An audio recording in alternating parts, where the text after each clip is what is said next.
subreddit Find the Sniper? I've never heard of that. Of course you haven't, because you're not as cool as I am. Would you like me to explain it to you? Are they like legitimate like war zone pictures? No. It's just called Find the Sniper. Like, you would find a sniper in a war zone, but it's like pictures of like people who take a picture of their grass, and it'll be like find the snake, or somebody will take a picture of their kid on a mountain, be like find the mountain, or like find the mountain lion, or it'll be like find the spider, just like find all kinds of shit. And it's really hard because sometimes their pictures are like a little blurry or so, and then people take guesses in the comments of like where they think it is. It's pretty amazing. Have you posted in the William Yeah, I'm Montgomery? looking at it right now. Have you posted in the William Montgomery subreddit recently?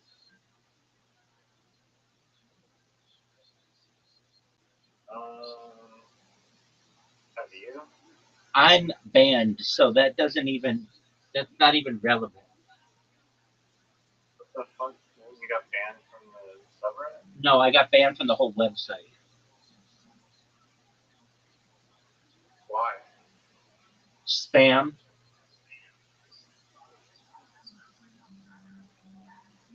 I thought you weren't spamming Reddit for that reason. Oh, I've spammed Reddit for years.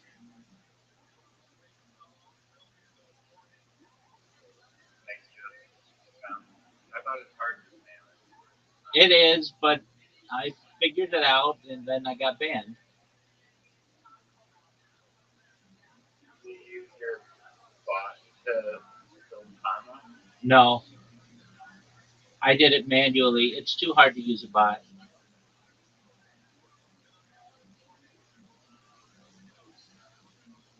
How would you improve Reddit if you Well, I read this thing if you about did it right? that they don't want more users. They basically have a dedicated core group of people who are like minded, and they don't want alternating opinions, alternative opinions, I should say. So they're happy with what they have. They don't want to necessarily grow the user base. They're just happy basically keeping it where it's at, because when they let it grow, all the people who they've banned are like people they don't like.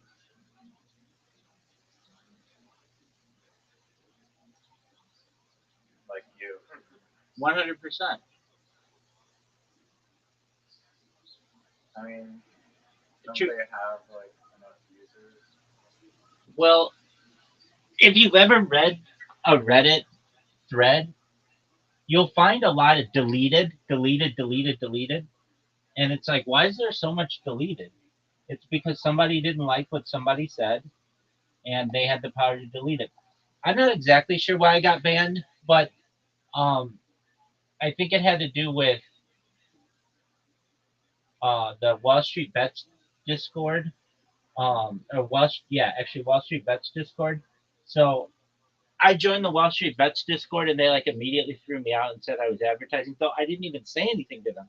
They just said that my profile was advertising, and then when I joined, the welcome. How are you? Oh, it's too many puppy. How you living, pimp? What's good, son? I know this guy. Yeah, you know Riser. I've seen him before. Oh, okay. You guys like lovers? Maybe. Oh, very cool, Riser. Were you aware of that? Um, Too many puppy is no, really a nice I was person. not aware. Ask him the meaning behind his name. Why are you too many puppies?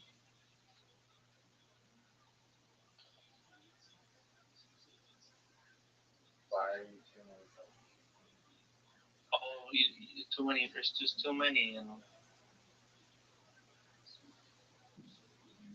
You know, it's like too many puppies, dun dun dun dun dun dun dun. Too many puppies, being shot in the dark. You know, There are puppies being shot in the dark? they're being shot in the dark. Who's shooting puppies? I don't know if someone shooting them in the dark. I don't even answer. And you thought, you know what, that's the best username I could find. Yep, Excellent. What's on your agenda for today, Too Many Puppy? I'm saying hello to Riser. I knew this guy was. We're I think that Reddit should do a better job in like I don't know. I haven't. Is the explore thing even good? Dude, Reddit's the Or is best. it not? The Reddit's the best website to just absolutely kill time in the world. Is it Explore thing good? Yeah, it's okay. I learned so much from Reddit though. I mean, it's if and when I go viral, I am just going to go through Reddit all day and just comment on it with people watching me. Because there's literally like almost unlimited content. It's like as they used to call themselves, they're the front page of the internet.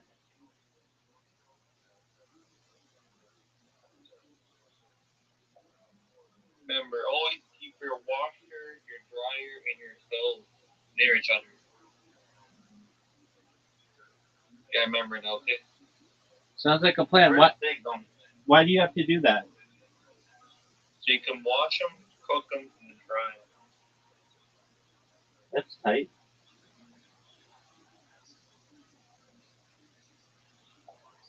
I want to use some pistachio. Like pistachio,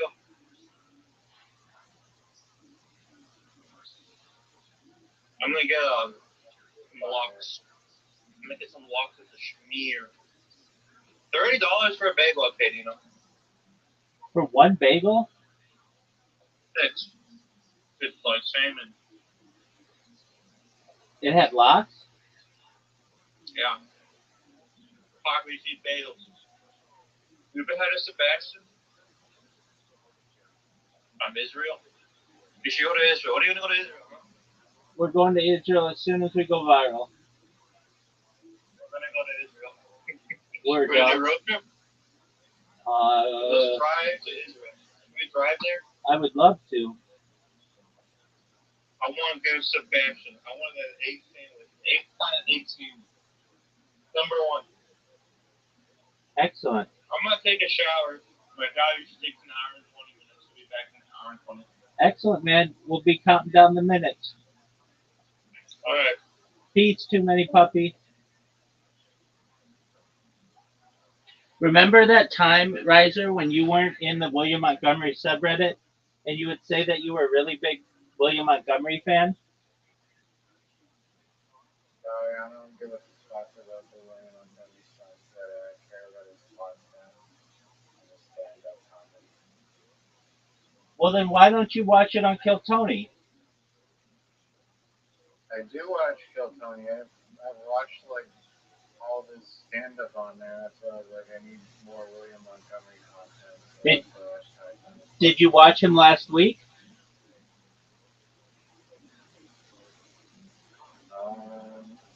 He wasn't on last week. I'm the one who told you that. Yeah. So thank you for educating me on that. You're welcome. So the answer is no, I did not watch him last week.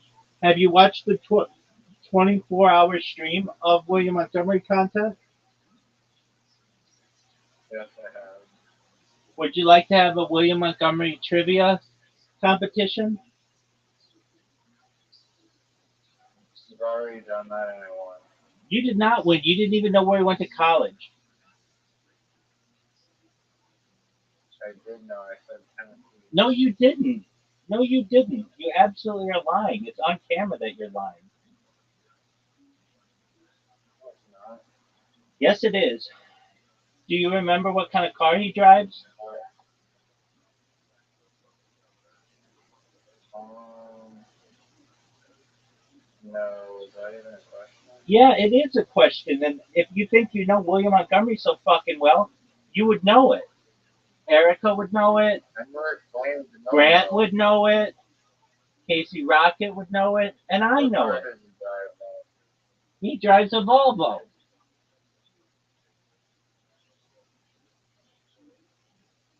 You know what car Casey Rocket drives?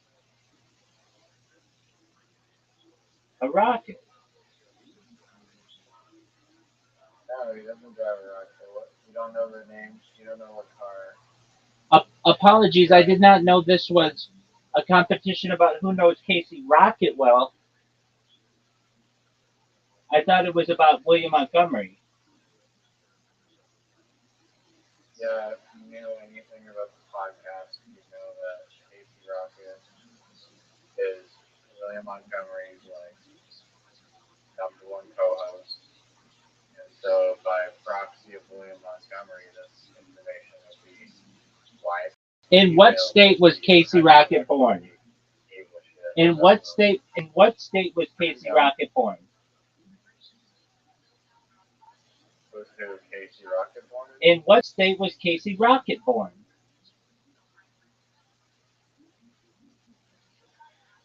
Oh, I know this one. Yo, dog, if you're such a big fucking Casey Rocket fan, you would know this. I do know it. Okay, well then say it, douche. He was born in Illinois, I believe. That's correct. You look it up though. No, I didn't. Yes, you did. In what state did he grow up?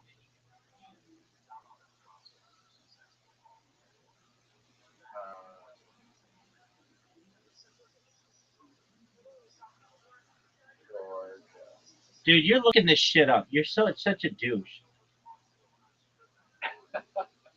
Why do you think? Because I know more than Casey Rocket than you want. No, you don't. What part of the state? What part of the state did Casey Rocket grow? In what part of the state did Casey Rocket grow up? Northwest.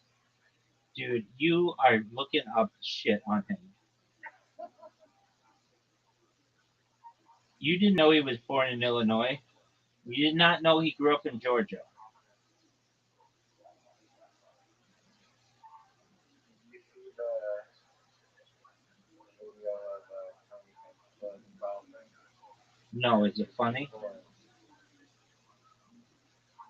I just watched a YouTube video where he was trying to make it, I don't know, it's like clickbaiting or something. He's trying to make like Tony like look bad or something, but he just looked like an idiot. Wait, who's I like saying jokes, but it's not funny. Like these guys are just like just roasting Tony, and they're like literally all talking during each other's backswings and like roasting each other, but you guys are trying to make it like you don't respect Tony at all. They're literally hanging out playing golf, like gripping each other. You know?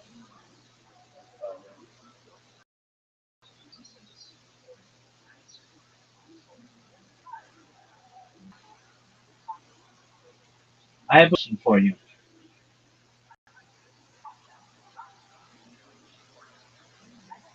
Shoot. What is it like to be the second biggest William Montgomery fan in this call and the second biggest Casey Rocket fan in this call? Go.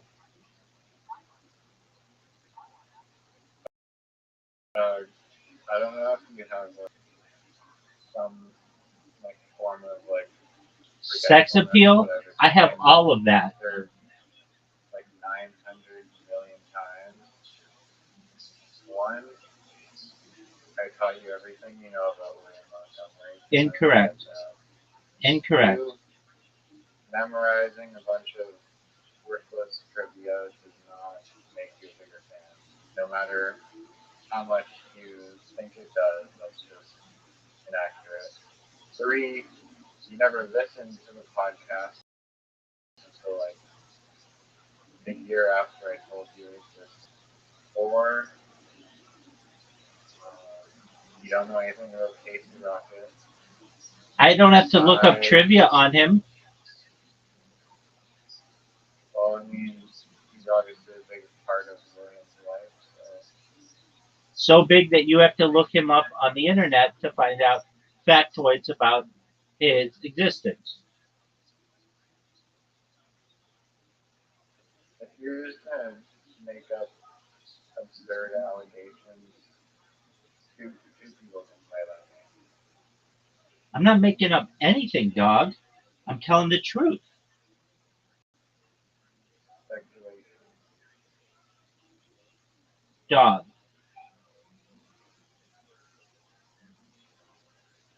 Do you even know the origin of the crab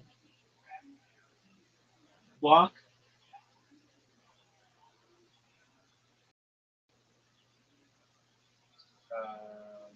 You're talking about Casey Rocket.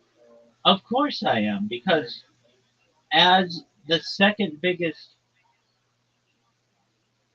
Casey Rocket and William Montgomery fan in this call, you should be able to keep up. You should be able to keep up. Let's do it, Nathan, for you. Doug, it's been like 10 years since I've seen that show. Same here. All right, give me a piece of trivia. You're going to look it up on the internet, though. I won't. If you don't want me to, I won't. Of course I wouldn't want you to. That would be unfair.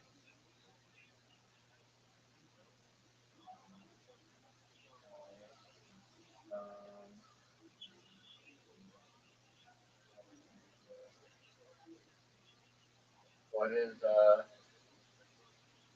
Nathan for you's most recent television show called? You mean Nathan Fielder?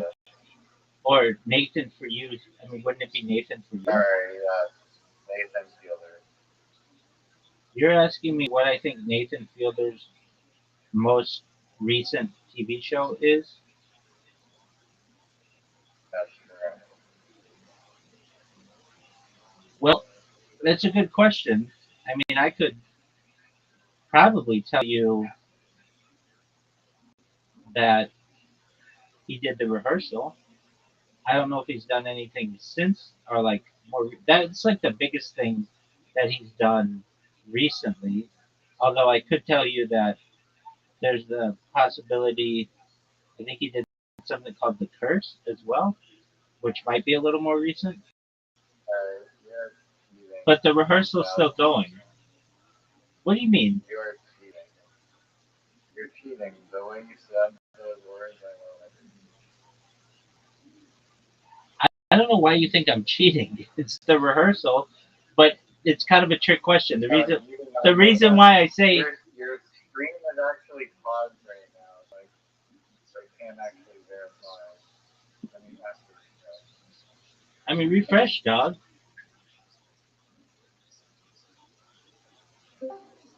Refresh. That was the most obvious I've ever heard in my life. Well, the reason why my voice may have sounded off was because the rehearsal's still going technically, but the curse ended. But the curse is more recent, but the rehearsal's still going, so it's kind of a trick question. Pride aside, did you actually know the answer to that, or were you looking it up? I gave the answer. So you looked it up. What makes you think I looked it up? Because you like it was the most literally sounded exactly like you were reading the answer. What about me saying the rehearsal? Normally you answer in like a natural cadence. What about me saying the rehearsal and or the curse was unnatural? Wait, how could I say them more naturally? The rehearsal, the curse. But literally, I can tell. Like I don't.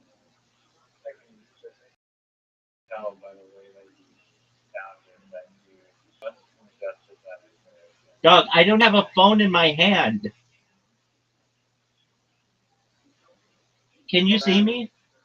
You're probably using some Bluetooth connected to ChatGPT, but I can't. Now I wish I had that. That would be really cool. All right, well, maybe you knew that. Good for you. Thanks, big dog. This is Maybe also you're gonna unfair. give me a This is butt this is tap. also unfair because he's from Canada, and according to Peter Griffin, Canada sucks.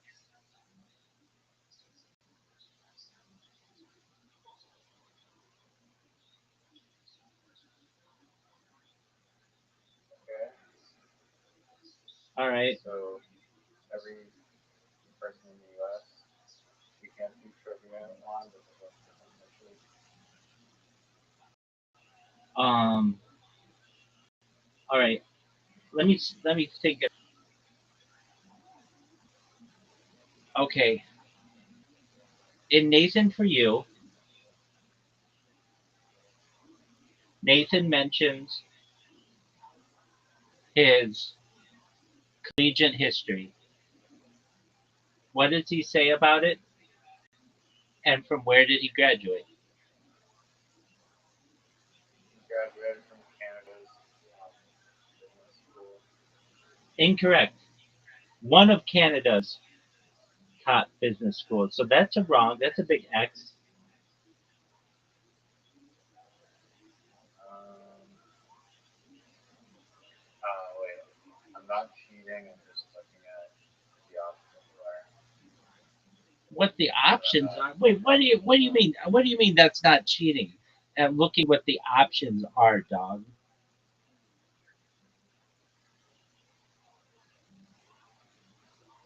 um, I'm literally just searching up Ontario University. I think it's Waterloo. Well, that's incorrect, dude. So guess again. Right. I don't know. Queens. Incorrect. Do you even know who Mass. Nathan Fielder is? I'm. Wait. What's the answer? Guess again. It's not Queens. It's not Not Queens. It's not Waterloo. Waterloo. Not what? It's Not not Waterloo. Queens. It's not Waterloo.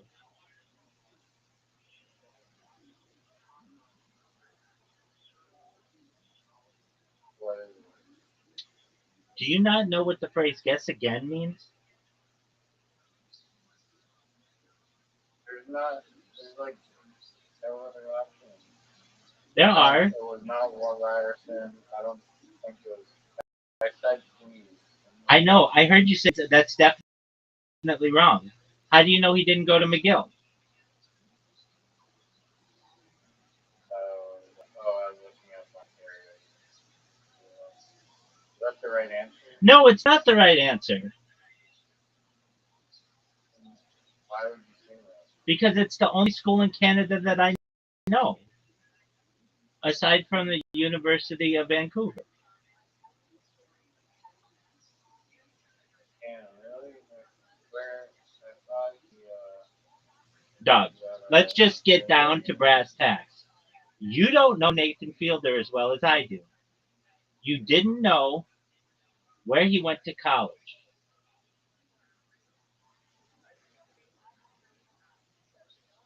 You guessed University of Queens, University of Waterloo. Both are incorrect.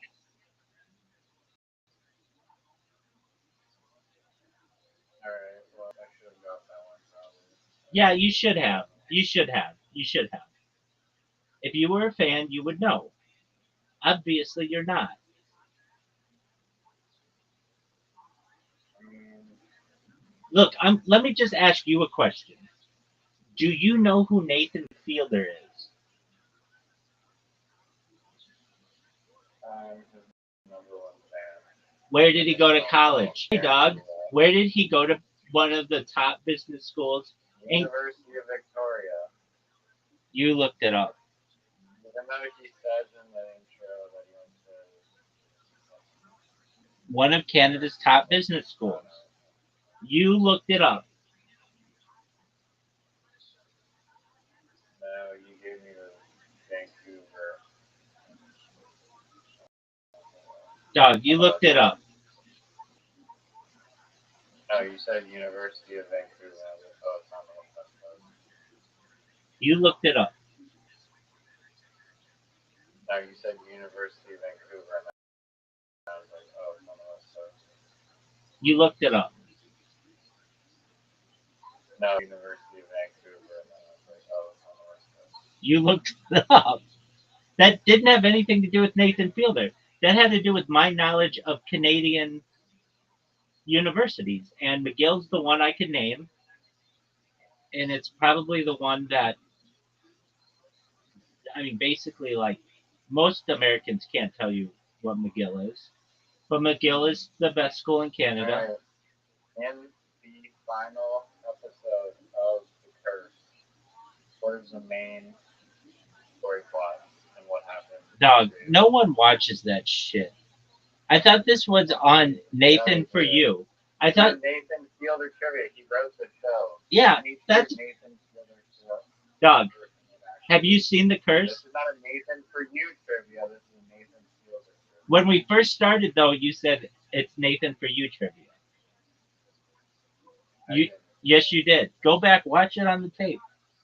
Oh, and then you're like, "Do you mean Nathan Fielder?" And I was like, "Yeah." Okay, well, so you admit that you originally said Nathan Fielder, Nathan for You. I never said it was Nathan for You trivia. Yes, you did. You said, let's do Nathan for You trivia. And I said, you mean Nathan Fielder? And you said, yeah. So you originally said, let's do for You trivia. Acknowledging that I said yes to Nathan Fielder. Doug, all I know is that I'm a bigger Nathan Fielder fan than you are. You didn't even know where he went to college. It's in the introduction to the show. Want to know the answer to my question? Dude, I don't listen. Let me just put it to you this way: The Curse could be the absolute last show that I ever watch, and I wouldn't give a flying fuck about it. Okay, that's cool. Last show on Earth, I guess. I hope it is not. I hope I have the ability to watch many, many shows. But The Curse, what do you like more, The Rehearsal or The Curse? I haven't watched The Rehearsal. Okay, well, obviously you're not that big of a Nathan Fielder fan then. All right. Is this Nathan for You trivia? Okay, here, I've got one for you. Nathan for You. Welcome, Mr. Aquarius. Are you ready for me? Excellent. Rise, are you ready for an invitation? Oh, God. No, I don't. I'm done. Okay, so you give up? You can't give up. You're a champion. I don't want to hear all the reasons why Rabbi doesn't know the answer. Right, just one game. Just one game. Please, just one game. Oh, you guys can do your bowling thing. I'm not good at bowling. Riser, why aren't you good at bowling?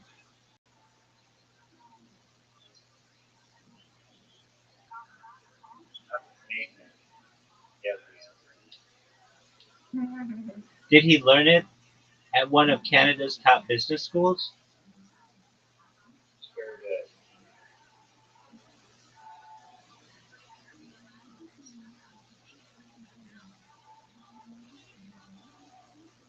did. Ooh, Miss Aquarius, good on you. Getting that spare right out of the blocks. Alright, I guess right. I tried.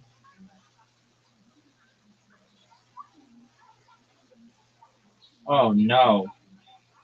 Your finger slip. That was terrible.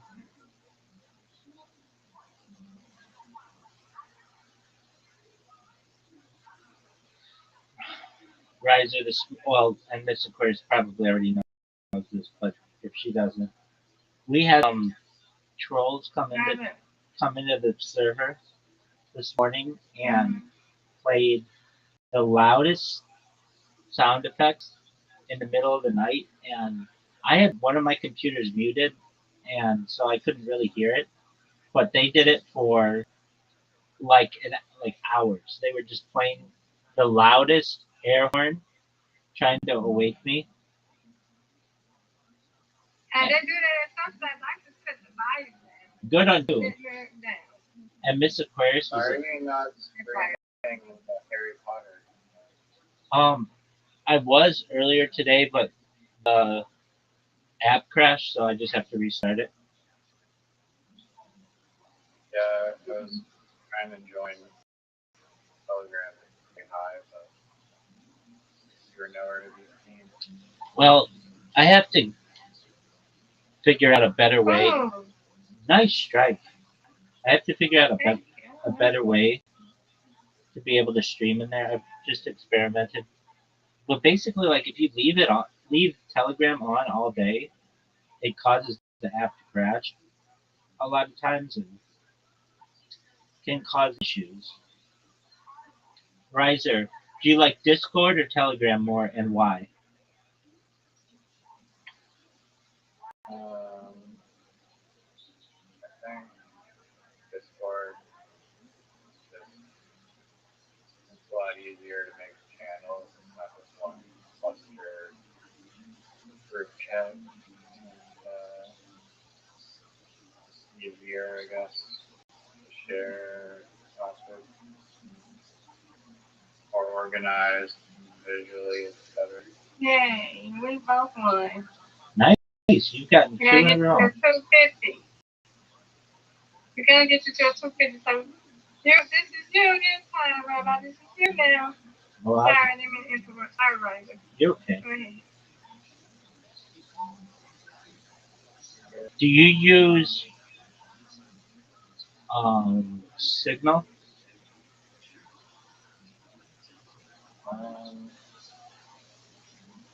I mean, I'm not selling organs on the beach, but don't use these at all. I've never used it either. Hi. I'm not a huge criminal gang member, so Do you mean the dark web? Why would you say the deep web? isn't it the same thing? No. Deep web is like stuff that is on the internet, but it may be like on like old hard drives and stuff, but it's not really that available anymore through like it's not like available through a search engine. That's generally what the deep web is. And then the dark web is like uh, Onion browser.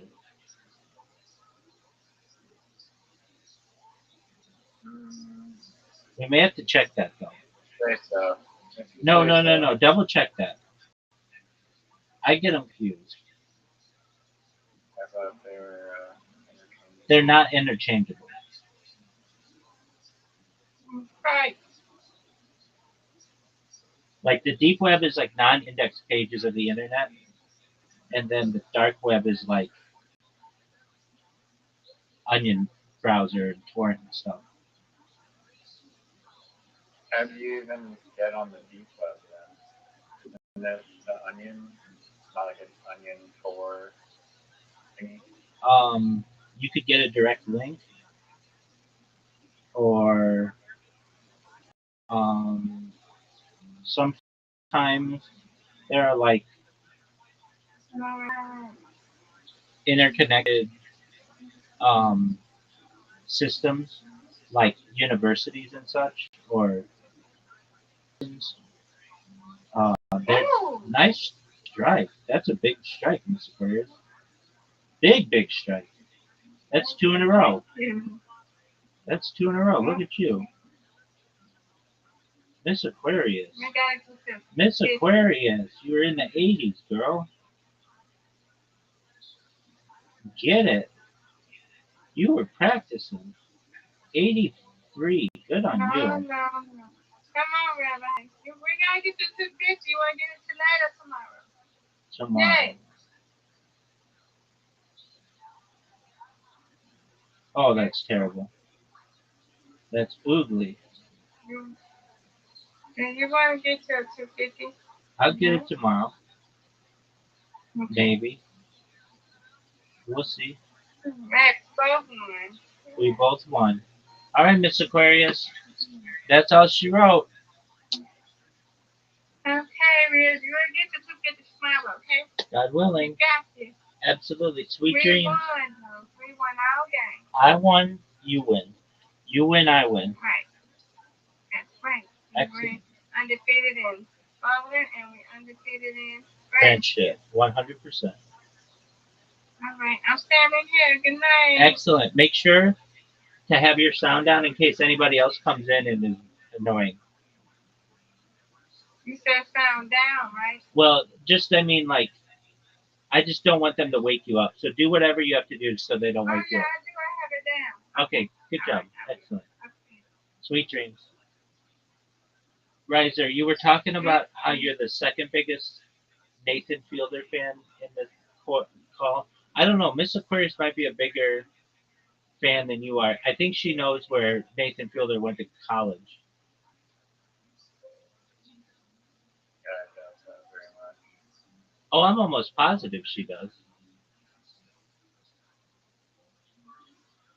Um, I mean, even the most basic fans know that. Look, let me just ask you this. Are you in the Nathan for You subreddit? I am, but I don't really go on Reddit ever. Why don't you go on Reddit? And I'll wait. I'll wait for your answer. Mm, I don't know. I don't mind it, but I don't know. It's like cats and dogs or can versus Reddit. I feel like the people on 4chan are funnier.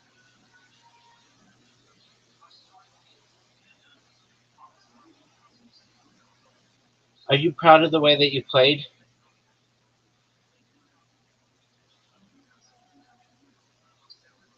Are you proud of the way that you played? Yeah, dude, because I whooped your ass.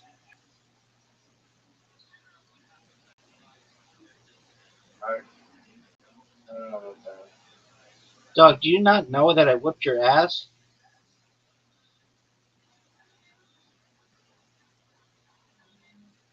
No, that never happened. Actually.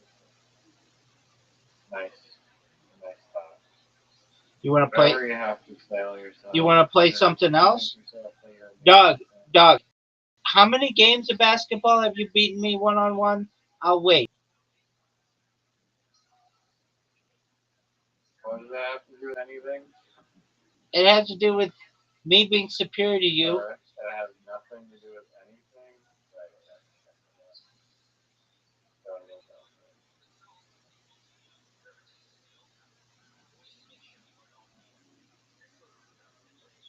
Were you aware that I am a superior? You want to play again? You want to play? Basketball? Well, you want to continue the Olympics? Um, I'm having more fun seeing how little you know about Nathan Fielder. Are you ready? Dude, I know where I went to college. Are you ready for Blocko?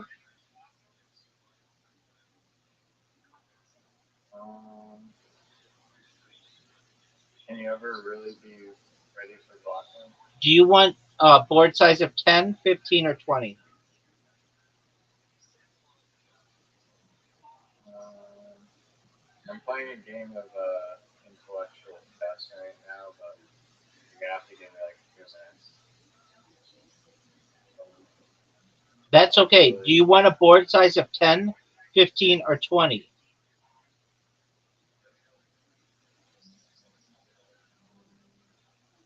ask yourself what Nathan looks like.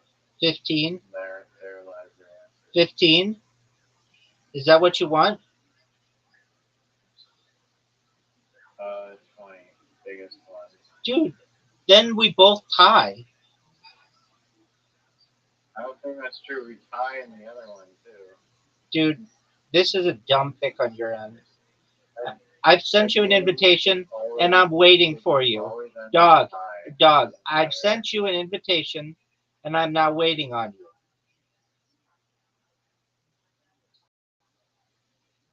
Dog, I literally told you 1 second ago that I'm playing this thing called chess that like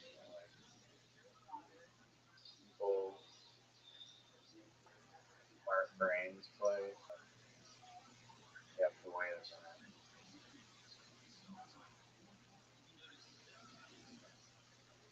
I want to play Mancala, but you're on a chess strike.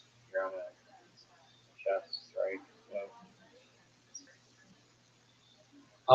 You're on a bounce strike.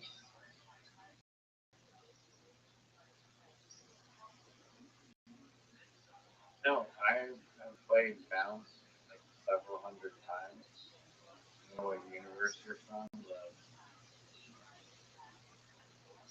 I've played that game hundreds, if not thousands of times.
No, You lost?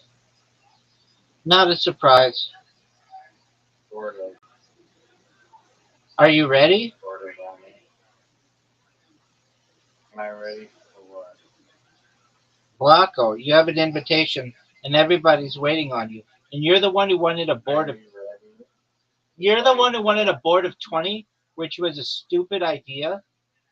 It's not what Nathan would have wanted, and it's just going to cause us to tie. Everybody's waiting on you. I resign the chess game so you make lose. Dude, you said you lost already. It had nothing to do with how I On Nathan. pressured. No, you just. Are you gonna play chess after this? No. Let me just put it to you this way. I'm not playing chess with you until I go viral.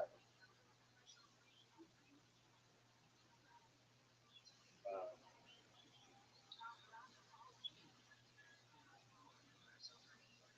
Are you going to put down a block?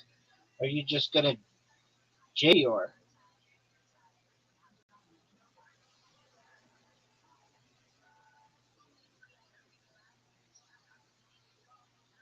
This was such a bad idea on your part to have us play.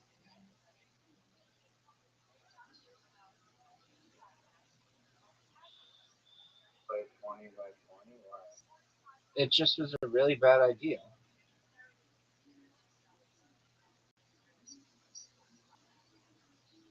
Would you like to write a master's paper on it? I would, but I think I'm just going to beat you.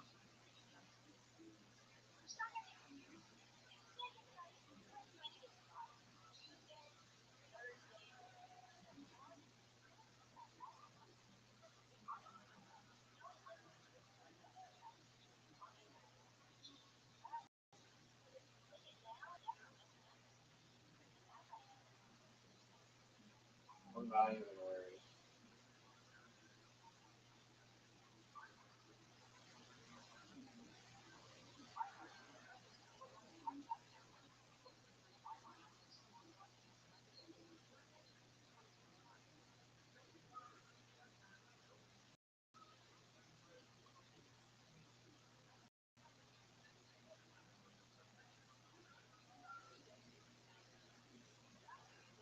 This is the camera approach with Charles Baxter. Stay away.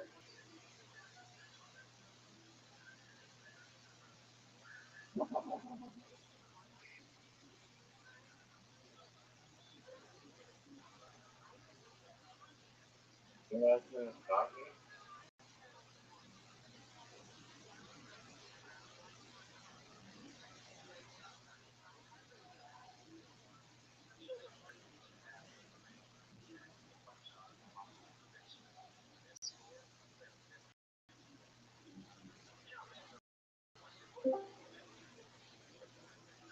Welcome. Too hot. It's Gotta too. get out of the shower. How was your shower, pimp? Wasn't the long one. It was a long one.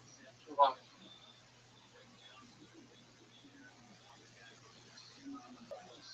Do you know who Nathan Fielder is?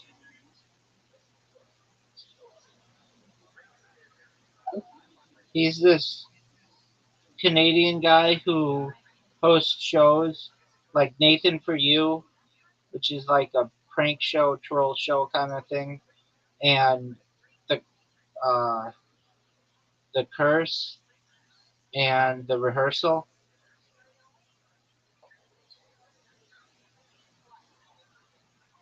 What about him? Is he a good guy? Um, he's okay, I think. You like watching the shows? Or whatever you say? Yeah, they're funny.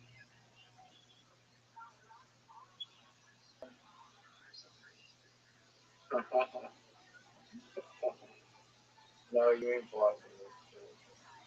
Fuck off. No.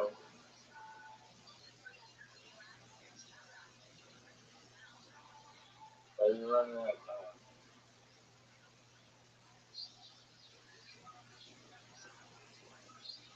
Oh no. What? Oh, wow. Wow, big L.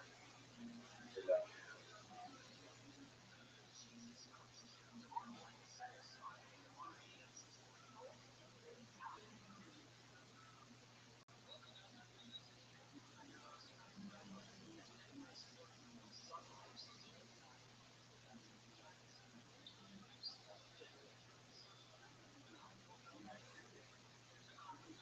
No more puppies. You should download an app called Play-Doh and play with us. No, thank you. Okay. Have you ever heard of the term jail?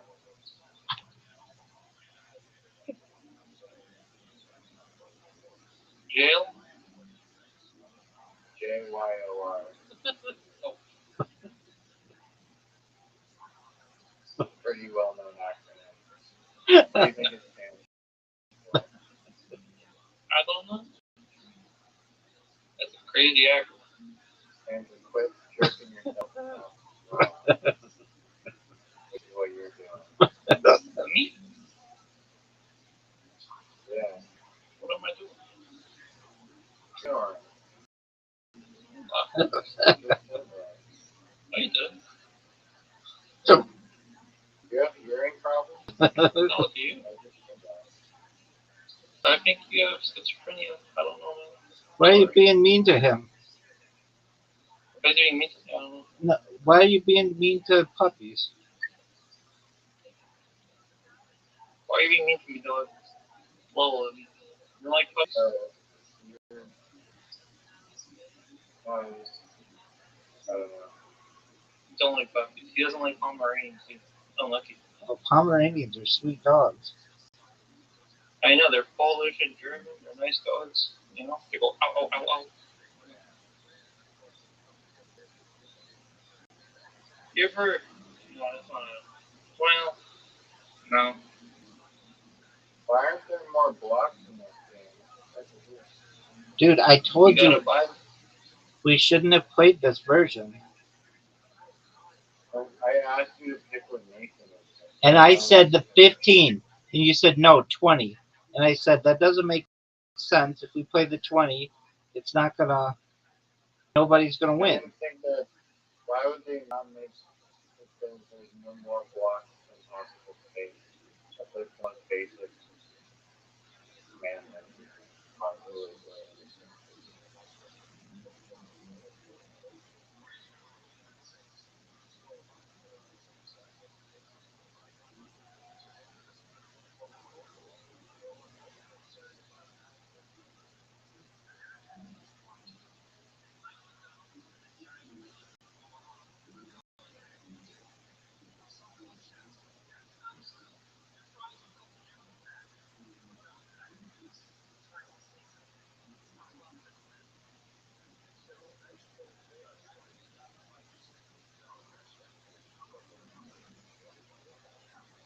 I think I won because you fucked up the turn. No, we both won, son, I saw you. because you picked the stupid board size. It's Moncala time. I told you no Moncala unless it's only in one game. So Fine, it's basketball time. So it's now 3-3. Mr. Rothschild. What's going on, pimp? Mind if I? How do I get the soundboard? Is there a soundboard in your server? Can I get a duck sound from the soundboard? Yeah, but no, nobody gets a soundboard. That drive me wild. Um, people do that. Dude, I was just saying somebody played an air horn for more than an hour this morning to try to wake me. Oh wow, that guy's a knucklehead. You've got that right. I kind of enjoyed it though because when I went to see, I had a bunch of people, new people who joined the server, so that was cool. Oh yeah.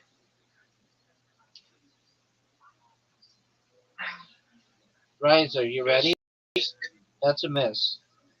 That's a make. Swish. That's a make. That's a make. That's a swish. That's a miss. That's a make. 8 points. You have that, Riser? it's all about the second round. I think I can do better. Airball.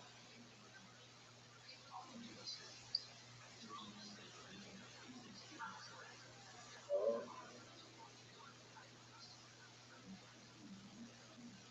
the worst in that game is when it like bounces off the rim and then eats away your money. 100%.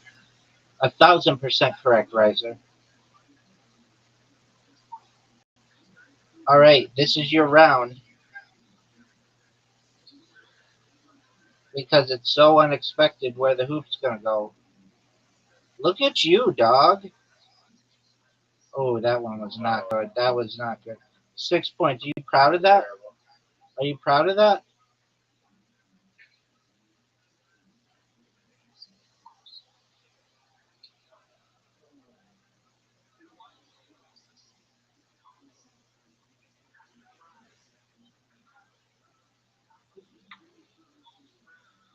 Big miss. Big miss. I mean, I've got a 3 point lead on you going into the final round. I'm not too worried. You need one of the best rounds of your entire career. I think you should have 3 swishes by now. Not just, you kind of got. Are you serious? All right. Are you proud of that? No, it's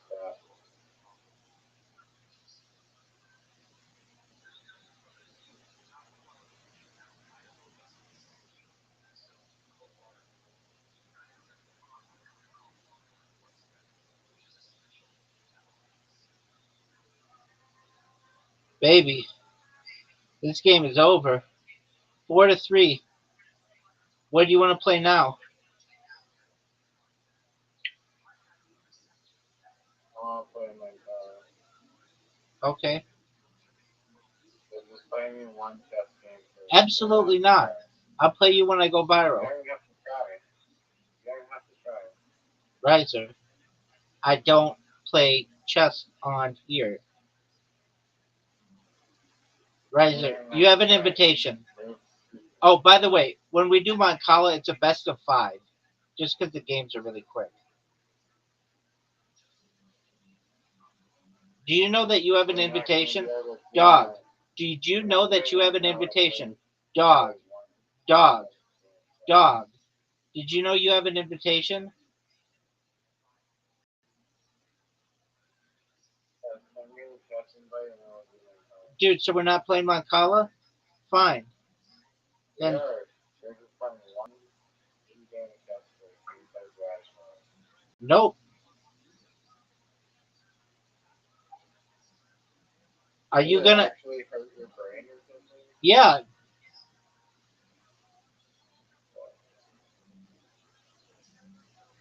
I'm sorry to hear that.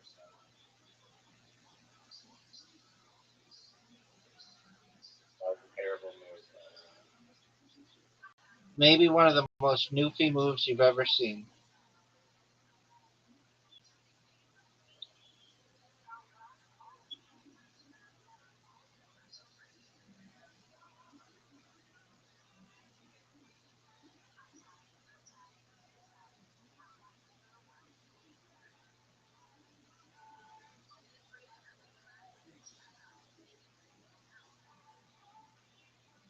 Man, where's Cool K when you? That was a bad news. Yeah, it was.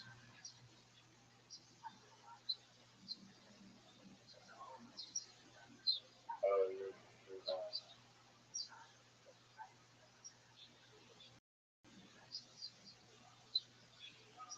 Are you gonna go? Are you just gonna J yourself?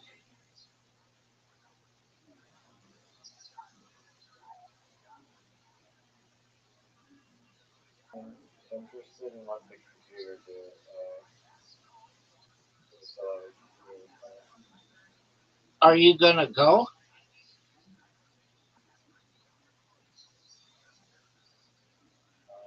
yep, in 1 second. Oh, the computer wants me still now. So that's okay. I think I'm going to win. Oh, you're definitely gonna win.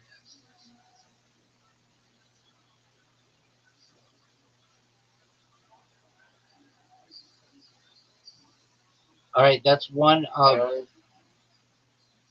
first of 3. uh, Hey, Riser, you have an invitation. Are you gonna accept it, or are you just gonna J your? they are. Someone has a license plate up there and it's vanity plate and they got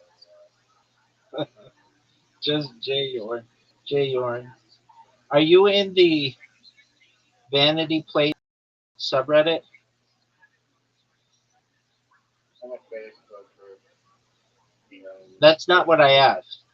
I didn't ask about Facebook. My answer implied no. Or explicitly stated that I will be.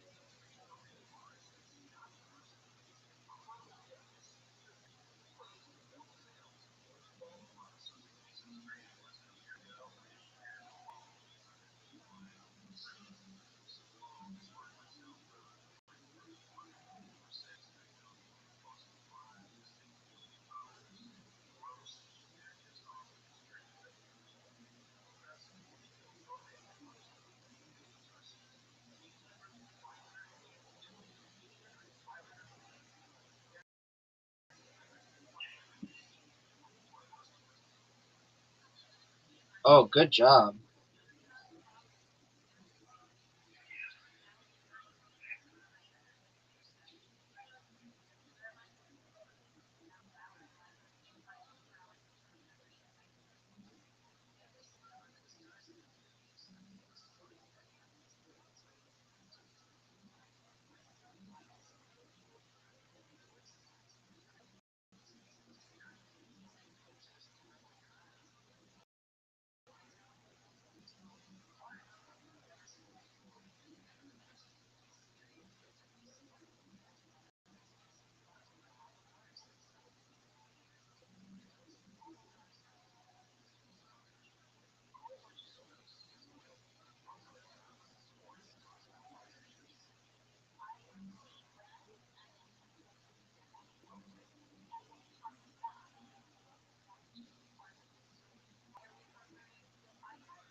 We're done.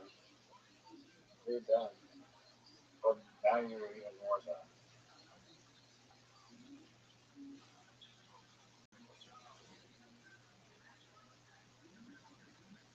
You lost two in a row. Are you happy with that?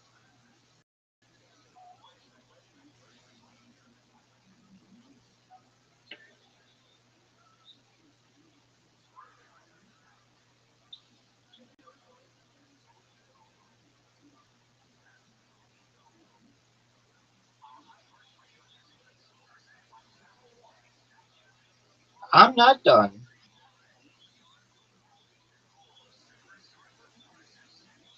Dude, you just gave me life. Uh, I'm good. Why would you do such a thing? I don't know. I may have miscalculated. I'm not You sure. fucked up, son.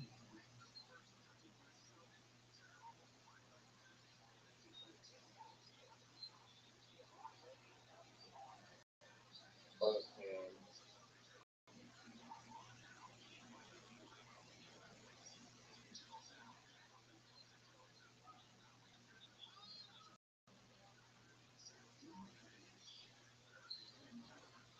Go ahead, take that.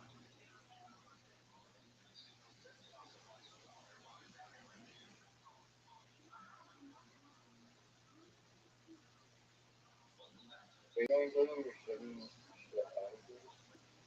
You fucked up, man. I don't think so.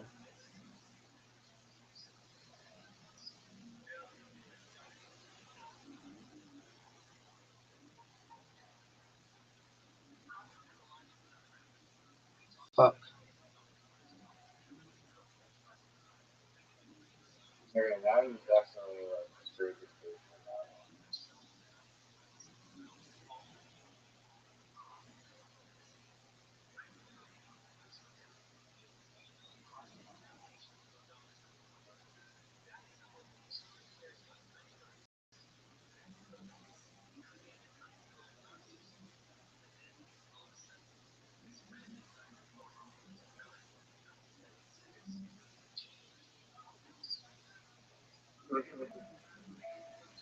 Here we go. This is gonna be. Oh, you fucked up. Done. That's two losses in a row.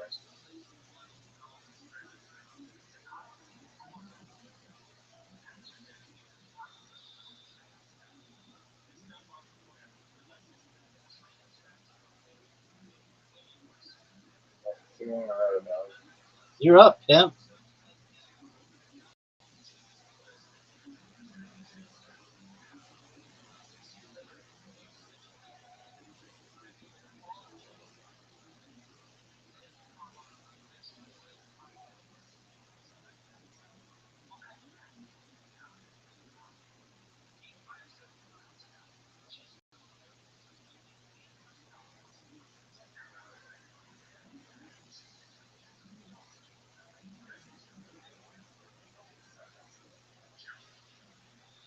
Fuck.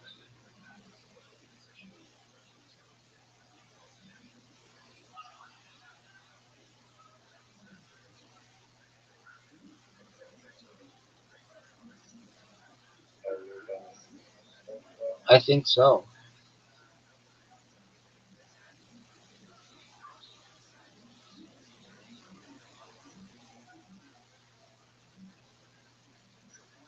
Doesn't matter where you're going.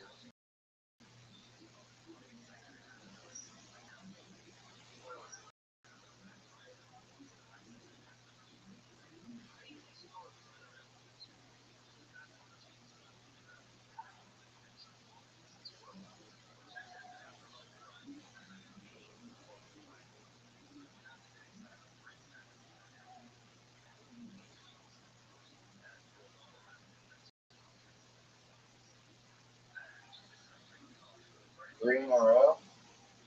Are you proud of that?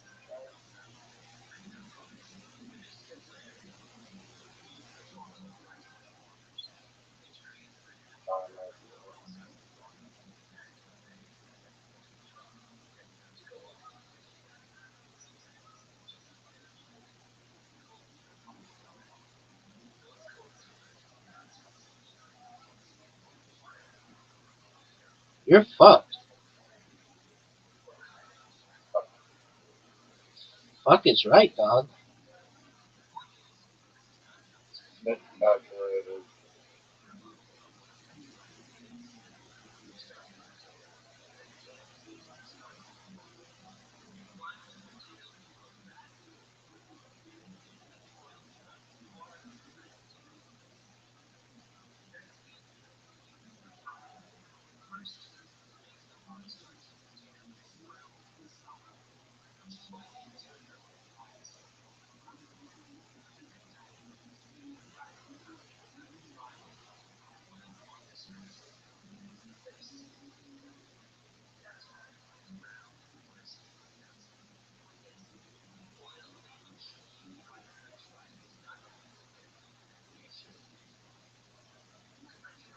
What are you gonna do, Bob?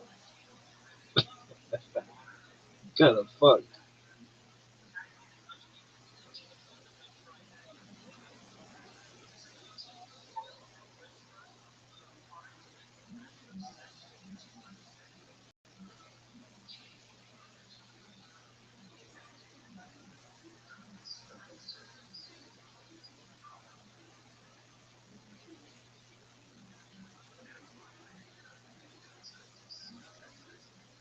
You just fucked yourself. Oh, really? Yeah, you did, son. Which one? You just fucked yourself. This game is over.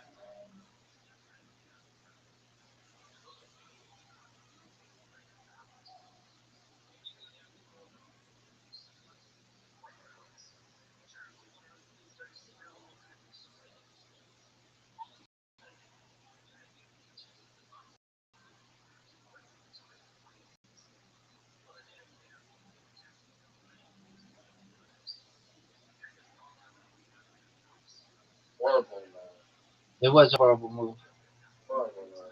It was a horrible move. But just good enough to get me the win.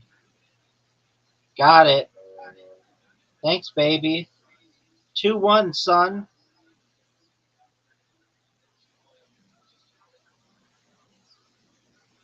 Boy, you fucked up. Let's have you go. I'm going to give you the opportunity to go first because it just seems to be very biased towards the person who starts the game.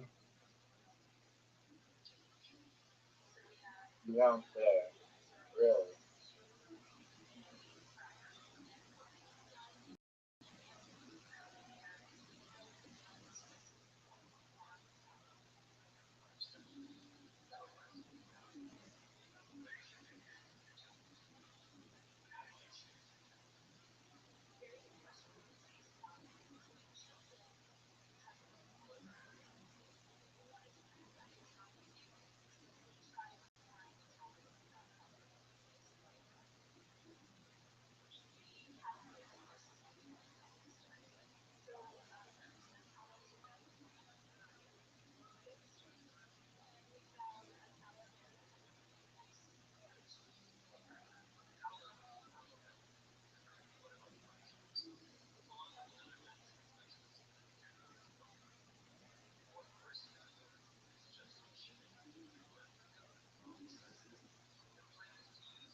Are you gonna go?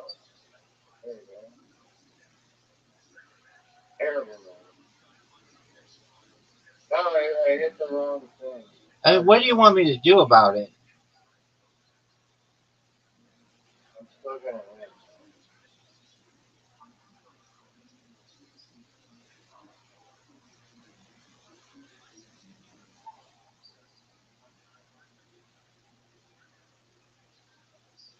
You're done. Oh You no. sure that's right? Oh no. Because the thunder, dog. You're fucked.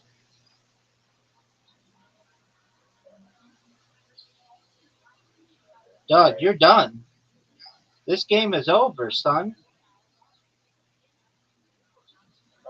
What a comeback. I legitimately, I hit the wrong circle. I mean, what do you want me to do about it? What do you want me to do about it? I mean, my finger was a little. Riser, you have like literally an acre worth of real estate to play on which to play. You're up, baby. It's 2-2. What the hell does that even mean? Your iPad is giant, is what I'm saying.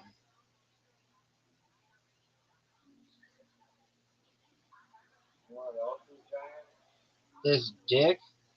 Even like the internet.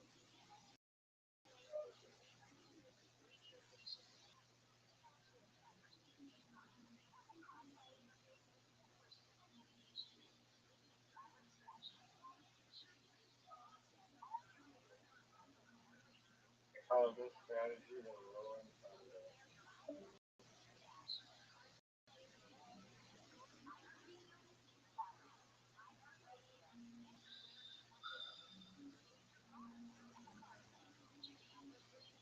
So, dog, some of us are actually trying to play. Are we gonna make a move? STFU, dog.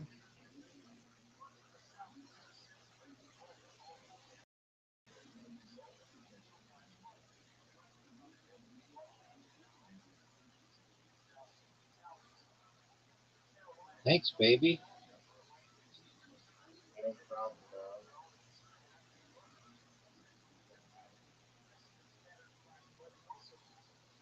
I did it in the wrong sequence. What do you want me to do, man? I know. I know what they're doing. Actually, no, you're done. You're done. So,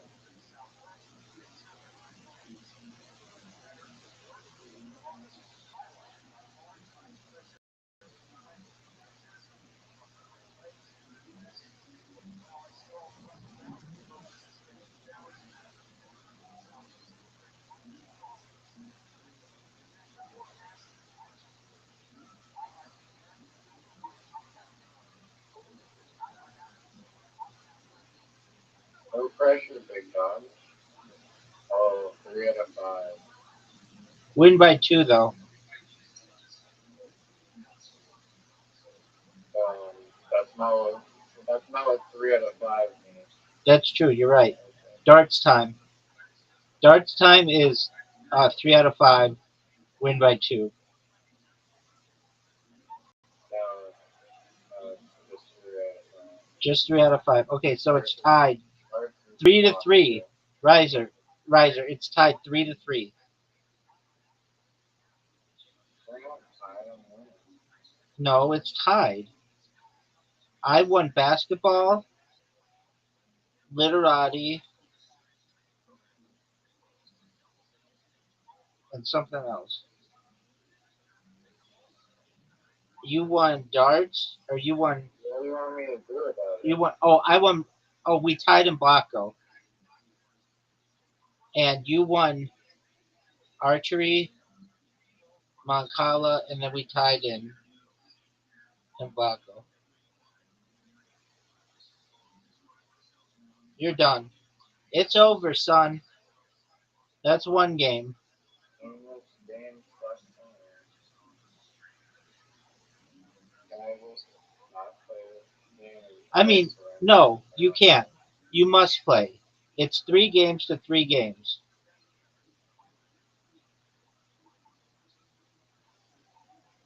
This is bullshit. This is like getting like a fucking tiebreaker in chess.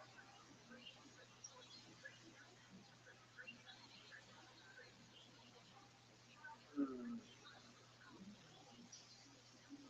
Oh, dude, I busted. That would suck to have 100 points and then to bust. That's 20. That's one. Are you serious? And you busted. Yo, this is the biggest first mover advantage ever. You literally You went first. You uh, went first. what a bullshit as well. Oh, on this one, I went first. That's 2 games in a row. The last game you checked out in a genuine death. Right, because you started. That's 2 in a row, dog.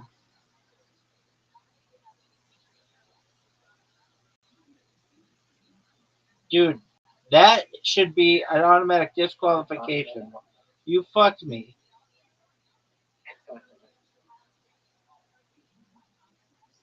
You have to resort to trolling and pranking.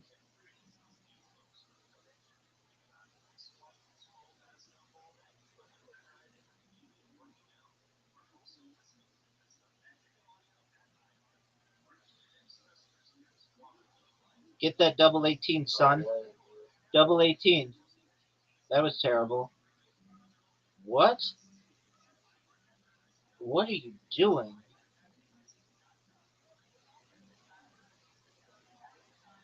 Are you fucking serious? I busted? That's garbage as shit. Check out.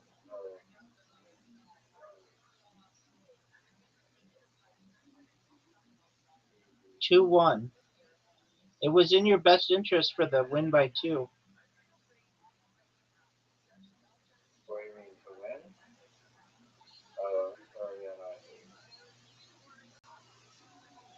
Dog, this would be a huge comeback on your part. And a shock because this is one of my best games. Dude, that was great, Riser. Like, literally cannot do better than what I did. Yeah, you're. No, All you need is a 20. What a comeback. no pressure, dog. It's over. Win away. 2-2. It all comes down to this. This would be a ridiculous. One of the biggest underdog. Look at you. This would be That landed in the red. this would be one of the biggest upsets in the history of this game. Oh, fuck. Okay.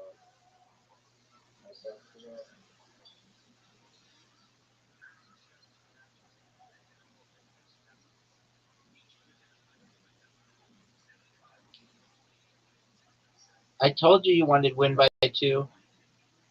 All right. I'm winning 4 games to 3.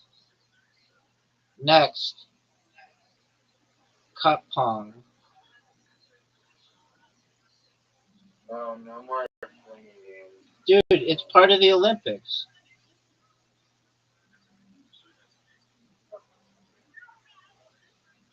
Table soccer. We'll do that. We'll do that. We'll do that. But we have to do these. Word ball. Riser, we'll do that. We'll do that next.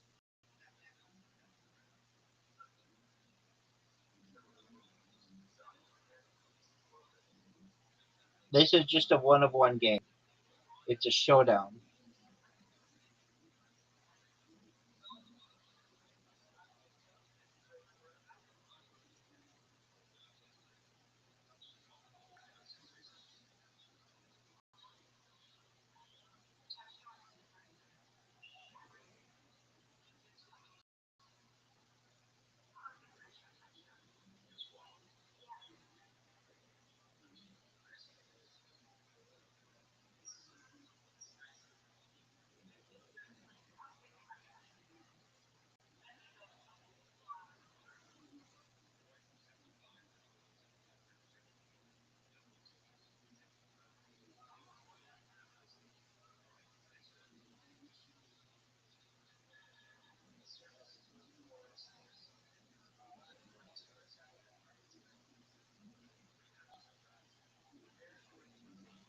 It's 6-2, big dog.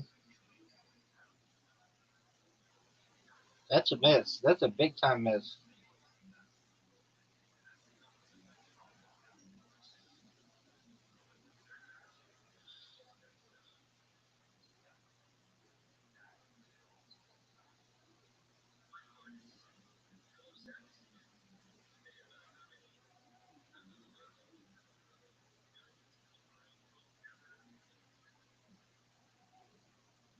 Are you? Did you see how many times I bounced? It's over, baby. There's word the word I've lost never again. finished that game. That's the first time I've finished that game. Oh, dog. What an ass kicking. 5 games to 3. The last one. Dude, I just whooped your ass. All right.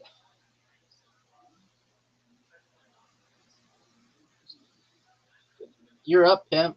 You ready? This one's 2 out of 3. Okay. No win by 2.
You just got destroyed, son. What the fuck?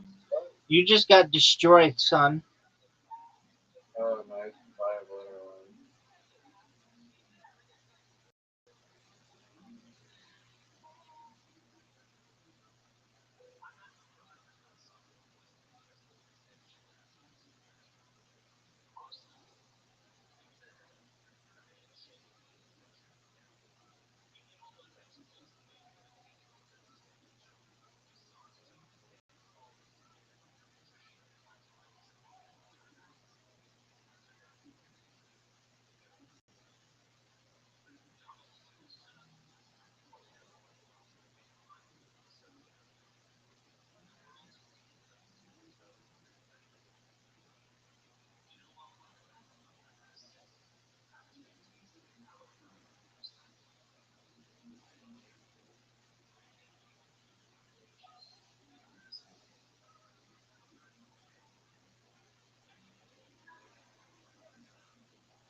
Okay, so that's one of 2 games. Now I'm going to take you down for 2 of 2 games. And then I'll be up 6-3.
I And I got the win. know that's called a tie. It gave me the thing. Fucking man. I don't know why it did that.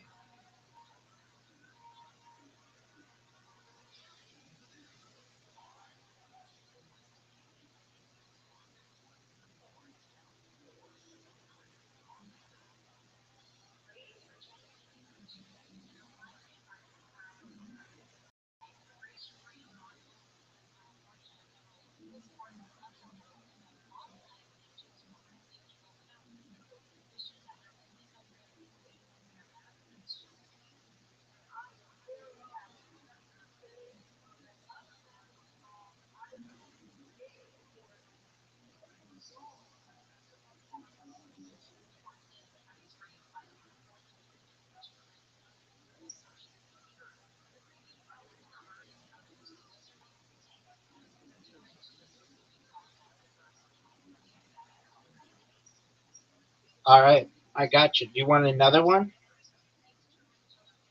Sure. All right. I don't know why I'm being 3 out so. of 5. I don't know why I'm being so nice. So, Goma, the first round was bullshit. It's been Goma.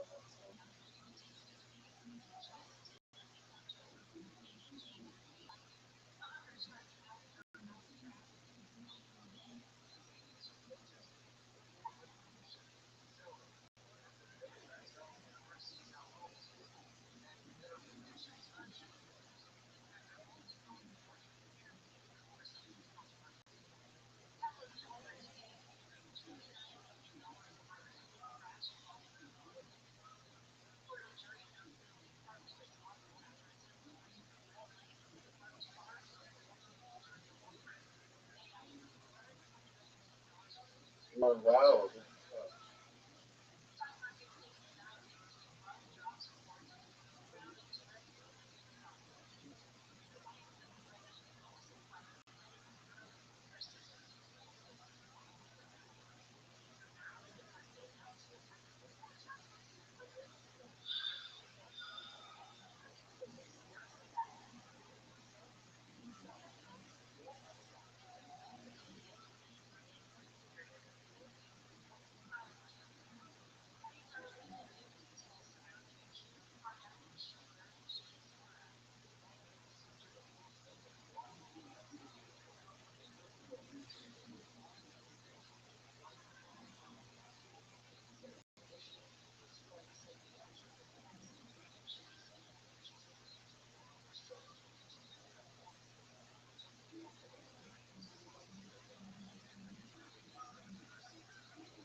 Are you fucking serious?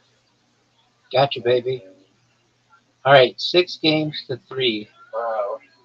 Down 2. We got 2 and 2. What do you want to play I'm trying to next? find the forward. What do you want to play I next? want to keep Onion, so I better win. What do you want to play next? Losing to her. All right. Sticky bullshit. No, no, you already said I can choose. No multipliers. No bullshit unless it's basketball. No, we already played basketball. You have to understand the Olympics means you have to play everything. And you're up. Fuck you, man. What a start. What a fucking start. How did you start so well?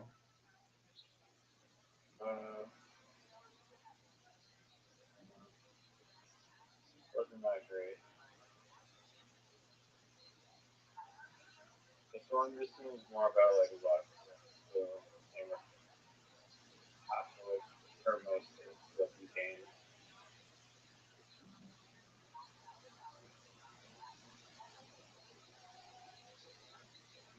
And the lag is so real. The lag is some serious shit. Yes, yes, yes, yes. And for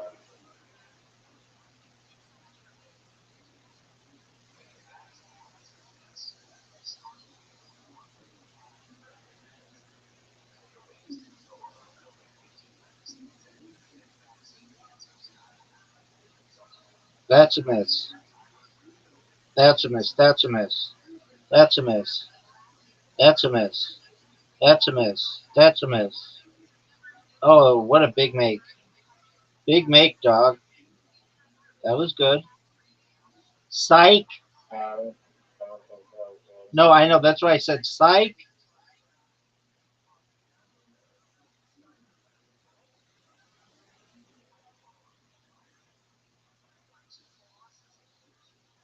Are you fucking serious? No, no, no, no, no, no, no. I'm gonna balls here. No. Oh, last one. Last two. Oh. There's such a delay. Yo, it's my mighty fucking shoe. Why don't you go, baby? It's my only shoe. Close and I'm literally reopen. flicking it. You have a lot of time. Close and reopen. That is so fucking important. Close and reopen. You have time. You've got Okay. another 20 seconds. There you go. Absolutely love the shit. I couldn't lag. Doesn't count. Doesn't count.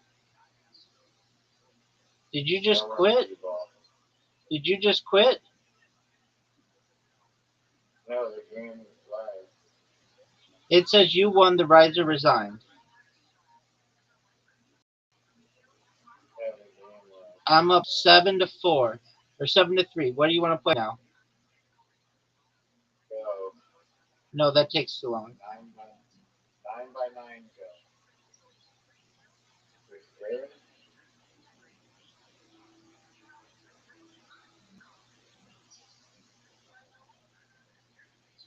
Alright, cool then.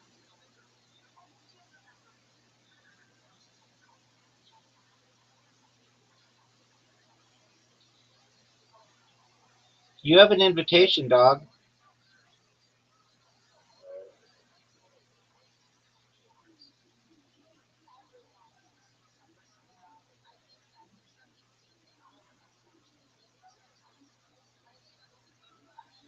Are you gonna go? Or are you just gonna J-or? I didn't know that there was a pass option. I meant to.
Are you fucking kidding me? No.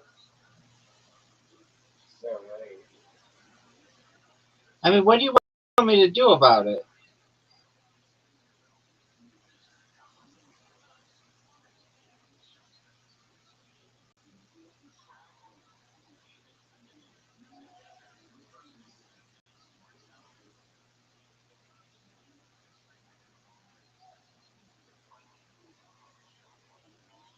I don't think you can put it there. Oh, maybe you I can. just captured my. Oh, you captured one of my things? Yeah.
And what do you want me to do? I just don't believe that was a move.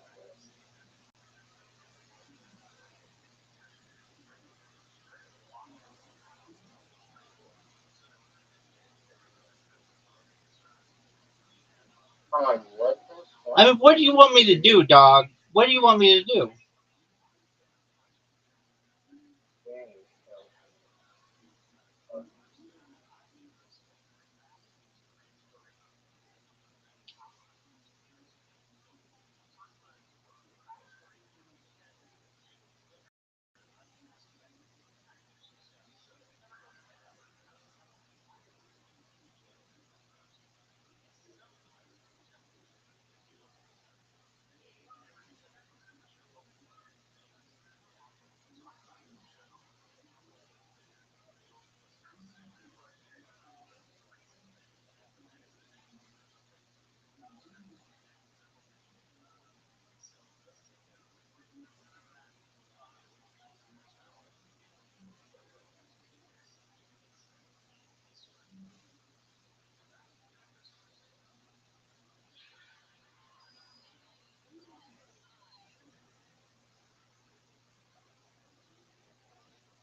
oh, I just destroyed it. Well, you did. Oh,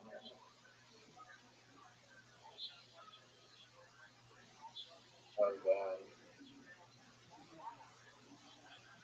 How many cost in the game, son?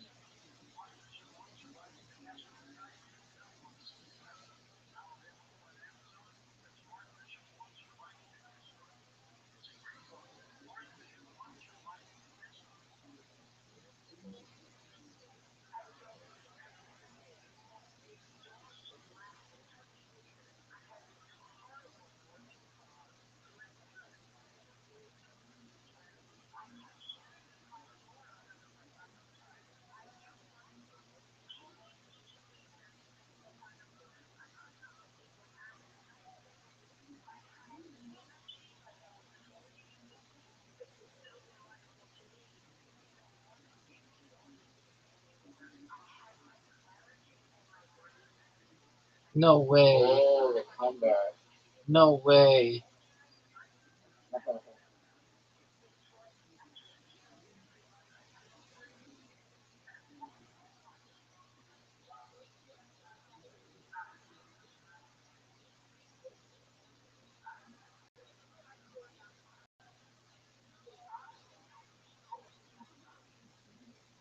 How did you get to 24? What?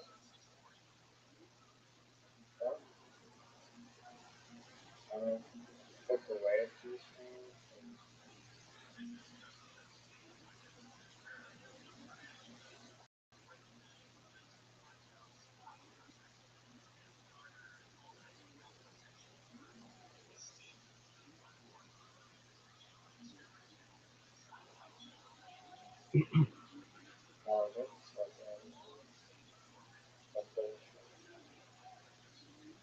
Oh, alright.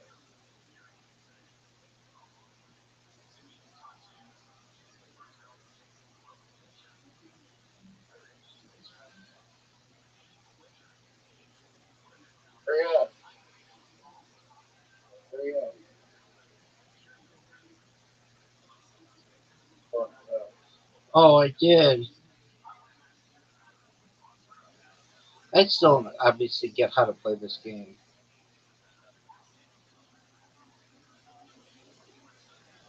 And then the capture, like, um, vertex, like, surrounding the, anchor frequency. Yep, you just don't have to be, like, surrounded.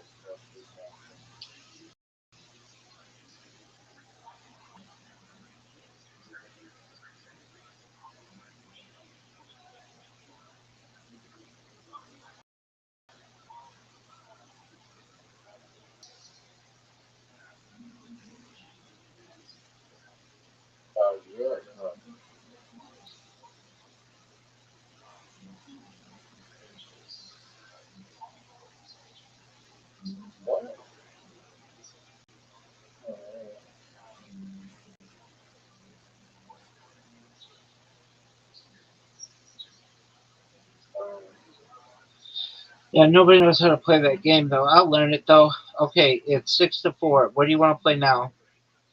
Oh, it's my turn to choose. Blitz League.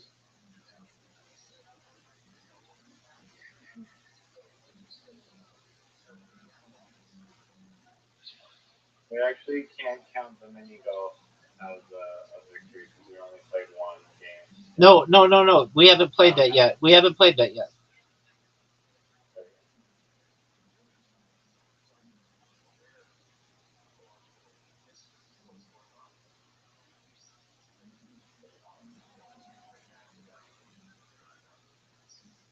You're done, No, son. this is like most shit. You're This done, is a lot son. of shit. Absolutely a lot of shit.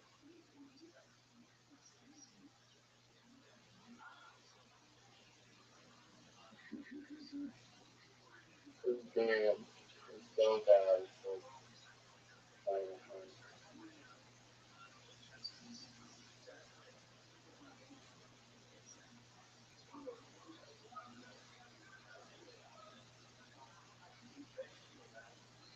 What is the energy thing? It makes your shit go faster.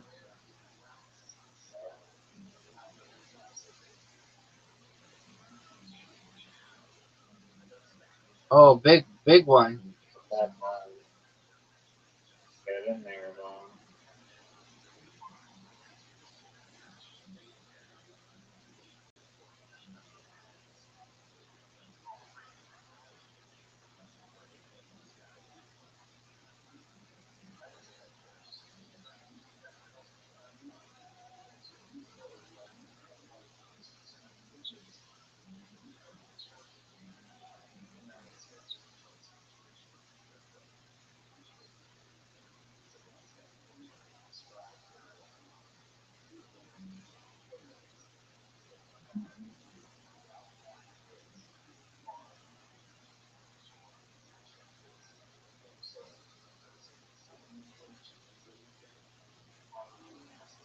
No way. Go, go, go, go, go, go, go.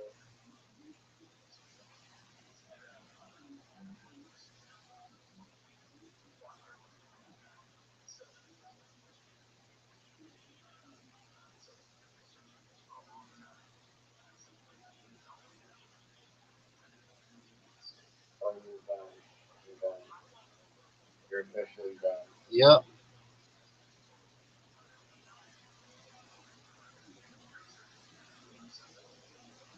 Alright, so now it's like five, five, five.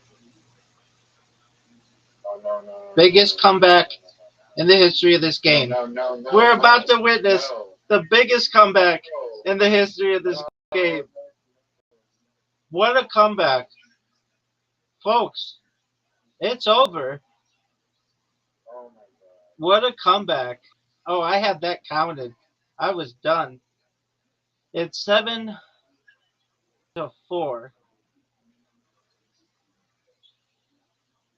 Connect 4. Here we go. We end on mini golf as the grand finale.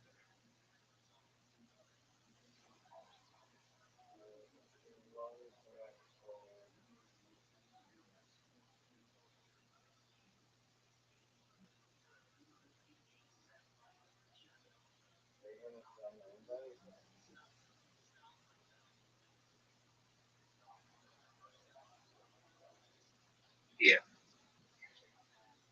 I'm saying I just have to use the restroom.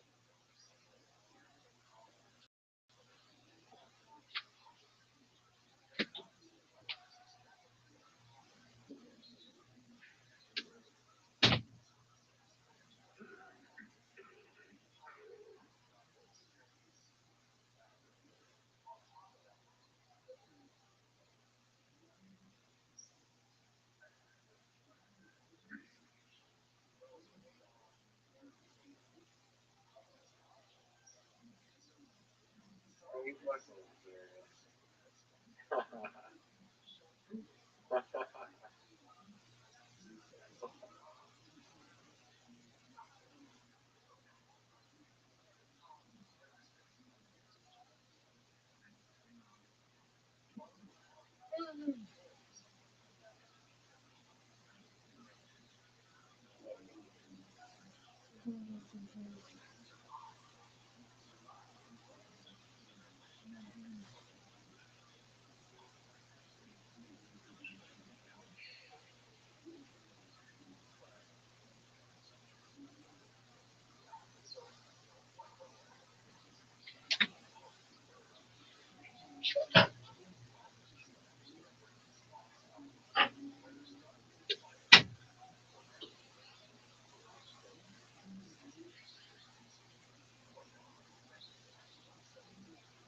It's 8 to 4. What the fuck happened to you in Connect Four? Riser. Riser. Dude, you told me, yo, I'm going to the washroom. So I was like, okay. Dude, you played the whole time. I said, I'm still playing, but I'm going to the bathroom. All right, you have an invitation. You did not say that. I did, and you still played, and you got outplayed. So don't tell me I that. was not even looking. And then it was too late. I was like, oh. You have an invitation. I'm just getting some water.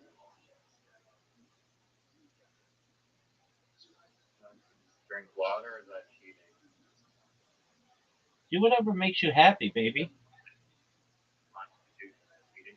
8 to 4, dog. 8 to 4. And I had one.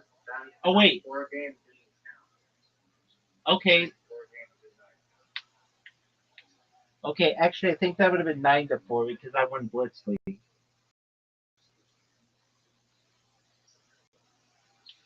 So if Connect Four didn't count, then it's 8 to 4.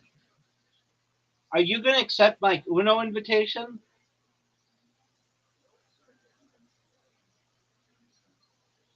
Riser?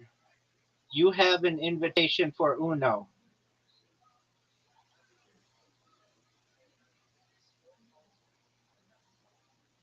Ri- You can't just tack on games that we never play. I'm sending you an invitation to Uno, dog.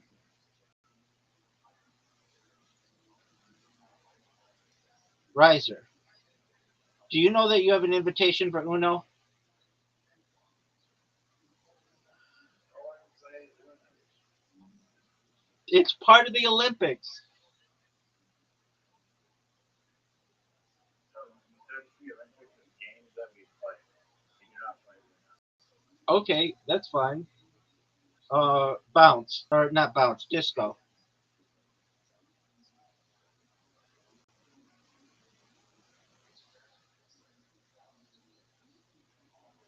Did you know that you had an invitation to disco and you were just sitting here jayoring?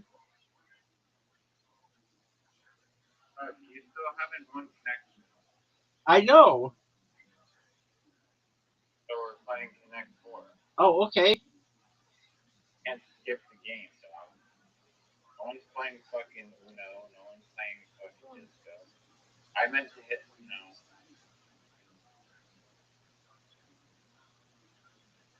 Hurry up. There's people waiting. Not all of us want to fucking stay away. Oh, dog. What did you think of that Blitz League? I got 2 copies. Can you send the Connect 4 invite, or are you trying to upstairs?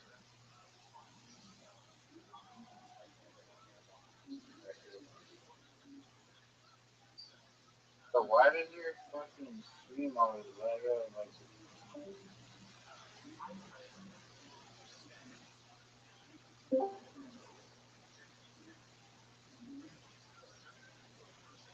anyone that argues there's no host advantage in this game is just on the blind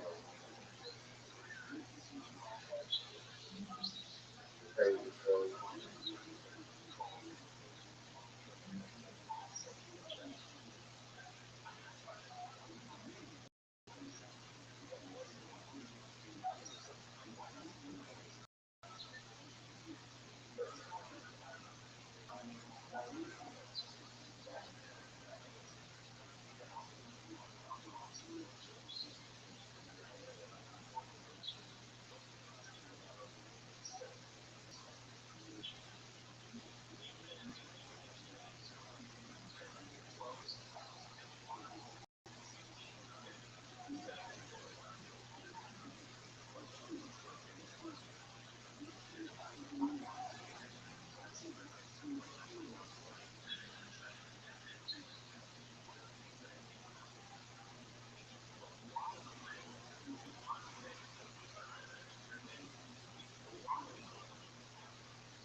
It's over, son. No, it's not. Oh yeah, it is. Mm, It's over, baby. no. Baby, it's over. All right, that's nine, Wow. 9-4, 2 out of 3 on this one. So 9-4, and I wait, beat you twice on that bitch. I beat your two ass. out of three. No, not two. I did beat you 2 out of 3. No, the first game was not a game.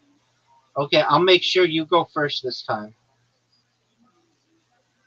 Alright. So, Win by 2, yes or no? there. I need all the luck I can get.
Okay.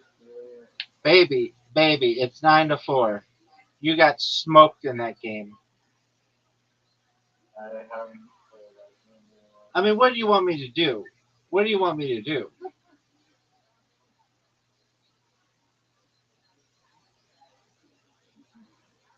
I like that one. I let me go off through and then I'm gonna go. No, that's the finale. We've got Monopoly. We're not fucking doing Monopoly. You can go on that one. Are you gonna accept your invitation? Or are you just gonna J your? Um, we're doing best 101 here.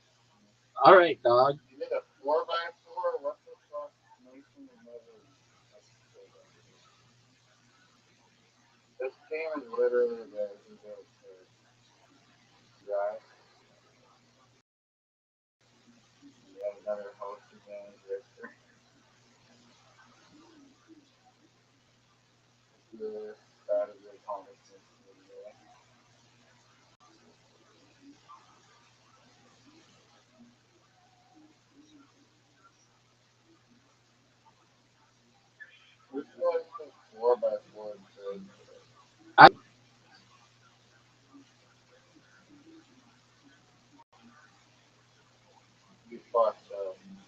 How did I fuck up?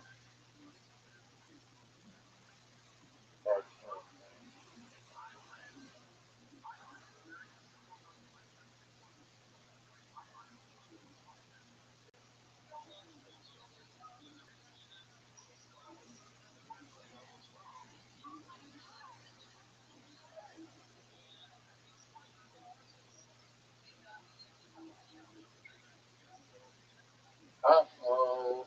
Fuck you, dude. Uh-oh. Fuck you. Uh-oh. Boom. Oh, 9-5. oh.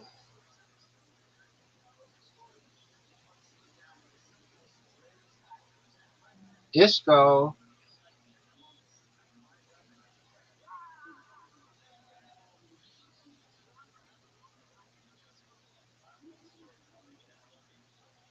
Terrible shot. I mean, the whole board's open and you just fucked up.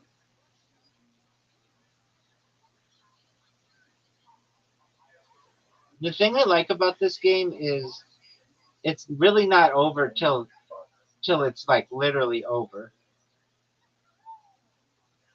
Yeah, I want you to get a real lucky shot. Right.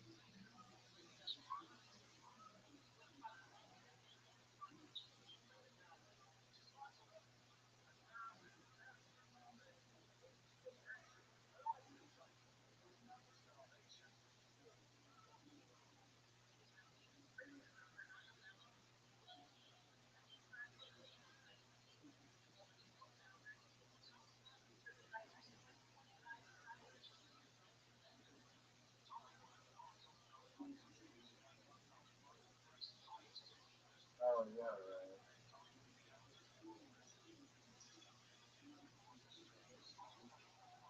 Oh no, I knocked myself off. This one's gotta be 2 out of 3, yeah. No way.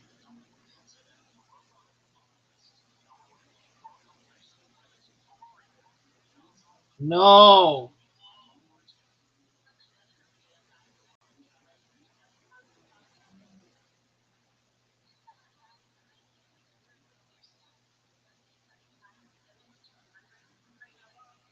Oh, I got fortunate that it hit twice.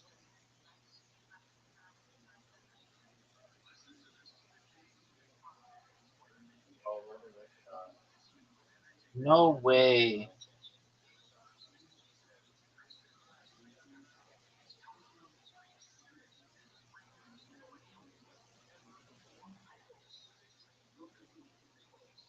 Riser's turn.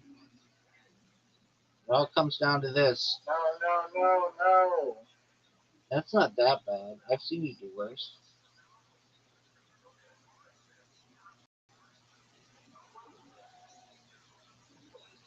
10-3 That is stupid or bullshit 10-5. right here. That's not 2 out of 3. No, it's not 2 out of 3. It's not 2 out of 3. I said it's 2 out of 3, dude. What you not hear that? No, you didn't say that. I said it's 2 out of 3. Dog, you know I won. I said 2 out of 3 win by 2.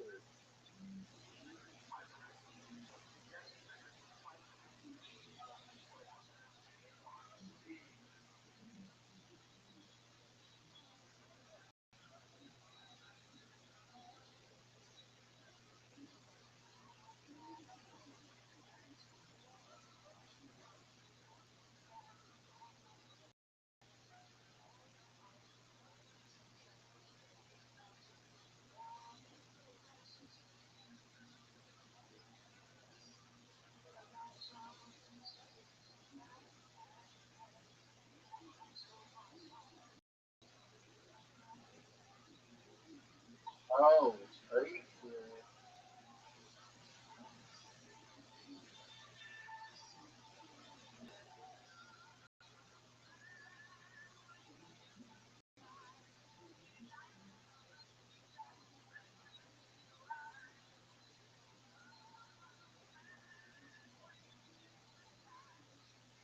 Oh no. Well, I guess it's not that bad.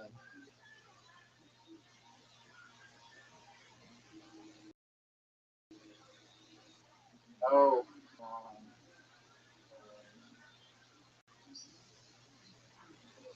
Dog, it's 4-0.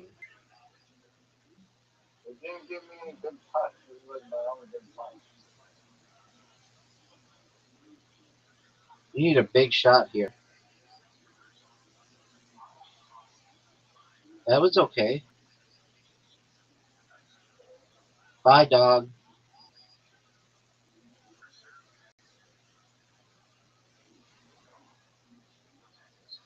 So what a shot. What a shot. I might come down to an overtime win. This doesn't count as a win. Yes, it does. No, it doesn't. It absolutely, it absolutely does. Oh, All right, I won by 2 or whatever. the overtime one doesn't count. Fine, I'll beat you again. But that's fucking bullshit that you say that after I already won. Sorry, those are obvious rules. And if you can't beat me, then that's a law.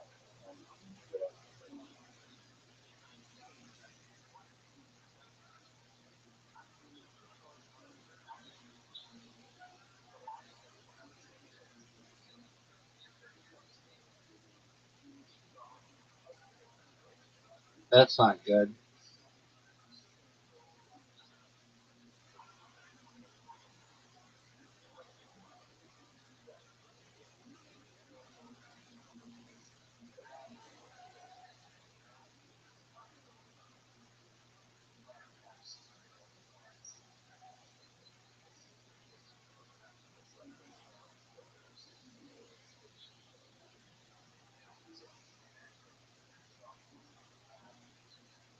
That's not good.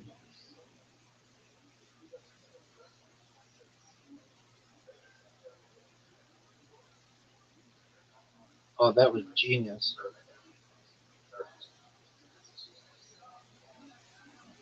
Oh no.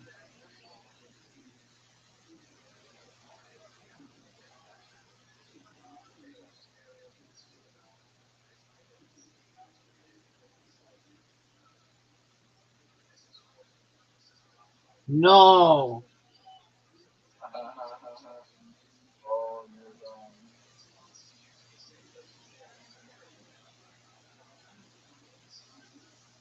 It's over, Doug. It's over. Shut the fuck up. That's not going to do it. Nope.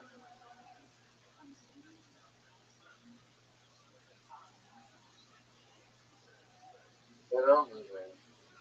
Are you serious? I'm going to need the overtime. 1-1.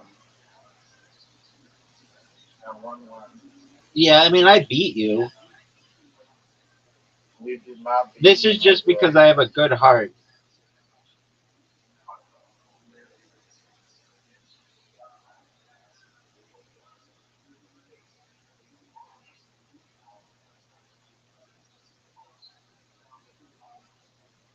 No, no. Come on. What is your fucking excuse now?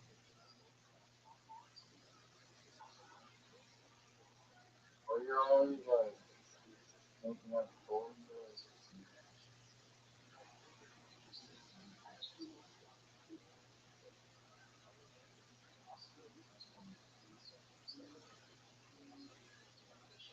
Oh, That was big time.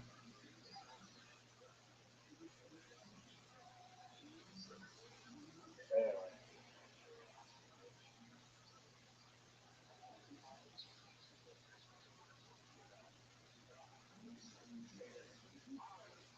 Yeah, big one.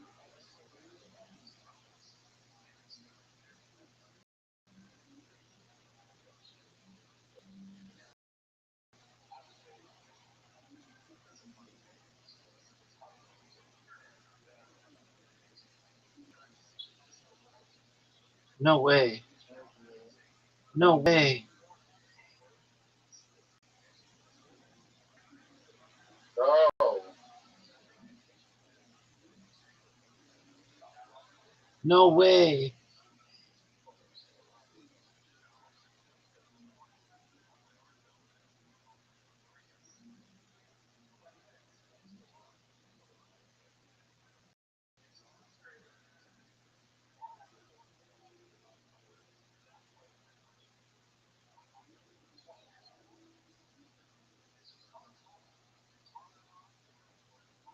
Oh, Terrible shot. Stop.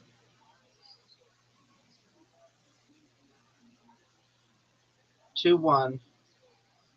Though it's really 3-1. 2-1. Dude, what is this bullshit that overtime games don't count? Oh, the tiebreaker is bullshit.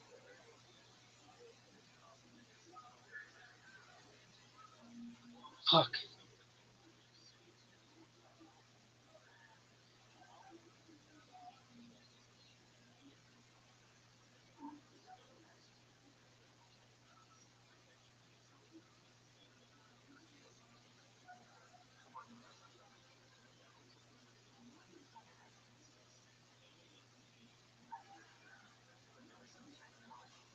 No.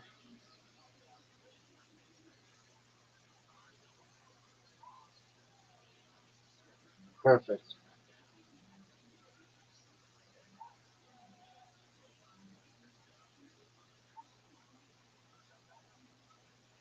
Perfect.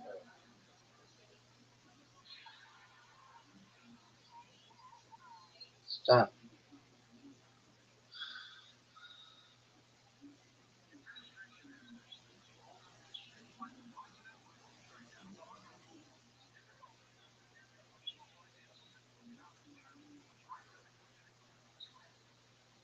No way. Thank you. Thank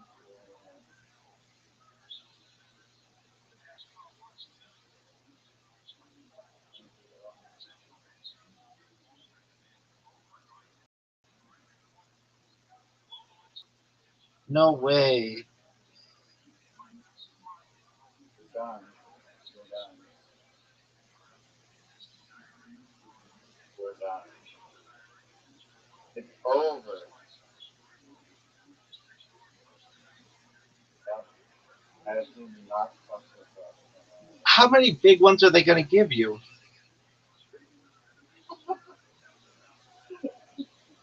Oh, let's try about it more. Come on, let's see it. You got the mini. You got the mini. Oh, two. Dude, this must not be random, or it must be random what you get because you got a bunch of big ones there. Yeah, I mean, sometimes you get shitty letters, sometimes you get No, good shut the letters. fuck up.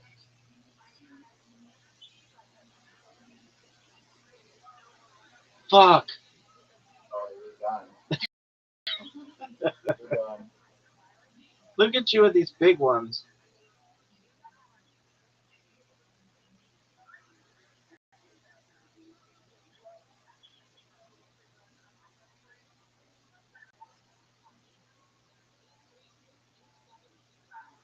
Oh, yeah.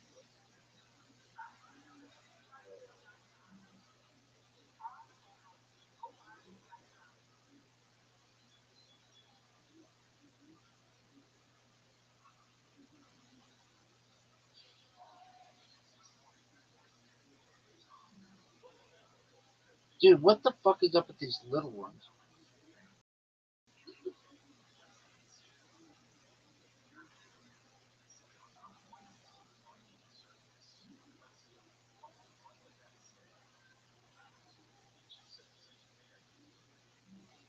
No way.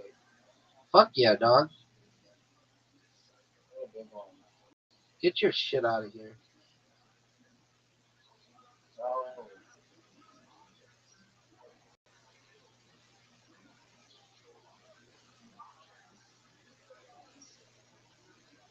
No. What? I'll take that.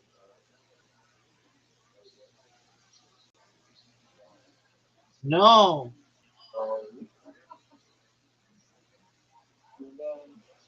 Look at another big one you got.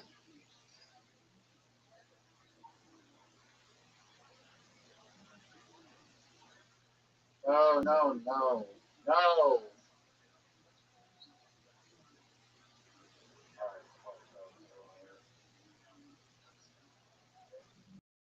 That's 3-2. This will never end, probably. No, I'm gonna end it right now, son. Oh, you got to go first. Right.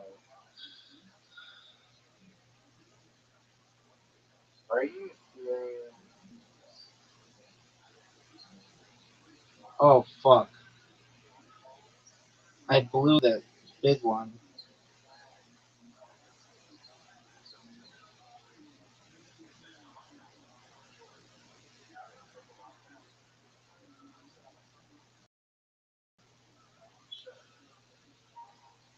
So you're actually in trouble because you have to go first.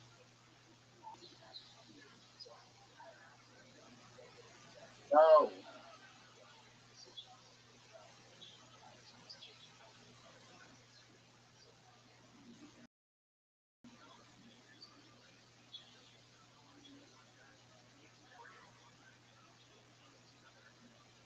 No.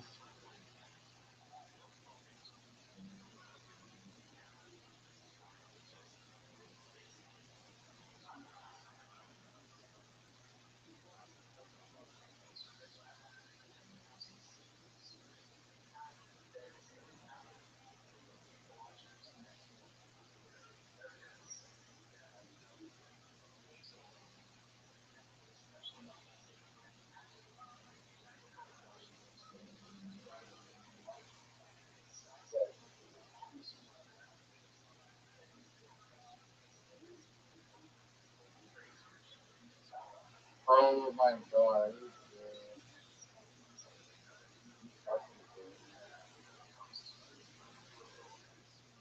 No. It's over, baby. No. It's over. No. It's over. No. You can't get all that shit. You're done, son. The best guy you've ever seen. You're done. It's over for you, baby. Oh, dude, you almost had something interesting. All right, that's 10 or 11, 11 to 5. Next up, clocks. No, we don't play fucking clock. We've played it before. No, that's not a game that we play. So, mini golf and then I'm leaving. They have to No table soccer? We don't play pool. Tactical, tactical or tactical or active?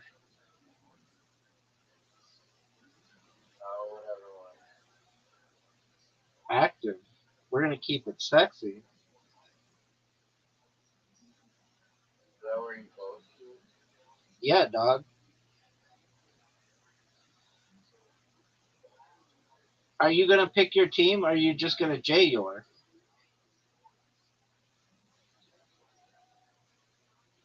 Are you gonna pick your team or are you just gonna J your?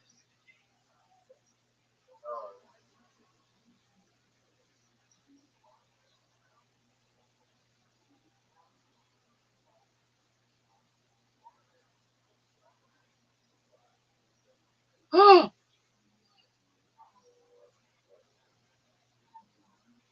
Is this the passing one? No, this is what we both say. I don't know why that was considered a pass for you. Oh, is that a pass?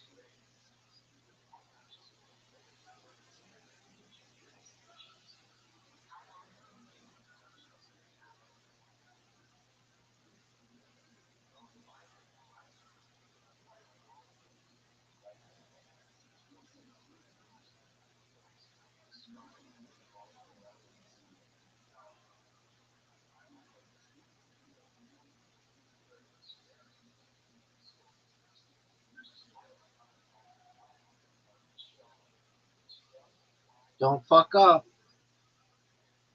Are you gonna go? Or are you just gonna J your? I'm going. Oh, get it, get it. Oh no. Oh no. That doesn't help me.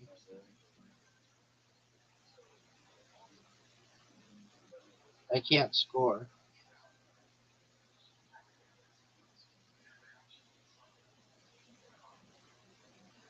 You got really fortunate.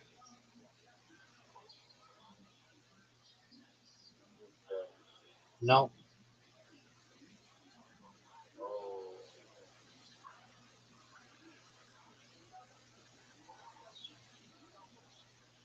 get in. I played that angle beautifully.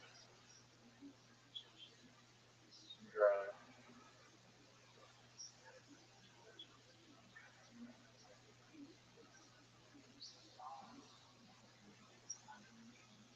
I'm just gonna hide in the net the whole game, or are you actually gonna play? I am playing. I have. That's how I scored. That's how I have the lead. Are you just hiding in the net the whole game? What do you want me to do? It's fine.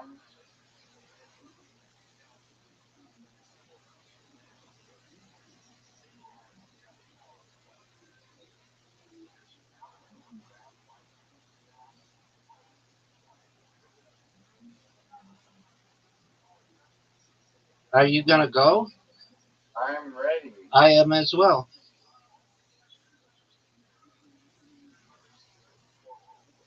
I'm going for one of the greatest shots in the history of mankind.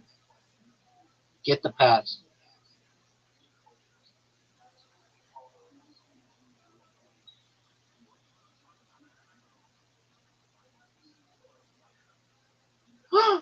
Oh, what?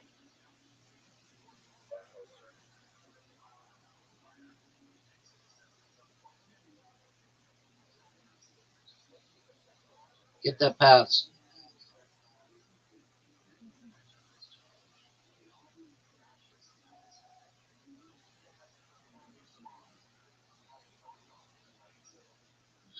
Are you gonna go? Or are you just gonna J or? I'm going.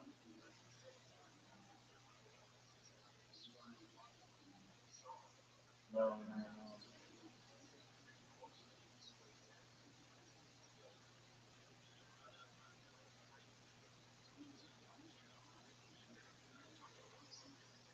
Dude, just get it down there.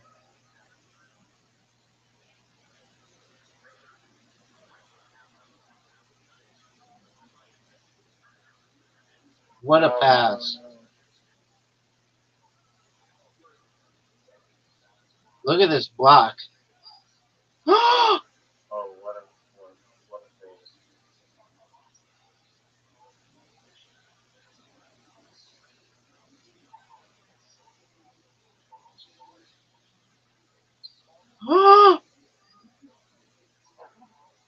Oh no, my fucking finger in the way.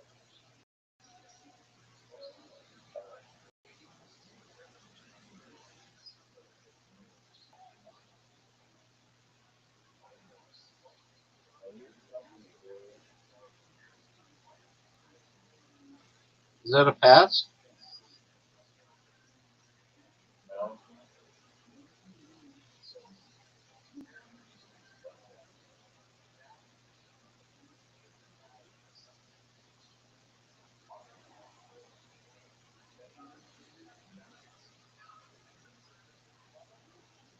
Our guys got there like exactly the same time. Oh. Down, down.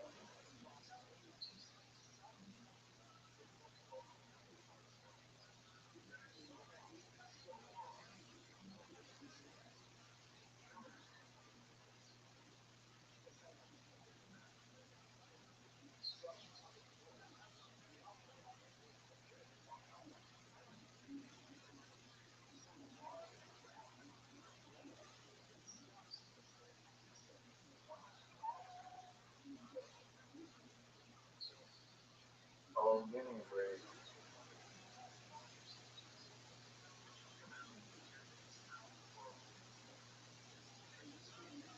Get it. No. Do you know what the dragon attack is?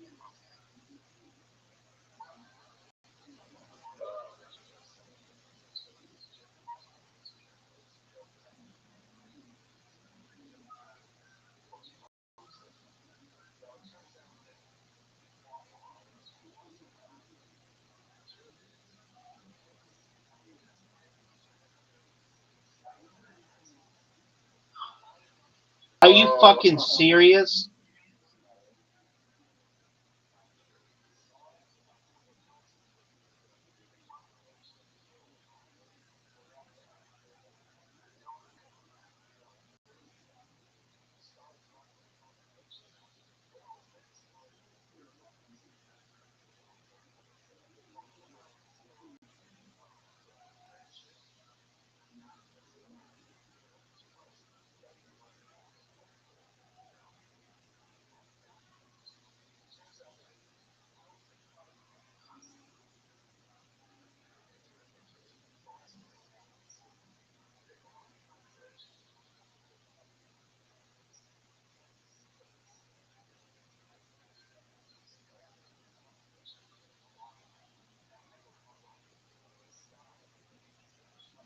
I'm going for it. No. What the fuck? That was a huge risk. So is this. I'm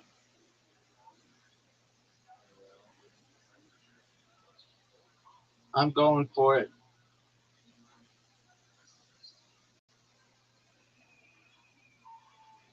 Oh, maybe the easiest goal.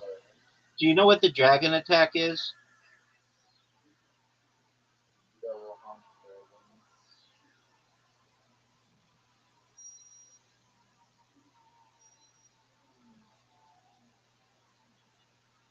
dragon. I've scored 4 goals in this game. You mean 3? 4, because I scored your goal too. Alright. Okay. Are you gonna just JOR yourself? Or get that, get that.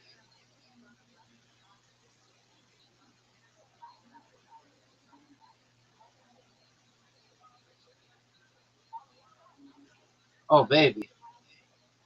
No way. No way has this happened. This is too easy. Oh, you gotta steal.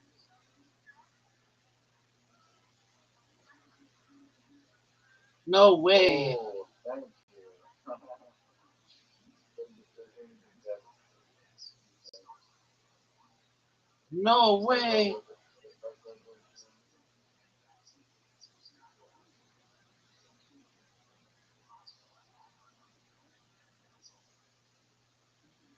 Oh. Alright.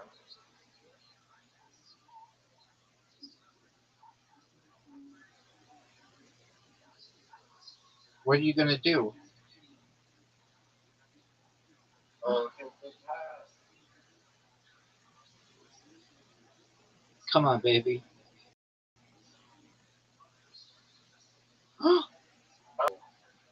That's my 5th goal of the day.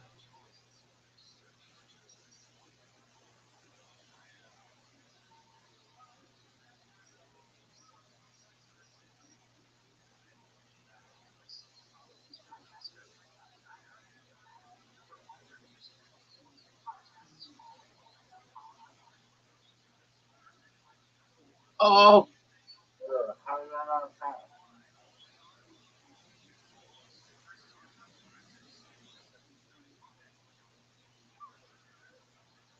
Get in.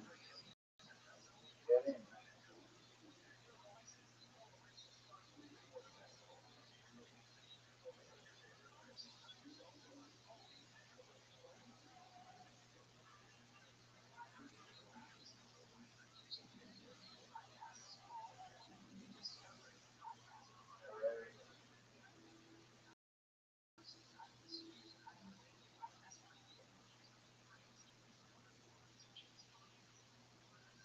Alright. No.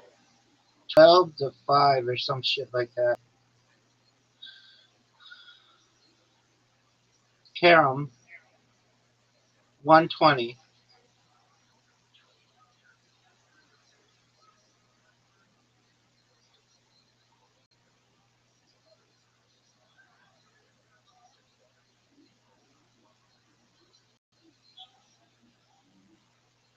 You're done. I just won. It's actually, you don't want to go, well, Oh,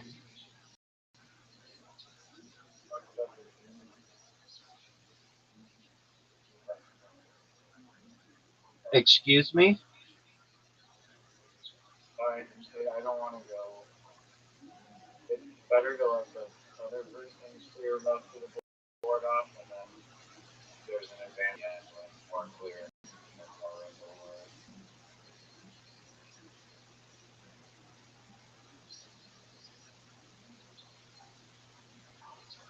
Are you fucking serious? Don't go in.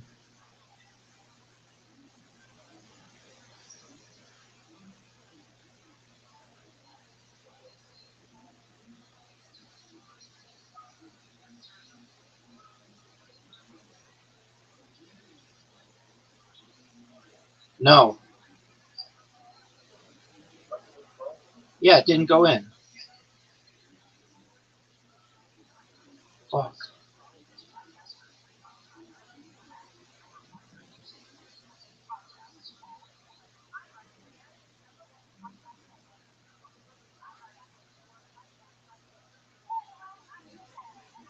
Yeah, right. You just missed. Yeah, right.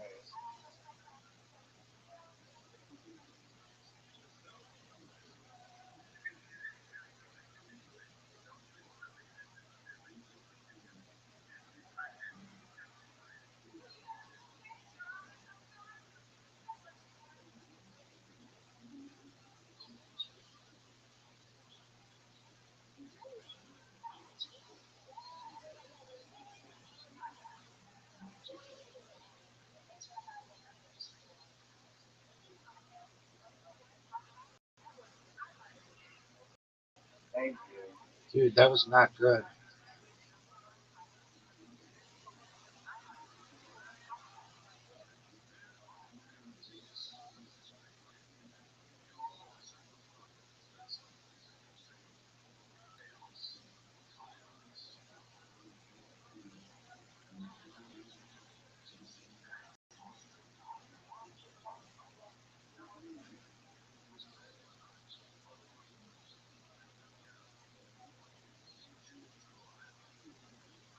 No.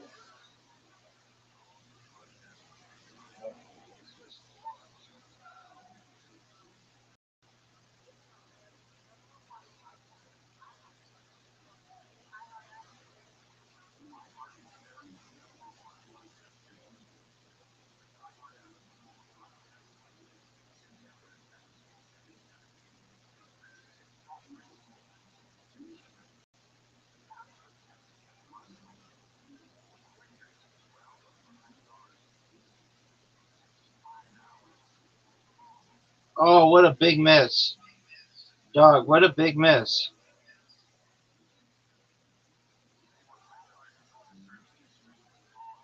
Dog, dog, dog. Oh, speaking of big misses. Speaking of big misses.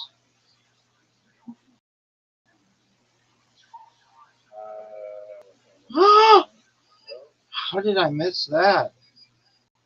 Terrible.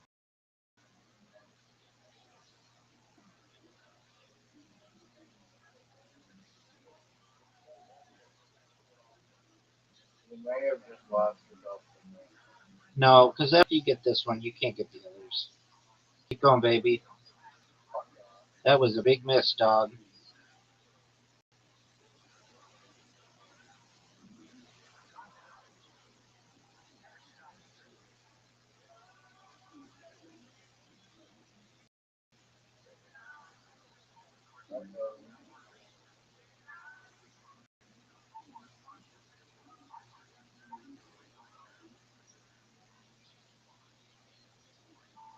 one more. Go for a new It's like 12 wins or something. Oh, I already won Karen. Well, but we already counted your win. Yeah, no. Bowling. Games played. Bowling.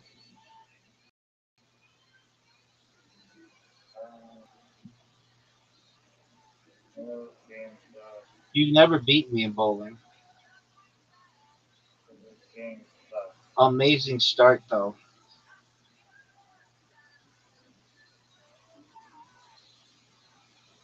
But I matched you because I'm a pimp with a big dick and a beautiful heart.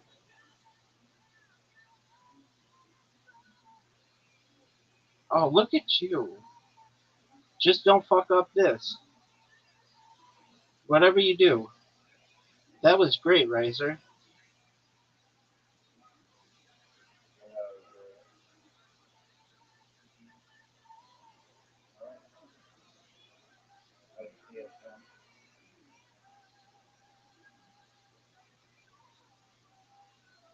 Are you going to dedicate any of these shots to Zoot's comedy career? you do that shit yet? No, I talked to him about it. 2 weeks. Look at you, dude. Still won't done it? No, I don't know. He said he's serious about it. This. Oh no, what a big miss.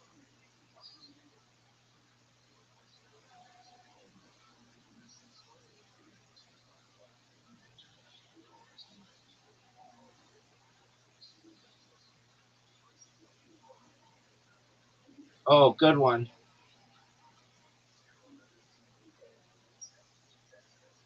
Get these two, pimp. Oh,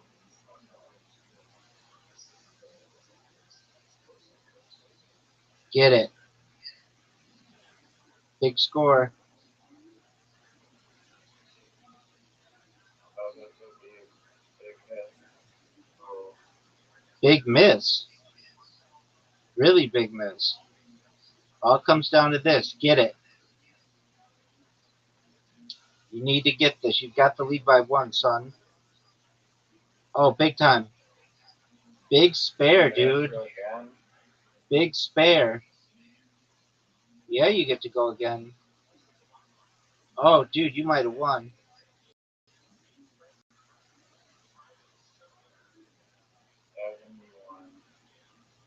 I have to get Oh, this. that might be bad. It is bad.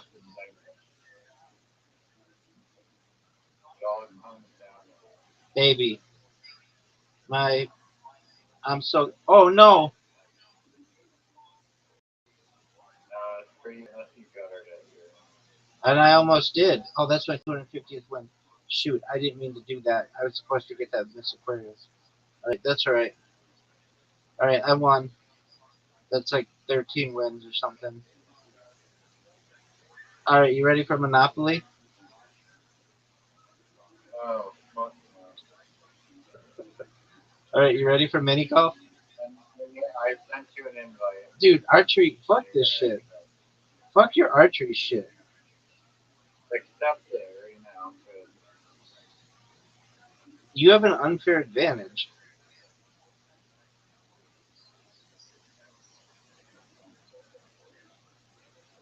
Bill is not an unfair advantage.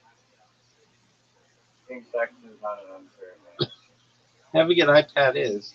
Actually, it is. iPad is.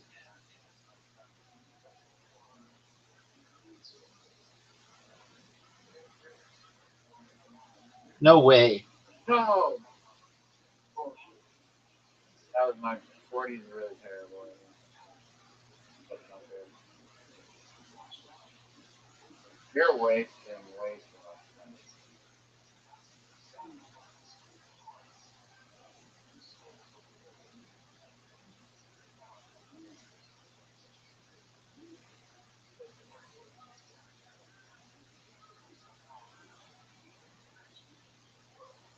Oh, no way. No, yeah, right. What?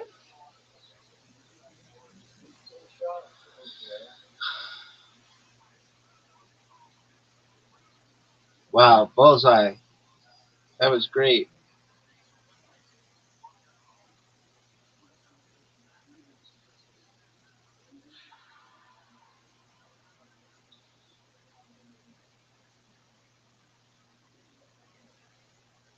Dude, big round. Get it. No way, that shouldn't have counted. I had 3 seconds. I got it. Some years are like, you take 1 second to shoot somehow.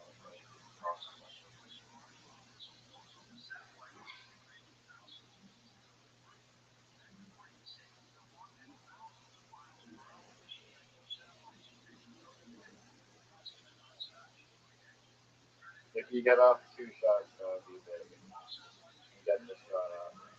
Oh, yeah, right, bro. The time. Oh my god. What do you want me to do? 9,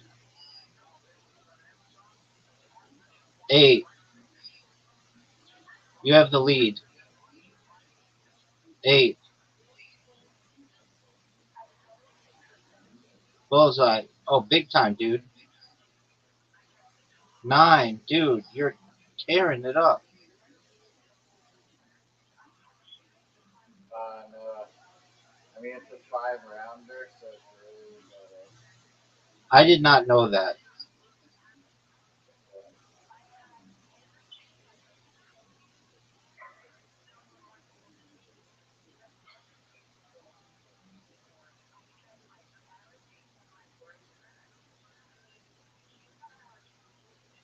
Oh, let's see if you can get. Oh, no way, no way, no way. Bullshit. Bullshit. I mean, what do you want me to do about it?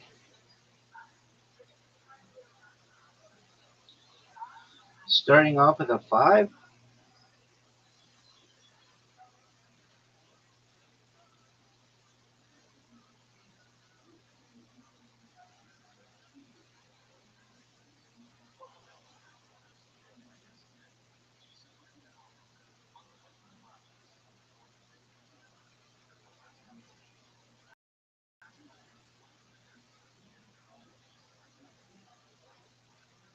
I should have closed down all that, man.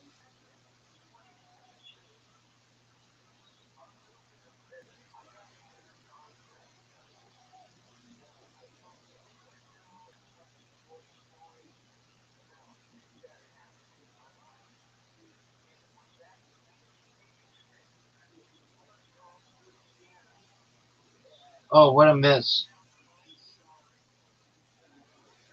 So it comes down to this.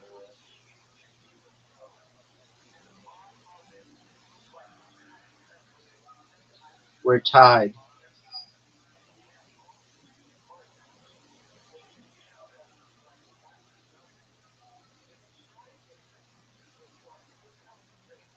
Look at all these 9s and 10s. Oh my lord. That was clutch. That was a big round. That was like 9, 9, 9, 9.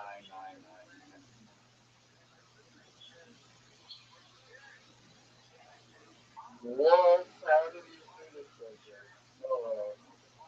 Unless it's the game or like, oh no way. Oh shit. Oh, it's gonna come to the wire. You have to make it. Oh man.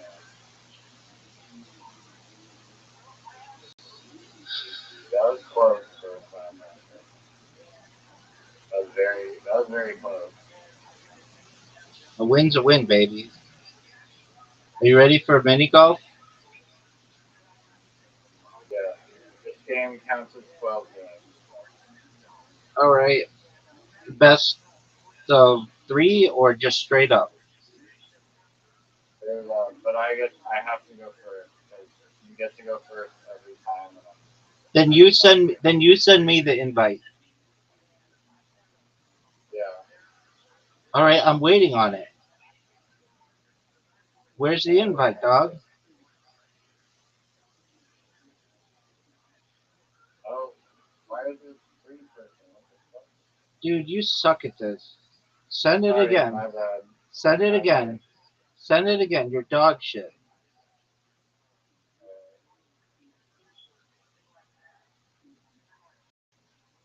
Yo, it is weird red ball.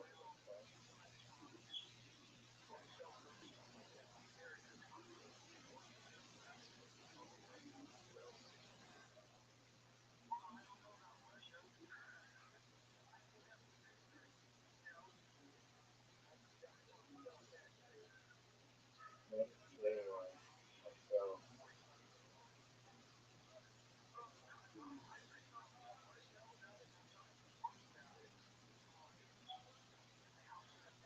You're a cunt. You're an absolute cunt. Oh, wow. That was perfect. Oh, you're done. Good. You're done.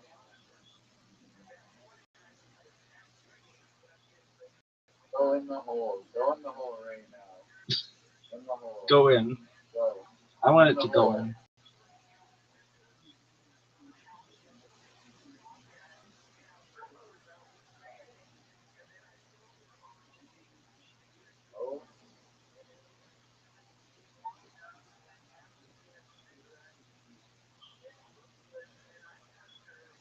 Oh, Oh, you actually had a chance.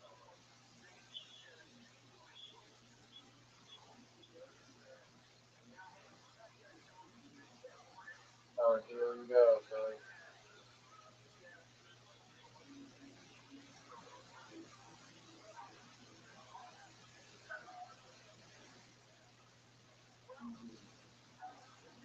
what is that bullshit? ask yourself. I don't know. Playing the game, bro.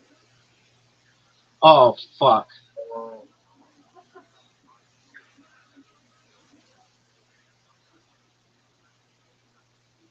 Short, short, short, short, short, short, short.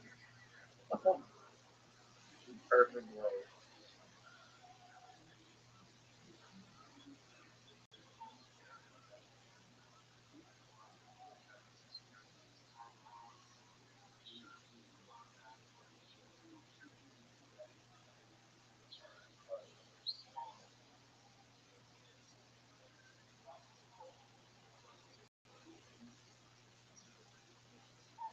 Hit the other tree.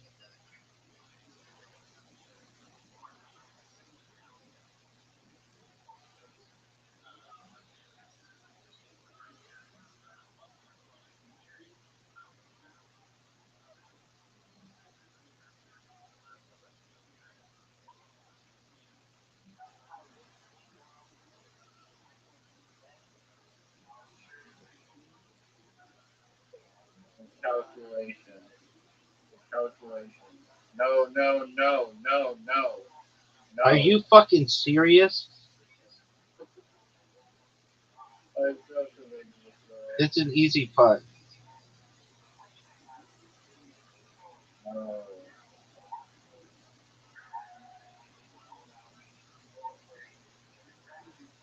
Mm.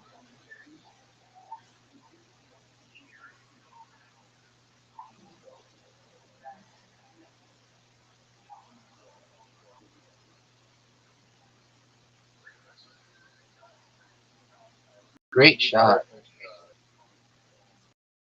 shot. This was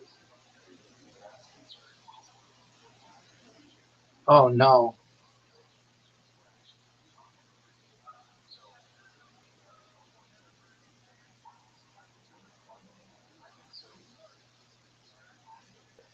Oh, no. all you're done.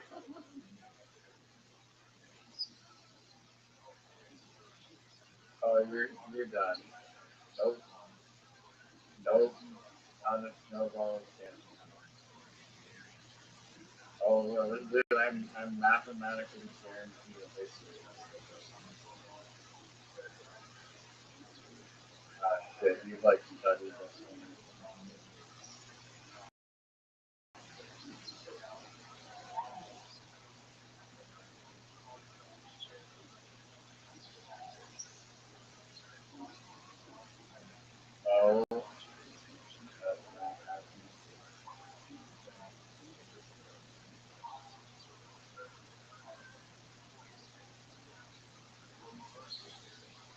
Game winner.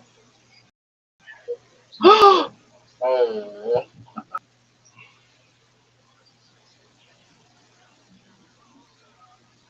He missed. no, no, no.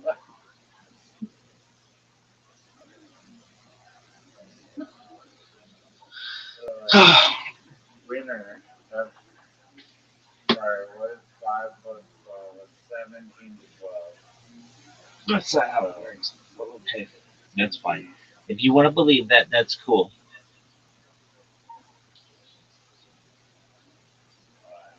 Alright, That was fun. We should do that again sometime. Alex, every day. I like it.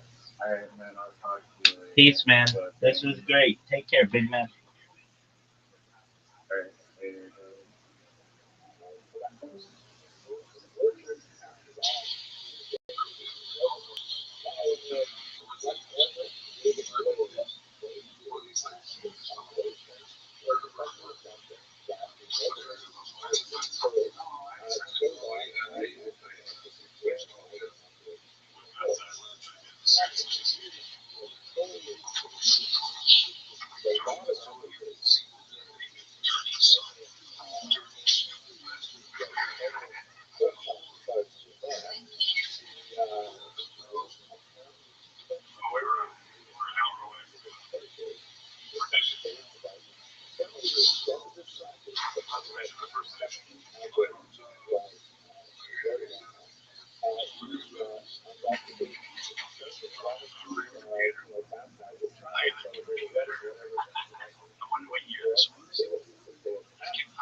like if you push and push, no, it stays just far enough from you that you think you have fun. If it's really trying to scare you, it doesn't want to jump on you. And once it gets really close for a long time, so it wears everything out. I want to wear it out. Like that's how you do it if you're chasing a person. You don't just run up on them. That's just spoils all the fun, right? And I like going to wonders too. It's like chasing a pack of air for, oh yeah, that's what human beings can run so long. But that's a different, they're overheating. It's called persistence hunting. Yeah, that's why there's so many amazing marathon runners come from that part of the world.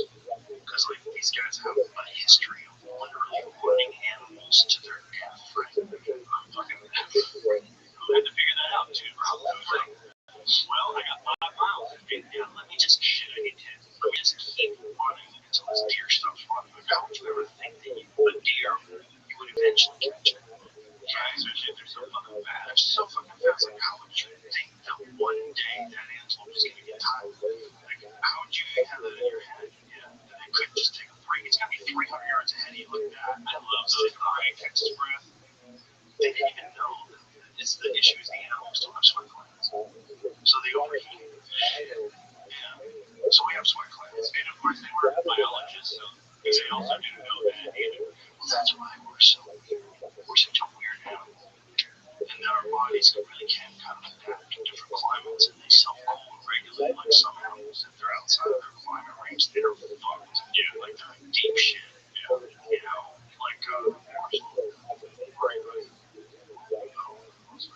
So we have to, we're going to exercise in Texas. We have to do it in the morning.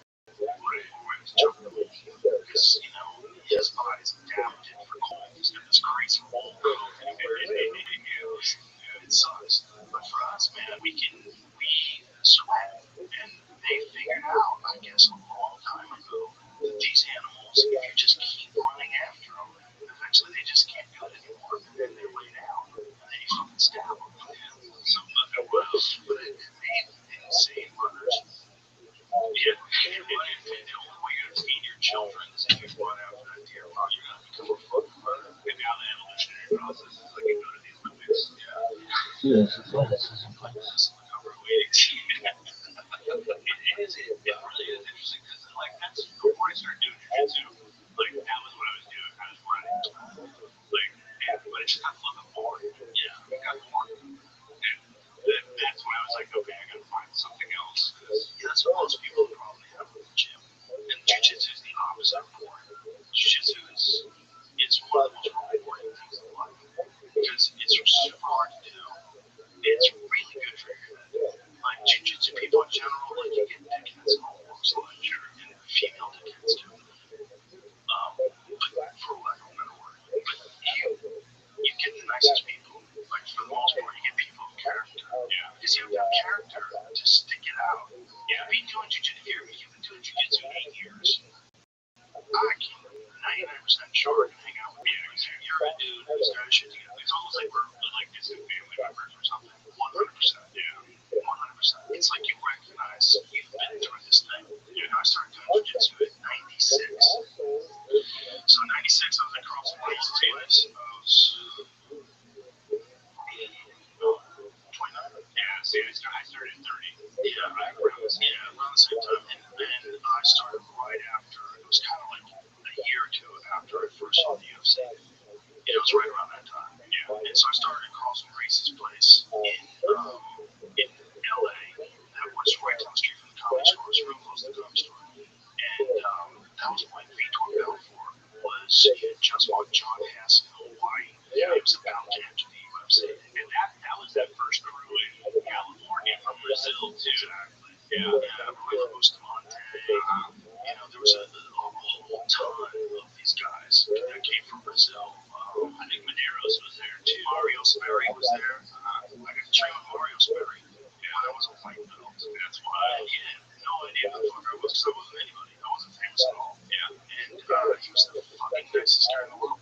Yeah. He explained, Mario Sperry explained to us how he got his triangle really good. He would make his girlfriend sit in his guard and he would just triangle her. She would complain, like, stop. Just let me do this. Or let me use your body to practice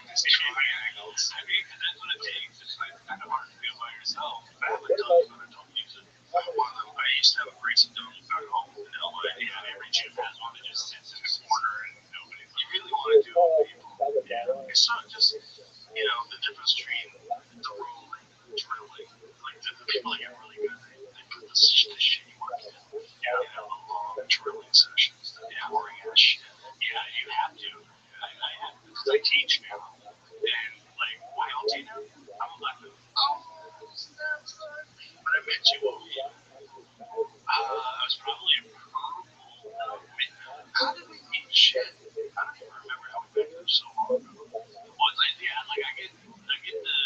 I went through the story question. It's so funny.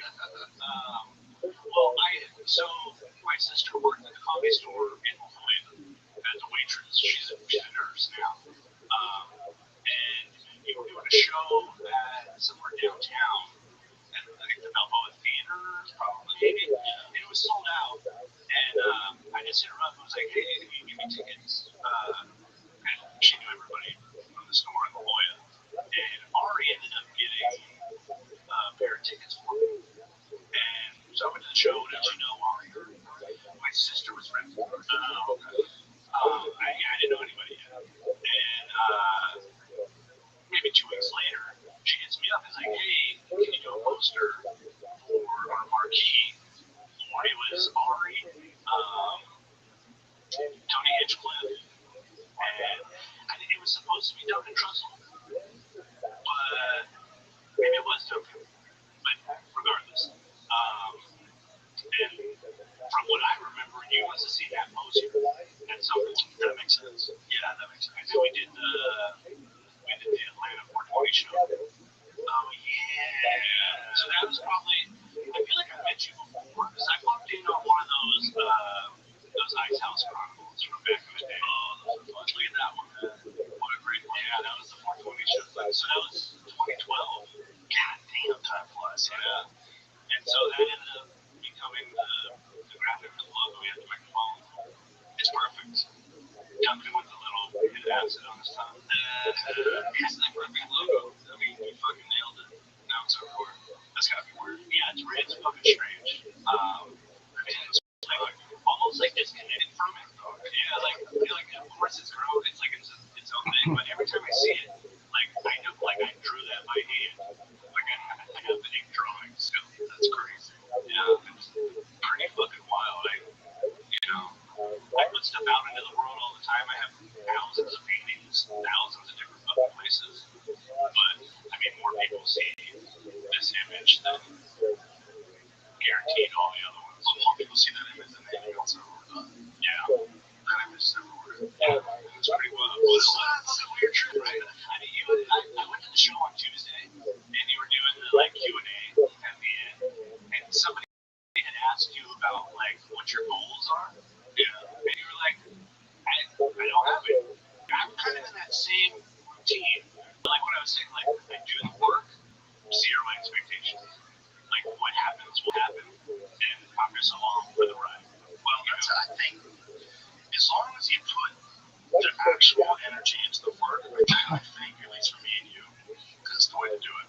I don't have, like, people, there's a lot of people out there with vision boards, those sort of things, and he's got this vision board, he's got his goals he wants for his company, and goals he wants for his life, and this, that. Like, I get it, that probably works too.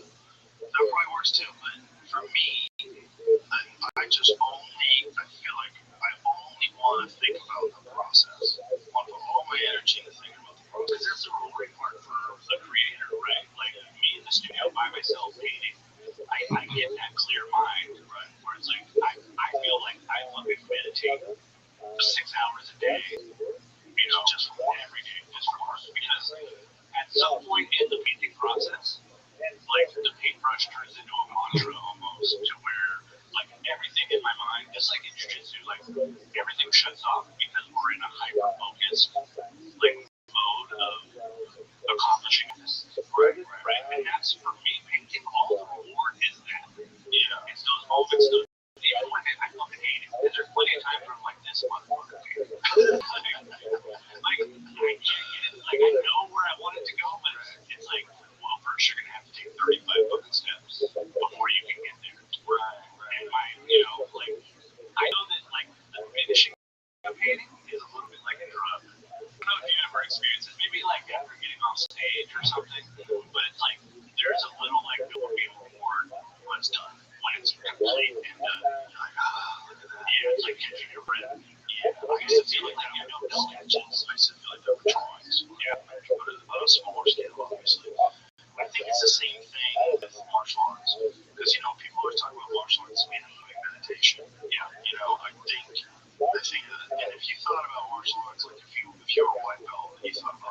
the time that's going to take before you become a black belt. You're like, oh my god, yeah, I can't do this. But if you just think about the process will get you there. Yeah, you just have to just only be thinking about this idea, this process of improvement, of dialing it in.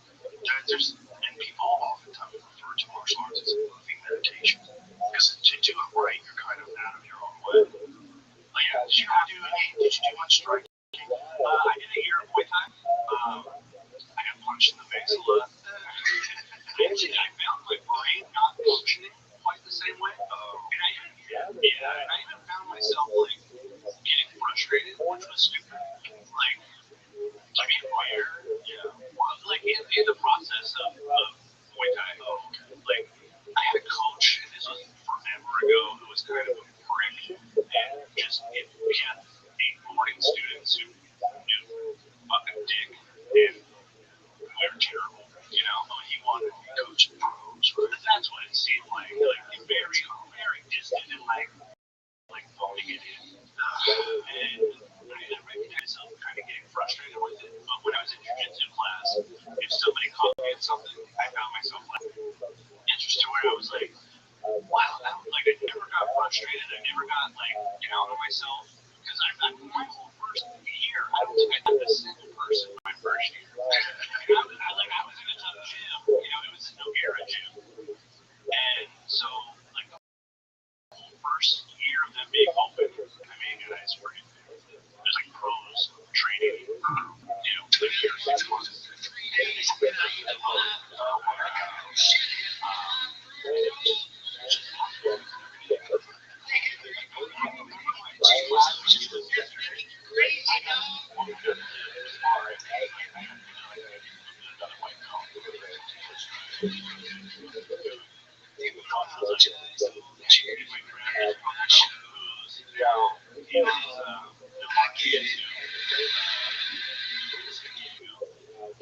he came over his purple belt, just fucking like vanilla gorilla, and he tossed me. Oh no! And I was like, what the fuck was that? Like, I had no idea what had happened. I was on my back, trying to catch my breath. Like, holy shit, what was that? And at that moment, like, I knew I thought I was tough. And I had those guys up next to me, and I was like, just a complete humbling experience, but also like encouraging. Like, I feel like it was that singular impulse, like, led to me in my head. Interesting. So, because it was so overwhelming, I would learn that. Yeah. And I was at kind of like a weird phase, so that was probably like around 2008, where shit seemed to be, there was like a little moment of like everything going to shit. And like I had this weird feeling, this is like the financial crisis. This was one of the banks. Everybody's money was weird, and it just gets collapsed. And I felt like shit hits the fan. Like maybe I should know how to do something. It was such a weird feeling. It's really abstract. Like to me, it wasn't like I was like super concerned or like really serious about, but I had the thought that like if I need to defend myself, or if I need to, that's what I wanted to do. It's like let me fucking chase it in here, until it overtakes the rest. And it just gave me a little bit of a motivation, and then I just found it going. And I would say if I ever opened a jiu-jitsu, I would call it jiu-jitsu. Just because, I mean, I was talking to Zach, your security guard, at the coffee club, and like, I mean, I've been in street fights. I've been in street fights since I was a teenager. Like, I've broken up fights more often than I've gotten into them. And one thing I do learn is for this when fights break out, don't be nervous. How beautiful is that? I had that because I remember when fights are breaking out, your anxiety shoots up, your heart rate. I get worried if like someone close to me is with me, and I'm worried about their danger. Yeah. But the fact that two people are fighting, I'm so interested. I saw the bar fight a couple years ago where a group of guys attacked this dude. One of them got a hold of him and sunk in a guillotine. The guy got taken down. Deep guillotine. Like all the way up over the shoulder, like not letting him tap. Not letting him out. No. And I saw it all sort of kind of unfolded. And I ran up there and I just whispered in his ear, "Had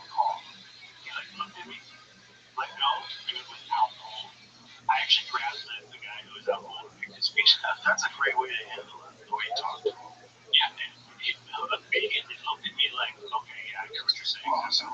This kid did it after nothing happened. Like straight usually back yourself. You're going to jail. For a long time. Yeah. Especially if the guy's out there holding on. It's like it was tight to get beat by not know he was out, but actually he's probably so jumped up. Like, you know, Street Fighter is just so dumb. And if I see that, I just get the fuck away. But what just weird I've seen so many people beat people up. I have seen like firsthand, there's probably like 90% of people on the earth that have seen more fist fights in person than me. Yeah, I can't imagine, especially in that close range. Close range with world-class fighters. When you're at a UFC event, like those fights feel so much more intense and so much more like you gotta figure out when you're there. You gotta come into the apex. The apex is the place to see fights. The apex is the UFC's private auditorium. It's tiny. It only seats like 100 people. Is that where they were doing the fights during COVID? Dude, I saw Francis versus Steve Miocic in a small cage with no audience. It was wild. There's how you don't care, bro. It was wild. Yeah, it was so different. Francis's punches and kicks without all the cheering. Yeah, to hear that sound, it's a different thing, man. Yeah.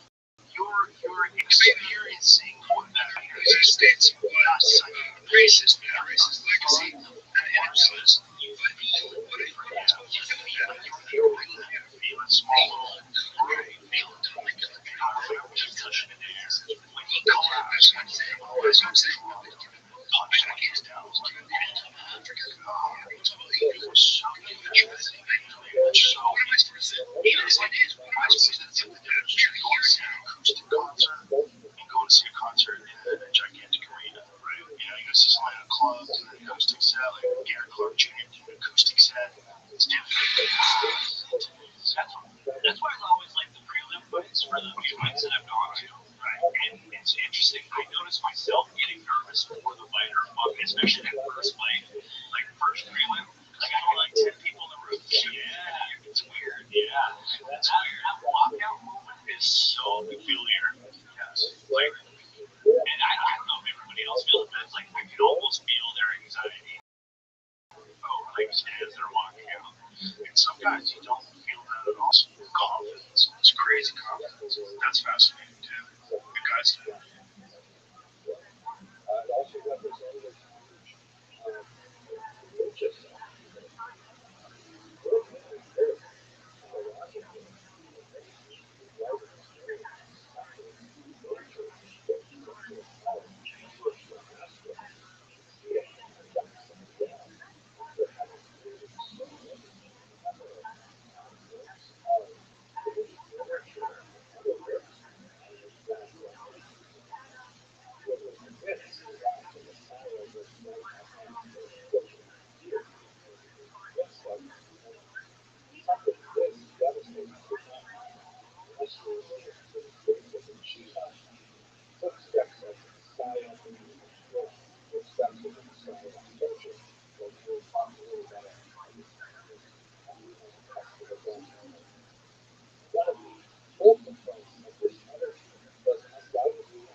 Manawashi.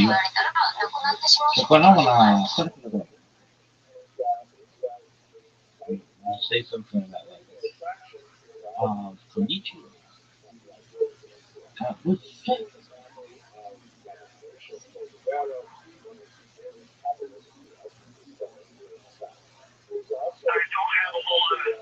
Dude, I hate this one. This one's so fake. Mel's Hole. Mel's Hole's some shit, baby. I wonder if there are any. I love me some Mel's Hole. The one thing you get to figure out.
vehicles. So.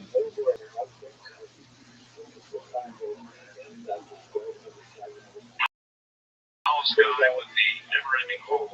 Ask him about it here in a moment. Now to Eastern Washington. I guess this is Eastern Washington. Now I'm there. If I am.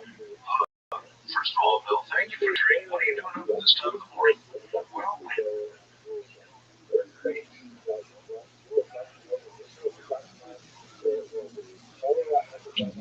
Bullshit.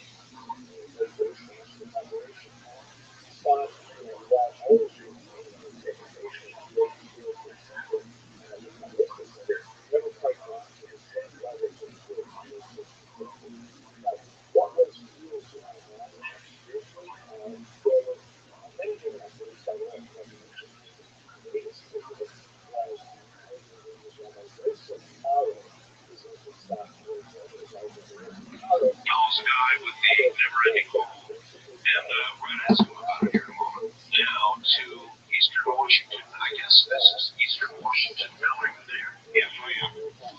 First of all, Bill, thank you for your drink. What are you doing up at this time of the morning? Well, after I got back on the money in town here now because we had a couple of our buildings out there caved in after the big snows that we had out here last month.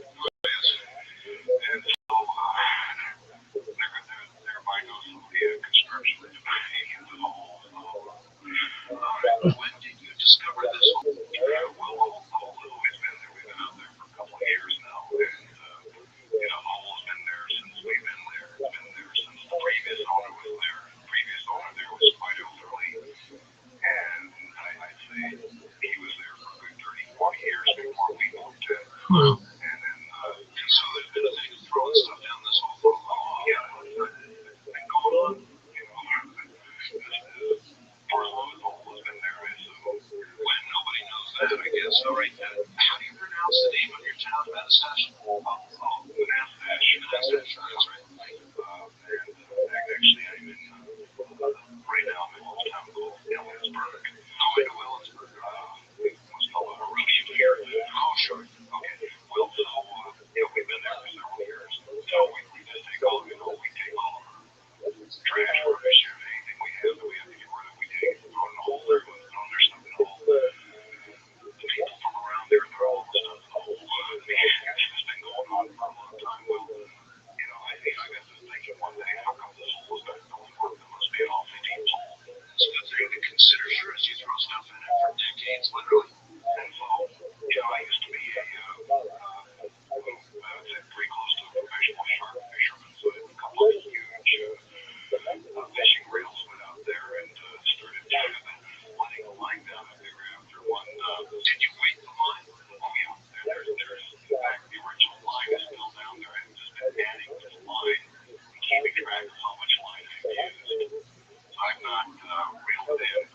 How much weight is on? There's a 1 pound weight at the bottom of it. 1 pound weight or 1 pound weight. It's a triangular 1 pound weight. And so that's at the bottom of it first. So in other words, we'll go down kind of like a plumb bob. Exactly. If I can break across the center of it there, it goes straight down to the center there. And occasionally I try to move the line there, but when you're moving that much line, you really can't do a whole lot with it. But it seems to, there seems to be, it's not resting against anything at this point here. It continues to go down freely.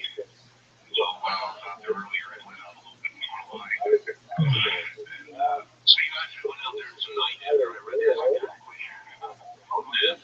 Well, it's not too bad out here right now. It's about 25 degrees, so it's not too cold. Have you ever heard anything coming from any sounds or anything? Well, most things do is like yelling out there. See that going? I've never heard of that going out of that thing. It couldn't at all.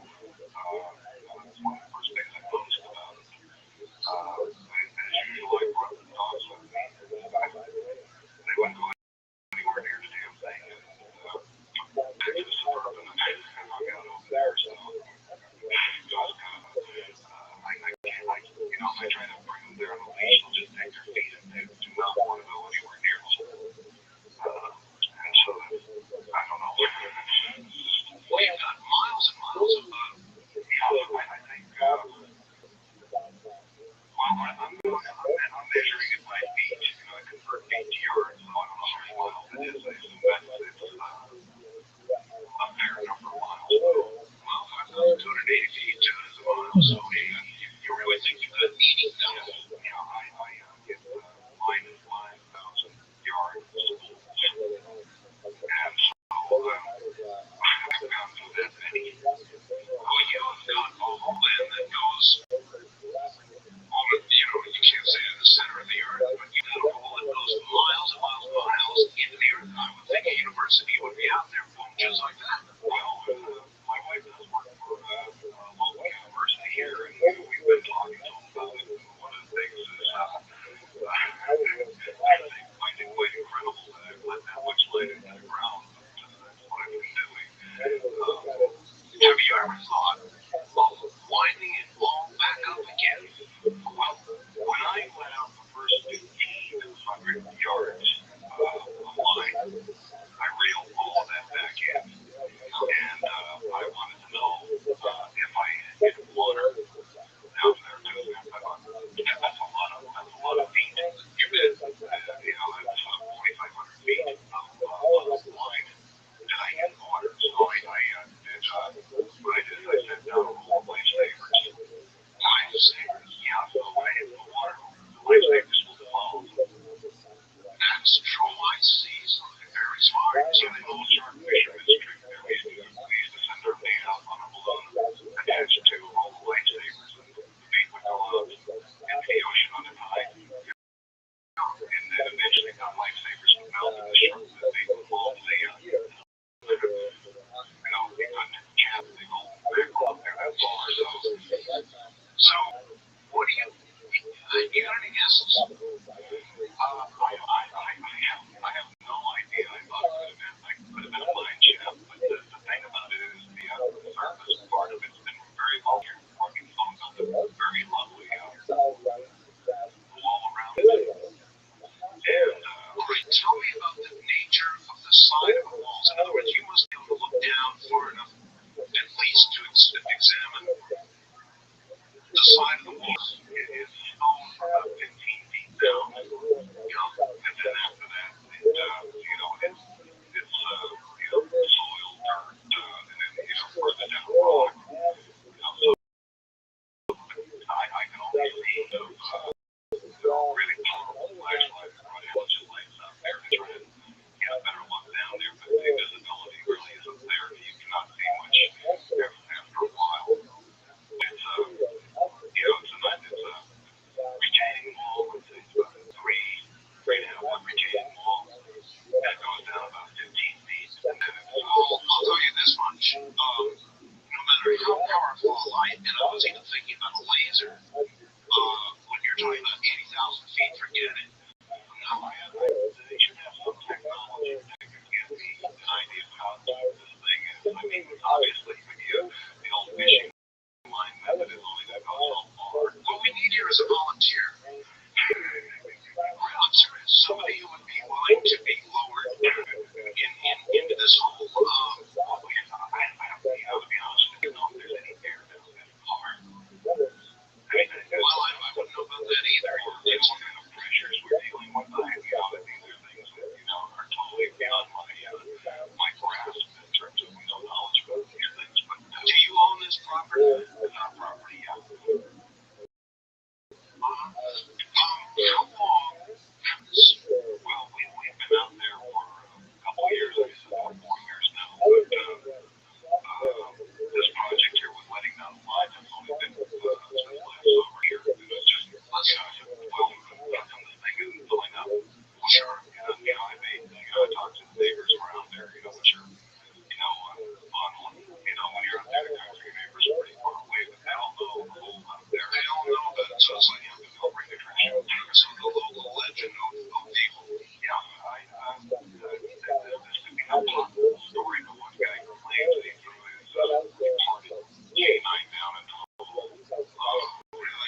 Mel working this thing, little metal thing on his collar there. And he said it was a fake dog. And he said he knew he would talk into the hole. And I know that's not, that's not my dog.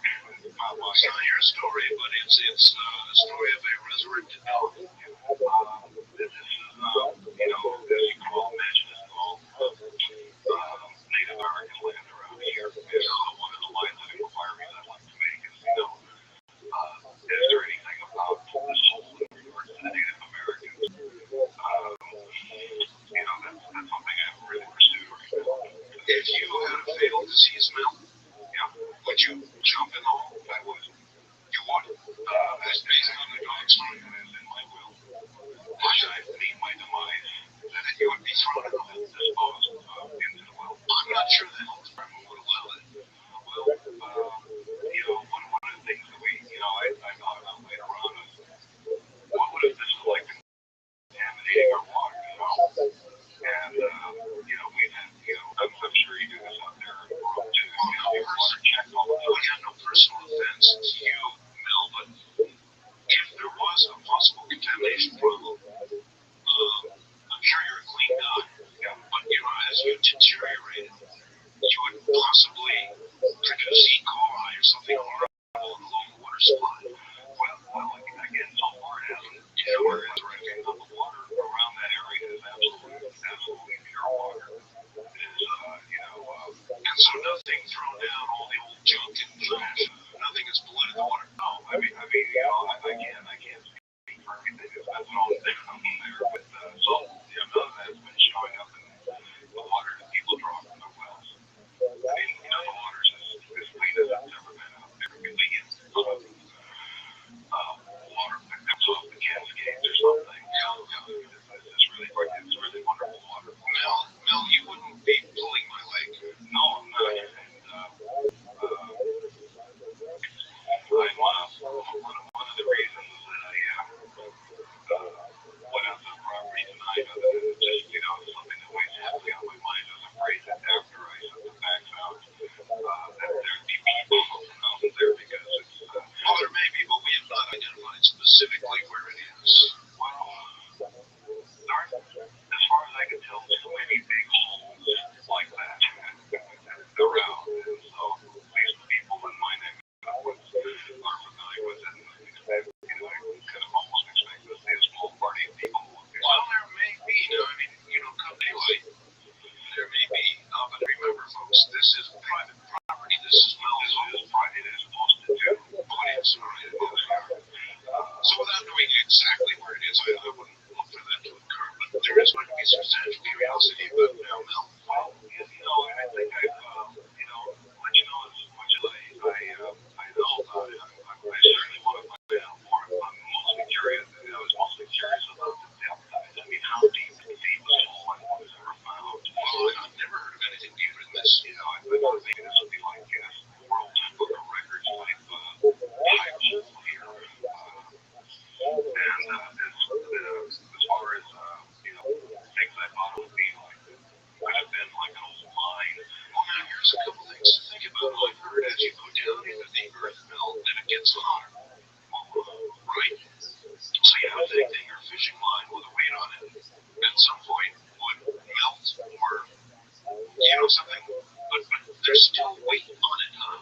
Yeah. The line is not moving freely. It don't fall and there's no weight. Oh, that's amazing. Let's let some of the audience ask you questions. Okay, I'll be thinking to do that. All right, because I just might be missing something. Well, Carmine, you're on the air with Mel. Hi, Dave. Yeah, I was listening to this. Very interesting. Yeah, it is. Well, I just want to let you know I looked up an encyclopedia and the Mariana Trench, which is the deepest hole we know about. That's in the ocean, right? Right, 36,000 feet deep. So this is certainly over double that already. Right. And it also says that under mining, that with current technology, we can only go down about 1,600 feet. Wow.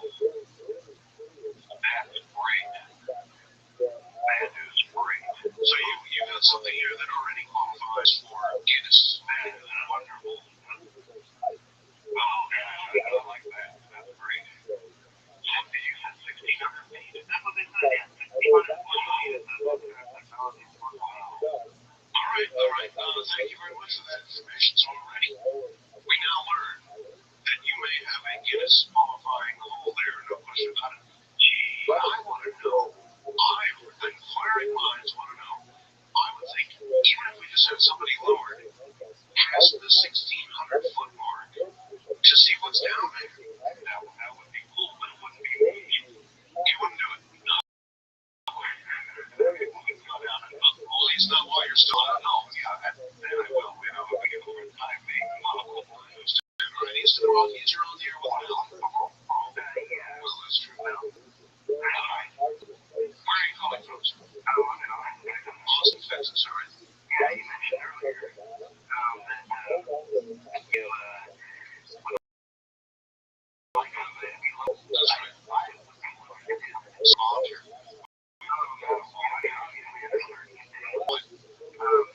A cage?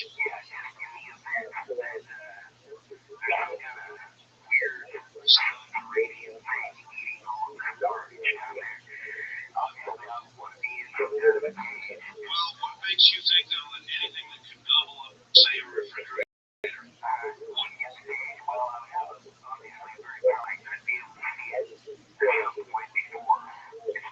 So we'd have radio contact with you and we could hear you scream at least.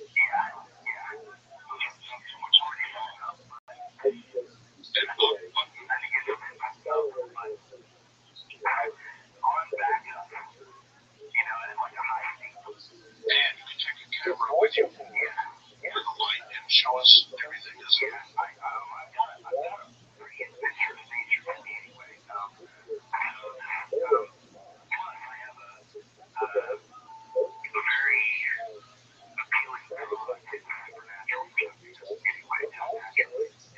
I'm not saying there's anything supernatural about this, but well,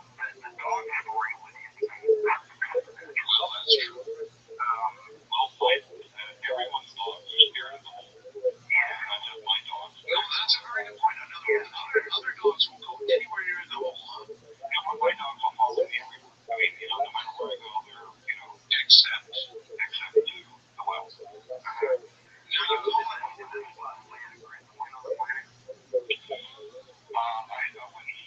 it. Red, white, I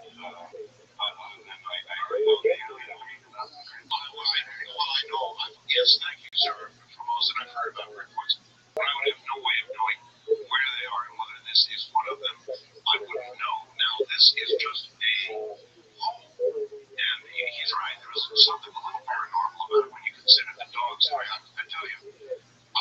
Well, here's somebody from Las Vegas. Mike suggested we throw a cat down the hole. Listen to the cat scream as it goes down. It's a horrible idea. People who do that throw down the cat. Oh, man. And you hear the echo sort of going down. I'm not for that at all. All right, Mel, here comes some more people. First time caller line, you're on the air with Mel with the hole. Art, why don't you have somebody, I know you're connected with somebody that's got radar midway right up and down. Well, would radar go down the hole without hitting the sides? Fancy radar to do it. You mean like what about sonar? No, I guess that's sonar you could use if you don't have anything for the medium to go through, like underwater for sonar. Yeah. But radar would definitely work. In other words, wouldn't radar return a hit from the sides of the hole and bounce around down? Very directional radar. Well, you use radar, but that's out in the open. That's not, I don't know enough about radar to know if that would work, but it's a good idea. All right, that's how about a cop's radar? I'm not sure if they'll return and go off of that. Possible.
really, in effect, a bottomless pit. Well, you may have something that the U.S. government wants, so I could, like, rent this thing out. You're damn right. And no way is that going to be fully fit.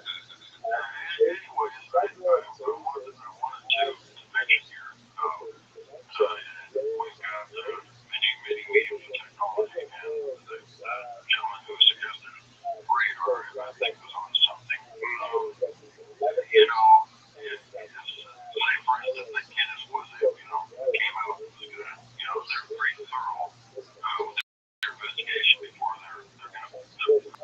Anyway, maybe the way to go is to have some lower end sensors package, which some of the measures for noxious gases, temperature, and I'm sure they could focus a radar, probably pencil thin, and just hook it up to some supply of cable lower down. Be interesting. Look, I'd be interested, even if we don't get hold of the guy from Austin, to lower a camera and a light down. When I was out there this evening, it's kind of a sort of a full moon out there. And one of the things that occurs to me is maybe this has some sort of astronomical type thing. What do you mean? Well, it's like, how the various pyramids and things of Egypt, are supposed to be lined up on various star systems or whatever. Well, was it a thing like where the moonlight was shining into the hole? Well, no, but I just have noticed, the full moon and all this stuff, that just sort of put two and two together there. You never felt drawn so personally, have you? In terms of, you could term this some sort of spiritual involvement or suicide, no,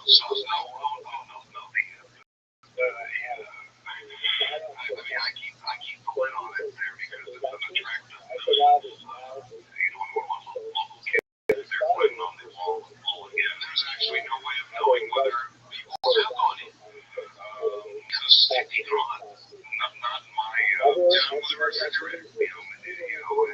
I can find out something from the local Native Americans, maybe with some sort of burial thing, or you can draw a big rock and you can hear it going down by bouncing off the walls or something, but you never hear a splash. You never hear a splash. I've even taken like old television tubes, picture tubes. You can draw picture tubes now. I hate to say this here, but they've dropped more than one of them down there. And, I've never heard of them explode or anything.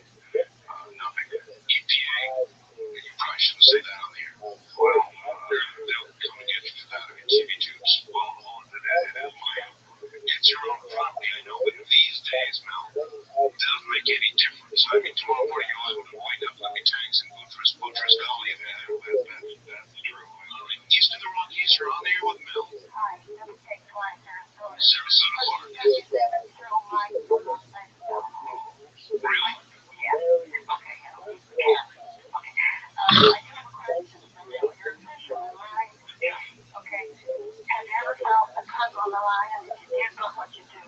I don't have a look on it. There's just a large, there's one pound weight.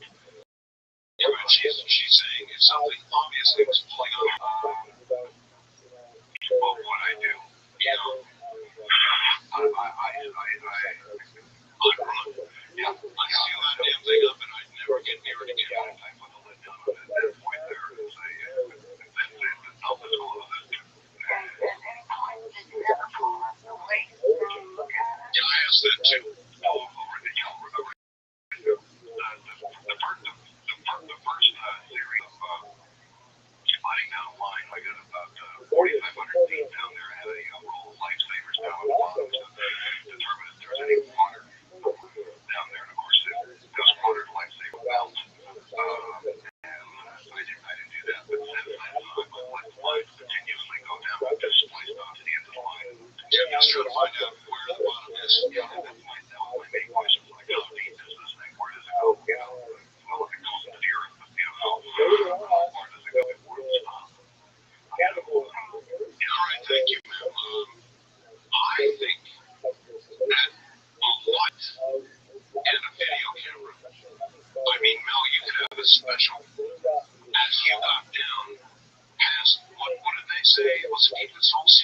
As you got down past 1,600 feet, you'd have a network special on your hands, Mel. That would be good. I'm thinking about putting up a web page on it. What's his name? Rivera would come. And they've already met the whole. Only if we were all lucky. West of the Rockies, you're on there with Mel. Hello. Hello, Jerry. Oh, you up in Washington again? Yeah, right. Well, I was wondering about how much does this miles of fish on way? I have no idea. I'm just letting that sucker go down. I've not realized it's already hit the bottom. Got fish line on it. That's right. Now, yeah, I should weigh one of those spools because I'm getting them at 5,000 yards spools. Yeah, and so I should weigh a spool, but sort of deduct the cost of the spool itself and see what that would end up to in terms of how much that weighs. So in other words, it could be you could have hit bottom some time ago and simply the pure weight of the line, right? And it doesn't feel like it is weight bottom. There's no slack in the line. But even so, there might not be with that much weight, but even if that's true, caller, think about it. He's still got the deepest hole ever heard of in the world. But the weight of the line is blowing the line down. Yeah, but there would be so much line down there by then. But how do you have line down there? I mean, like 20 pounds, I think more too much higher. I mean, you have 20 pounds of line. I'm sure there's more line than that. We're talking. There must be a lot of 20 spools on line. Yeah, 20 spools of line on there. And it's nothing on there. That weight continues to go down. I don't know if there's a way of weighing that thing, as it is. Yeah, I'm interested in how much the line weighs. I don't know. I think it probably do that. Be one of those hanging scales. Sure. And spring operating stuff is sort of not awesome there. Yeah, why not? It's worth a try. And the other thing that's worth a try, I suppose, although you've been cranking for a long time, would be to crank it back up again. Well, I could just play like one spool of line. I think I'm 14 spools of line right now. So, the other one gets hard to get a little weight on it. All right, you're ready for back to us, sir? Sure, definitely. All right, first time caller line, you're on the air with Mel. Hi, where are you? Yes, Washington again? Yes, I was wondering what was the amount that you triangular, what kind of weight on the end of the line? Yeah, I was wondering what that weight, where is that weight? That is a standard flat fishing weight. You were talking earlier about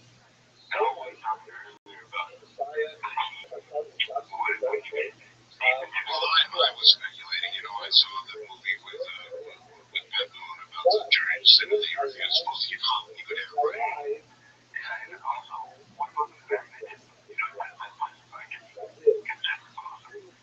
magnetism, you're off into a territory that I can't answer. Mel, you're gonna contact your wife works for University of Oklahoma. Have they? I mean, did she tell them about this? And if so, what did they say? All the people she talked to in Niagara about it occasionally say, they're telling her, the whole life is that deep, So in other words, they don't blame her. I'm trying to have entice them out there and just bring something out there to measure how deep it is. Well, would you be willing to talk to, like, newspaper people or television people? They're crazy. They'd send someone down there. Wow.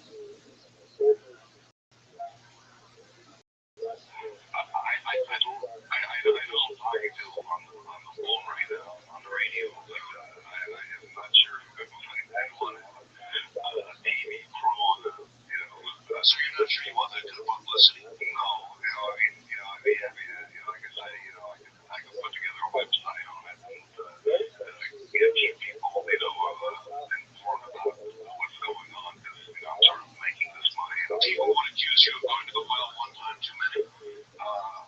Probably. West of the Rockies, you're on the air with Mel.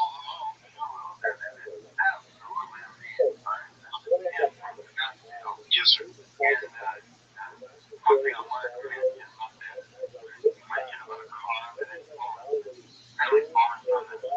Chevrolet,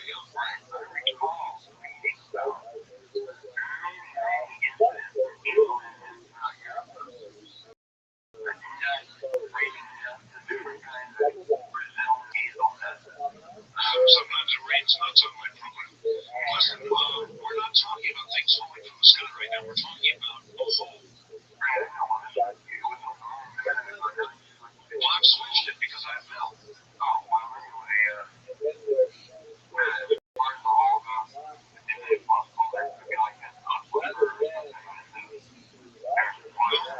Mel has not found any water at all. He lowered lifesavers in, and the lifesavers came back, and that was how far, Mel? 4,500 feet. 4,500 feet, and the lifesavers came back intact, right? Oh, yeah, they were fully dry, they weren't dissolved, they were just perfect. Yeah, that's pretty good. First time calling a line, you're on the air with Mel Line.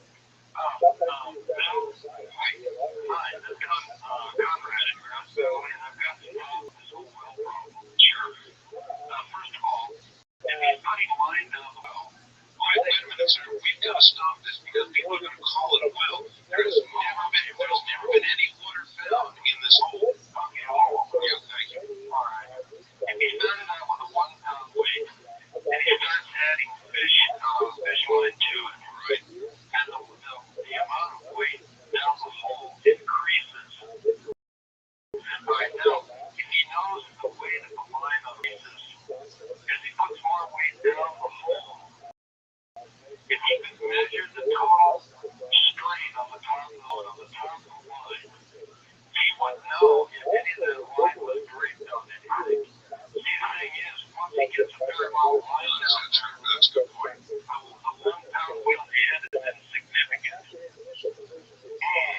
And he wouldn't think could be hung up on something or laying on the bottom or something, and he would never know it. Yeah, but he put lifesavers down 4,500 feet. So even if what you're saying is true, this is still by a long shot the deepest hole ever. Well, that assumes it's even that deep. The one thought you had that was very valid was the temperature as you go farther down into the ground. So that's what I think that's right, isn't it? Oh, yes, of course. By the time it's down 4,000 feet in the ground, when the temperature would probably be well over 100 degrees Fahrenheit. If the 100, well, the monofilament and the lead would certainly survive 100 degrees just fine. You're probably right. That is interesting. Mel, I say that we got to put a person down there. A volunteer, not a cat. No, not a cat. No cats. But a person, maybe like a medium person. One of these anchors from maybe one of the Seattle Como stations or something, lower them down.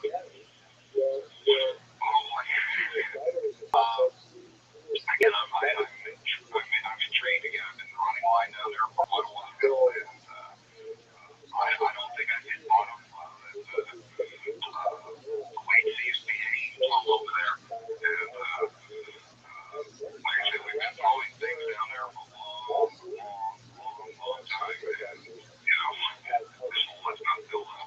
I don't know, maybe it's getting incinerated down there. I don't know. And you would swear on all that is sacred to you that what you have told us is the absolute, unadulterated truth. That this is my hole, and this is the truth about it. It's an amazing story, Mel. Who else besides your wife, the people you've tried to talk to at the university, and yourself? I guess your neighbors know about the hole? Oh, yeah. They're just probably good. Oh, well, in terms of, not families, but individuals, probably good 20 people that use the hole regularly to throw junk into. It's always been done. Well, I remember when I was a kid, I used to like to throw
properties would be in the mold to resurrect a canine. I'd like to think that this is something like really benign, like, cows have gone down there. I've heard of cows coming back in our relation that you would know, but don't well, sounds clear. Well, look, we're out of time. Bill, you get the honors from near the hole in Washington State. From the hole. And good night to everyone from coast to coast. And beyond. Thank you, Bill. We talked about it Friday night, Saturday morning, last hour. Now, a lot of you might not have heard that last hour, so I've got Bill, and there's an update. It may be the deepest hole anywhere in the ground. It may go on forever, for all we know. I'll catch you up here in a moment. I received the following facts last week. Dear Honor, I'm writing to you to see if I can get some help from you or your vast listening audience. I live in rural eastern Washington, near the Anastasio Ridge. I think I'm pronouncing that correctly now. On our property, there is a hole. Like the previous owners and the owners before them, we've been throwing trash in the hole. Apparently, the hole has been there as long as anyone can remember. At first, I thought it was an ancient well. Anyway, the hole is 9 feet, 9 inches in diameter. There is a stone retaining wall around it, and we put a steel door on top to keep anyone from falling into it. As I said earlier, people have been throwing their trash into the well, that's in quotes here, for decades. Furniture, household trash, dead cows, building debris, you name it. The thing is, I noticed the hole never filled up, so I got curious, actually obsessed, and began trying to measure the depth of the hole. I emptied 3 fishing reels of about 1,500 yards of monofilament, trying to determine the depth. Soon I was buying fishing line in bulk. So far, I've sunk about 80,000 feet of line into the hole without reaching bottom. My wife works at a local university with a geology department. We hope to get some professional scholarly help in determining the depth of the hole as far as I can tell. There's nothing else particularly strange about it except for 2 other things. Dogs refuse to get within 100 feet of the hole. Birds won't sit on the retaining wall or middle door. Another strange thing is there's no echo when you yell into the hole. Indeed, I've never heard anything hit bottom when tossed in. We once tossed in an old refrigerator, and we never heard it hit bottom, no crash, splash, or crunch. I hope your listeners can help with possible explanations. I'm wondering if this, based on my measurements thus far, might be the deepest hole on Earth. Signed, Mel Waters. Well, you know me, I get facts like this and I jump right on. So I called Mel. In the middle of the night, we put him on the air. Last hour of the show last week. And we got the story of Mel's home. But now, Mel's home part 2. I get the following facts earlier today, Art. You're receiving this fact simultaneously with the facts I attempted to send you earlier today. Much has developed since the first facts. I'll try to explain as rationally as possible what has transpired since my earlier facts. Around 1 p.m., I drove to Yakima to shop at the Costco there. On my way back, I decided to stop at the property. When I got there, my access road was blocked by military personnel and were armed. I noticed that several pieces of yellow gear had entered and exited my property based on the direction of their threat. I asked one of the guards what's going on. He said there was a plane crash on the property. I said, well, that's strange. I know there's no smoke. I don't see any in the distance. He asked who I was. I let him know I own the property. I then asked to talk to the officer in charge. A non-uniformed man came up to my Suburban to let me know that I would have access to my property until the crash has been completely investigated. I mentioned the yellow gear and collected smoke, and that they were on my property. I was told by this man that it's not necessarily my property, and that it would be very easy to find a front lab on my property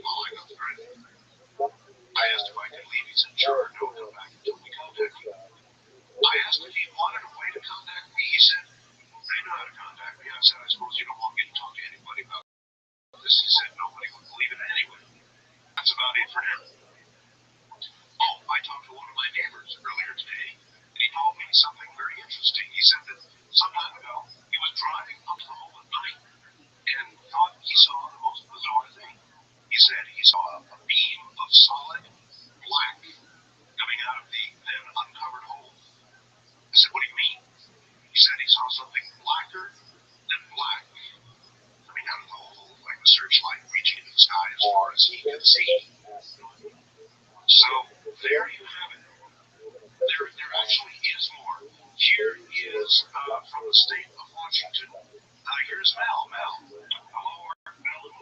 Hi, when I got this second fax from you, I called you up, and you were totally freaked out. Oh my God, it was. I'll tell you,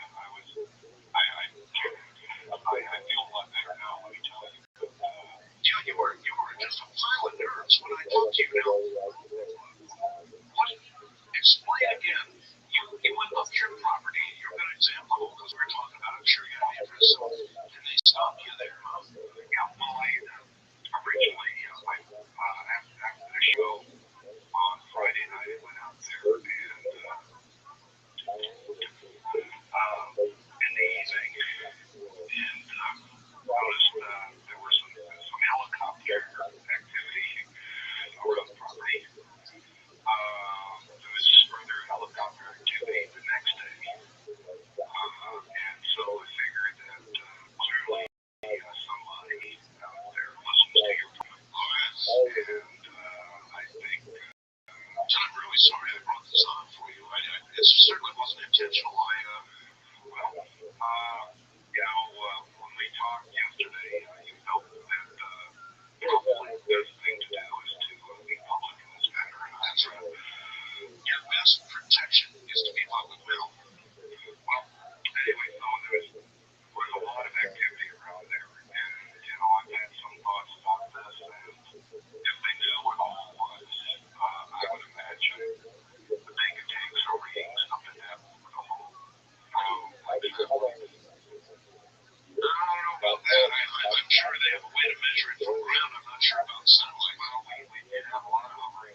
asking about the weight of the line that you were putting into the hole. And so what have you determined? I did some real quick dirty work here. When this year, first of all, when I was out there on the weekend, I was able to actually measure our weight line that's in the hole. Basically, I tied it onto one of these little fisherman's scales. Okay, it's a little spring operated thing there, but I had a weight on that, including the 1 pound saver on there. It looks like it weighs about 17, 18 pounds. What does the line that's in the hole? In totality, the entire weight of the line, basically the line weighs 10 ounces for every 1,000 yards. Okay, so 17 or 18 pounds. It's 20 pound test line, right? And then you've got 1 pound down at the end of it, tied on the end of it, right? So one of the things is that and this has become a moot point at this point, but if I drop much more line down there, and based on what your caller said, this line will break. And probably at the top of the line, that's where all of the pressure will be. So you believe you're down 80,000 feet? Yeah, without a doubt. 80,000 feet with, what is that? 4 zeros on there. 12,000 miles, 5,280 feet. I believe I have on the map on there. I always forget how long the oil is. But how long you own this property with a whole? We've had the property about 4 years now. And, the guy that had it there had been there for a long time. I believe he's been there for over 40 years. It's very rustic. I think I might have indicated to you, we do not have electricity there. We do not have phone service. It's just raw property, right? Well, we have some buildings and the house structures, all those were basically damaged with the heavy snow. Well, a lot of this audience would not have heard, but there was another medical legend of the hole. Apparently, at some point, somebody threw a dead dog into the hole, right? Oh, yeah, I've been telling you about that before the other night. And people would throw everything in there. Dead cows going down the hole, or say no sheep, whatever you name it. It's gone down there. One guy threw his whole hunting dog down into the hole. I guess it's a form of burial. And the story that I heard was that the hunter was out there hunting one day, and he saw his old retarded dog.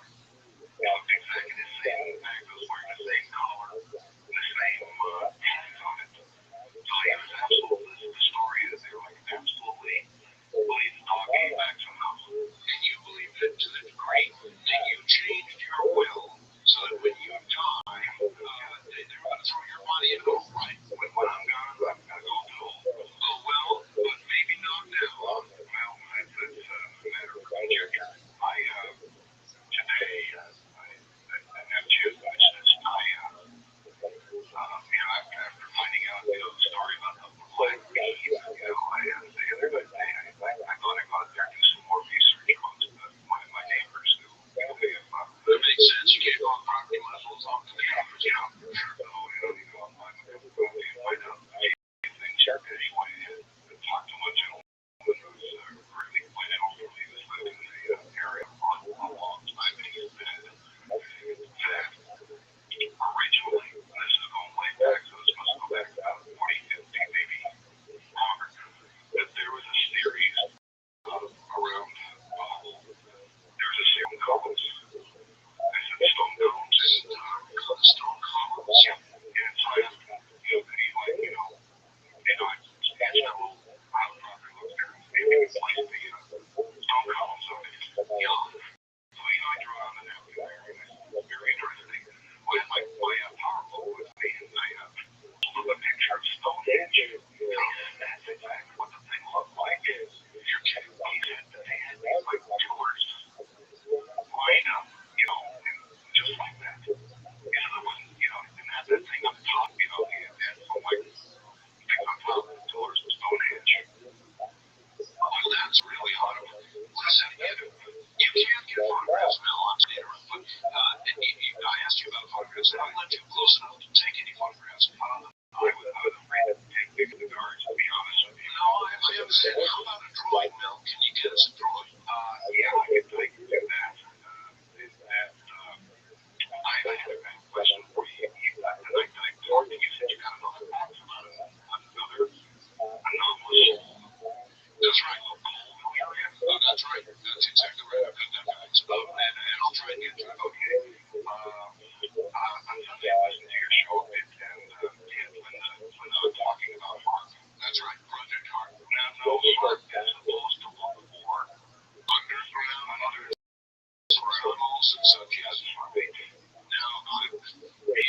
at your home. Oh, no, see, here's a fact for you. The following is a theory regarding Mel's property.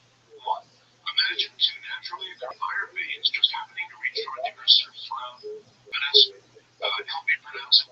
Anastasia, Washington. There is a tremendous amount of naturally generated high voltage electricity in the earth. What if the bottom of the hole on Mel's property is a naturally occurring focal point, a lot like the device that Mr. Martin built the earth to have its own, in effect, time machine over the centuries through various quakes and so forth.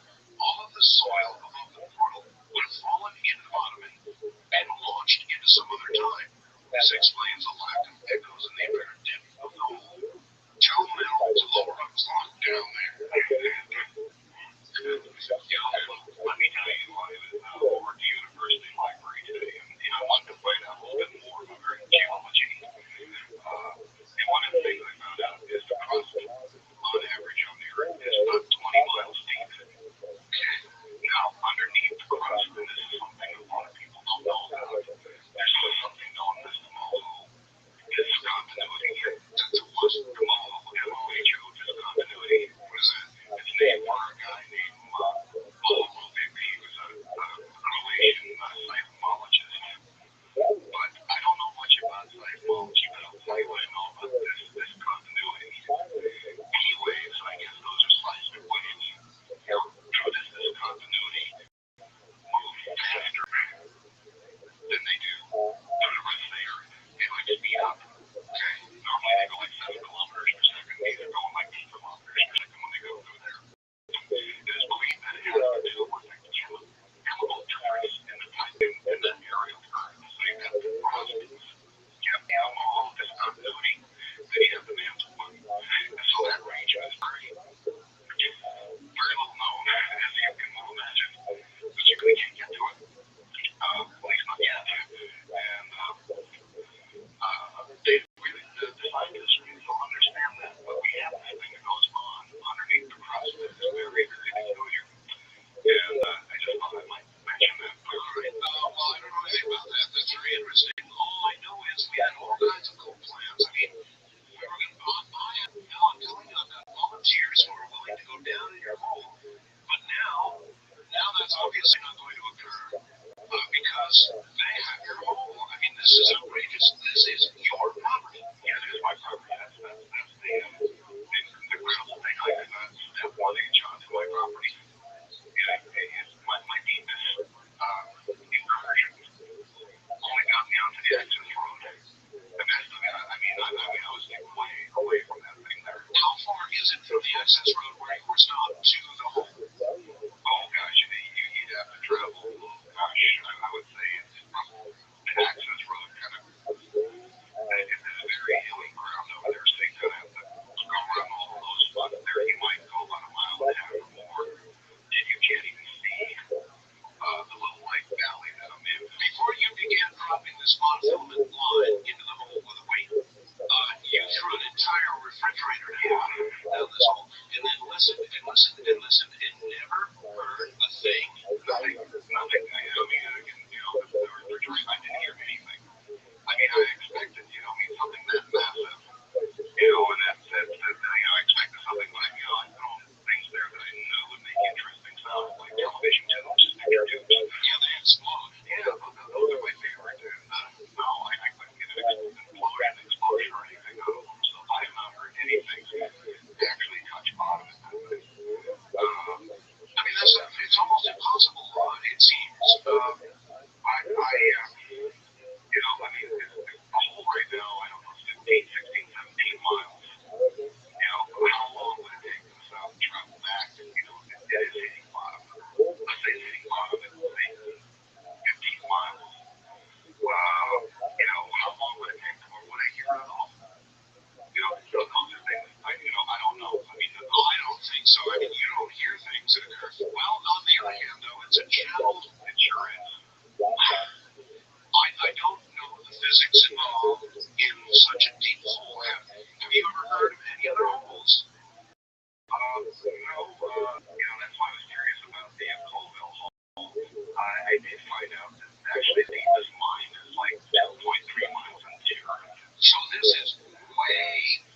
beyond anything that anybody's ever heard of. But that's a mind. That's that's a mind structure. And another thing I was curious about was that channel that they built underneath the English Channel. Oh yes.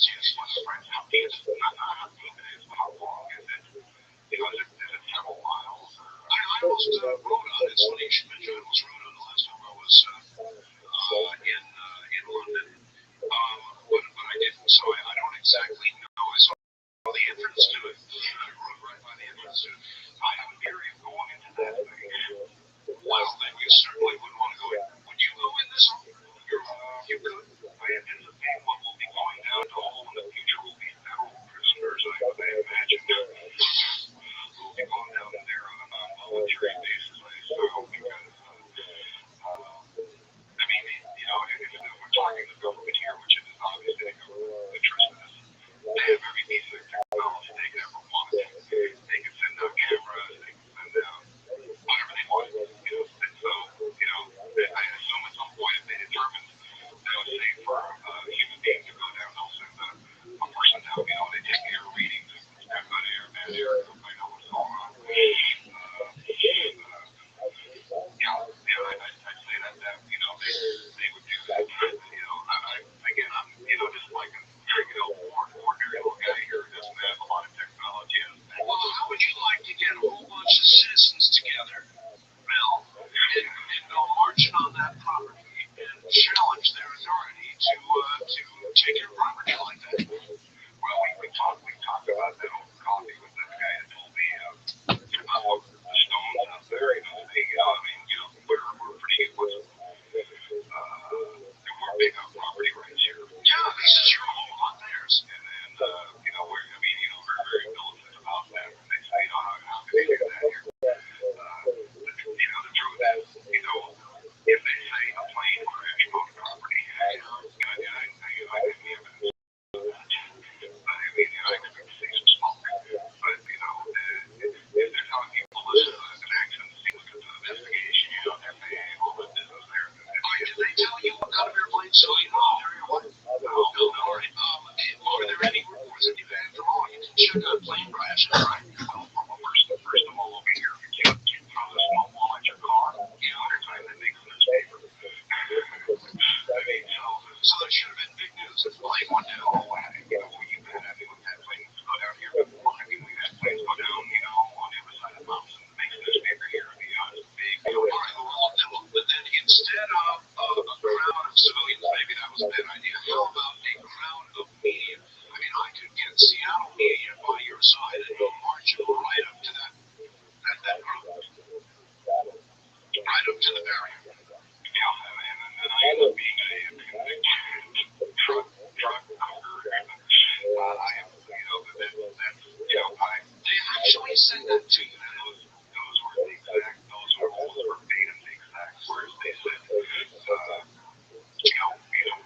can find a drug lab on this property if you get my drift. It's very easy. All right, now let's see if anybody has any ideas. This one has me stumped. East of the Rockies, you're here with Mel. Hello. Hello there. Robert in Milwaukee. Hi, Robert.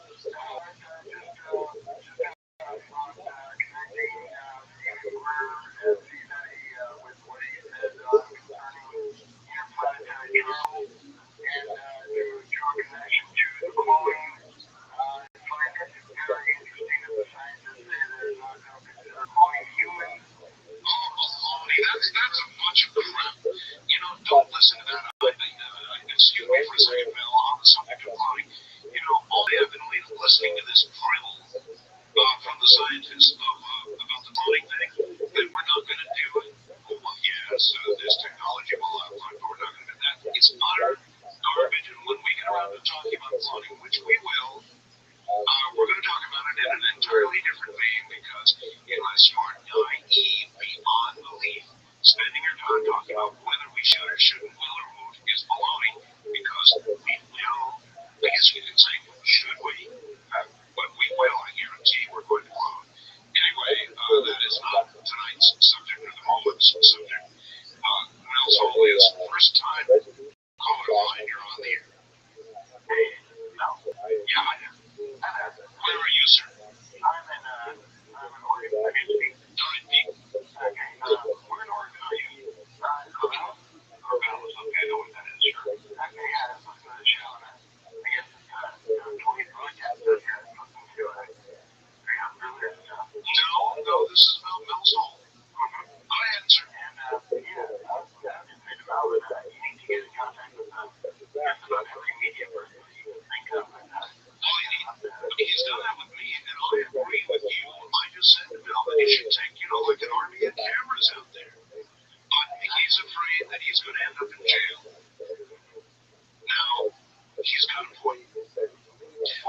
Suppose the RDM cameras with Mel and Toe arrive, and there's feds there saying, "Sorry, this is a crime scene. Who are you? Is this Mel Waters? Well, you're under arrest, Mel." Well, I have to tell you that as far as what I believe is now that the surface of the whole there has been, there's a lot of small properties been covered up with snow. I think that's what the yellow paper was there for. Room home, so you can't see it from there. And two, the military is out there. There was a plane crash. I think the week before I don't know what kind of plane it was. I will see if the thing is I'm the one that's saying that there was a plane crash. Bill, I'll tell you something. And for what it's worth, if it was a civilian airplane that crashed, that would be in the news. If it was a regular military airplane that crashed, that would be in the news. But there are some type of aircraft that crash, Bill, that, believe me, it does not make the news. We have them out here, they crash, and you see the military cordon miles of area, and there's no news about it at all.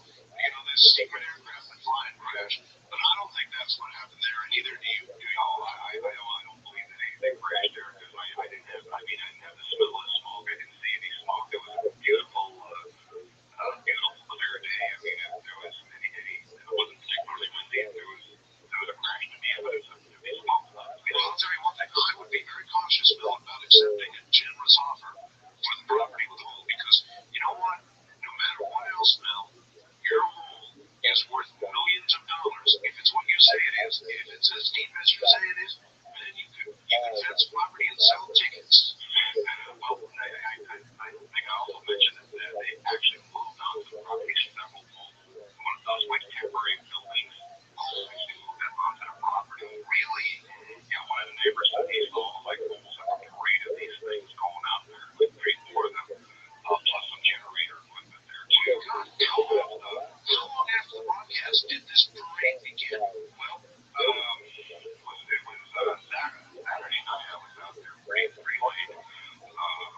We did the broadcast between I think 3 and 4 o'clock Pacific time Saturday morning. Yeah, so I got some got some sleep. I went out there in the evening and did my laying of the line in the hole.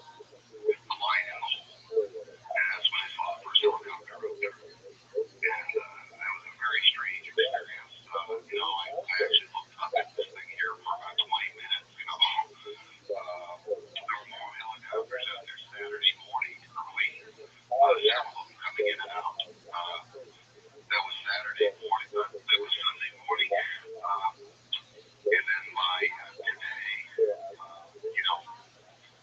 chronology is getting real confusing for me. But now, yesterday, I guess, really, I did it. I lost the day in February. But, what they saw was actually some mobile buildings being moved onto the property. Apparently, the generators there, I have no power or phone on the property. We use cell phone if we need to call, and we used to use solar out there too. Well, I feel in a way guilty, Bill, but your original facts got me going. And there was no way not to follow up on that, and I guess once we heard that, it was a done deal. When I originally approached this thing here, what I wanted to do is to get some good ideas about the nature of this thing here. I guess I was pretty naive about it. All right, now one thing I've got to ask you, don't think me rude, but I've got to ask now, that's not a drug lab you got out there, is it? No. We are working with Native Americans, plant the Native American choose in making what they put. This was a North Nevada doctor back in World War I time who found a cure for the flu. He gave this stuff to he was a military doctor, gave it to the people in their his demand. All right, Mel, hold on. We're going to do a break here on the arrow. We'll be back to you, Mel Waters. The guy with the endless hole is my guest. We will start taking some calls. Anybody have any advice for Mel or thoughts on all of this? CBC in action.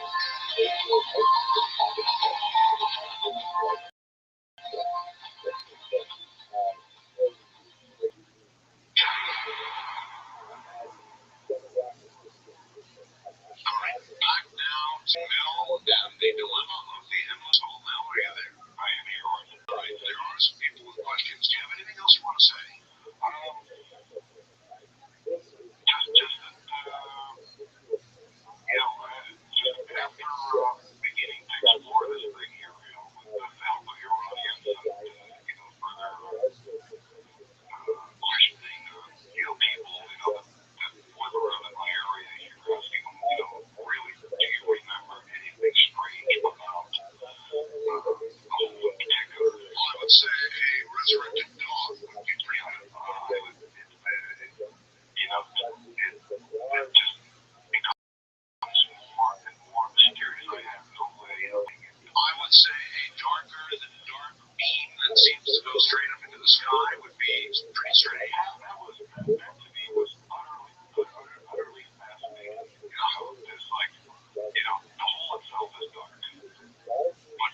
bring some people on. East of the Rockies, you're on the air with Mel. Hello, where are you? Hello, Philip, how you doing? Great. Thank you. I'm a retired person.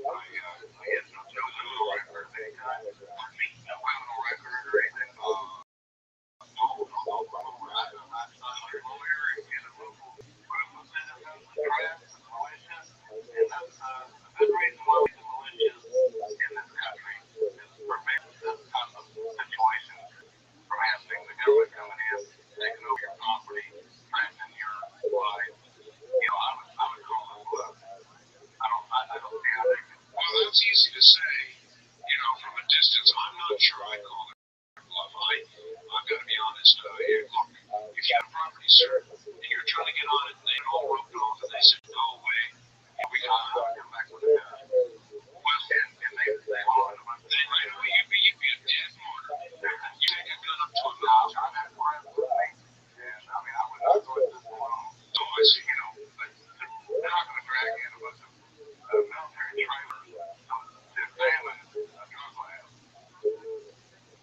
Well, I agree with you. So they're obviously under the secret of the whole. West of the Rockies, you're on the air with Mel. Hello. Hi, Stan.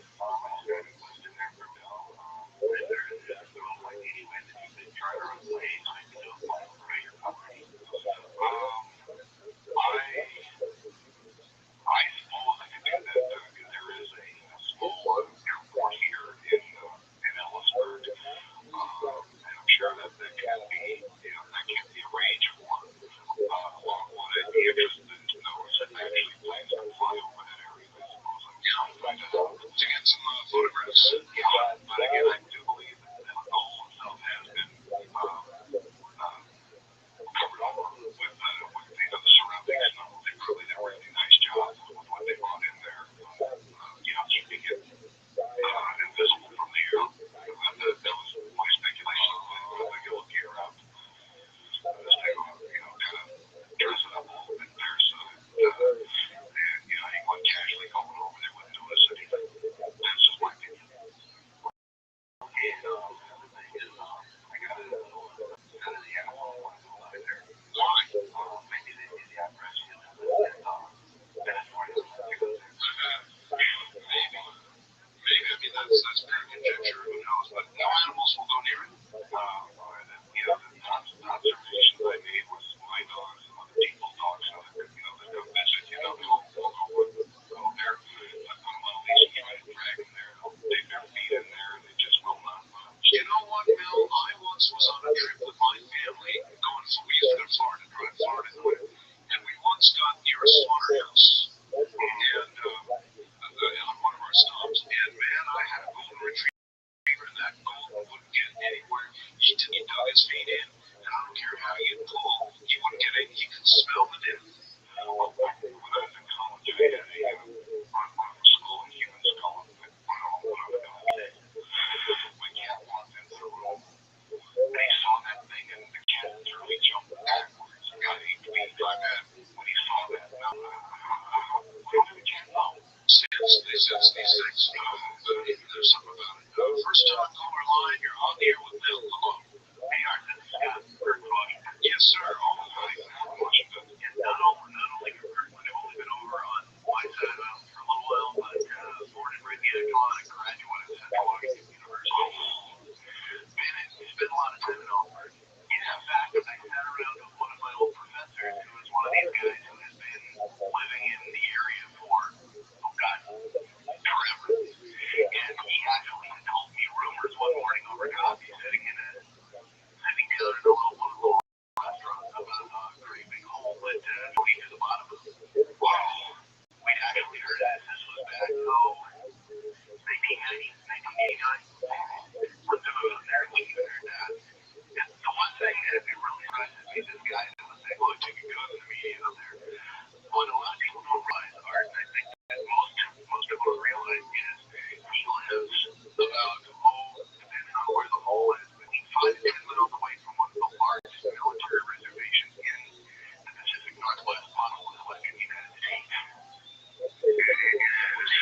the Aqua Firing Center is where they did all the training for Desert Storm.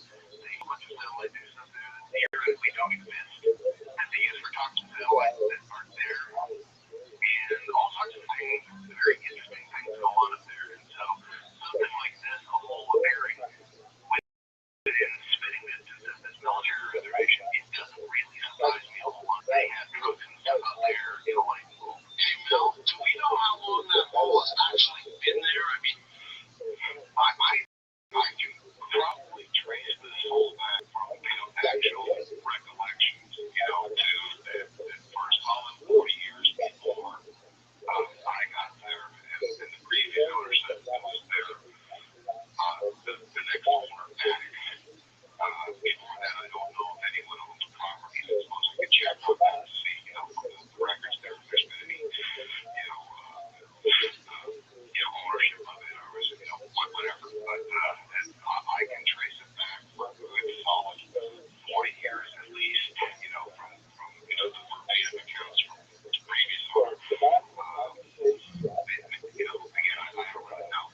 I would venture to say that given the nature of it, that it's been there for a very, very long time. I'm talking, not just decades. I mean, how can this thing just be there? It has to be ancient. The only way to set it, figuring out what it is.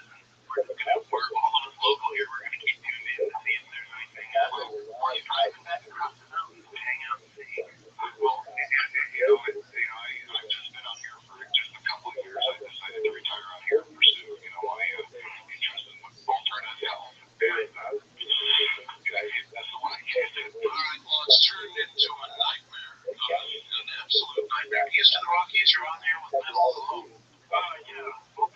Yes, sir. There was Rothschild'S thing I saw on I think about 4 years ago. He was hosting it. It must have been early 80s, late 70s. And they were reenactments of these true occurrences. And there was a whole story about a boy who took place on, when they stole horses or something. And a boy woke up with his dog missing or something.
somewhat responsible. But, you know, I understand that. You know, the first thing you need to do is get a good lawyer. Somebody that's prominent like that, too. I can't recall his name. Spence from Wyoming. Jerry Spence. Jerry Spence. Somebody like that.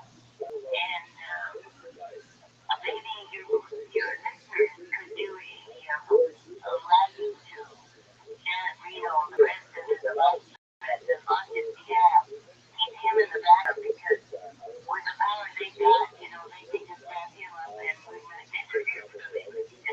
Yeah, that's right. I guess I'm going to have to stay in touch with you, Mel, to be sure that you don't meet some, well, you know, they're working me from both sides there as far as I can tell. But it sounds like, yeah, I mean, it looks like, I guess it's like the Godfather. They want to make me an offer again because, you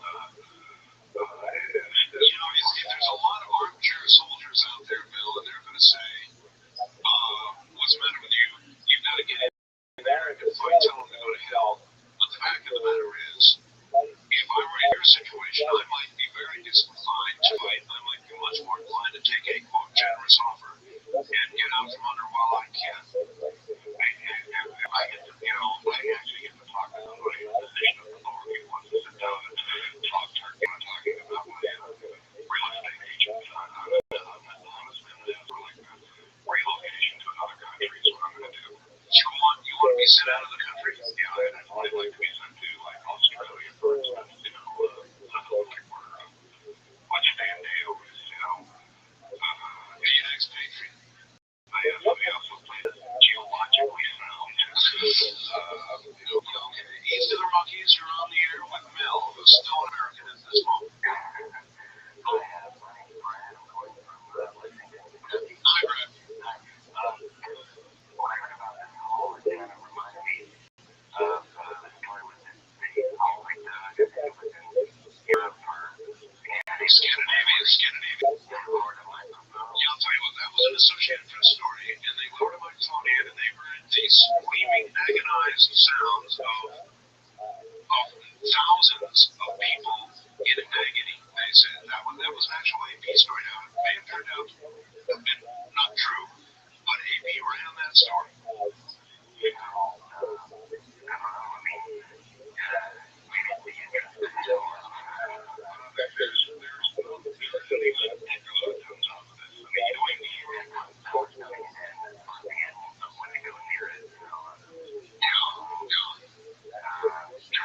Since there's not a sound, I mean, it's totally dead right now. I mean, unless you hit the side of the thing there, when you drop something in, it's like close to the surface, you know, you hear it there. After a certain point, you won't hear anything anyway. Now, when you drop your refrigerator in, I'm curious how you can drop a refrigerator in. Now, 9 feet 9 inches, pretty good size, but how do you get the fridge in the middle to drop it so that you don't slam it into it? Well, you get like one of your buddies over there, you get it over there on its, you know, soft like leaning over on its back, and he's sliding over on the stone wall, and just kind of give it a shove, and it just sort of goes straight down.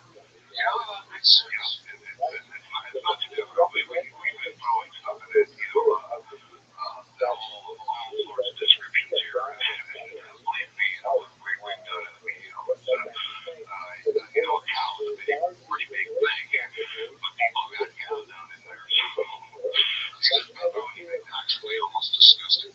yeah. In fact, the bottom of the hole, if there is a bottom to the damn thing, must be truly disgusting. A mixture of horrible things of earth that should not have been thrown in there. I've got a couple of faxes here that are not kind. Well, they say this man is lying, his voice is shaking so much, he's stuttering, he's searching for words, he's in mind because you're paying attention to his fate, you know, spade of story they're saying. And you have to come up with something that would keep you from finding out about his life. So here's another one that says, Mel's books. Are you falling for another one? Well, I am a little naive, and I like stories like yours, Mel, and so I do tend to go for them. Is it, I mean, do you swear that this is absolutely the truth? Well, I would rather not have talked or called or faxed or anything regarding this subject at all. Yeah, people need to understand. You asked me, but I'm the one who called you. I would have preferred, to be honest with you,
think they're scared now too.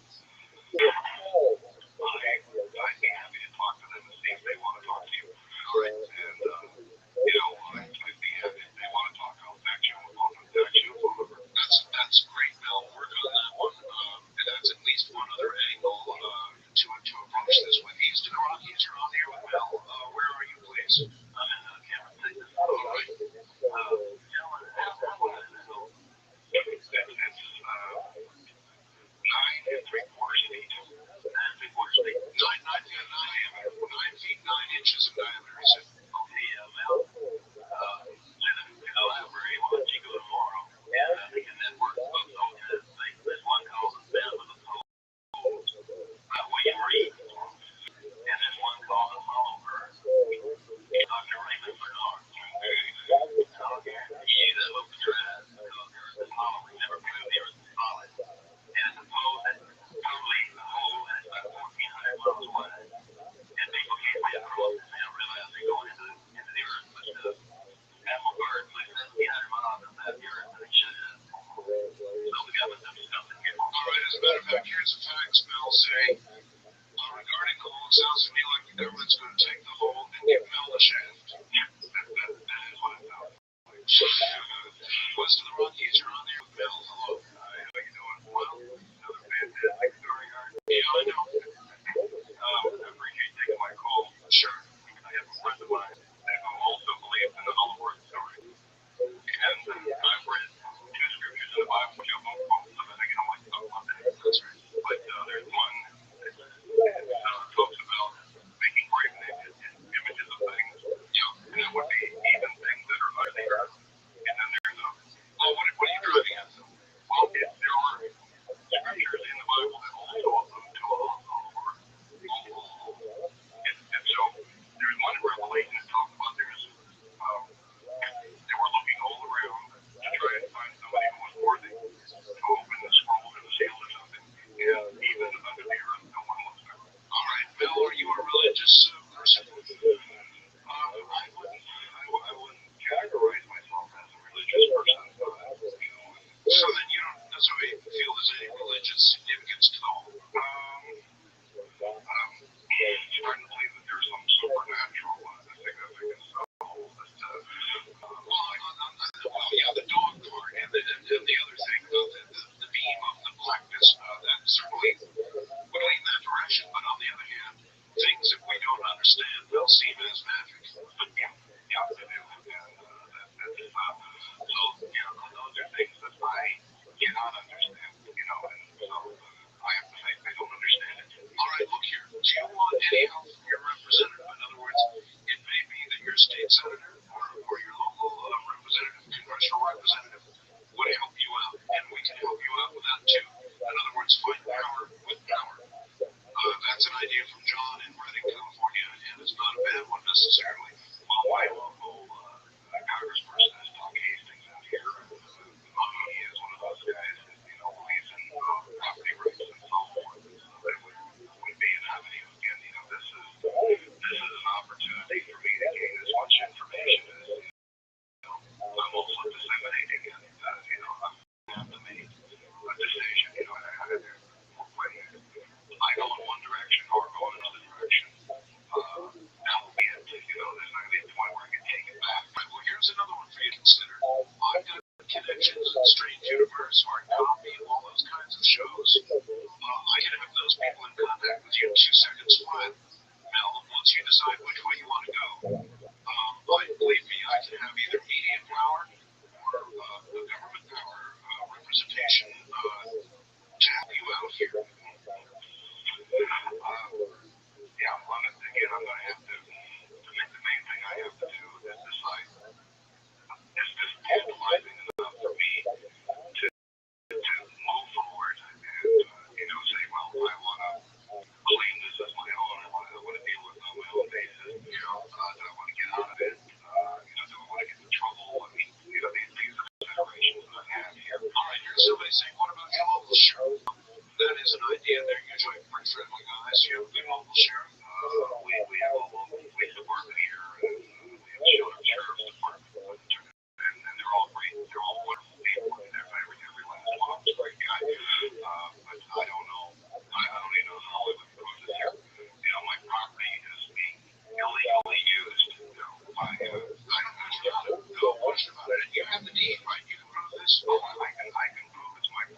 What I don't know is, how can the government use your property? At what point they develop an authority to use your, let's say a plane crash there, which is what that was told. Well, then they have a right to, salvage the plane, do whatever they're going to do. All right, now let me establish right.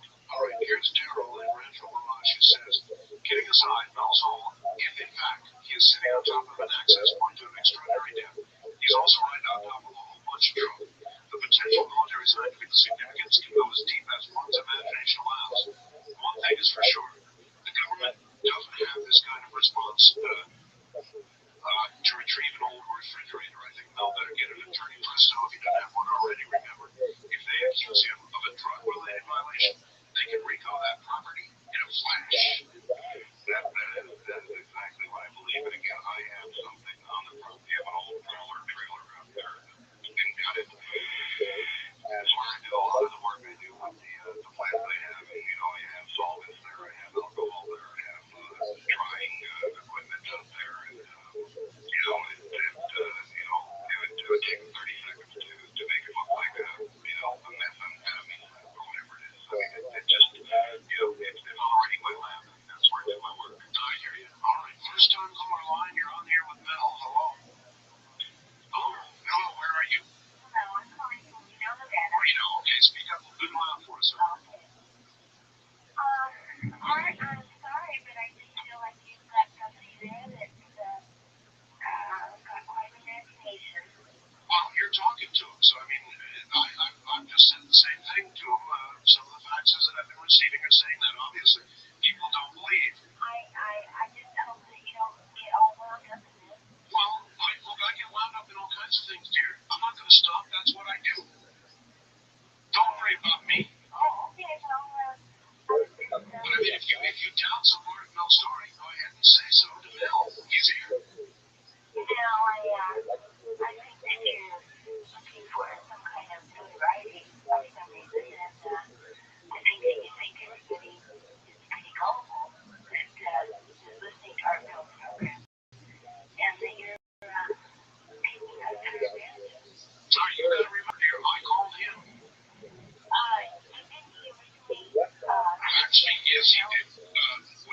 He faxed me with information. As a matter of fact, I read the fax at the beginning of the program with Mel tonight. And I read it over there. So he didn't anticipate that I would call him. He didn't ask me to call him. And I had to look up at the top of the fax to get the fax ID to call him. So that's the truth of the matter. I have no, of course, whether Mel's weaving us a story or not, except his word.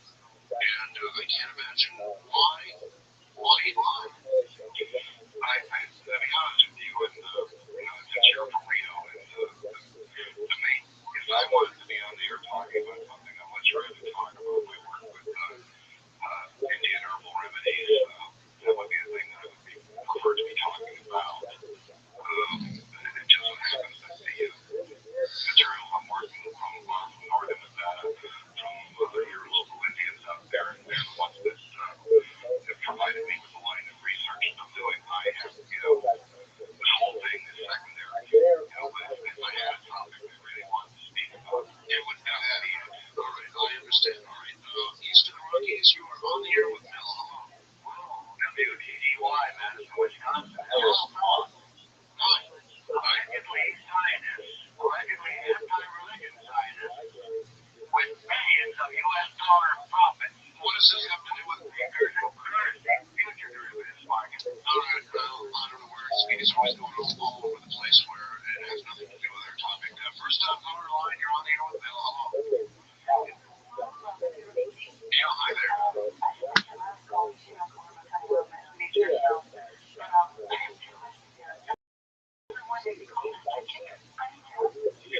That is a thought. I mean, it's after, if I decide, to basically take the money and run, I still want to know what's down there. I want some mechanism to know. I mean,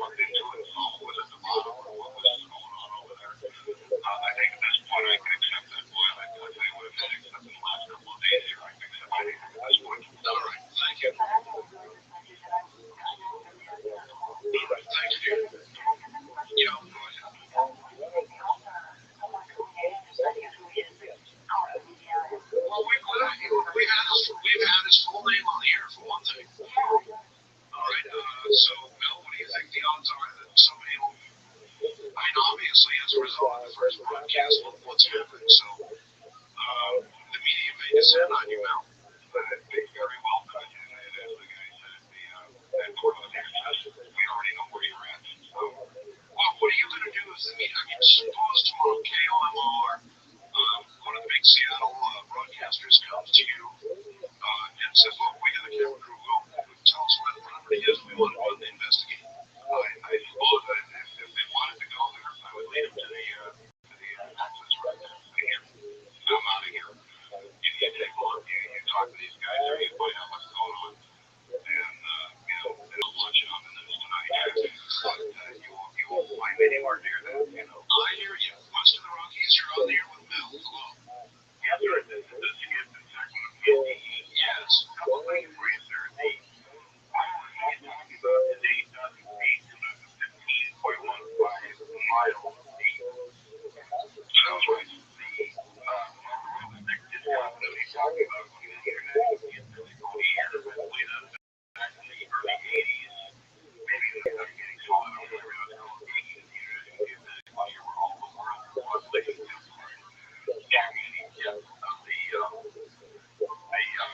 the show underneath the oceans and the mass out of the core, so how people would do the discount that he wasn't young. And that's why it's called the discontinuity leading back to school. You know what they're called surgery. It made the skins that are trust me, it works real well, sir. Thank you very much. You even close the cards in your right side. I don't want to talk about it. First time on our line, you're on the air with Metal. Hello. Oh, I think we just missed him off. Line, you're on the air with Metal. Good morning. Hi, yes, sir. I have a couple questions that come about. Jim, I don't know if anybody's asked you yet, but have you ever seen a UFO around in that area?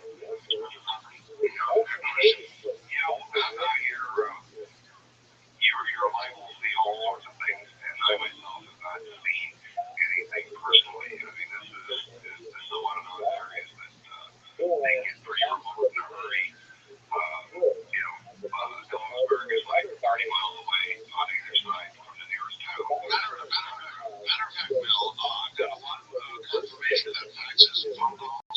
People saying it is a very weird area. And they've heard stories there about moles. So, this is not that far out. A lot of people are saying, yes, there's a lot of weird stuff going on in that area. West of the Rockies, you're on the air with Mel. Sitka, Alaska, all right? Yeah, and like, the days of you'll just disappear into it during the administration. And Mark, very disappointed that you are becoming a Sitka on your last experience. Well, I'm going to be missing it out there. We're in quite a few cities, sir, but Sitka is not one of them. Sorry about that. East of the Rockies, you're on here with Mel. This is Paul in Kansas City, and I want to tell Mel that I believe him entirely. And I think that Jerry Spence idea is a great idea, and it's probably a good story for Linda's old house to go check out. I've already given it to Linda, as a matter of fact. Oh, that's great. And I think he's told over 10 million people on the air that he's been threatened that they're going to possibly accuse him of having a drug farm out there or something. And he got a really good lawyer like Jerry Spence. They would never be able to follow through on that, especially if he had a bunch of media attention like Strange Universe and stuff out there. Well, that was another idea. There's a whole bunch of ideas here on the table. Yeah, I really think he should go for it. And I totally disagree with that lady who thinks he just wants attention. All right, well, I appreciate the call. Thank you. I did call Mel, folks. That's the truth. Yeah, he asked me. But I'm the guy who dug out the red call. He didn't really want him on the air. For the record, Wildcard, when you're on the air. Hello, Mel. Hello there. Okay. Mel, now with this whole and these people who are on your land, you have to understand they are listening to this radio program right now. I'm absolutely certain, and you also have to understand these are military folks. They are doing whatever they're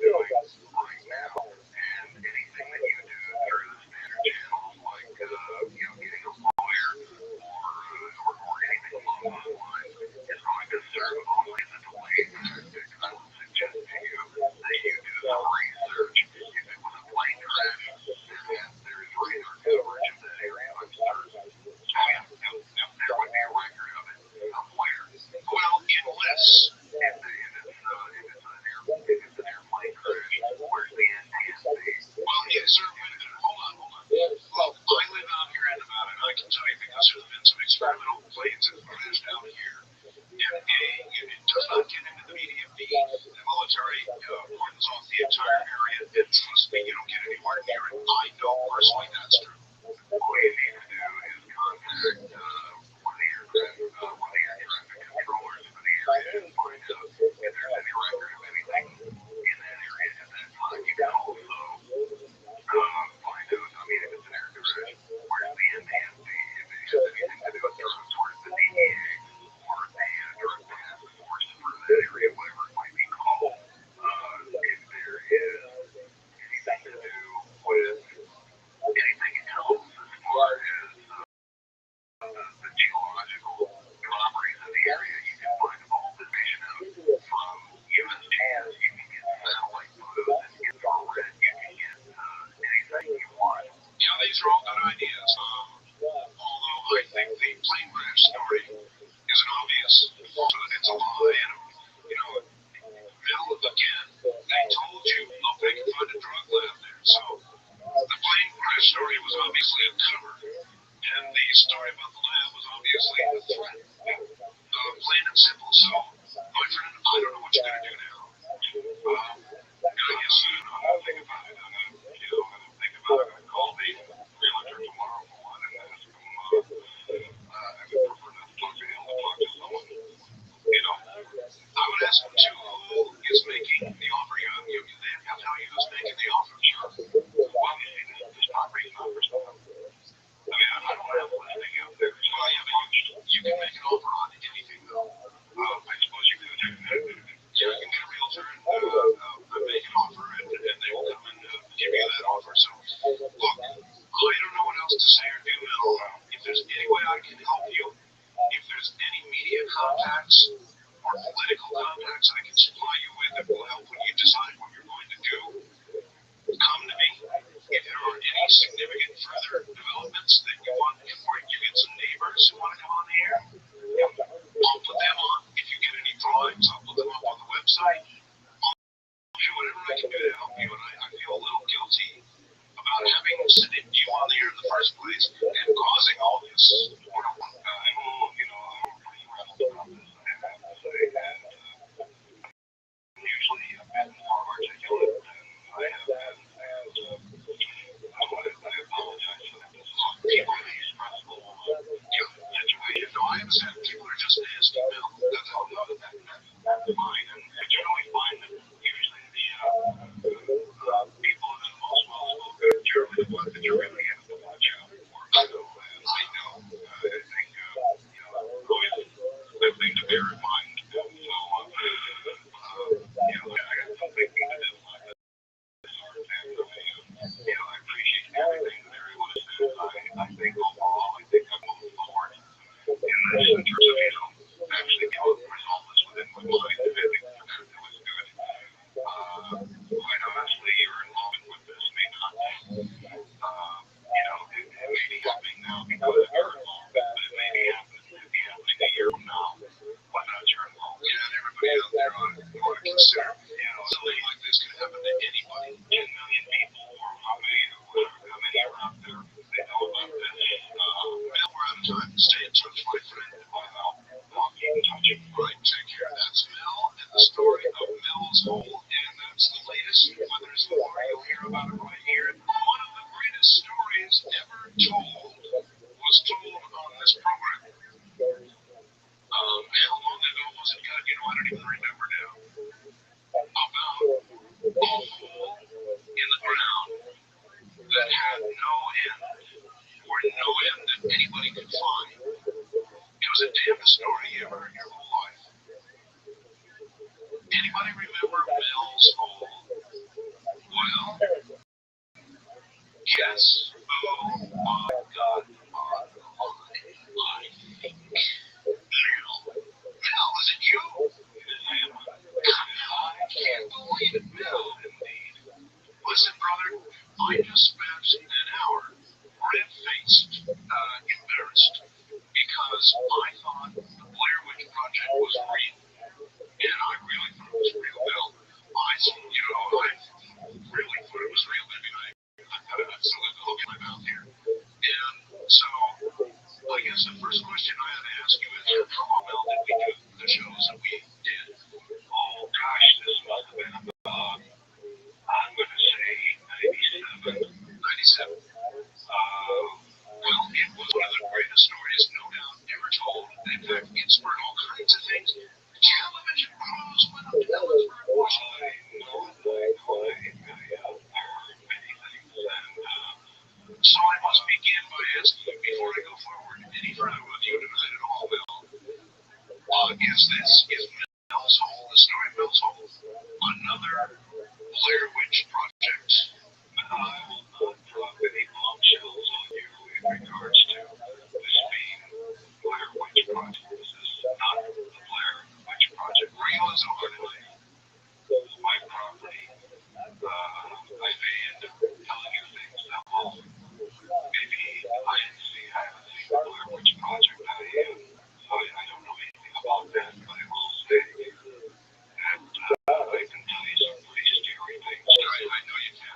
facts from you. I hold facts way back then. Is that how it began? Basically, I was just curious about this like property is.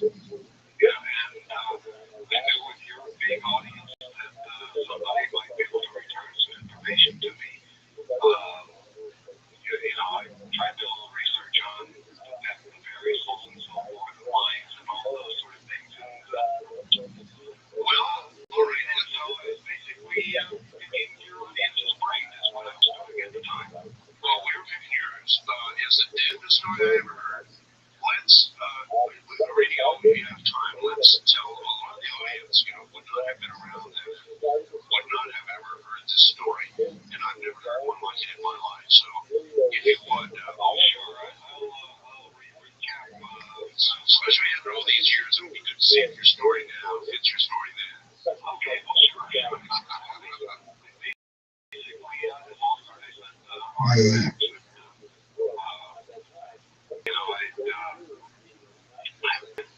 I had this property, or I had this property. Well, we're going to get to that later on. But you owned the property at the time, right? Yeah, it was actually my wife's property. Okay, was it an empty property essentially? We had some outbuildings on there, a couple of trailers. It was really unimproved land with, all I could was living there. It was really, we left the property. Okay, so you lived in the trailer on the property? Yeah, okay. And then there wasn't a trailer or two on the property. Yeah, and there were several buildings out there. I basically was doing a lot of research in various Indian firms, medicine, and so forth. I remember that.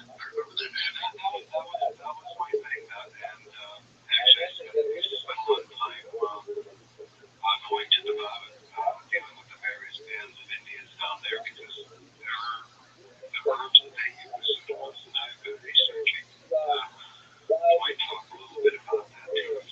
Sure. I think you might find that interesting as well. All right, now the location of this is near Ellensburg on the Menendez Ridge, which is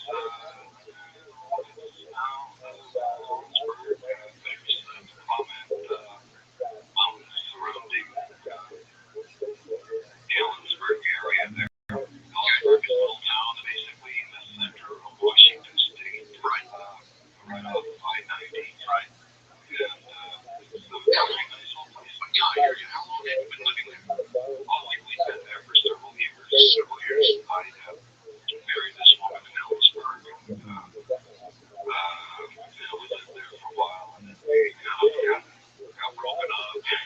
Well, at the time that you faxed me, you simply said, I don't even remember the facts now, but you said there was a hole on your property, now into which, I guess for years, people had been dumping stuff. Oh, absolutely. And one of the things I didn't tell you about, one of the things that regularly was dumped in the hole was a whole Mexican fellow used to come around about once a week, with like a big truck full of tires that he used to dump in there. The guy used to pick them up at various used tire places. And I guess, it costs money to dispose of tires, right? Oh, boy, yeah, they got because they have these big yards where they have these tire fires, but in the state, I don't know, you pick them up.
cows and cows. I used to love one of my favorite things to chuck in there was like television tube, man. I television tube, the picture tube down there, and if you and it was big enough so you could drop it. In other words, the whole I think it for as far as one could see or hear went straight down.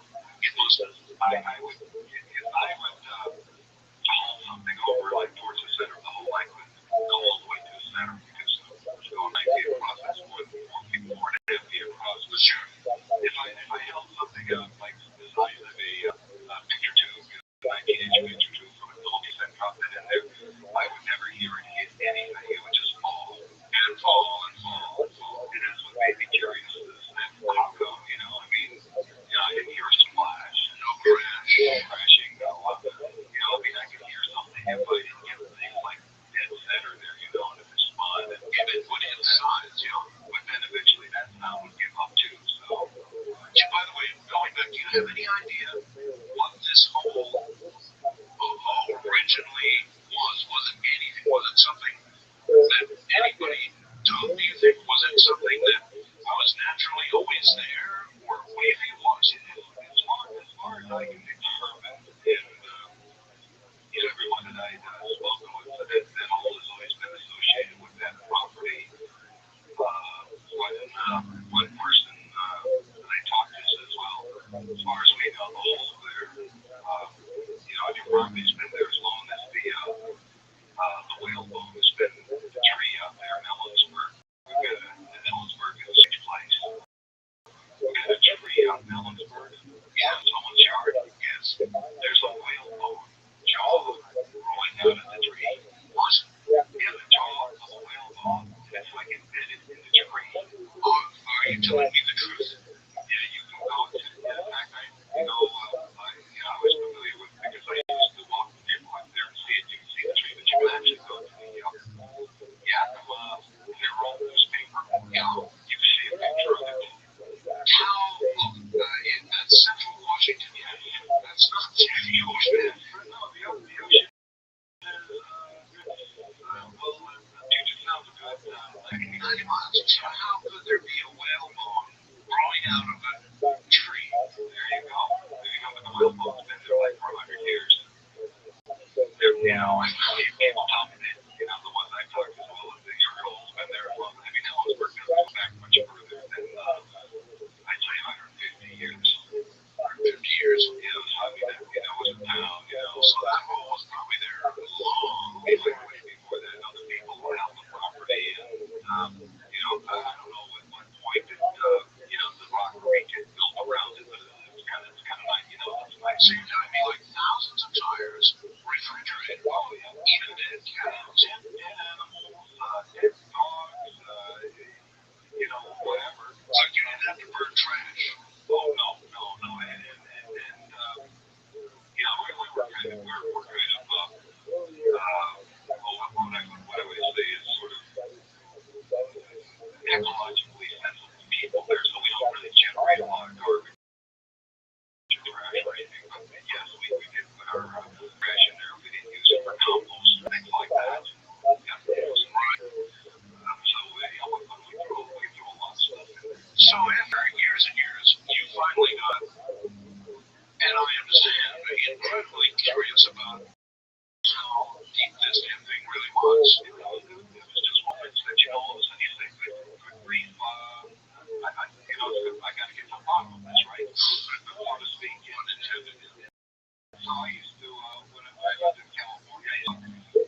first I did is that if you hit water, which all certain fishermen's trick, if they hit water, the lifesavers would melt. Well, sure, yeah. We used to do it all the time. Yeah, in other words, it would be so far down that anything else you would put down there, I see, would obviously be dry by the time you got it back up again. Yeah, just fishing pole, and then I would have got to the end of the line, just let it sit there for a while, and it takes a little while for all the lifesavers to melt. But that's how we would determine that it was wet down. It was wet down there to hit water. So how much initial line did you have on that first? I'm going, through trying to remember what these, big pin reels held, but there was like there must have been about 1,200 yards on there. 1,200 yards. That would have been about 3,600 feet at least. That was the first expedition that did all. So you let it all the way out. That's right. Could you feel at any point like the weight? Of course, I suppose at some point when you get the line reeled out, you've got weight, period. But could you still sense the weight at the end of that line is from the boat? Oh, yeah. At that distance, you can actually move the line. You can move it, laterally, side to side. But it was kind of an effort. You could actually, you could actually get a swing to it, but it was really hard. Think about that. You try to say, I mean, it's 3,600 feet. It's difficult. And as you let it down, you didn't feel any turns or twists or no twists, no obstruction. Basically, I let the line go down freely with the weight on it. One fishing weight at the end of this line, and basically it went down and down and down and down and down. It's in the same pace, basically.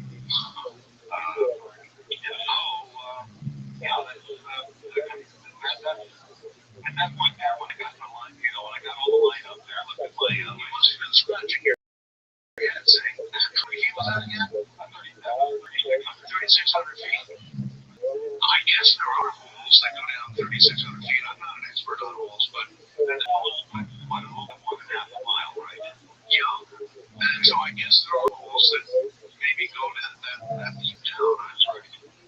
After the program we did with Bill, and the one we're doing now, I found out quickly that there was an abiding, gigantic fascination for this kind of thing. I mean, people, I guess, I don't know exactly what the fascination is. Frankly, I really don't know. All I know is I had thousands of emails and faxes from people wanting to know about this hole and telling me, in fact, about other holes. Bill's hole is not the only deep mystery hole in the world. Bill, there are others. People have told me about them, but yours is quite spectacular, to be sure. But there's some fascination, and you must have felt it. When you got down 3,600 feet, you must have been saying to yourself, what the hell? Well, at that point there, it became kind of a quest. Let's find out how far this will go down. So I went basically hit 3,600 feet, came up with dry lifesaver candies, dry. I said, well, why would I need more fishing line than this? So basically, I let out the 3,600 feet, let another 3,600 feet in from similar reels down at that point to 3,600, 7,200 feet. So you're down over, you're like a mile and a half down, a mile at that point there. And I was still going, I was still going down. At that point there, the line's still going down, I'm going down, I'm going down. Now, a number of people said after that first show that after a while, the weight on the end of the line would be insignificant with reference to the weight of the line itself. Yeah, and in fact, I quite in fact, recall that, and I was curious as to about it myself. And the best I could do is that I was going to bring all the line I let down at the point that I took, we talked about this. Yeah, you'd be cranking, I would want to get like some sort of motor trip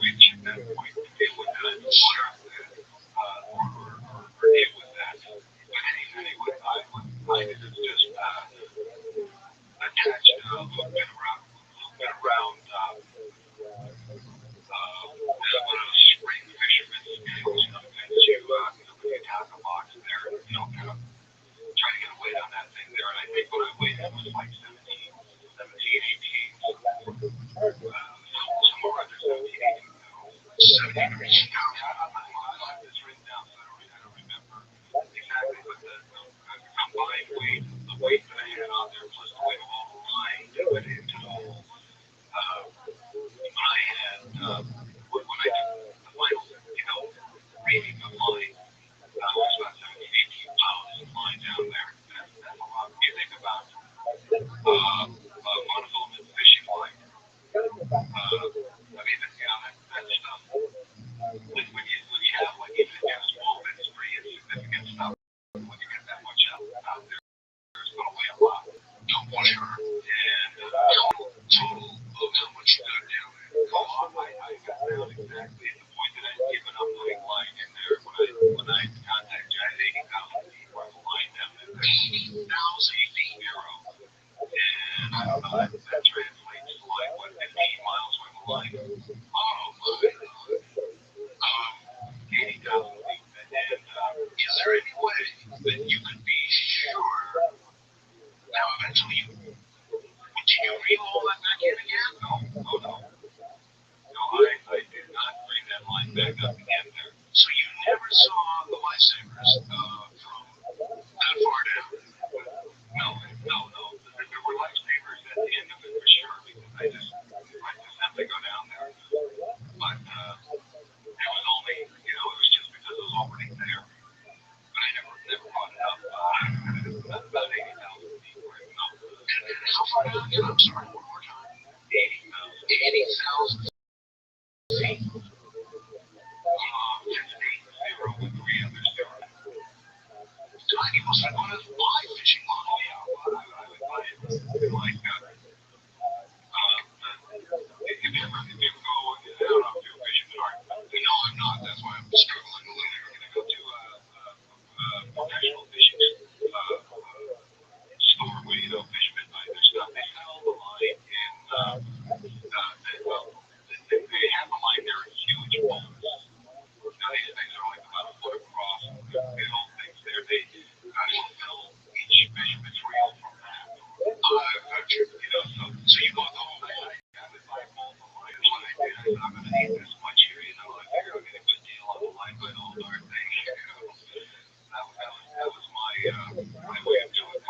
Were you telling anybody about this when you were doing this? I mean, when I was doing that, I had a couple of people do that. When I went to buy the fishing line, I didn't tell them that I was going to, use this to measure the hole of my property. They don't really care what you do with a fishing line. I mean, as far as they don't care. If I fishing line there, it was a lot of reels to fill, so I think that was the thing there. So I didn't have any problem with that. The only thing that really different in that point and how I help the line is that when I exhausted the two fishing poles for the line, I hooked the line up to what is known fishing as an outrigger, which is kind of like a short little fishing pole that you have like about 4.5 long, and it went through that. Like I swivel it over to the side if I needed to, but it didn't. I was going. It wasn't like going down to the middle of the hole. It was about 1.5 way from the side and let it go down from there. So I let the line go through the outriggers, basically. How could there be a hole? I mean, even if you had hit bottom at 80,000 feet, how could there be one? Let's say it stopped running at 50,000 feet. The line stopped running at 50,000 feet. They got a rating at 50,000 feet. It stopped. That's a deep hole, 50,000 feet. But 80,000 and no stop. Stop at that point. Had anything ever coming out of that hole? Really, the only thing that came out of it is some guy who had a hunting dog that passed away, dog died, dog in the hole, and it was police and several people, and the dog came back from the dead, and out of the hole, from the hole, they found the dog out, around town and, in the area and stuff, and so you're telling me the guy throughout his this dead dog. And then the same dog was seen later around. That's right. In fact, there was one other. I always wondered, Bill. You once told me when you die, you wanted to be thrown in a hole. That was in my will, and that's how I wanted my remains to be dealt with. Or reverently dropped, I guess. Well, I was willing to take that journey. I thought it would be a great journey. I believe that whenever I see this, the hole was kind of. My dogs wouldn't go anywhere near it, things like that. It kind of had a weird feeling. Yeah, well, maybe they knew that another dog got thrown out. It was a weird, which is an eerie sense about it. And, I thought about this yesterday. I talked to him about wolves. And actually, I get kind of a strange feeling to it. I'm going to describe the feeling to you. All right, please, sensation that you got there. Have you ever been surprised by a wolf? It's like you go out and look at the window and the moon is up there, and it's like for a second you don't realize it's the moon. Sure, you get that eerie sense, and then your brain puts together that it is the moon. Sure, that's happened to everybody. You get that feeling. It's like you got that feeling of around the hole there. You felt that feeling. It was that kind of feeling that you would have to get that sense that you were constantly surprised by the moon. During the day or during the night, it didn't matter if the moon was in, the moon was out, it didn't matter. That was the sensation. I finally was able to nail it down. It occurred to me, and that's the same feeling I used to get when I was at my property. There's that strange feeling. Well, you said there was one other thing, too, that happened with that hole that was unusual besides the story about the dog. There's a lot of unusual things about it. There's a specific unusual thing that you know about it. Well, the one thing that it was said, are we talking about the thing where people would see like the dark black shaft of light coming out of it? No, but tell me about that. Well, this was something again that was told to me, but it was people who said that from time to time when they would see when they would look over towards the property or if they were on my property, looking at it that way, they would see like a shaft lined as black that they'd ever seen coming out of the hole and extending up into the sky. Oh, it was like just that is weird. Yeah, that is totally. And let me ask you this, Bill. It's pretty wide hole, 9 feet. Could you take a real high-powered light? Yes, I did. I did shine lights down there, and it get very far with the lights that I had. I would presume you would see the signs of the hole. I could fly out that side. I could see where the rockwork went down several feet, ran out, and then it was the base we were out there, where it was like dirt or rocky below that. But I could see that. I could definitely see that part. But I guess the light would just flat disappear. Yeah, you just run out of light. And I'm not sure if I had one of those huge, 250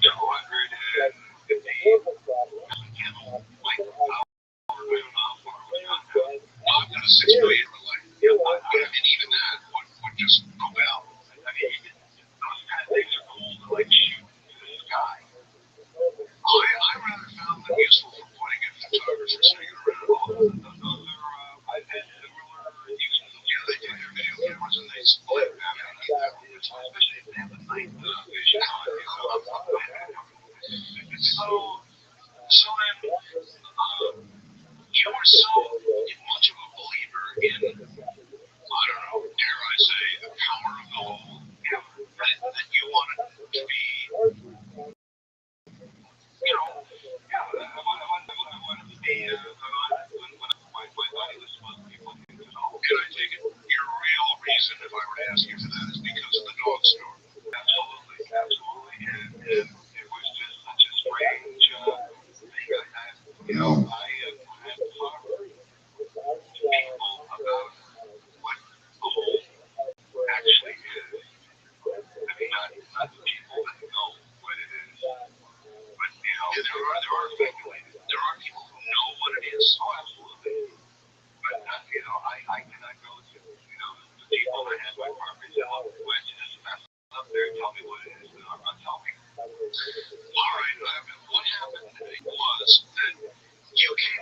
program. Yeah.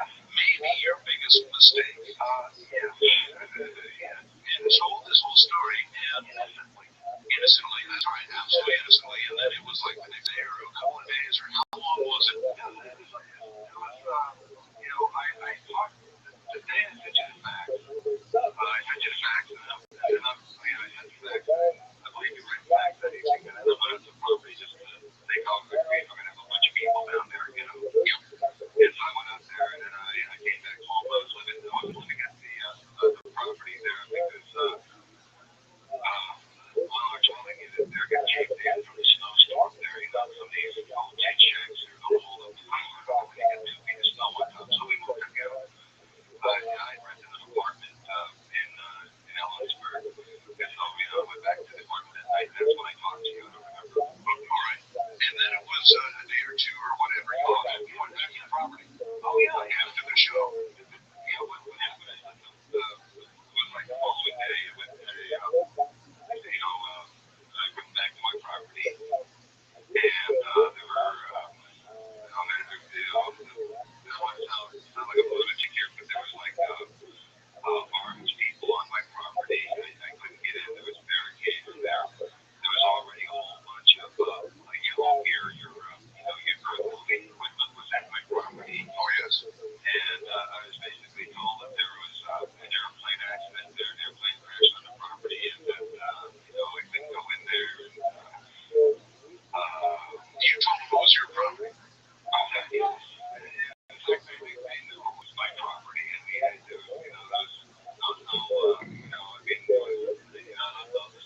my property. Well, we're gonna have to, we have to deal with the situation by NC, small by NC. There was a plane crash or anything, but they were not going to let me out of my property. So I decided, well, I'm going to go back to town at that point there, okay, this is going on. And I believe I had talked to you again at that point with you, Jen. I remember you called me that night and you said, my God, there's our people up there, and I pull them in. And that's exactly it.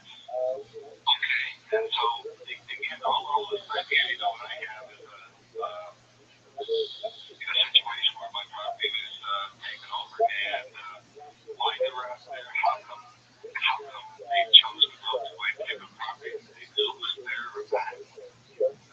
Obviously, there's only one answer, and it's that you were on this program that I'm about, and that's right, but for someone to have that incredible level of mobilization, curiosity, wherewithal, and all these things here to deal with that, I'm saying, like this is a big production. Well, they wanted this, maybe all of this kind justifies that kind of big production. I mean, maybe there's something, I can imagine there's something really unusual, special, that there has been some property that someone was highly interested in, that they thought was very valuable to have, and that they had to have. That makes sense, doesn't it? They, to you, meaning the government, right? Or these government employees.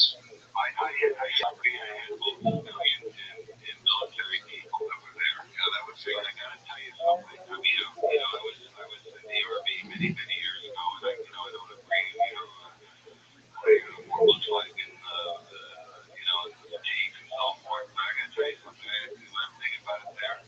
I couldn't tell you which army they were. Which army? Yeah. All I knew was they were in military uniforms. Okay. Or I couldn't tell you if they were U.S. I couldn't tell you if they were German. Did they have any? Did they have sidearms? Did they have? All had weapons. Everyone there had weapons. As well as like semi-automatic weapons or automatic weapons. From what I could tell, they also had fully automatic weapons. Well, that's really intimidating. I've been in countries where I've encountered people with fully automatic weapons who frowned at me. I didn't like it. You went to Israel, you got used to seeing people everywhere you go. There's Israel, that's right. Somebody just sent me a really interesting fact. Okay, somebody named Squirrel. It says, how far is Mel's Hole from the place where Dr. Reed had his encounter with the alien? And that never hit me until I just got this fact. They are similar areas, I think. Indeed,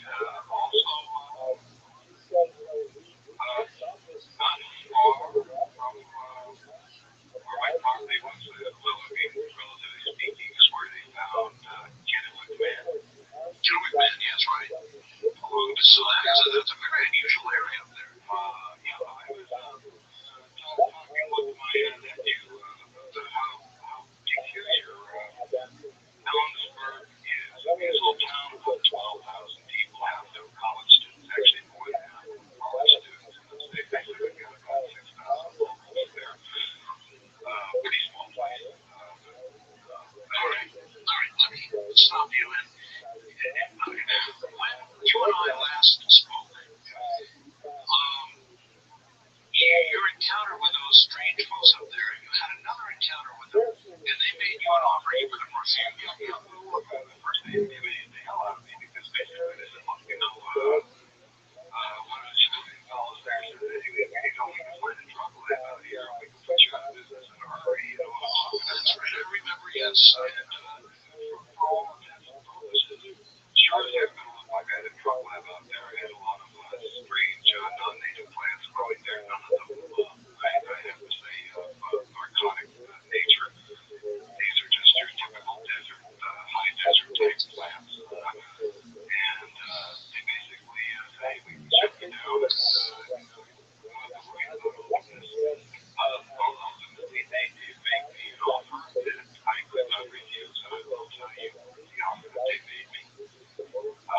It had to do with going to Australia. I needed money for going to Australia. I wanted to continue my research in medicinal plants. And so we put together a very interesting package and a very interesting piece on the land this party. Well, as a matter of fact, you told, did you tell me you were going to Australia? Yes, you did. You told me that they had made you an offer for the land, essentially, which was going to be, if I recall correctly, leasing it in perpetuity. In other words, forever, or for your life anyway. That's the exact. And so then you were off to Australia with a parcel of money. They basically gave me $250,000 a month for property. $250,000 a month. My God! And so you were, and I know you were in Australia because you sent me a number of emails, which I did mention to my audience from Australia. I mean, there was no question whether it was Australia. I was in Australia. I actually, for a good while, lived out there in Perth, which I love living in Perth. In Perth? Oh, it's wonderful. I love Australia. I thought years now on Australia, no idea you get that much money. Obviously set for life. I'll tell you, it was great. I built some facilities out there off the outback, basically, where I can grow the various plants that I was allowed to bring with me and cultivate them over there. And we also did a fair amount of wombat rescue out there, which was very gratifying. And wombat rescue? Yeah, they're native marsupials out there, kind of unsized critter out there, but a lot of them becoming endangered. And I can tell you this right now, the wombats now, I do believe to some degree with all the work that I done out there to make them compact out there.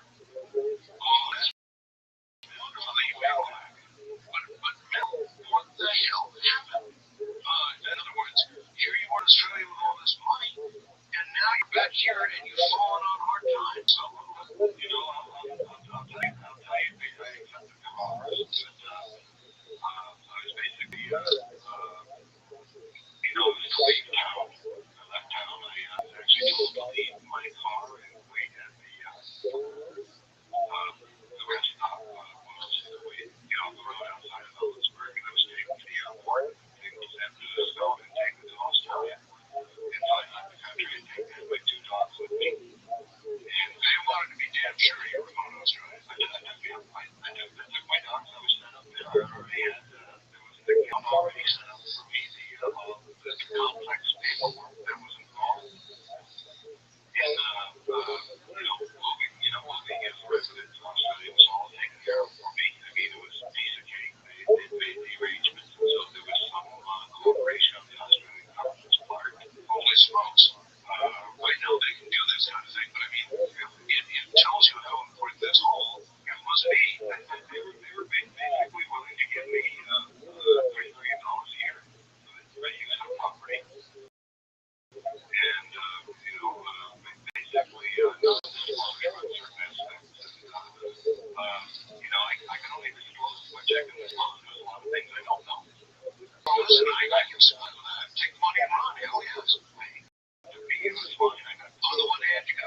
here, knock on right back here, as you recall, I was making an appearance on the show. Yeah, that's right. You sent me, I told you I was going to be in town. I actually talked to you here in the States. I promoted it. I said, Bill's got a hold of me. He's in the States. He's going to come on the show. And then, of course, you were a no-show. Well, I'm gonna relate to you the chain of events that occurred place from the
recent surgery or oh yeah. I mean, back then at the time there, I was still 4 years on the back of the mouth. I could still taste blood in the back of my mouth there, so it was pretty ugly. Oh, you were screwing with somebody you should have been screwing with. Well,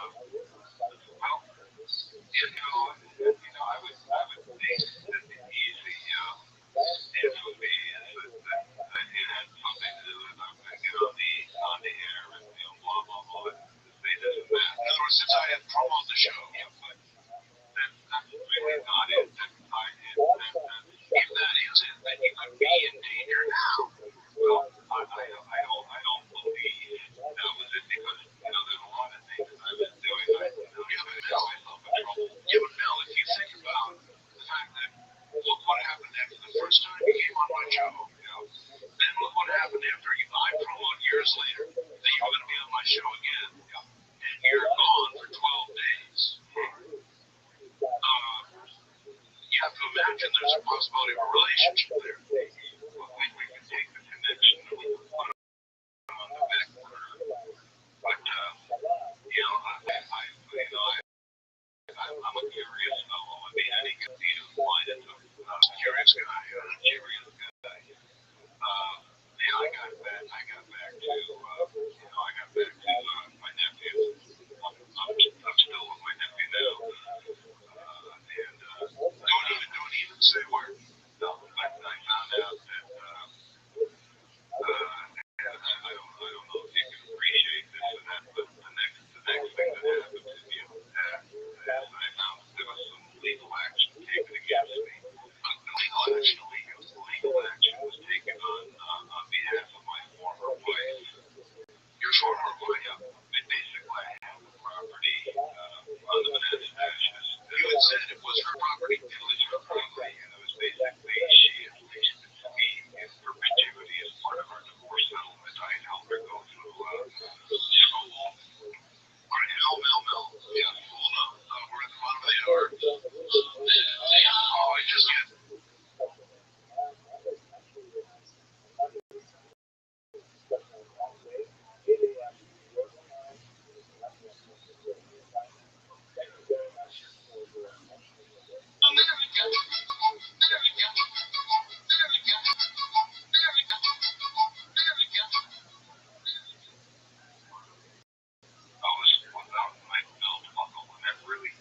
They took your belt buckle. Yeah, I know that's really low. I mean, chicken versus cheap, but you take your belt buckle. It was just I had everything else, and there was another belt buckle on there. I had made belt buckle out of silver fork, eating fork.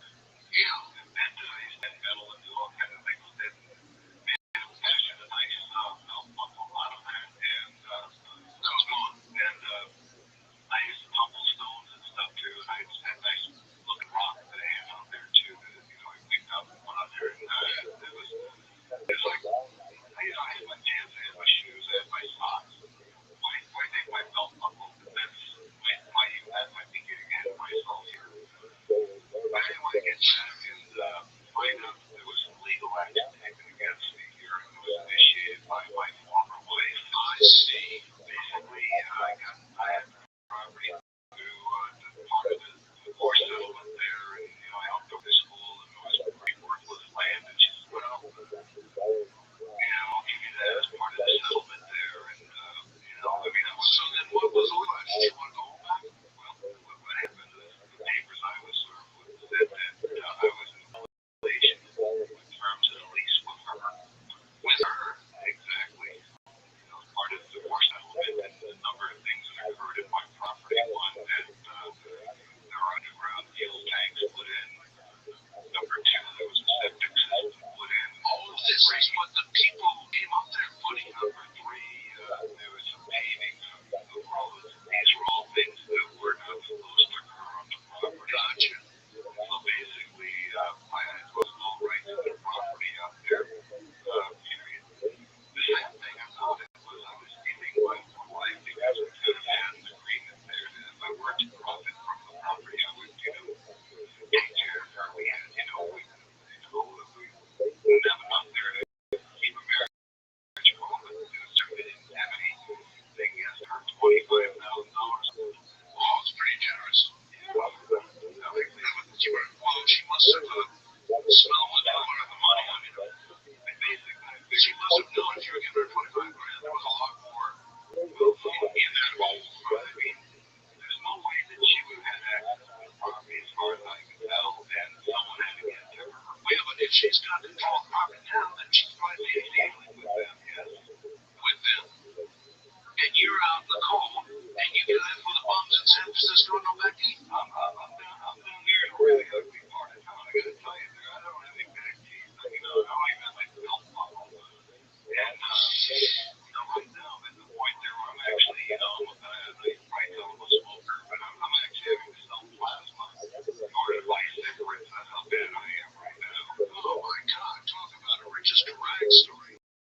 could say it fell because you throw the tire guy.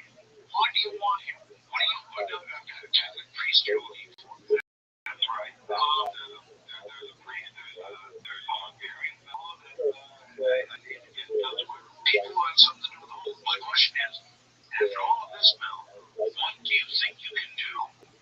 Well, maybe they should run this back to my time in Australia, okay? Right. And, I did bring some of the very plants that we grow on the property by the whole there. Just various plants. And anyone wants it, they could probably do a little research and find out exactly which plants they are, because the plants themselves, they've been written about for the last 100 years. And they had remarkable properties. Like one, right? Like one. Well, I'm not going to say these plants there. No. Properties are all. They were used, for instance, during by a certain RV doctor dealing with the great influenza that we had at the turn of the century. It killed all those people. Yes, millions. Yes, and the people I reserved received this.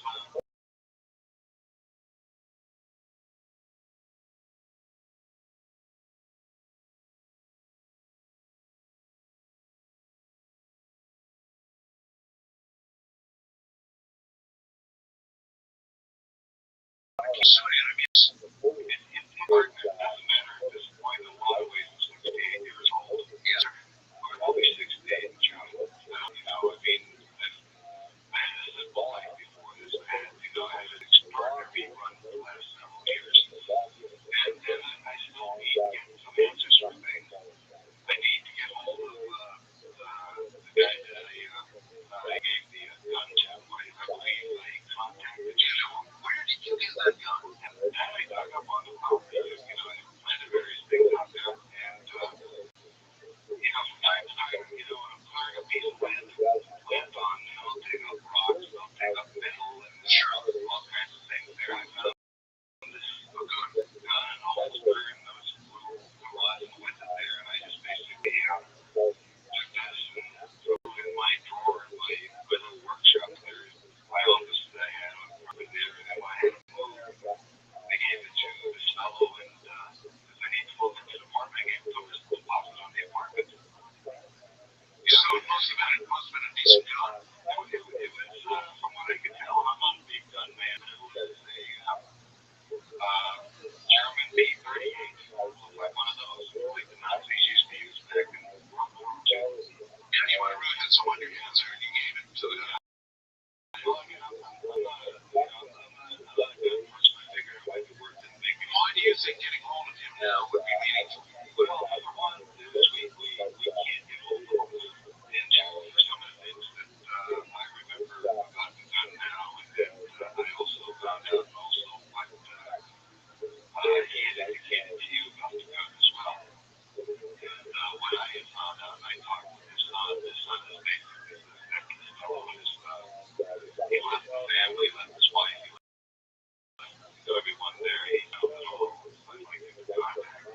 So he's disappeared too. And he had the gun that I gave him there. And suppose you found the Mexican and threw down all the tires, thousands of tires. What would you do with him? Well, part of this is also connected with the gun. So I'm going to tell you a little bit more about this here. I found out about it, but I might be able to verify it with some of my own experience. Fire away. I had talked with this guy's son, and this guy said that, this is the father who kind of became obsessed with this gun here, and I believe what he indicated to you is that this gun is what they found. Yeah, I remember that.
most of them are gone, the teeth are gone, the buckle's gone, belt buckle's gone, gun's gone. I'm trying to get hold of a few people.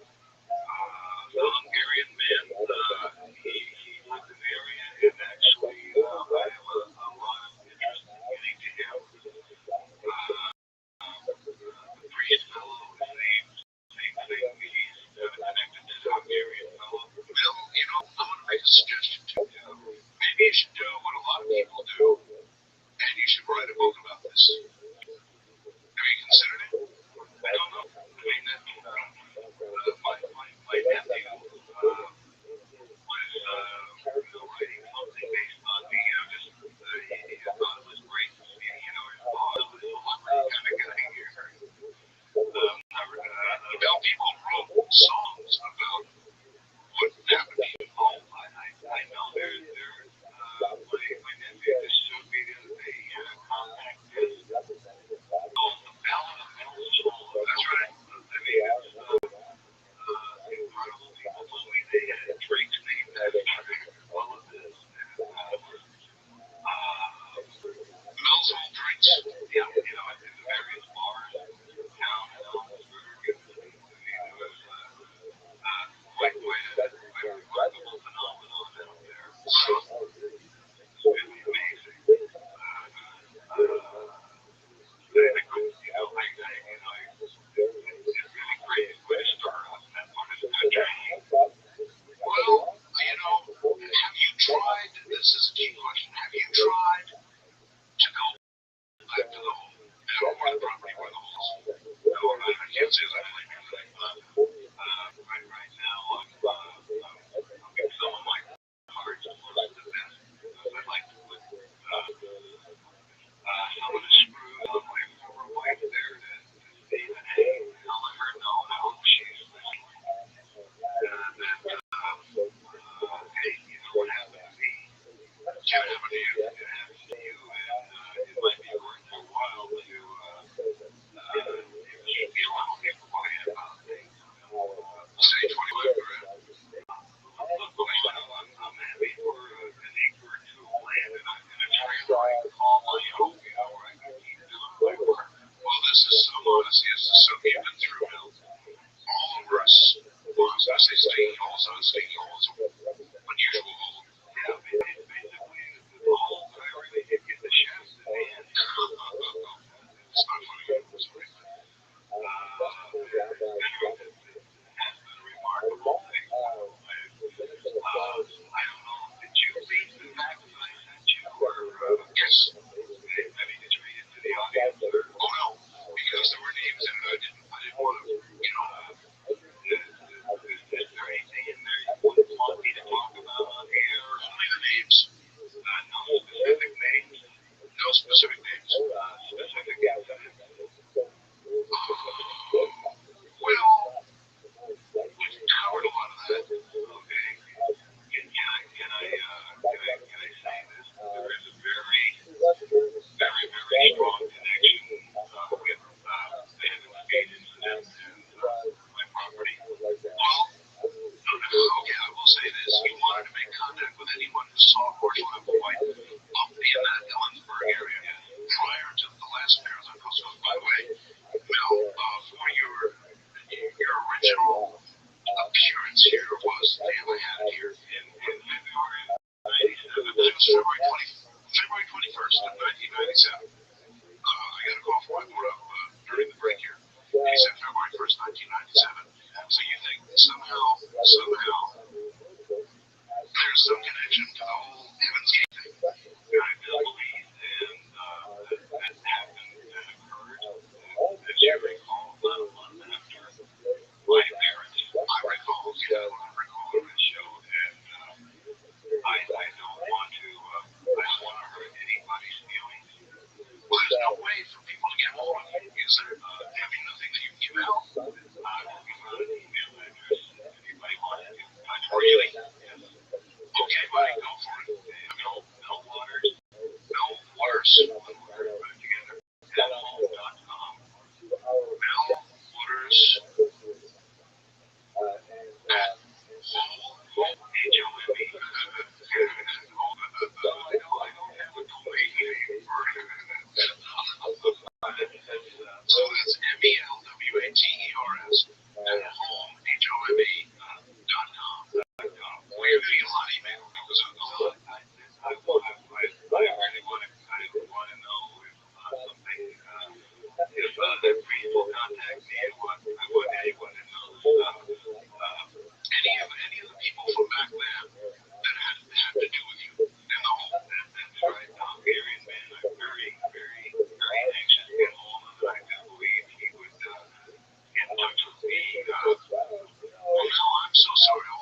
I had agreed for them to let me relocate in Australia, a place that I love and actually wish I'd go back to, but that's neither here nor there.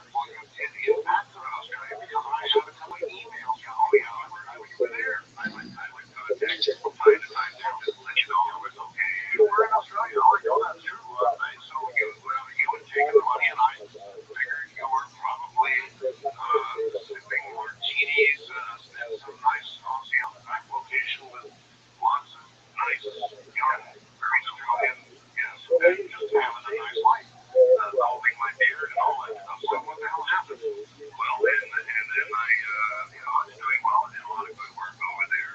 One of the things that I was allowed to do is to bring some of my plants with me. Did they send you the money? Oh yeah, it appeared regularly in my account. I got the money.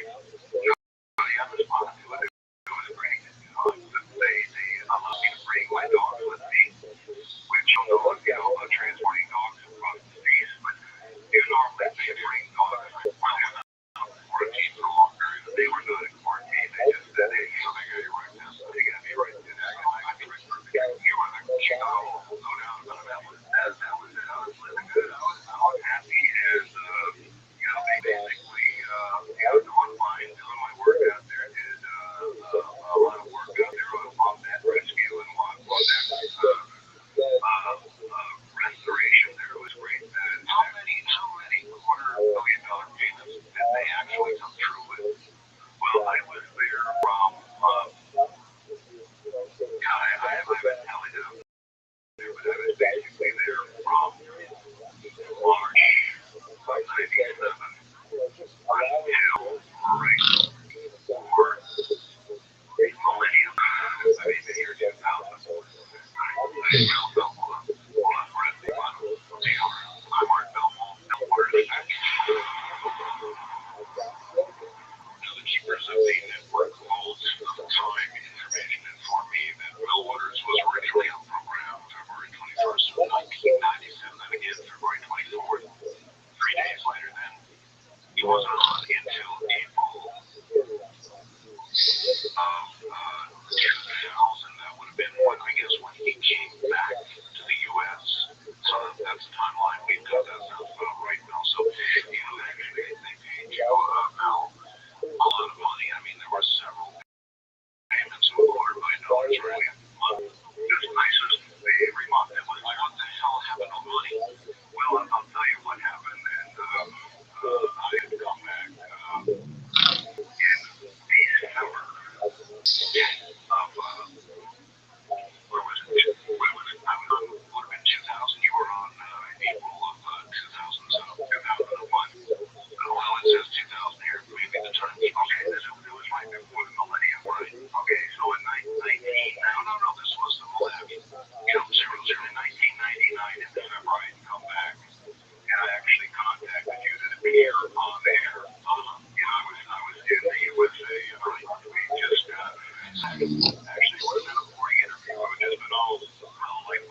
I have no record anywhere of a B as in baby or Florida. Most of the people, I don't know what it was, but I know no B or on a dime. That way this guy is really curious. He decides to go see a big time coin dealer about this coin. And he goes in there, the coin dealer takes a look at it. He just is like, mouth is hanging open. I'm telling you, I'm relating the story from my buddy. He looks at this thing and he's just flabbergasted. What I don't understand is how all this relates. Well, it ties into why my belt buckle was taken. Because they had the same coin on there. Now, are you fairly sure it was not the same belt buckle?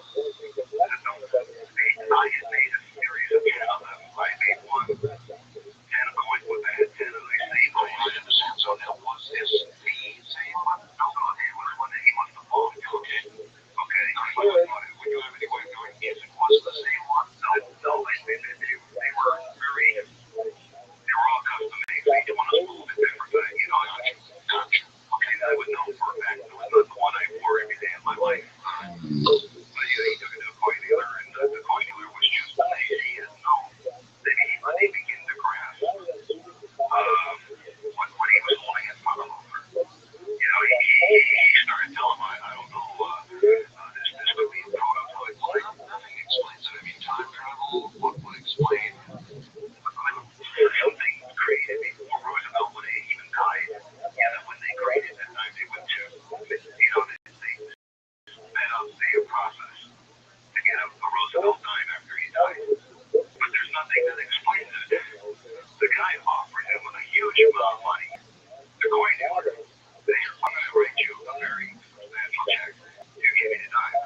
The guy said, let me think about it. Okay, I'll give you a call. And, you know, and I'll let you know what I think. To make a long story short, a day or two later, this guy is visited by Treasury officials there who said they had to confiscate this coin from him for some legal reason or another, so they took the coin away from this guy. Made the deal the day before. He should have made the deal.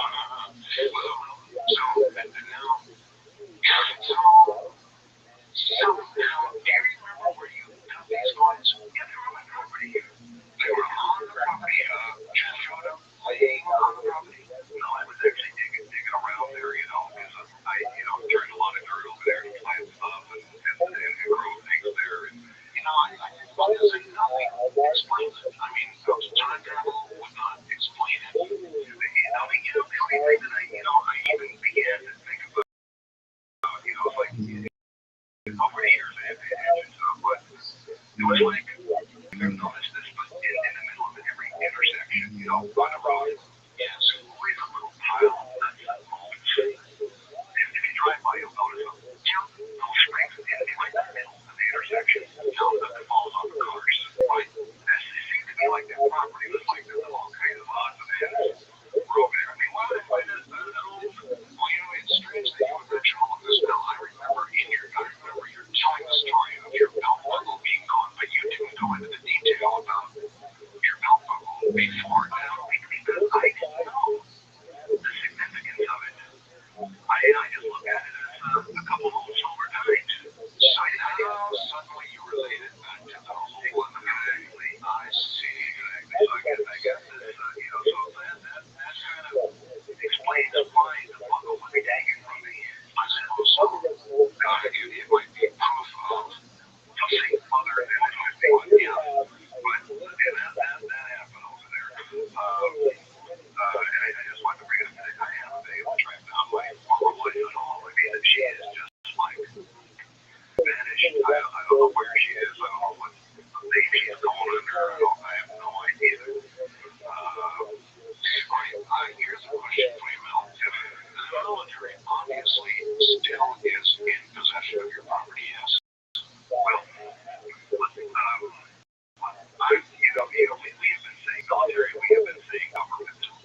parts of my property blacked out. Actually, quite a bit. There's quite a few. Wow. So that is, you don't have to go by what I say. Oh, no. Listen, you can look at it yourself. Trust me when I tell you. One of my listeners, anyhow, I can guarantee we'll find the exact photograph you're talking about if it exists. Send me the URL and or send me the URL and we'll get it up and take a look and you're claiming.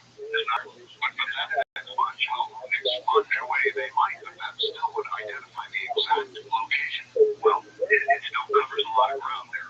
But where it is, and I assume that because this picture was taken in 2000, okay, this I believe was in June or something of 2000, right? That there's been a lot of differences made in that area. And none of these, you get a really good picture on a terrace server. Well, yeah, pretty good. You can maybe see a car on the road with a terrace server. That's from a satellite. So, I mean, you would see a whole, you would see outbuildings, you would see it. All right, let's direct people again. Let's say it again. So listeners who want to go to terrace server right now and help us out. I mean, tell them where to go again. Look up Ellensburg, Washington, and then you just zoom out on the town until you see the black, the white squares where my property would have been. And that would be exactly on the Manassas Ridge. All right, there's a good piece of evidence we can go hunting for to go there, but whoever controls the satellite and releasing it to the terror server people decided not to let them have these pictures. Oh, isn't that something? Okay. So, I mean, every listener can do this. I mean, I've been, people want to go out there, and the only thing I tell them is don't go there. I don't know what's going to happen to you. I don't know what people will do to you. Of course, I mean, it's these guys who go to Area 51. You know that people have made treks to find Mel's home. Right now, I tell you, look, it's there. Don't go there. You don't have to go there. It's there. But don't go there on my account. I don't want to be responsible for anything. Anyway, so that was, that's kind of like bringing this into focus here. Okay, it brings us certainly up to date. Yes, and I got a couple of other interesting things. These things are kind of loose ends, but they're not loose ends. You're going to have to hold on because we're at the top of the hour, and then we're going to shortly get to the next. Well, there's a new.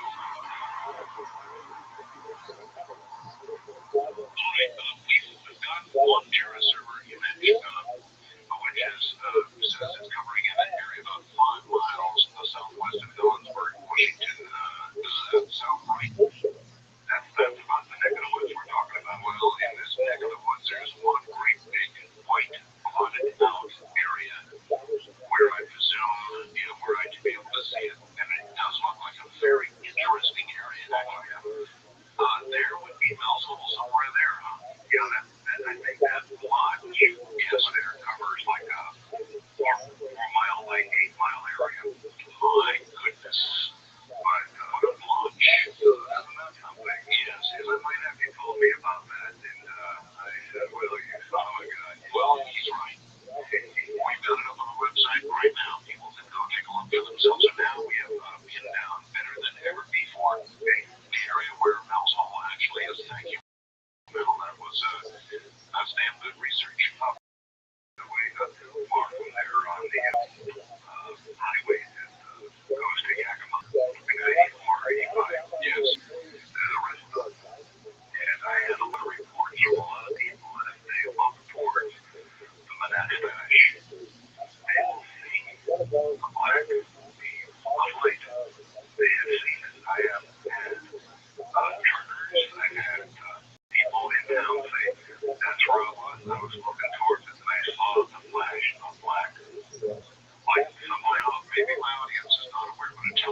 years, when people get a load of this, then they can ask why this is that. That's pretty innocuous. I mean, from all intents and purposes, there's not a military base right there. So who knows? Well, I mean, but, what I'm saying? Not an obvious one. Very close to my property there was the Yakima firing range. And I will tell you that they have expanded the area of the Yakima firing range and also expanded the fly zone over it. Correspondingly, that's also interesting. It's all there. All right, earlier, before you got on, somebody asked last of me, and I consider this a really good question. Okay, it is, what are the odds of any single one person finding two apparently bottomless or endless holes in one lifetime? The odds against that have been making zillions to one, but then yeah, and in fact, you don't even consider odds, That's right. So outlandish. And by the way, one other thing before we even get to that, Richard Hoagland called at the top of the hour, because what are you right? Normal time travel could not explain what he just talked about, but there is one thing that could, and that is a parallel universe. That is to say, a universe in which similar things occurred, but with very different outcomes. And a lot of our best scientific minds now are saying that indeed that could very well be the case. That there could be a universe in which the Nazis won the war, and so there could be a universe in which the time that you in possession of on that beyond it, let us look for Berlin. There you go. Well, my God, Berlin. I love that. All right, listen. Anyway, there we are, and a few things I will add to this, just to get us current. Okay, yes. Is I had reports from some of my trucker buddies who once that he delivered a huge quantity of fiber optic cable to a warehouse in Ellisburg. Now, okay, we're talking a huge quantity to a warehouse. Now, let's see, what might they want to do with fiber optics? He told me that all of the guys that were there that worked in the office there and in the warehouse where you had a load of stuff, they were all Israelis. What? They were all Israelis. Now, it's really going to tick me off if the Israelis ever. Well, this is what he told me. I mean, that is our home. It's a U.S. home. It's on our land here. That's right. But he said the people that took delivery of it for his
what you're doing, the research that you're doing, and talk about, I have no belief yard, I have no commercial interest in this at all. But they do. Okay, that's fine.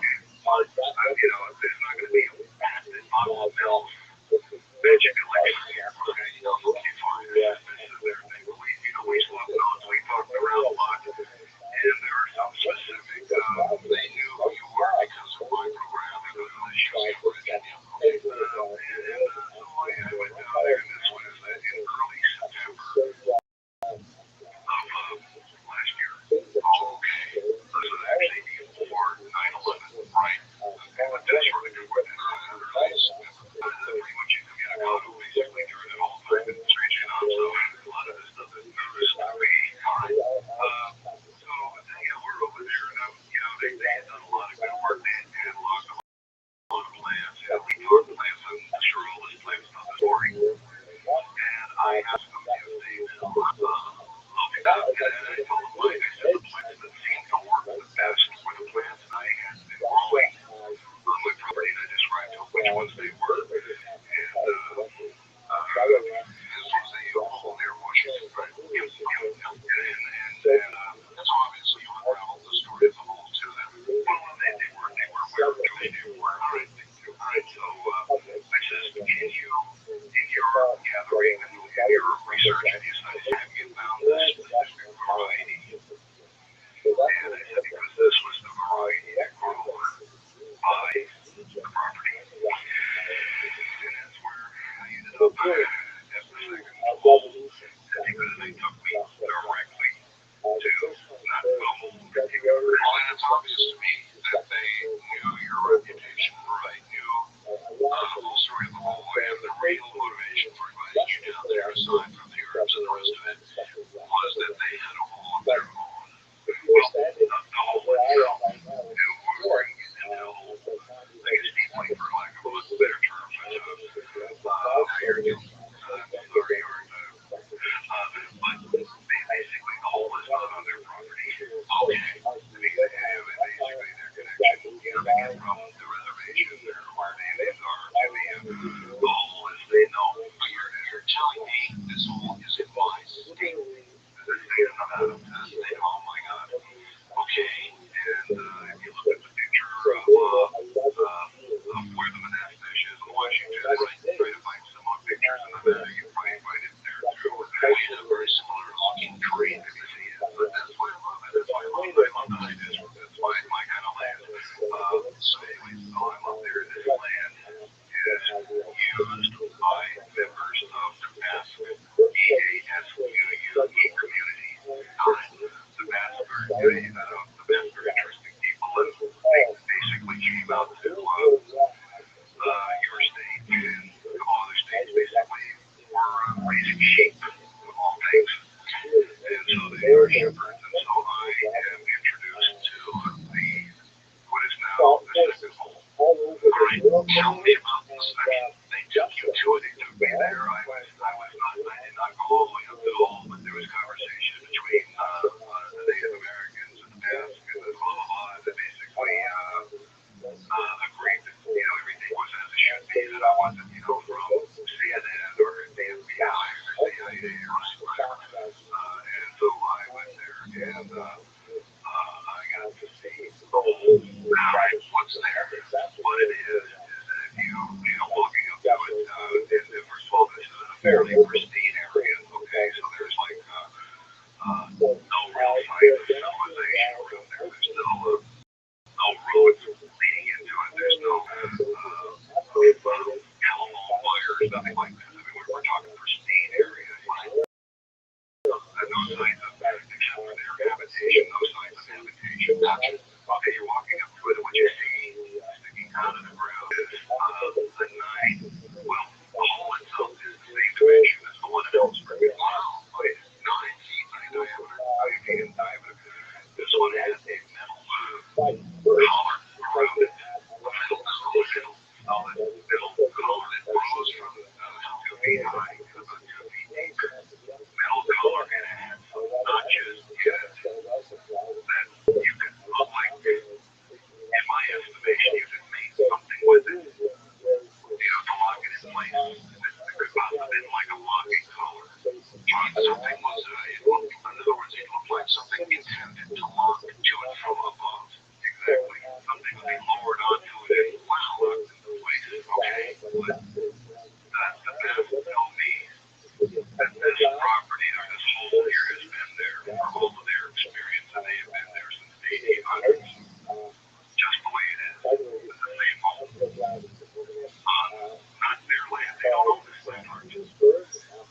a fridge on a metal floor. Like nothing. Yeah, we need things for everything. Like nothing. It makes no. You sit down on that thing with a sledgehammer, and it won't make noises. Okay. Oh no. This is what I'm telling you about right now. Is that this one here is so different from the one that I had in Ellisburg. Like totally different. Almost because of this metal around the body. When you touch the metal, does it feel metallic? Is it cold? What is metal? Wow. This is interesting because a lot of the minerals that there's 5 of us that towards the end of it, start with 2, I mean, with 5. But when they're up there, even in the winter time, they can like put their dead sleeping bag right up against them, keep them nice and warm. Or it keeps them nice and warm, but it is not hot. It's not like like a fire hot. But the metal itself over there radiates. I don't even know how to describe it there. In other words, if you touch it with your hand, is it hot or does it just radiate heat that there is heat around it, but it itself is not hot? This is really weird. So that's what that's the thing there is. So we had this there, and they from my understanding, they've known about that hole up there for it has been known since the 1800s. It has been known exactly the way it is. I can tell you that some of the people that I talked with towards the end of everything on my way back said it was a spiritual night for them up there.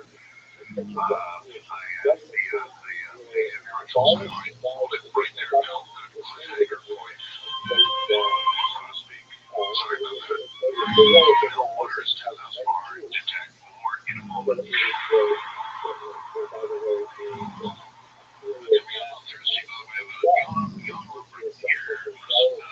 An advocate of the hollow earth theory, and that may in some way relate to what we're talking about tonight. I have no idea. We'll find out. In the meantime, metal, so you've got this metal around the hole, about, you said a foot or 2 high, 2 feet high, 2 feet high, and 2 feet wide, and then the hole is 9 feet in diameter. And as far as you can see, the metal continues down. This is no geographic hole. This is no volcano vent.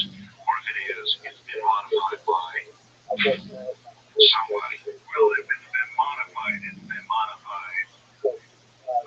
I'm going to say long before the technology that we know of today to do it. And it looks like there was something that should be latching to this hole from above. This was I'm going to call the thing a color, okay? And I'll call it the color. And then it looked like there was notches in it. It looked like if it locked something into place or lined something up and it didn't touch it, it didn't move. I mean, the whole thing was solid. It's solid metal. But there were places where there are notches in it. Something is meant to orient. In my opinion, what did the masts or the Native Americans tell you about what they knew of the depth of this hole? In other words, I'm sure they've thrown things into it or have experimented with trying to find out how deep it is or something, right? But actually, they didn't know anything with lowering line it or anything to it, but they related to the same phenomenon as that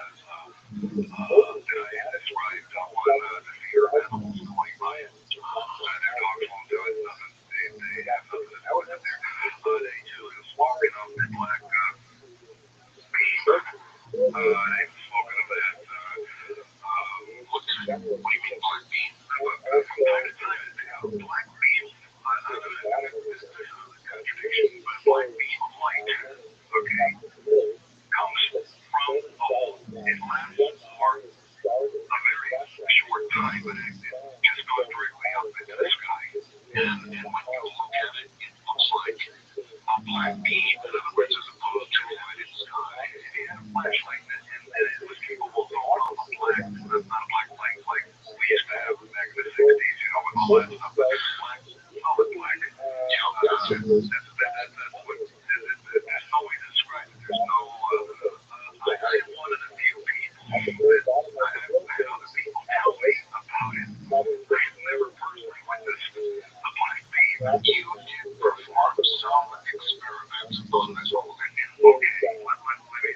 talk about the first one, and I'm not a scientist. I mean, I'm kind of a researcher, but the first thing that we did is we had a whole bunch of Safeway or 7-Eleven bags of ice. Okay, did you buy? You know, and we had a couple bags of that, so we had put one in a bucket on the surface, and we lowered another bucket of ice into a hole 1,500 feet. 1,600 feet away. We had access to a nice winch and about that much. We only had 1,500 feet of line. That's what was the idea of lowering ice into it. Well, first of all, you know, my curiosity was that I wanted to know was it hot or cold down there? Okay, so we basically waited for the ice to melt about halfway on the surface, and we would hoist up the ice. So your ice, you had just ice on the surface. Your garden variety convenience store ice, right, that you can buy anywhere, and nothing magic about it or anything like that, right? And so we lowered it down there, we waited for ice to melt on the surface there, and it got melty enough, so it's sitting up all of in a bucket of water with a few bits of ice on the ground. We put it up, and the ice in the bucket did not melt. It didn't melt. It was not melted. So we said, maybe that's what I'm doing right now. The holes have been radiating in some strange way heat enough that people would camp by it. Yeah, they did that in the wintertime, but it doesn't melt ice. Melt the ice. I came up there. We looked in the bucket. We had ice cubes in there. Did anything come back up with the ice cubes? We had ice cubes. They had to reach in the bucket, ice cube, and they put up there. So there was nothing else, dirt, water, or anything else. They just ended up with the stuff appeared pretty much the way we had set it down, with the exception of when I put my hand in the ice. The ice wasn't cold. Felt like ice wasn't cold. That's all I'm saying. It wasn't cold. You know, you pick up a piece of ice, you put it in your hand, it's cold, it melts, and it's cold. In fact, it makes you cold by melting. That's how cold works, right? So it wasn't cold in the hand. It didn't melt. So now they're more like blocks of glass. I would say so. But we said, okay, what we'll do here is we take this bucket and we'll stick it on the fire. You had a little place to cook there. You stick the bucket with the unmelted ice and melted ice. You put it on a fire. We put it on like a cooking fire there. Okay, that little table cooking area and stuff over there. So we put it on there and the ice catches fire. Catch fire. And again, maybe catching fire might be wrong word. The ice, we took it off the fire right away. So we set it on the dirt. And the stuff in the bucket was still burning. And again, burning might not be the right thing. It wasn't giving off heat. It was a flame. It was not so much a flame as a kind of your gas stove. Sure. Okay. It was like embarrassed turning a gas stove on. It was glowing like that fast, like before you turn it off completely. That's what it was like around all the cubes. You could knock the cubes around and separate them each one, you know, what exhibit the same properties. Holy smokes. I will tell you that this bucket, well, some of the bucket there is still sitting there. As far as I know today, no knowing what it was doing today. We put it into the ground and brought it up. So, now this was September, this is January now. That's how long it's been doing what I call burning. One guy took some of this stuff home. He put it in his wood stove. And he's got a cabin out there, and you know, it gets damn colder. He doesn't think it's keeping his place warm. You know, in northern Nevada, it's very cool. It was so. This is like giving off eternal. You know, when it's I'm not sure if I got this right. It was neutral when it came out of the well. It was neutral when you put it on the fire. It appeared, again, my terminology, this is very bad.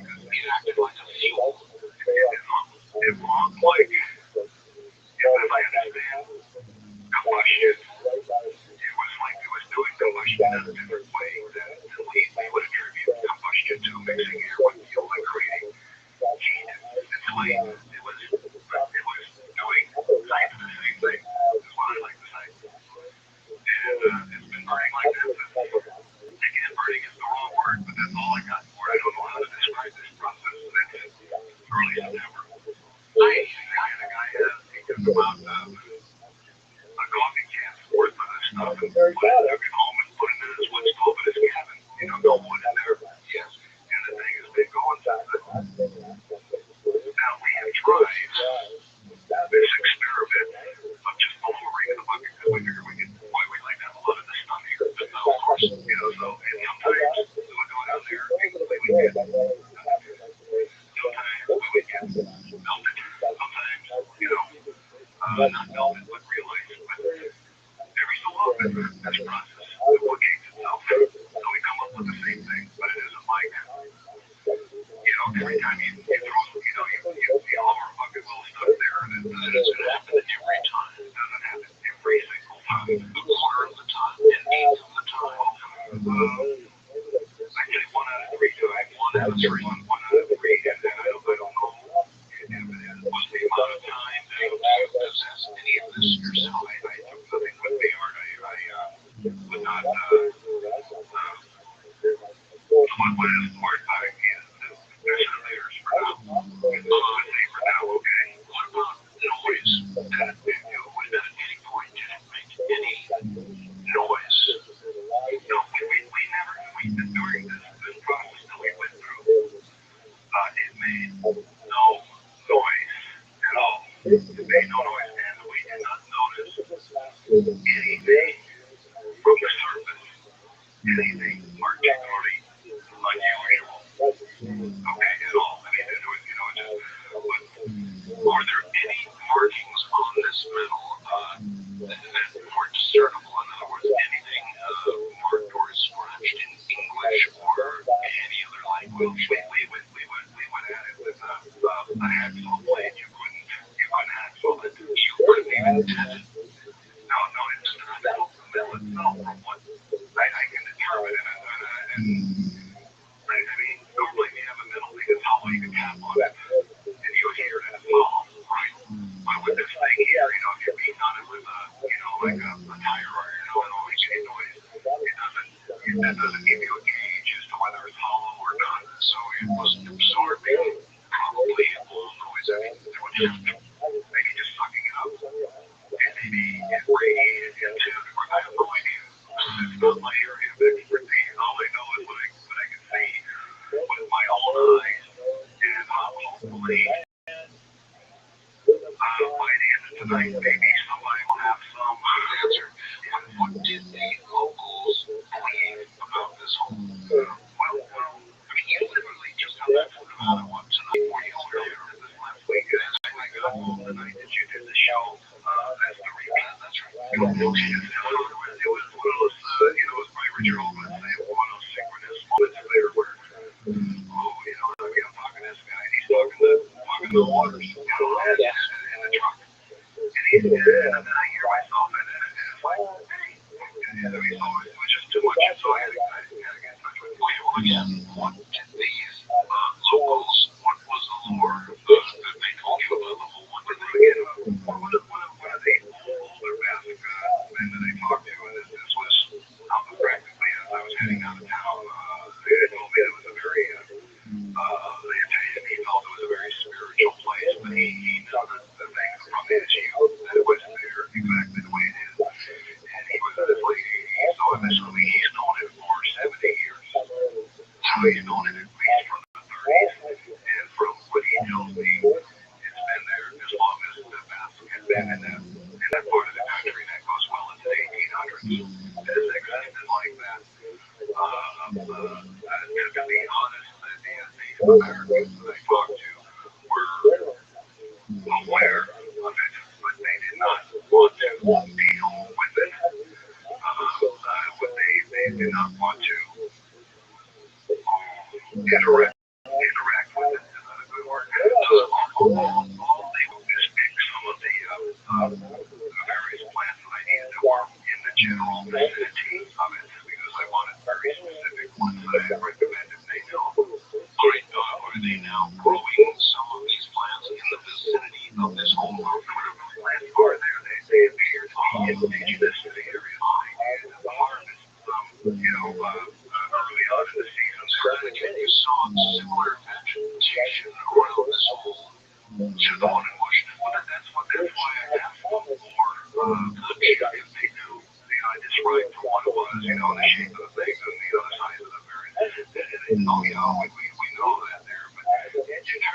Native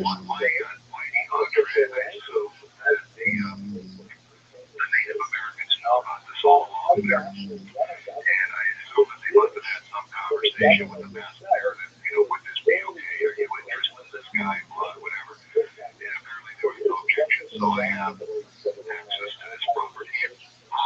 But I want to respect my access, okay?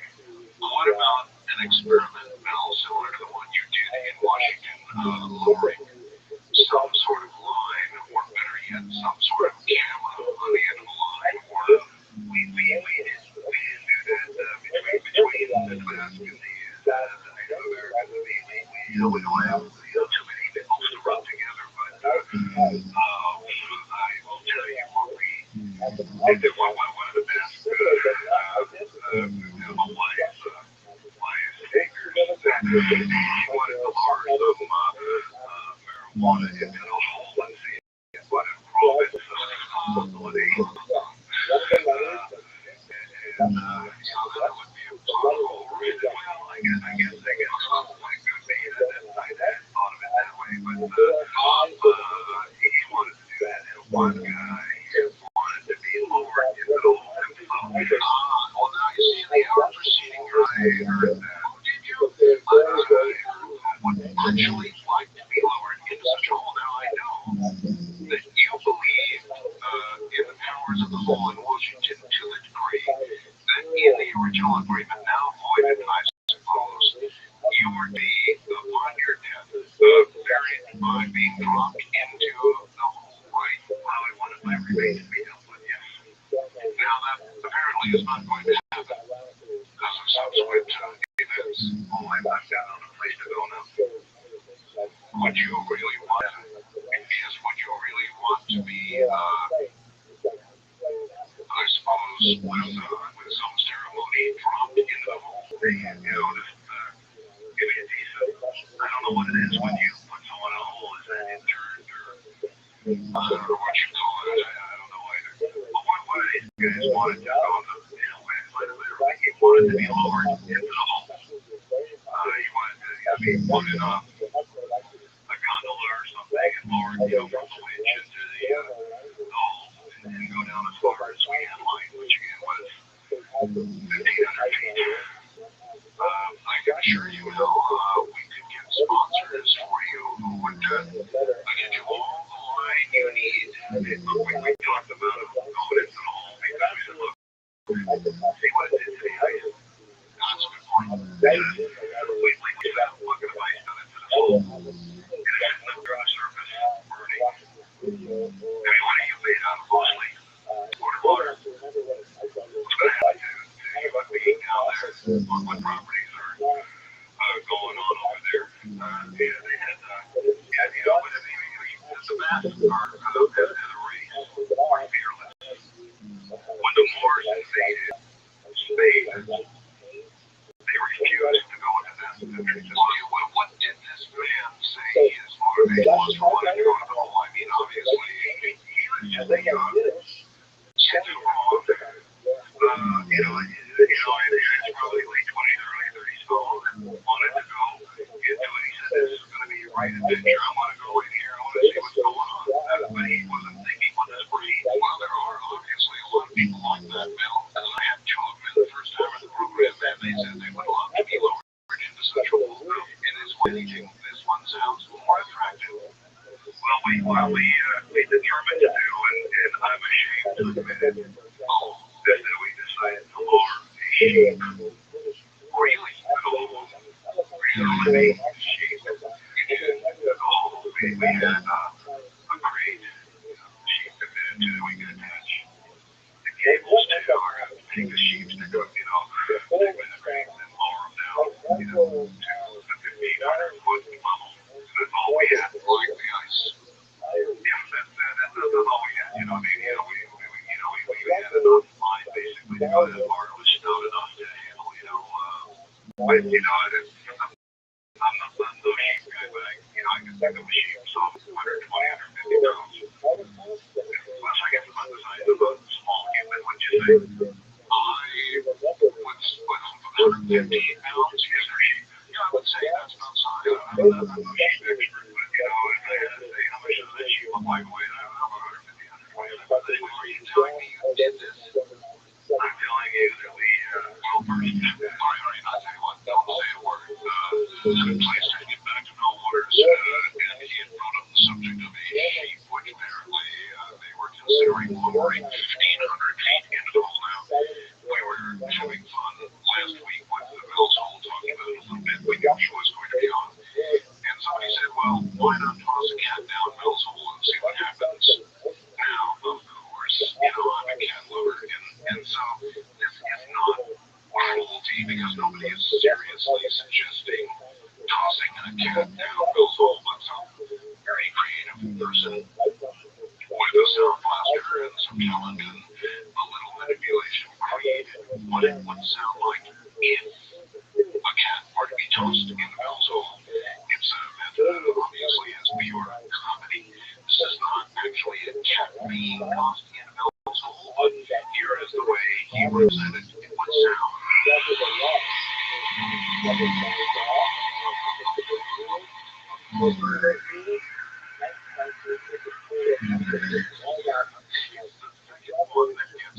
Not the first one. The first one is very good as you hear the sort of the echo of the cat staring down the hole. It's the second little one.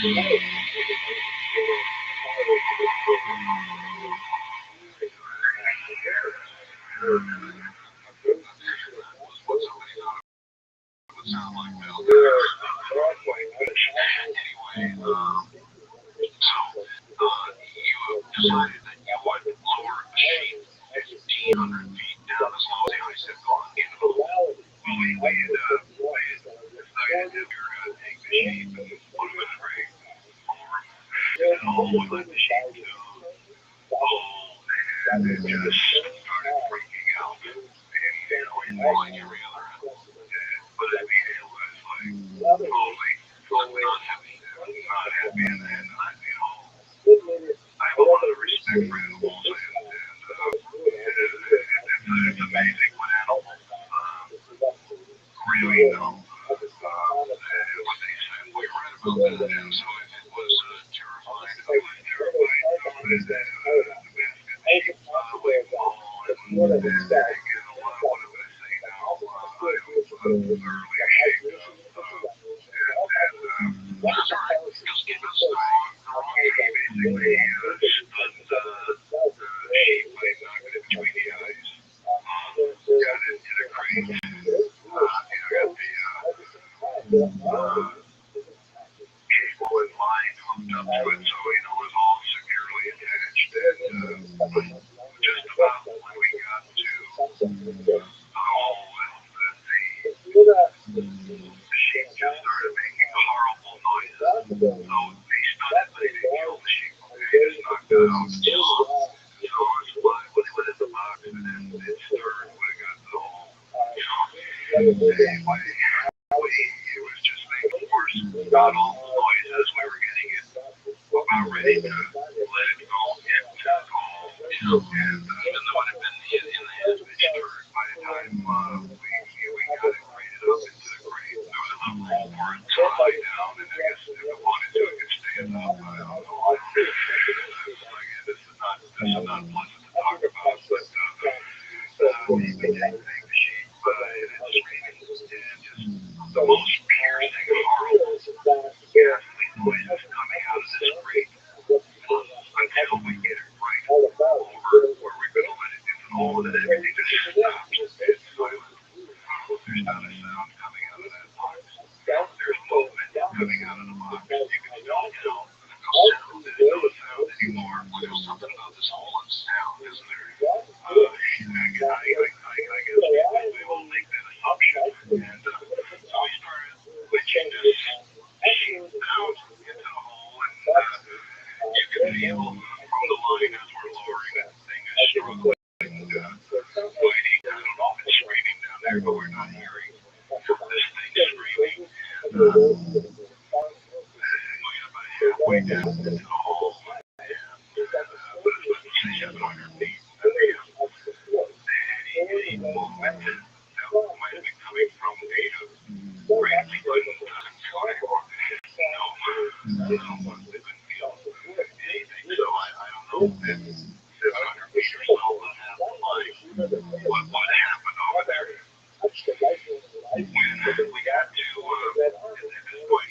the original experiment with the ice, we were kind of nonchalant about it. We just kind of lowered down there. Well, with this one here, we were all gathered around the top of the hole there looking at it, seeing what's going on. Very apprehensive. This is serious business here. When we hit the bottom, we felt like a vibration on the ground, on the collar. At a point in time when I was down there, it's kind of described. Well, what do you mean when you hit the bottom? When we hit the bottom of the rope, the cable line assembly that we had, when that was all the way played out, we felt it, and it vibrated. It felt like a vibration, and sort of like a static electricity type kind of feeling. That makes sense. Yes, that we could feel up there. And so we got it down to 1,500 feet, and then we left it there for about half an hour. And we decided to bring it back up. Right, sure. So, we're hoisting this thing out here, Craig, no way, get this thing up on there. It's kind of a jump. So, we finally get up to the surface. We got the box out of there. And, one thing we noticed is there is a big movement in the box. Okay. We get the box there. And, but the box from the outside looked pretty normal. It didn't look like some weird transformation that occurred or anything. Well, I wanted to describe to you what we would do. We're going to tell you about that. The ice came up and it didn't melt. Right. What it felt like, you get a lot of electronic equipment and you get those heat packets. Oh, yes, the desiccants. Yes, you ever take the desiccant out of the packet? Well, if you take it out there, you feel the desiccant with your fingers. That's kind of what it felt like. That's the best thing I can describe it. And then sort of read it. You try it someday. You'll always just lose away. Well, you don't eat them, obviously. No. Okay. So it just struck me there that, try to describe this thing in the detail that I can. And so I just went back to the desiccant. But we opened up the grave. The sheep, it looks like a sheep. It looks like a normal sheep over there. And it's dead. There's no sign of life. You look at it, there's nothing going on with this sheep here. He's dead. Well, I'm saying here, but at the genetic key. And I don't know for me. Okay. Show me a sheep. I can't know what it is. Okay. But we take it out of the box, and one of the best lays it on the table that we have over there, and he is going to dissect the sheep. The outside sheep looked just fine. It had the hair, the wool, whatever sheep it has looks fine. Look like. We said that the sheep looked like how we set him in the hole, put his bump on the head. Well, he started serving from that. When he started cutting into the sheep, and it looked like the sheep had been cooked. The flesh was hot underneath. When he started cutting through the sheep, it looked like the sheep had been cooked. Oh, that's guys. They're pretty good at butchering a sheep there. They don't know their way around a sheep, and so they butcher and they know what to expect when you open up a sheep, right? So we got the sheep on this table that we eat at. This guy's got the sheep open here. He gets it so he's to look inside the internal organs like he's going to eviscerate the sheep, except they're not what we expected. What do you mean? It looked like there was gel in the cavity there. It's something that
to make these backward, agrarian communities behave like modern technological industrial communist states.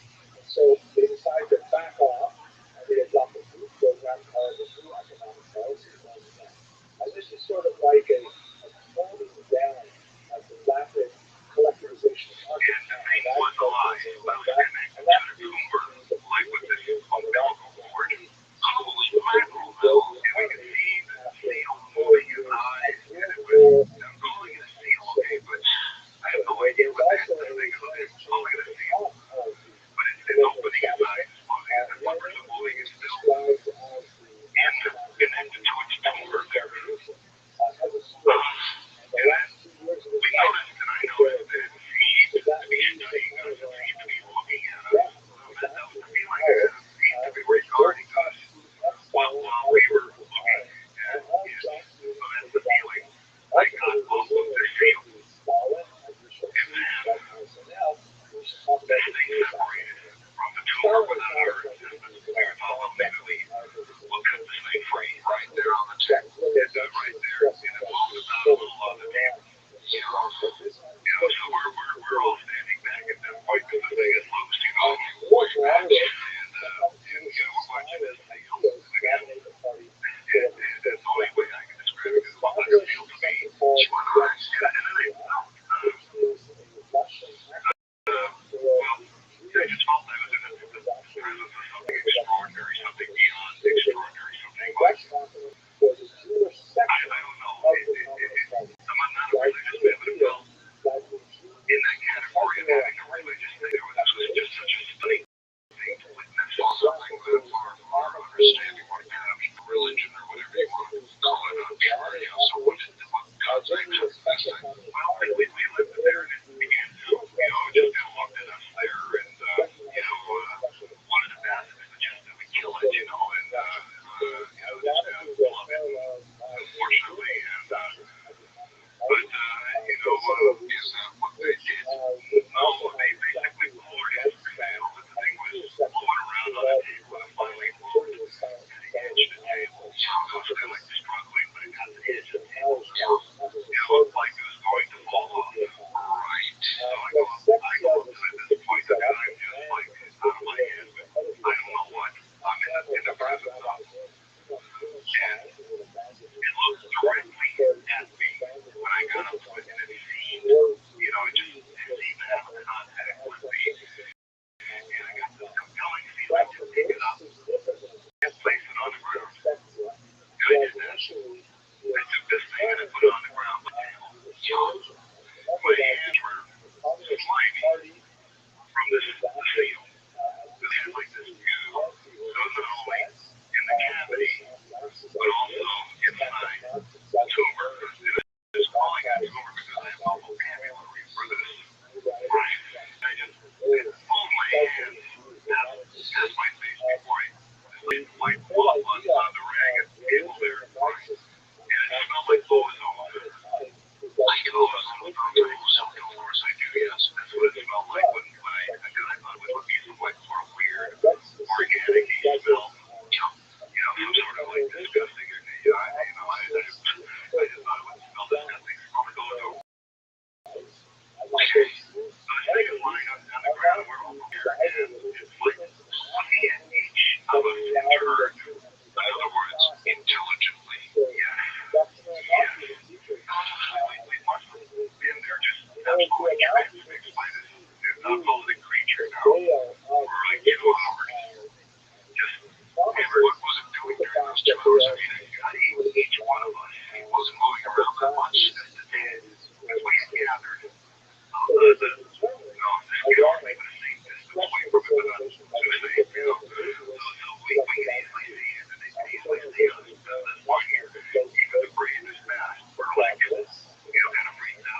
What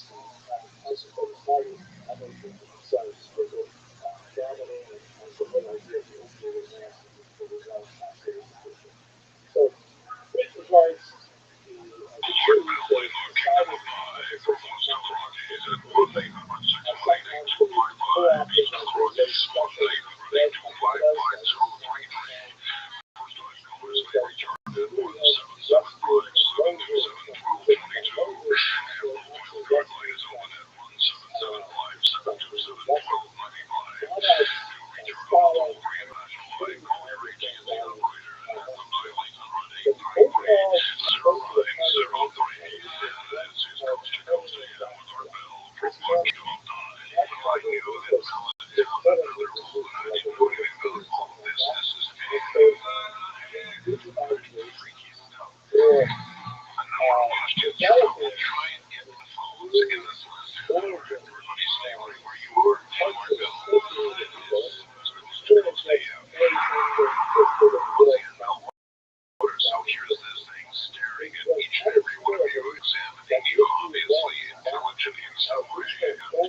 do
I didn't know what else to do. We thought about burying it, and it just didn't. I don't know. It just didn't seem right. I thought it would.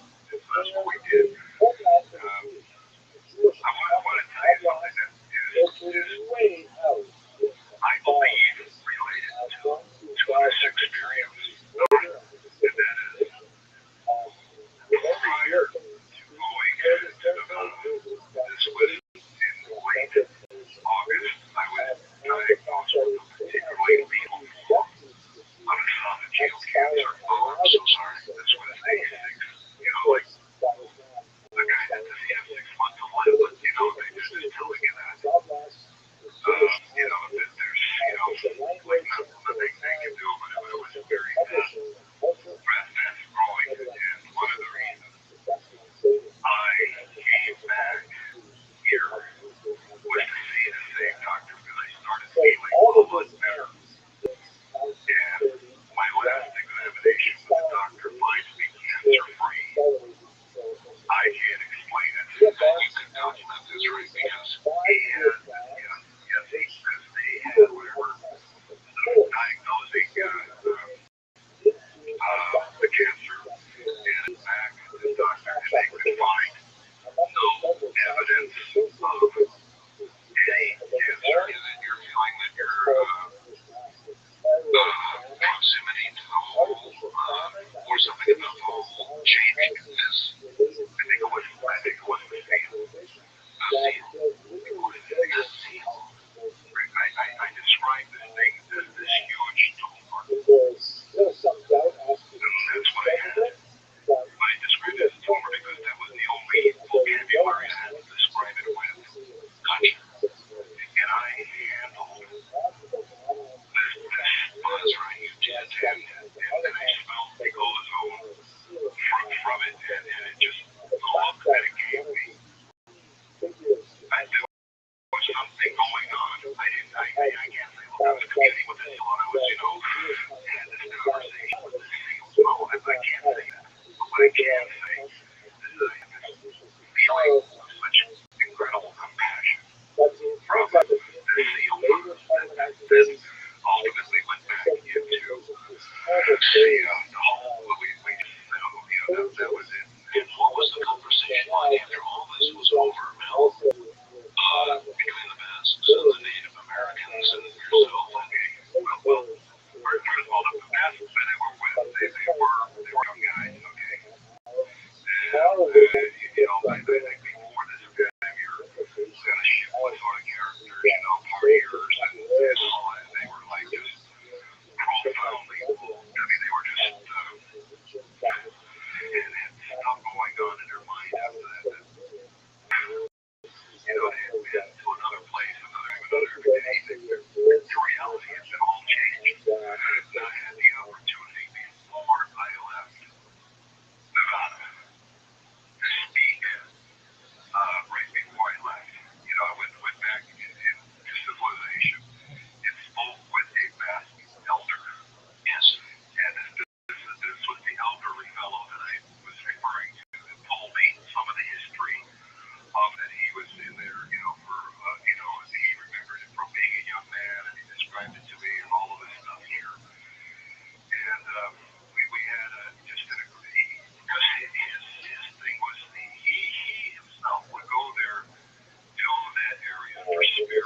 BEI.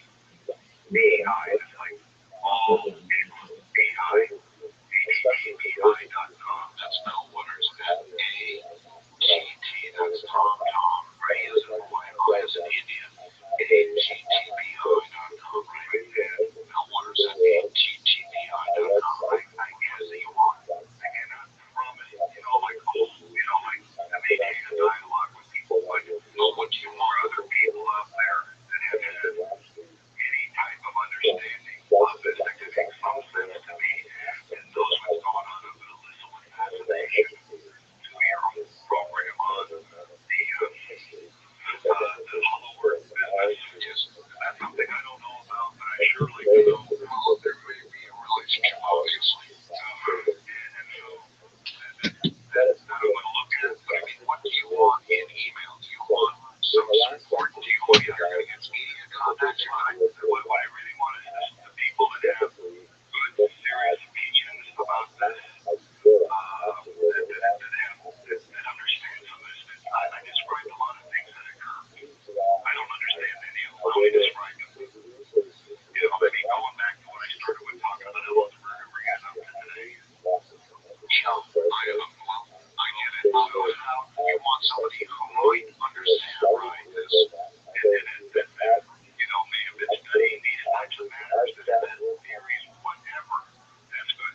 But I'm going to be away from civilization for a good part of time, so it's going to be difficult.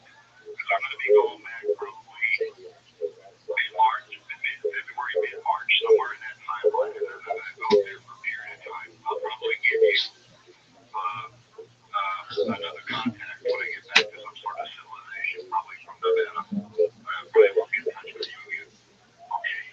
By all means, Mel, please try and see if they will allow you, without identifying me, to see some kind of photographic evidence. I'm going to be afraid that people are going to be scouring that church for now today. Well, they probably will. I want to bring the final thing, because we were talking about the mass filter stuff. It was always a very profound experience for me to talk with him, and Billy was not that much older than he is. He was a great deal older than me. Beyond that, so I know I can respect it, but we were sitting, there and talking about it, and I drinking it, but ask drink that they like to drink and all that good stuff. And he got tired. He was going to retire for the night, and he took my hand, to clasp it, and my hand, put something in my hand. And they left their soldiers behind in the field. This is the basic idea. Don't trust the betrayal from within, stab in the back. You're seeing this Austrian propaganda period. The really encapsulates the mood of the era. On the left is the lantern-jawed, determined Austrian soldier, steely-eyed, dazed as he bravely. Hello, ladies and gentlemen. We're here with Isaiah and Joe Diaz. My name is Joe Rothschild, and I host a podcast called The Experience. This posting is from Joe Diaz. Strange kind of French style map. And in case you miss the iconographic elements of the large nose and the thick lips and the four lofts, the Theos and the Cypriot, hello, ladies and gentlemen. We're here with Isaiah and Joe Diaz. My name is Joe Rothschild, and I host a podcast called The Experience. This posting is from Joe Diaz, which just brought me in one of the dopest fucking things I've ever seen in my life. It is a poster with Leonard Skinner and the Rolling Stones. We're talking about this on the way in here. Amor Festival from 1976. America's Confederate Rockers, Leonard Skinner. And then underneath it says, along with the best rock and roll band in the world, Britain's own Rolling Stones. It was kind of weird, because you got one band that's the headliner, they're the biggest picture, and then the other band's the best band in the world. No, it's just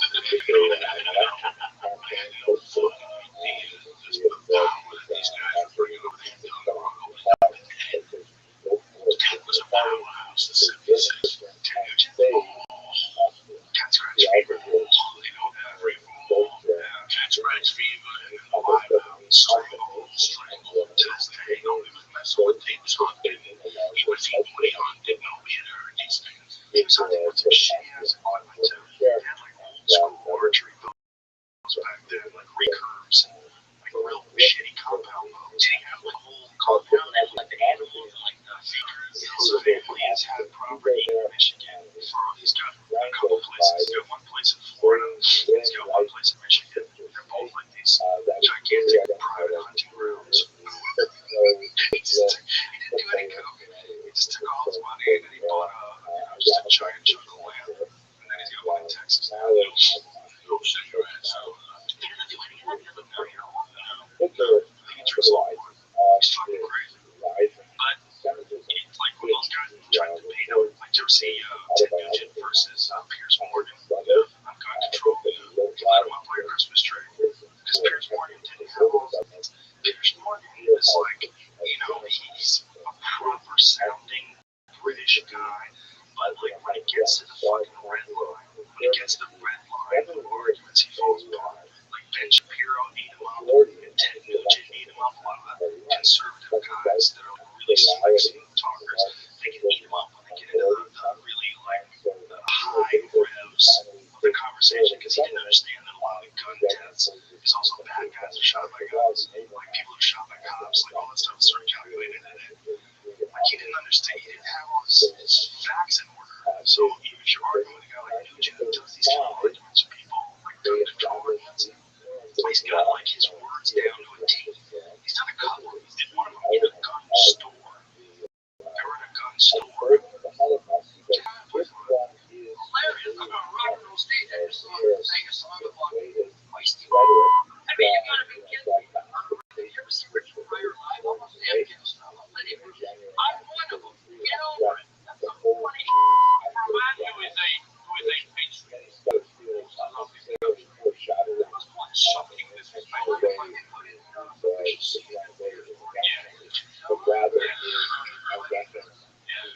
anybody that wants to disarm me can come up with me.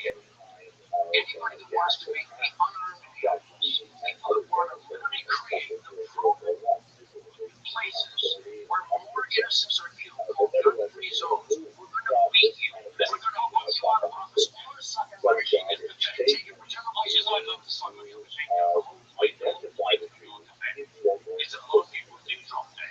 So I think they're all and I give them 18 people write this down. See, you write this down. 18 people a day die in America. And 75, 78 of statistics by the Uniform Crime Report, the FBI, and the UN study on violent crime. 78 of those 80 are let out of their cages by corrupt judges and prosecutors who know the recidivism is out of control, know that they'll commit the crimes again, and they let them walk.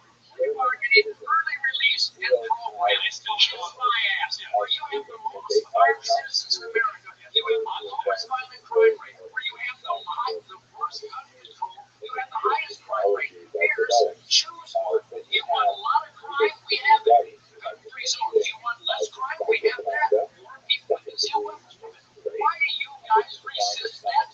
That's a you guys. Yes, you guys. I was borrowing not to play the devil's advocate. I can play the advocate. Oh, you're doing so good job. You're playing the idiot's advocate here. So more guns equals less crime. Period. And this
which makes sense. Most of the violent shit's gonna be happening by people with a history of violence. Well, it's crazy. The penalty you get for like you can tell when they got like Gucci Mane just got for 2 years. This other guy had been like put to prison for like 7 years. Like this guy was his prince's son. He's in prison for 7 years. Yeah, he was a felon in possession of a handgun. Which let me ask you this: why like a guy like Gucci Mane, who's a big time public character, right? He's a famous guy, right? Nice big tattoo on his face, fucking crazy. Right, when a guy like Gucci gets caught for something like that, do you think they make an example out of him? Did you think that they take that guy? You already have that law. That you get caught with a firearm. You do use period. I don't know exactly what the parameters of the law, the green law or something. You do 3 years, you go to the law, it's 2 years or back. You get caught with a gun, whatever. I don't know exactly. The parameters, you know, does that keep people from doing crimes? What's that? That 2 years, not carrying a gun for 2 years, you're on yes and no. Yes and no. Yes and no. Some people carry a gun or something, you know, I'm not gonna, what I do for a living, whatever, I don't know. You know, it's like you're saying Gucci Mane right there. He's a high profile guy. You know, you're out at night, you see some crazy shit at night. There's times I'm driving, I have to warn them, like, I should carry a fucking gun tonight. You know, just in case. Just in case. You never know. I don't know. We were just talking about when you came in about Denver and Texas. Again, the make my day law. I know people who move to Colorado for that law. You know, for that you did you ever see the video of Sunrise that pulling a gun? Yeah, your mom, yeah. You ever seen that before? No, you told me about it. Yeah, Angela told me about it. We were at the ice house. I was like, you gotta be kidding me. There's a video of this? Play that. We'll play both of them. I won't tell you that one. I'll tell you where this place was. One of the red guys. So he was apparently like screaming shit at Ali everywhere he went. And Sonny Liston was just tired of his bullshit. That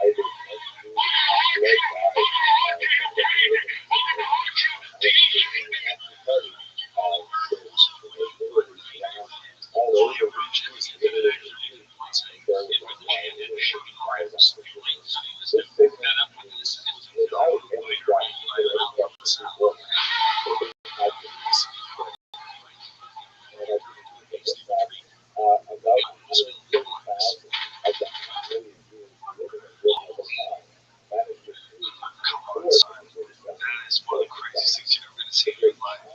All that gun out on Ali. In the middle of a casino, shot it in the air, and it's just blanks, no big deal. Want to go back to his crap game? Like, dude, what kind of environment did that dude grow up in? He's still a lot of people that carry fucking startup pistols and shit in the 70s just to get the fuck out of there and carry those type of pistols. Because you never know, right? Well, even if you get the one thing you fuck about that, then you know then you fuck. But that Sonny Liston thing was so crazy. First of all, how casually he did that. And then so casually, and then how he shot his jacket, whatever, you know, just blanks, like, fuck, relax. Like, no big deal, let's just go back to the game, right? Like, he just went back to the game, he didn't know, I gotta get the fuck out of here right now before TMZ shuts down the car. Gunshots, they reacted sadly one time to this man fucking that shooting. He just shoots that nigga, they all run out. It just shows you like, wow, it was so crazy. But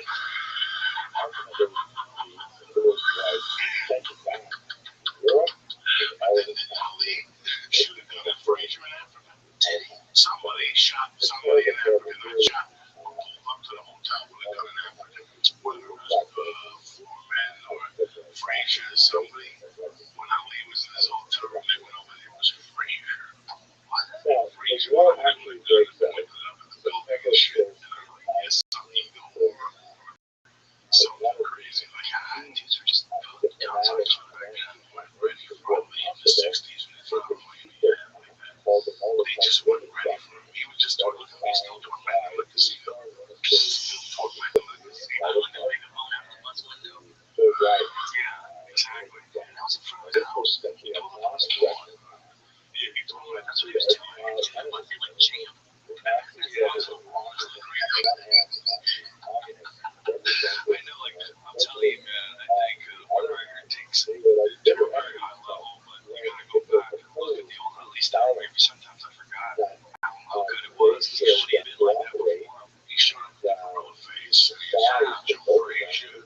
say he's the most colorful fighter?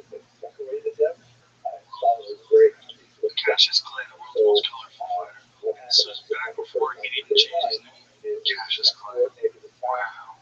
It's crazy, man. It's crazy that that was in our parents' lifetime. And it seems like a different world. Your parents' lifetime. Oh, man. I used to fight for Croatia. I still remember a little kid going home to living in New York City. What year was that? What year was Sunny Liston? I want to say that was when I was a baby. Like I was 6, 6, 7. Like in 1967 or something. I don't know. What's even the title?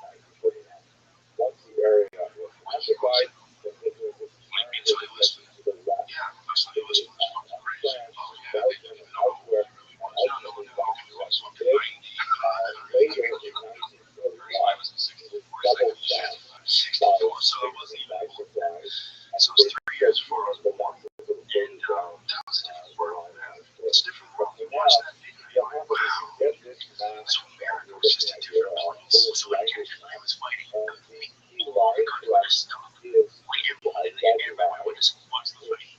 Well, I remember when I was a kid, I was in San Francisco, and my parents we went way out of our way to make sure that we watched TV because Sonny Liston and Muhammad Ali, not Sonny Liston, Leon Spinks and Muhammad Ali were having a rematch. And the rematch was a big thing to everybody because Muhammad Ali was such a hero. He was so much more than just a fighter, especially then because he had gone over the 3 years of not fought because he didn't want to go to Vietnam when he was the late 2. It was in the early 70s. I want to say, Leon had no team. Yeah, Leon had no team. Who was the one that fought Tyson knocked out Atlantic City? Yes, right. Yes, that's Michael Spinks. Michael Spinks was the James. He was the former light heavyweight champion. He was a light heavyweight champ for many years. He's a really good light heavyweight, really good boxer, very smart, and beat Larry Holmes for the heavyweight title. Like it was, he beat Larry Holmes, and Larry Holmes couldn't pull the trigger anymore. And Michael just was real slick, real smart. He wasn't dangerous enough to like threaten Holmes, like to try to knock him out, but Larry just didn't have it in the tank like he did later in Rondo's controversial decision anyway. But anyway, he beat Larry, and so he became the champ. I guess it was like an AF champ or something like that. I don't remember. And then Tyson just worked him. It was awful. That's how much real heavyweight and light heavyweight. Like, there's just a difference in frame of Michael Spinks. Michael Spinks was so good. He had a nasty right hand, and he was fucking dudes up at light heavyweight. But he was also had a long career, fought a lot of really tough guys, and gets the line fight the night that Tyson knocked him out right into it. Yeah, I was never so pissed off in my life as I was he left the house. Why is the fight at somebody's house? So here I am, chasing the fucking Johnny Gilliam's type of I'm doing a fight. I'm still calling the window, fighting the dog off. And then all of a sudden I get caught as I get my fucking car. I got the coke. So I see him coming back and he calls me like, no, wait, somebody right my now. Please don't. Oh, God, I can't early because he knocked him on 13 seconds. I beat that. What the fuck? I'll never ever move to Colorado on McCall ring. I was casing the motherfucker out. Those are the days where, remember the closed circuit days? We used to watch fights in movie theaters. Really? Yeah, it was a big thing.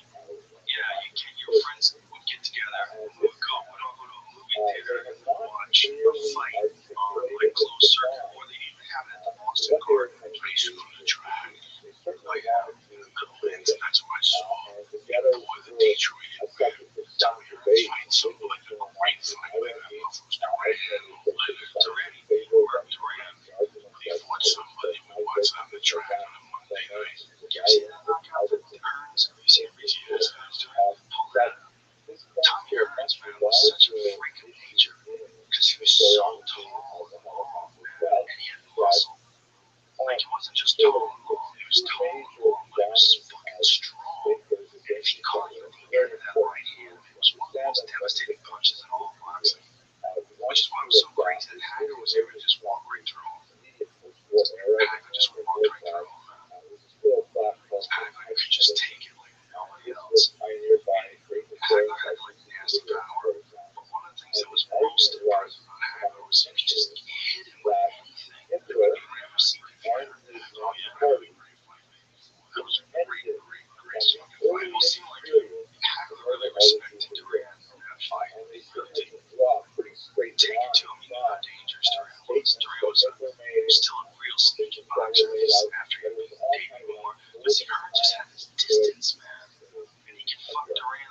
distance. He was just like coming with that whip of a punch. God damn, dude. You don't know if they feel the same way cool. Oh, there's a right-handed drop zone. Oh shit, they really weren't. Durant started off his career as a 135 pounder, moved up to 147. And I don't know if this private fight was probably 154 if I had to guess. Find out what this fight was at, what weight class. Because he fought as high as middleweight. When he fought Hagler, it was at middleweight. He was fighting guys at some pretty heavy weights. 154, yeah, so that's light middle. Or super welterweight, depending on what organization called it. But yeah, Durant was like 20 pounds over his ideal fighting weight. His ideal fighting weight was lightweight. He wasn't a big frame guy like these guys. He still was skillful enough to hang in with them for the most part. But Burns worked. Yeah. That's the work shot. That's one they didn't count for. You get hit like that, and they bug out. So let me ask you something. How do you feel about guns right now? Just with a family and what's going on in your life? How do you feel about guns? This is the real problem with guns. The same problem with everything else. People are fucking stupid. There are a bunch of people that are fucking stupid. Now, if you had to ask me, do I think that everybody in this room, do I think that they're responsible enough to handle a firearm and own a firearm? Yes, absolutely. Everybody in this room is. I believe so.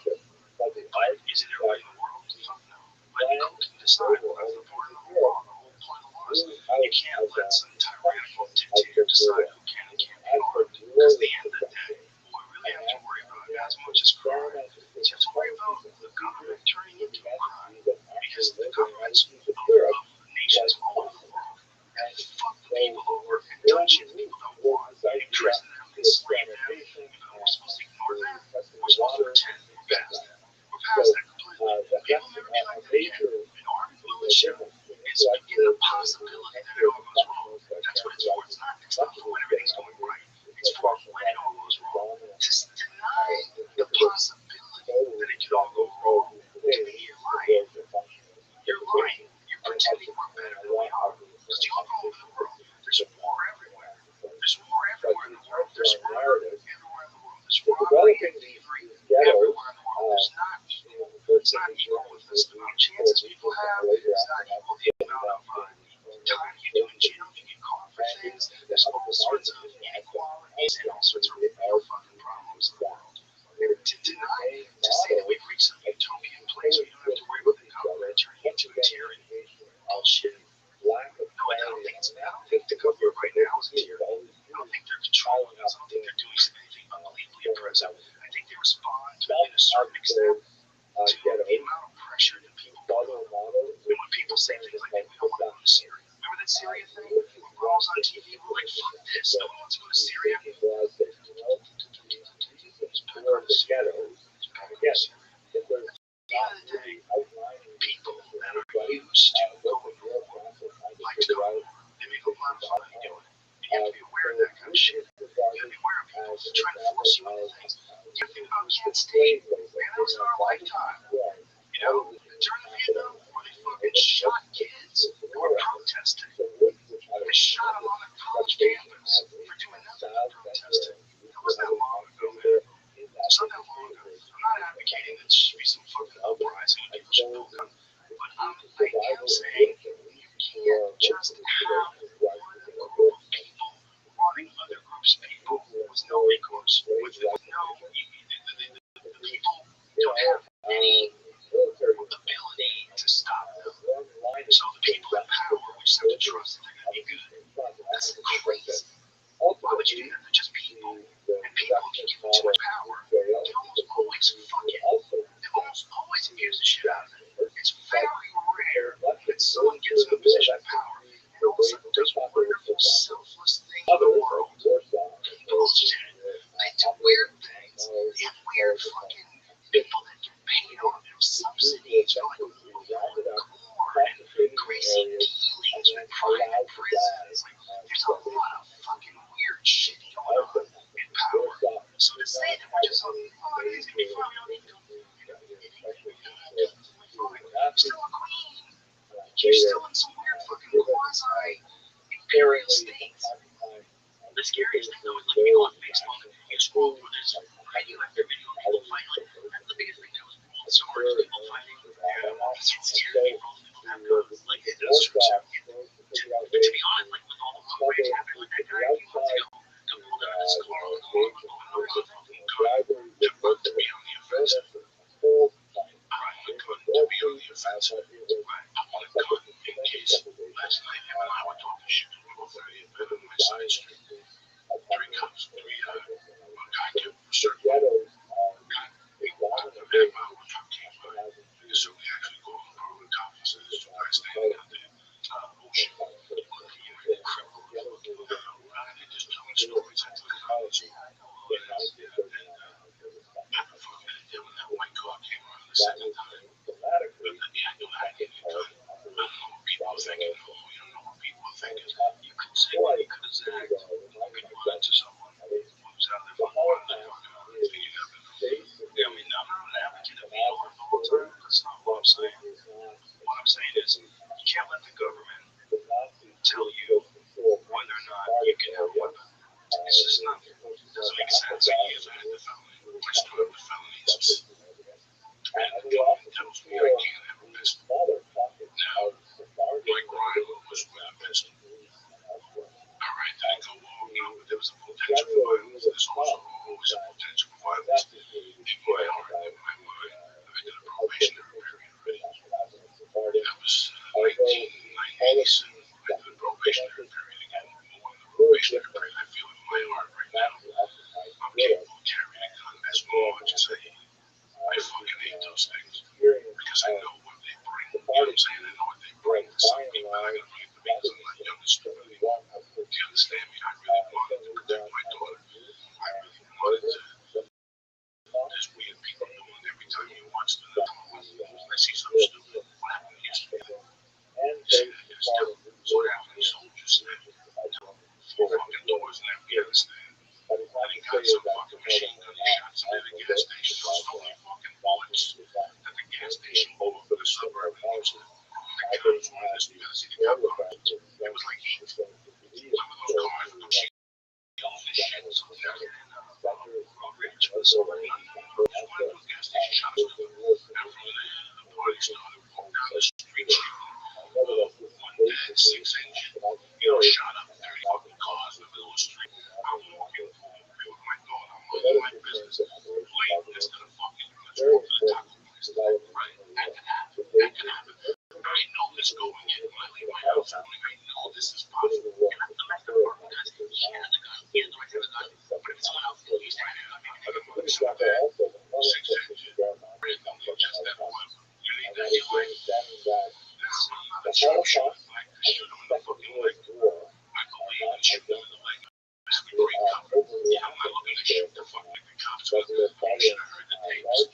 It's great. That's Texas too, where it is armed. But you know, many people are not trained. That's also a big part as well. You have no idea what it is. You have no idea what happens to your body when you hear a gunshot 10 feet away. You have no idea. No, I don't give a fuck what the whole like Trump ever would Trump would do. I know you're not gonna fuck out of you. Never heard a gunshot go off. Or the devil machine gun. You gotta see people's faces. I always was machine gun to see people's faces. You get that clip from real man. This ain't no dumb stuff. What's the other guy that played the mechanic and he wanted to this is Jason Statham? You know, and just shoot. Yeah, that's why people freeze. Shot people that might use that to like bingo and they think their family of ice cream. They don't need that shit. I'm petrified. I live in fear of this. You know, I was listening to this TED podcast. It was really interesting. They were talking about camaraderie. They were talking about the people that go to war together. And one of the things they all say is that their camaraderie and their love for each other is unlike any love or friendship that anybody else could ever possibly experience. Because it's so intense. It's like life or death every single day. And that when the wars are over and they're back home, they're happy, they're safe, and their family. But they look back and they last time of your life was paid for. Like, that's crazy. What does that say about people? And I'm not trying to judge that. I'm not about all judgment. What does that say about people? What I'm saying is, what does that say about the way the brain works? Like, how strange is it that people can get so excited about being in danger and the camaraderie that comes from being in danger? It like reawakens us almost, puts us in this like primal state that we used to exist in. And now instead of that, worst case scenario, some guy fucking snaps and he's on the shooting people. That's kind of like worst case scenario that we all worry about. But most people fucking keep it together, which is what about being a person. But when the experience is flat, there's not enough excitement, there's not enough happening, there's not enough stimulation, there's not enough creativity. So you live a different life. You live a different life. You guys are podcasting, doing stand-up shows, there's all this outpouring of creativity and all this room for expression. And some people just feel like compressed. They feel like just they've got bored, tied to their chest and to their back, and every day someone pulls the fucking strap on that board. And that's every day. It's boring as fuck. And when they deploy, and they're over there, and half of them is their family. They're risking their lives. Yeah, all those things are 100% true. But for them, that experience was the best time of their life. That's amazing. We're strange, because where you and I work in an office together, me and Jamie, we work in an office together. We go every Monday, we go with the UNC, and then it's back to fucking stocks and bonds, whatever the fuck we're doing. And then we go away on Friday, and that's it. The same works for the people I did crimes with earlier. I still talk to those people because I went through a weird experience with them. Something that you don't do with most people. Something that they said to me, long from. And I told this kid, Timmy, where we fucking did. At 5 in the morning, we told him. He was the getaway driver when I robbed the jewelry store. I have a loyalty thing. We were at a light. The cops came by and the trunk opened up with a gold chain and broke shit out of hands. It's something about that. I always had the respect for the camaraderie. What gets you through those first 6 years of comedy when your life is shit? Yeah. What the fuck gets you through? Yeah. What gets you through? Just walking around right now. When I call you, I go, we're driving to Quincy tonight, motherfucker. And we just sit there. Holy shit. How much hold it? I got like $11, Joey. I got like fucking 9, dog. We gotta stay. That was fun. That's the best part of comedy. It's hard to believe, right? That's the best part of comedy. I don't give a fuck what anybody does. Standing ovations, selling tickets. That part of comedy you're gonna remember is when we go with Brody Stevens in a car with Josh Wolf. And I got Brody in the back tied up in the fucking back of the ball.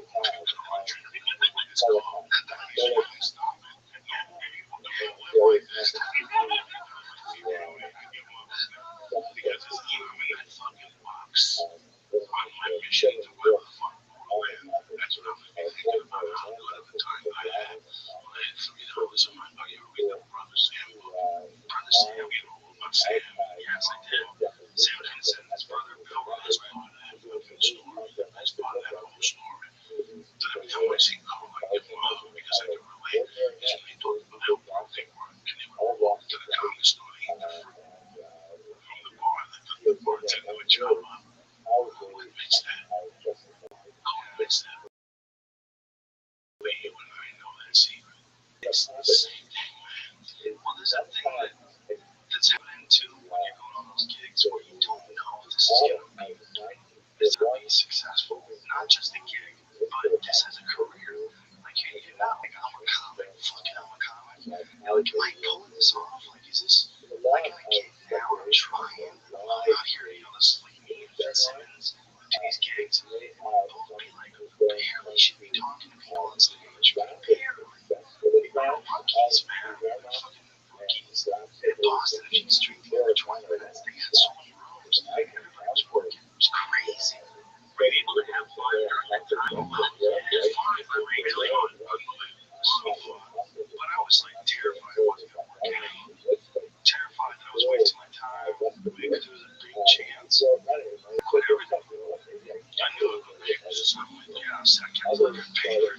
I quit teaching at Boston University, and I quit teaching classes. I said I don't want to do it. I said I don't want to have house it. I'm thinking about the ways to do that. I was teaching before. It was like I was teaching life. And I was teaching people kicking and punching. It was like as important as life. It was everything. I was thinking constantly about techniques and movements and strategies and constantly. So when I was teaching people, I wanted people to be as into it as I was. And if they weren't, I really wasn't into it. If they were, I had a bunch of students that I took up to pretty good level, below black belt, but pretty good level where they're getting really good and starting to win tournaments. It was really exciting. I was doing all this from the time I was 19 to 21. And so teaching and competing at the same time. When I first started doing comedy, I realized right away, I was like, I gotta go out and do everything. I'm just gonna do this. So it was such a fucking and every gig, I was terrified. I was like, this is a stupid thing I'm doing. I'm retarded. What if I think I'm funny? What if I can get people to pay me to talk? And I'd see the guys that were doing it in town, the guys that were making it. It was just, they felt just out of reach. Just out of reach. So you never, and then you go and you do some gigging, and hell, you dick. It's fucking ball on stage, and they go, oh my god, what else can I do? If this doesn't work out, what else can I do? Because there's nothing else you wanted to do. I would go home at night after a bomb and just cry. You stop just collapse, which man. Yeah, I remember the back section of the club, state by state Alabama. Yeah, it was certainly the clubs that just want to show that someday. Show that see I love the ground. And one day they hit me like, wow, blood is so weird that there's so many different life you can pay for. You can't pay for love, and you can't pay for camaraderie. And there's something about the camaraderie, a real camaraderie. Like sometimes you just join this guy fucking his eye, and he taps you, and then you get up and you hug him. Yeah, man, that was great. He sweat my face. Jesus Christ, I can smell the cheeseburger over the night. And that's camaraderie. You can't pay for that. But it's weird that, listen, if you're running with people every day and they got your back, but you have back for that camaraderie, that's real. Yeah, so the camaraderie that we're talking about, that this makes you understand, like, what that story about these guys that want to back, like that weird rocker. What times was a bit different because that guy was kind of addicted to disarming bombs, right? He's more than a sniper. He can press back and she couldn't figure it out. Why did people want to play that? Well, shut the fuck up. Shut the fuck up. And this kid, I don't know what's going on. Let me go over and let's kill people because then you feel okay. You want to do it. Like, oh, you're lying. You throw out of school. You fucking, power mechanic. You lost, but all of a sudden you realize you let it take your mind. You think that you put yourself in that position when you're 18 years old, 19 years old, you're in and you realize that you're taking your first tour back to the United States. You finished your year, but you survived the 11 that went over the 6 and 11 and you survived. And in reality, you got time. You have 18 kills. Nobody knows that. And like a 19-year-old now, you go back to civilization. And you paid $10 an hour to change time with the tides. Why do you think? For years I kept saying no. Because nothing really can compare to that. Excitement. This is excitement doing something else supposed to do. Sit with my wife, trying to play the jobs for the fucking family. We killing motherfuckers right now. You get there, not only that, you get a lot of love for doing that. It's like you get love and respect from the people that you work with for doing your job correctly. For me, when you're not there, when you're still the motherfucking get this guy to get this stuff, and you're on it, and they're not there, brother. When it's like a shark, when they get that taste of blood, those 18, wait till they shoot you, they wait till they want you when you're 18. But when you're 31 and trying to go, when you already got beliefs and shit, that's why I think your central nervous system is already been set. You can't get hit, kill, and forget. But an 18-year-old, she had my fleet. Was that Marine sex at the fire boy in Cuba, simply.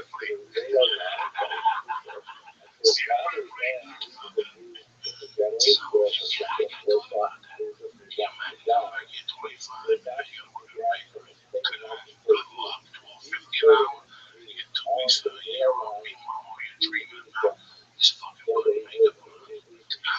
with ropes, with a machine gun and a gun and knives. Much work do you think they put into readjusting guys?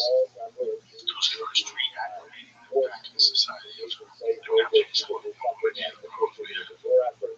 We can't do it effectively. It's like you're not getting out of prison after 20 years. We haven't figured out a way to do it effectively yet. That there's no mishaps. There's always going to be a small percentage for this guy in Houston gets moved to 4 doors. How old was it, Jamie? 4 doors. What the fuck? Are you going to do in this United States? It's going to give you that bonus on stage.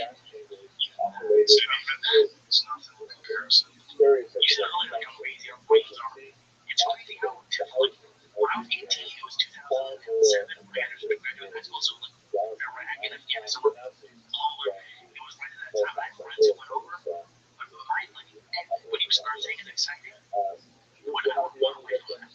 No more than 5 years old. 4 doors. Oh my god. Yeah, well, you're a smart guy, Lee. But there's smart people there. Yeah. Oh my god. It's just people that are willing to do the stuff that's more dangerous because it feels better. Because it feels like even though there's risk involved, at least you feel charged up and alive. It's a life of excitement versus a life of, you know, why do people climb rocks? They climb rocks because it's actually enjoyable climbing a rock. No, they climb a rock because it's fucking scary. And you don't know if you can make it. You're pretty sure you're gonna make it, but there's a real risk that you get a fucking hand spasm. You just fall for a long time until you splatter on the bottom. When you watch someone crazy like Alex Honnold, they got with no ropes. Because with no ropes, we had him in the podcast. He's a super nice guy, real interesting guy. Lives out in a van, just travels around, climbs rocks. He's an adrenaline junkie. Okay, the climbing of the rock, it's like, I mean, I guess it's kind of cool to be up high, and it's sort of like a version of hiking for him, because he can kind of make it. But what's really going on is you recognize that you're on the edge always. And so even if you're not, like, your adrenaline's not flying, you're not freaking out, your heart's not pounding, your heightened focus and sense is keeping you in your back waterfall of adrenaline. You're keeping it together. And so you're, a lot of times, guys are doing like crazy shit like tightrope walking and stuff like that. They're sort of addicted to trying to control. What is this guy doing, Jim? Oh, this part of or something?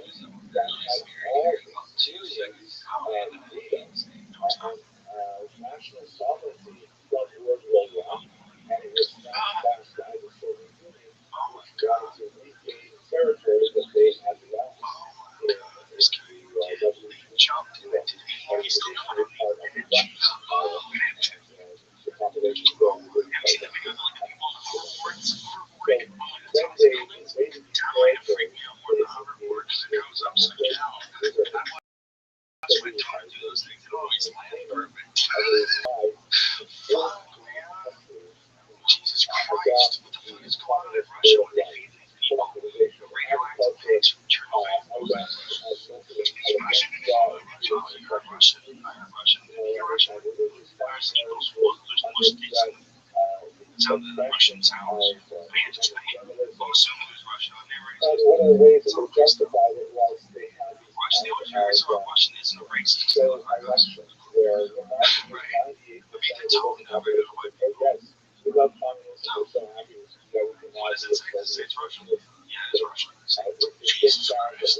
Just so smooth. I'm pretty sure I heard some Russian sounds. Yeah, we're crazy. People are crazy with it used to be for those things. Like, how do you feel? Don't you like feel sad when someone's a comic and then they quit and they see them kind of hang around a comedy club? They come back and hang around. I haven't done stand up for 10 years. You believe that? Yeah, I'm dealing with the bullshit no more. My family's getting raised correctly. also great I just, listen, man, you gotta do things the way that you don't like it. a lot of these And you recognize that you in LA, how many people have we got these dollars, how many people in Montreal, and St. Claude, and all of a sudden, you don't see it. You just don't see it.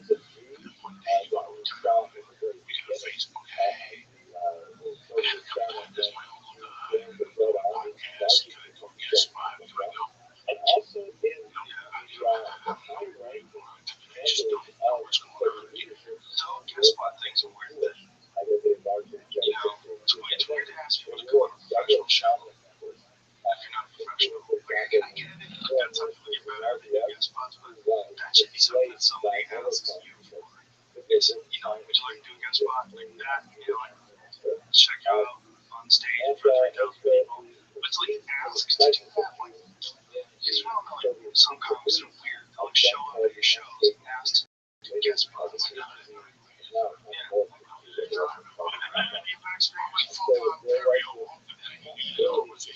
know, so I made a rule about years ago. I know what it is to be a critic. So I'll tell you what I do. I know what it was like for me to feature and to need that $4 for rent. And also get a cool week before that, where they bring a feature I get. So I made the deal. I'm going to bring a lot of features. I'm not doing guest spots. And the word gets out. It's so crazy. The word really gets out. You know, guest spots. People will show up to your show. That's interesting. I don't know. Before they were showing up and they're trying to get on and whatever. And here's my philosophy on it. If you're so funny, you wouldn't be here. You go on stage. When you go on stage. And, you know, people come to the green rooms. They want to go. That's great. I love seeing my old friends and stuff. But I'm working right now. You're not working. Well, not only that. You don't have to be on that show. Here's the thing.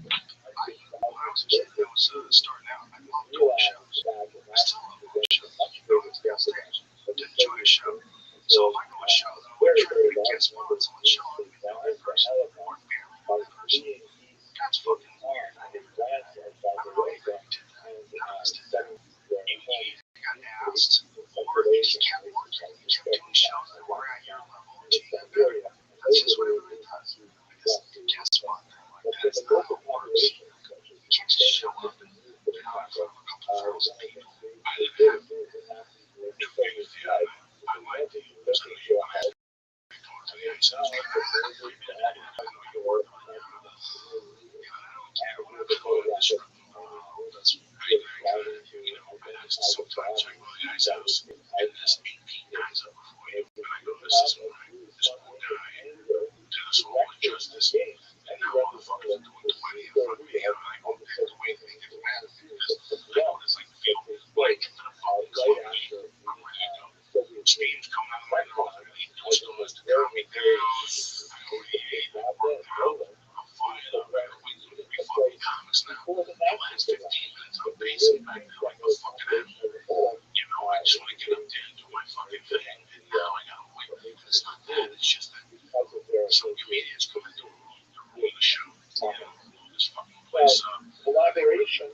Like on Thursday, you work with the other two guys. You get the ninjas. You know who you're already working with. And then some guy wants to come this Saturday. You know, you guess that's not gonna happen. So especially Saturday, because you get two shows. I have two shows, especially fucking Friday. And it's like, my heart goes out there as a comic. I know it is to be a struggling comic, but there's nothing going on there. Who does it? Guys do guest sets. Who does? There's a lot of comedian national headliners. Local guys do guest sets. And don't even have to worry about putting on a good show. You can find a guy who's there all day who's ruling the show. People pay a lot of money for a show. I met someone who had a guest spot once, and this was a show like in one of those ice house type shows. And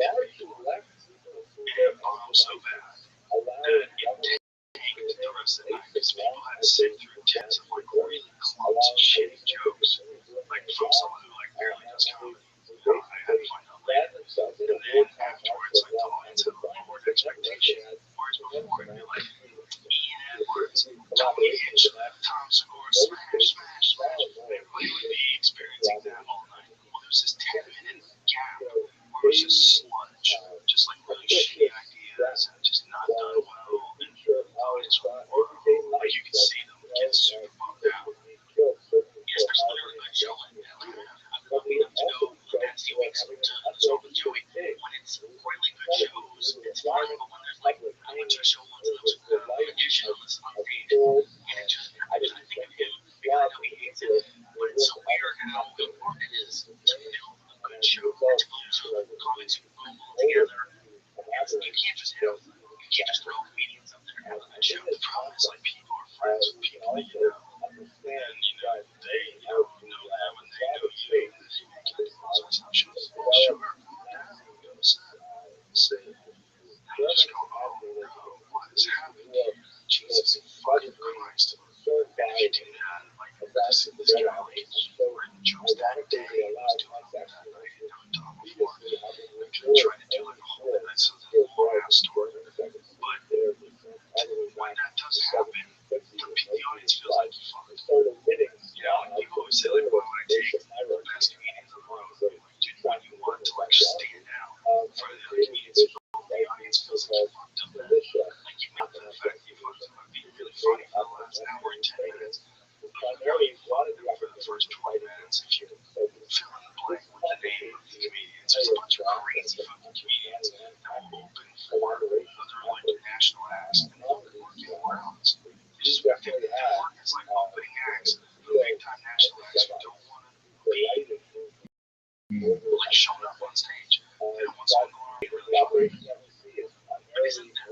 just at the start of the show.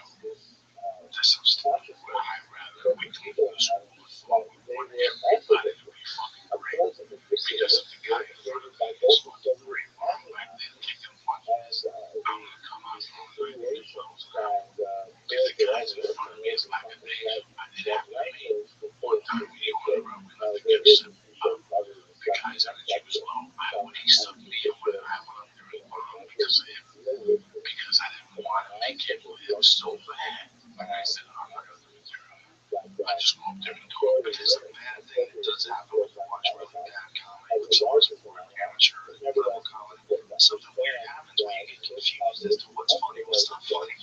It's like it's almost like a smoke screen, like one of the ink things that a squid shoots out. You see someone on stage that's really challenging, really bad. It's just, you gotta get out of the room. It's like you can, your mind can get locked into their way of thinking. Because that's what I think is happening anyway on stage. I think the reason why comedy is so funny is because you're thinking like that guy. The guy's taking you for a ride. And when you let a bad comedian take you for a ride, like you get stuck in like what they're doing on stage. Say if they're doing like real obvious hack material, cop donut jokes, tampon joke, price check, that kind of stuff, and the audience is really laughing.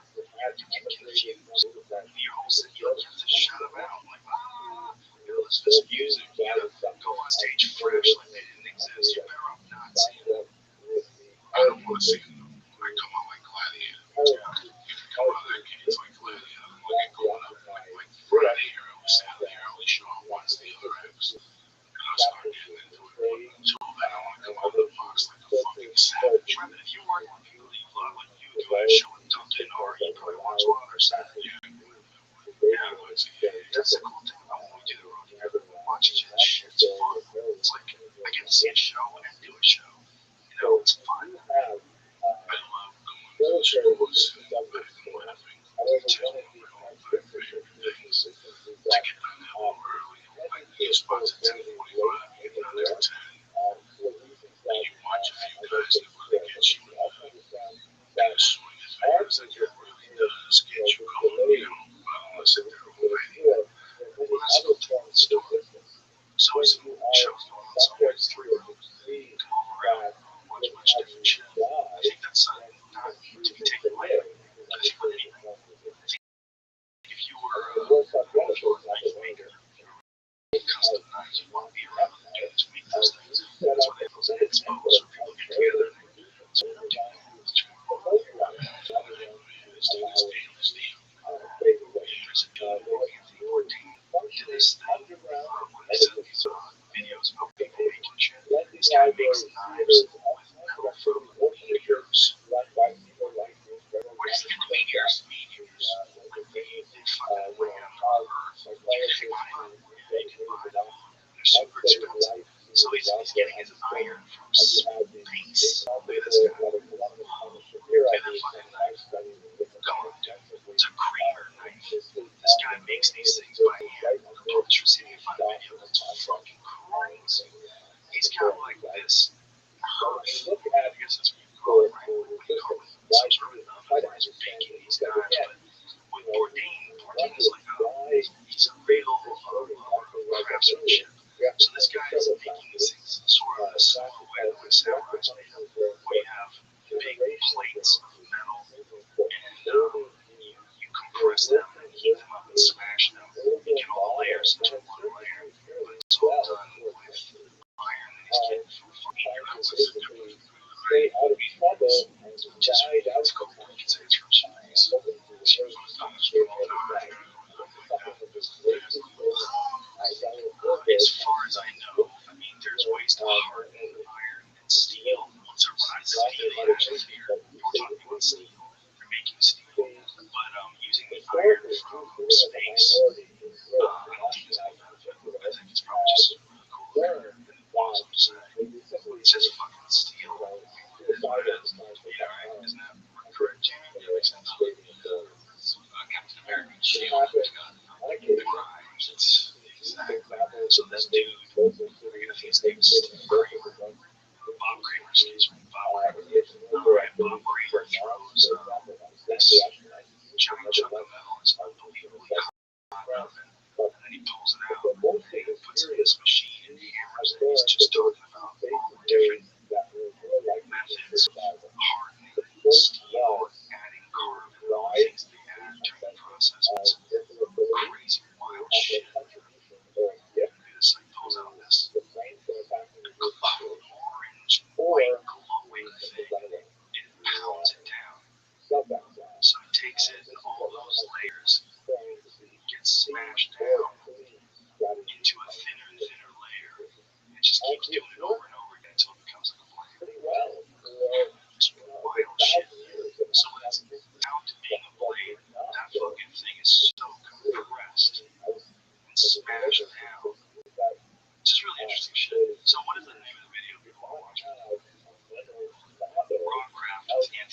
It's like, one of the things about places like the store is we can all meet each other, hang out. Like the other night at the bar, stand off Broadway, me, a bunch of us just hanging. Like, where's a place like this where we can use like a fucking saloon where fellow travelers can meet? I'd say some Broadway that's really taken to the store. Yeah, it's really taken to the store. Like, he's one of the guys that I know you're thinking of. He's got a drink in his hand. He's happy as fuck up there. He goes up there, he murders the fucking room in a slow, methodical way. But at first, he would just stay back there and go, what the fuck is this shit? This ain't right, man. And I watched him, and I'm watching him just become a guy at the store. Yeah, he's always in that bar. He's always hanging out. He's always in the bar. Yeah, there's a bar open. He's close by them. Okay, fucking distance, okay? That guy's the real fucking deal. Yeah. He shows up with his own bottle of ice cubes. Well, he has his own brand. Right. He has his own brand of tequila. What is it called?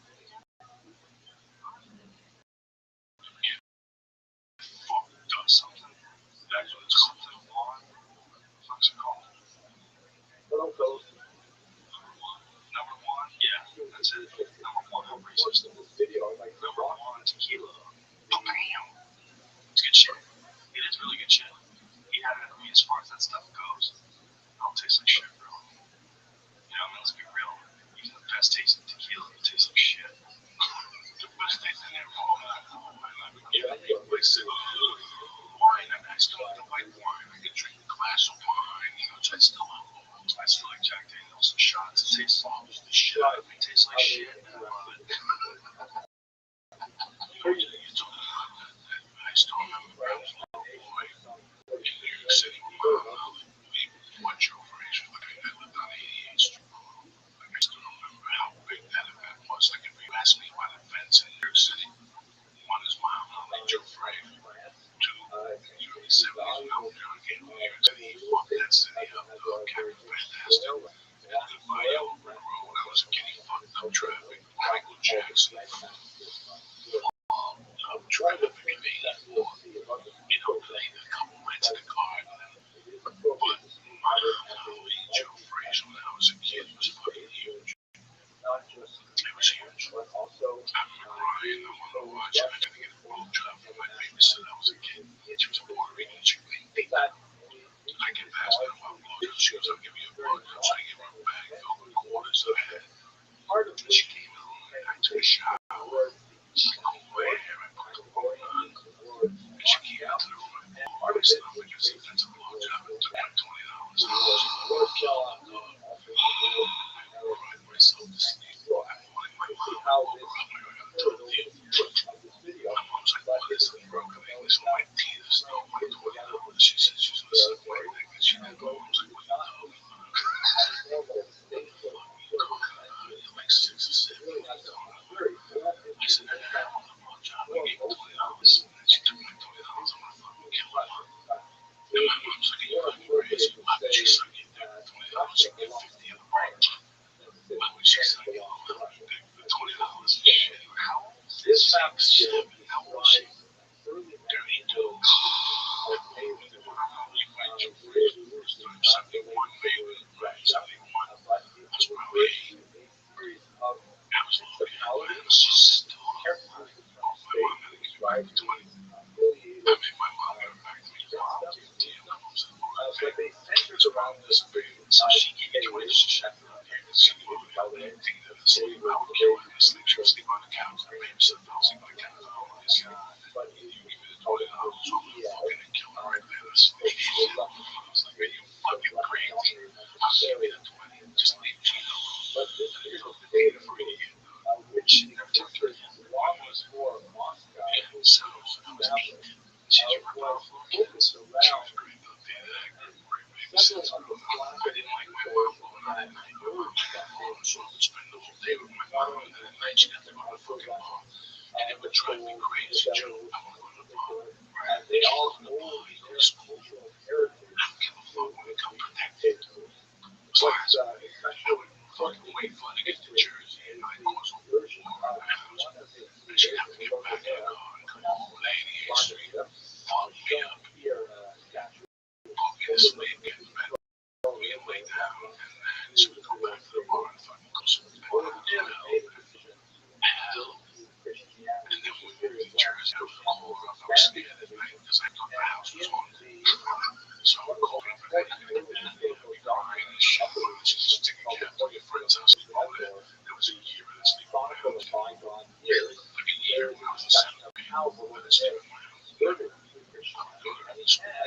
My friend's house is there. We left the house and the fucking ghosts and shit. My grandparents insisted their house was haunted. They had a guy in the 50s who rents a room upstairs. So local guys in the house, he just rents a room. Because, people didn't have any more. And that guy died. Took the time when he was at the house. They insisted that the fucking guy still walk around. I lived there for months. I was in a marriage. I realized, you know what a problem that is? People just get bored. They want to see a ghost. They want something crazy to go on. They're bored. They don't have any excitement. So the only excitement is like being dark and having feelings about something that's not real. I feel something. I feel a presence. I feel a presence. I feel something that's real. Something that's real. I can't look at this room. Nothing happened. Just you're in the dark. You're in the dark in the whole house. You're bored as fuck. That's what it is. I don't know, Joe. I don't know, dog. I live in a haunted fucking house.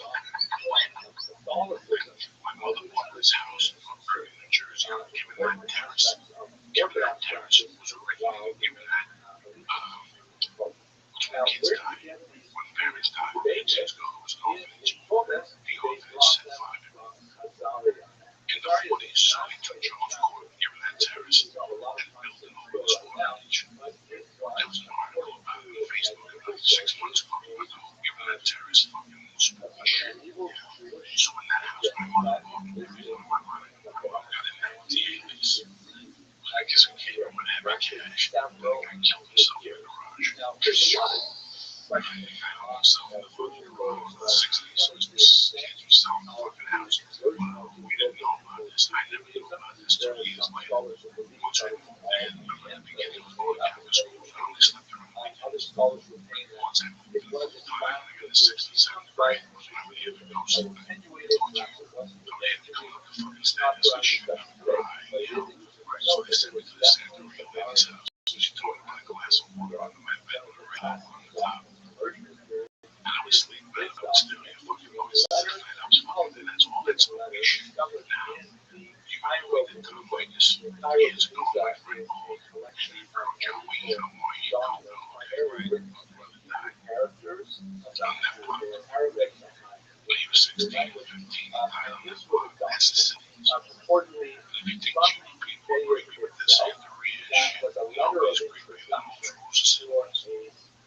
She wrote me down. She kept telling me, I told my husband I was Sicilian, don't live on dead in the streets because they're bad luck. I paid, like when I see them, literally stuff like how they live in the squishy house and go on the streets of bad luck. Oh, yeah, the Sicilians, I mean, she's a old school Sicilian that she took the fish, the eyes from the fishes to help people see better. To help people fix people with sleepers. Sleepers. What's wrong with sleepers? Kids explode. No, it's fears. These kids explode. This is for kids. I made a mistake. A guy died. I sent him to a jail. Was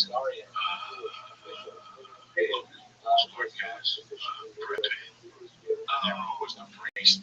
I tipped off the toys a lot, but they suck because they put these toys too much with the fucking kids. They get sent to an orphanage and they get beat up. What the fuck it is? But before that, they put a word for a mafia was if you've ever watched any mafia movie, every mafia movie loves the characters. The only mobster that was ever any good in the Italian movie beside Marlon Brando was the guy that played the mobster in this movie. See if you can find Sleepers King Benny. King Benny was a bad motherfucker. He was an Italian actor. He recruited to come on. He couldn't even speak that good English. When you see the King Benny's explaining to him that he takes the eyeballs to this lady for headaches when I was a kid. King Benny. What happened? Benny is a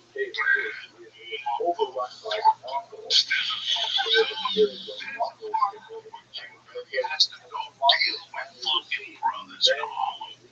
And the guy says to him, he said this movie sucks. The movies are fine. But him, acting Dino's in this movie, you're jumping with the guy you did softball with that play star? No, the Spanish kid. Then you did that series with him Spanish kid. Oh, no. Yeah, it was Italian. You want to read Puerto Rican kid? Oh, I know what you're talking about. He's the kid that he plays Spanish. He's lost. No, again, the Spanish kid plays Pancho. See if they haven't seen this thing. Black guy when the black guy says to him, see if they haven't seen the movie that sucks. No. He says to him, no, look at you. You bring style to the game. And the guy goes, I cannot help you. My Taylor is dead. I mean, this guy's got lines in this fucking movie, and they never told me died. Years later, they were saying, who the fuck is this guy? The guy is just a monster. My point is, fucking sleep is so the fucking guy. What's the point? I have no idea. I'm seeing some guy. I'm like, I wonder how he's going to with talking about 4 kids and shit. Like, is it like the same time? Just saying, what we're talking about that. It's just like, I'm smoothly going. So they came to me as later. Put this block down. How many people had looked on that block after that? Like, the homies died from cancer. Both of them. Parents, folks died from cancer. The girl across the street died in a car accident. Raul, I just wrote that. Raul and his family just took a stare off. I went with him in my fucking bedroom for years. Some of these houses, I don't know if they took this years later, we became friends. Raul and his family. And I took the stereo or something from the fucking desk. It was amazing. And you could talk to people from Raul went to the Bronx in the 8th grade overnight. They left the old money on the rent. So, will you come to my house? How can we go here? We went to the stereo. So, no,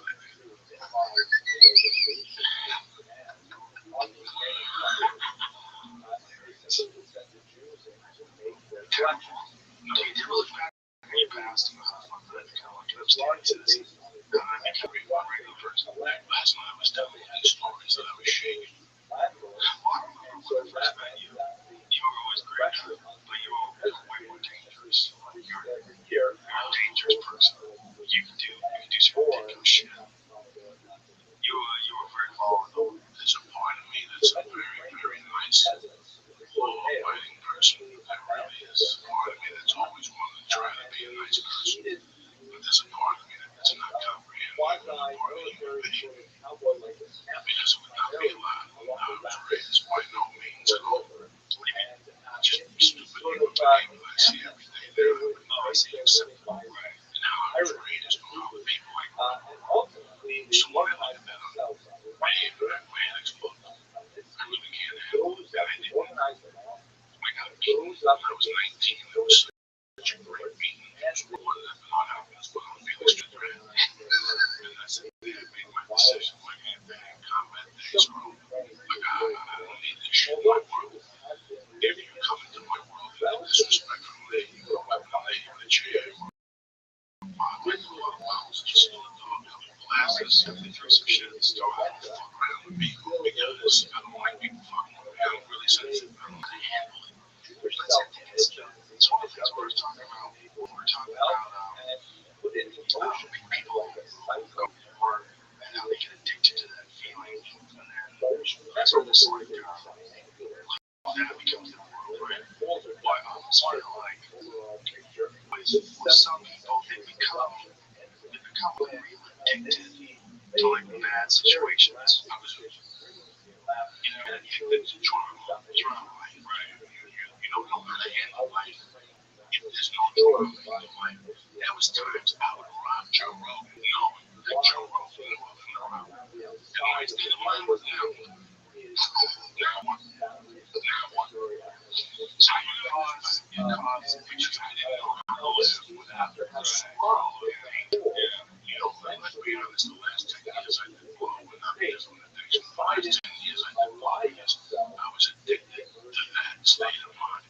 Always in the years. The thrill was going to get the car and driving down and go in the car. And that's something that you told me that it was the first time anybody ever articulated it that way. Like what you were addicted to was not even necessarily a drug. It's the whole thing to driving and the danger of being the police. Going to the guy's place to buy the car, everything. I would look at myself back this morning, 2, 3 in the morning, and see this person. I go back in the mirror. don't even want to look at it because I'm so ashamed that I let that position take over my mind. It wasn't the fact of the dog or whatever, or getting my dick sucked or doing dirty things. It was the fact that it would drive in front and all the scale that went with it. And then somebody told me I got locked up. They said, you think of all the time you put into scams, you put that time into doing something on a positive level. And there's no surprise that my life has changed as much as I did without the drugs, because 60% of my mental state was always non-drugs. Yeah, no matter the other 40 was in comedy, the other 37 was in comedy, and the other 3 was in God knows what the fuck it was. But 60% of the day is dominated by that addiction or whatever tribe. Some people, they describe it as like the addiction, and having an addiction was like almost like a built-in excuse to not live up to their full potential in anything they try to do. Absolutely. Well, for starters, it's not, it's a personal blame. You want that just in case if you fail. You always have a fucking excuse. What you expect? I was having those problems, those years you having problems with, you get shit. Your family member has cancer, that's a problem that happens in life. The coke and all that shit is your own man-made dilemma. You know, these are the things you create, all these things you create. You know, I think about that last year I did blow. I was ready to call 60 minutes. Like, I think of the state of mind right now. Like, I had already impeached for 60 minutes to explain to them that I had found the code for cocaine. And you do heroin on Mondays. Just a little bit. You will not snort the rest of the week. Like, I was really going to take 60 minutes. I was going to get an agent who would see me because I was like a groundbreaking idea. There's no reason for me to get that white powder. You motherfuckers are going to walk on.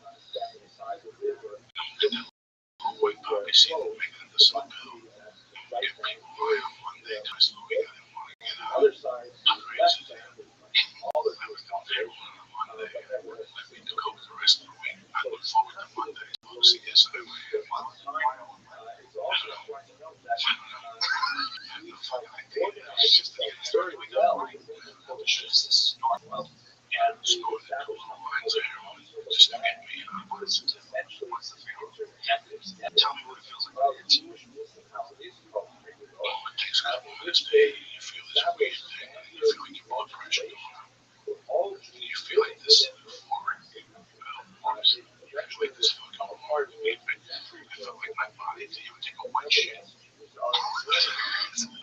can save your shit outside, steam's gonna come out of it. That's what your body feels like, that warm. And then I'll get an urge to puke. For a couple minutes, I would gag and puke a little bit. Come out of yellow, and then after I puke a little bit, we just go into this state of fucking awfulness for 4 hours. It was like smoking this whole thing. Like just sitting there, smoking cigarettes, looking out the window. And I didn't believe I was writing John Lennon type lyrics to my jokes. I looked at them the next day, this morning, until on the refrigerator. Like, I remember writing a bit on the refrigerator once. And looking at the next day and saying, thank God. Thank God I didn't try it. I was like, oh, he was like, just look at what's happening for his driving choice. And his jokes. I think he's probably the best non sequitur joke I have ever, because all his jokes are unrelated. It's like, here's a non sequitur. Here's some other things I was thinking about. Here's some I thought. Here's some I saw. And it was like, I was listening to it the other day. Like, half of his jokes were only funny because he was saying them. You know, but they were hilarious. Like, he had a way of doing it that was kind of like, you know,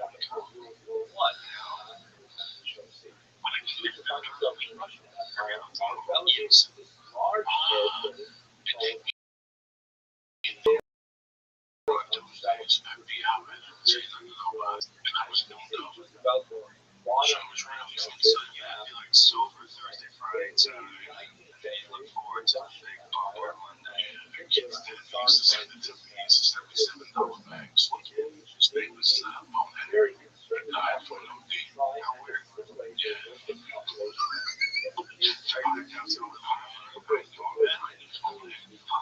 Rest in peace. They say Bonehead was like you.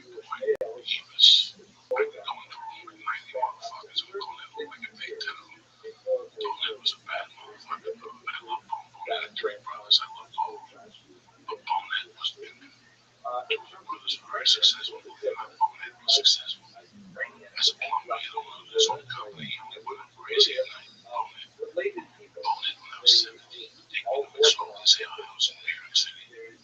No white meat. I'm a bartender. I would give him 3 mugs of beer. Give him 3 mugs of beer. Give him a bowl of chicken. The mughead would take $10 from both of us. He'd go to Washington Square Park. And he'd come back and he'd give me $8. And by the meantime, he would go buy his heroin and he'd buy these mixture pills and he'd melt them into black and whites. And he'd take us to a strip club in New Jersey or something. And he'd take us home. And the next day, 7 in the morning, that strip had this booth in the plumbing grade oven. He was a functioning addict. He wasn't like your regular. And he had a chick. There was a 13. She was half Asian, half Irish. And they used to wear one together, and they'd pass out one way, fucking, they'd both go to sleep. And then I'd be in the bedroom because I knew they were both African. Okay, they were Italian. They were real fucking Italians. And the mother was the first person to read me in that grade. She was a little Irish chick. She said, say the word girl. She didn't say oil, and she was the bookkeeper for years, 52, whatever the Teamsters, the labor shit.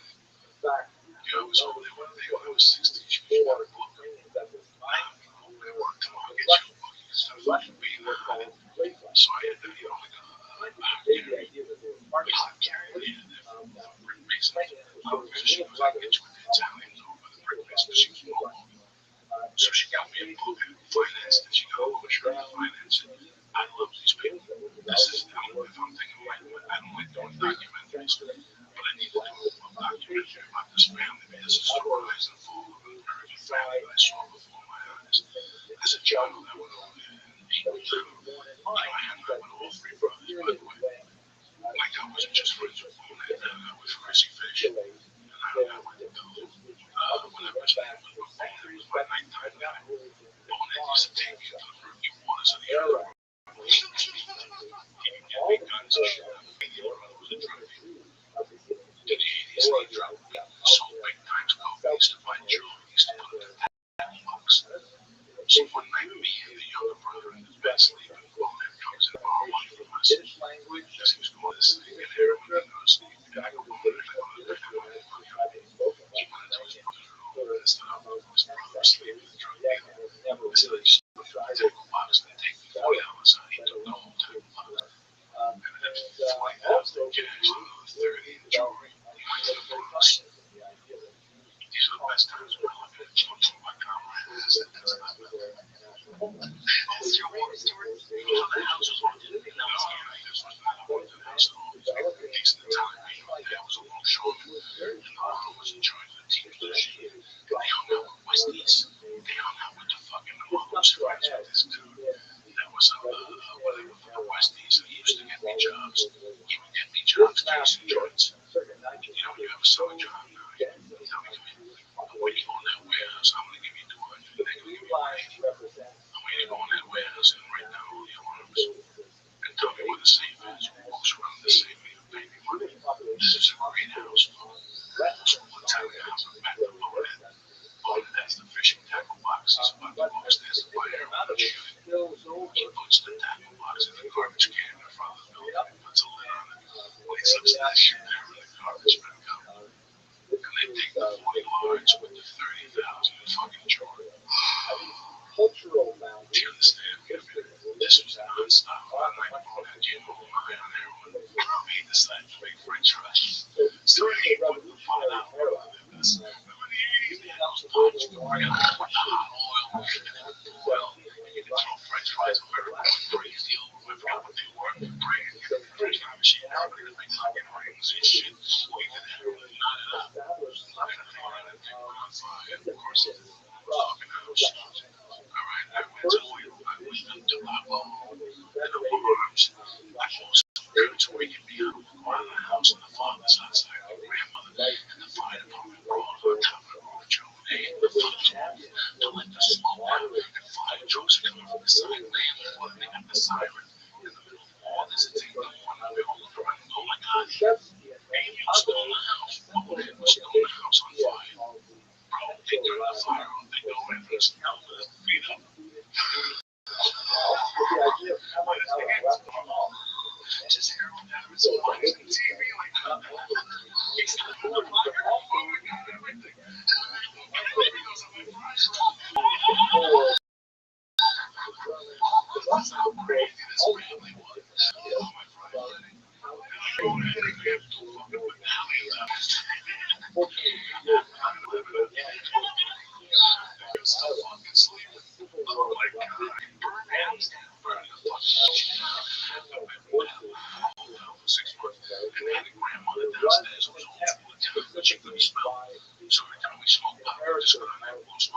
and grandma would pass out in the wheelchair. That was the end of it. And it stopped. It didn't stop.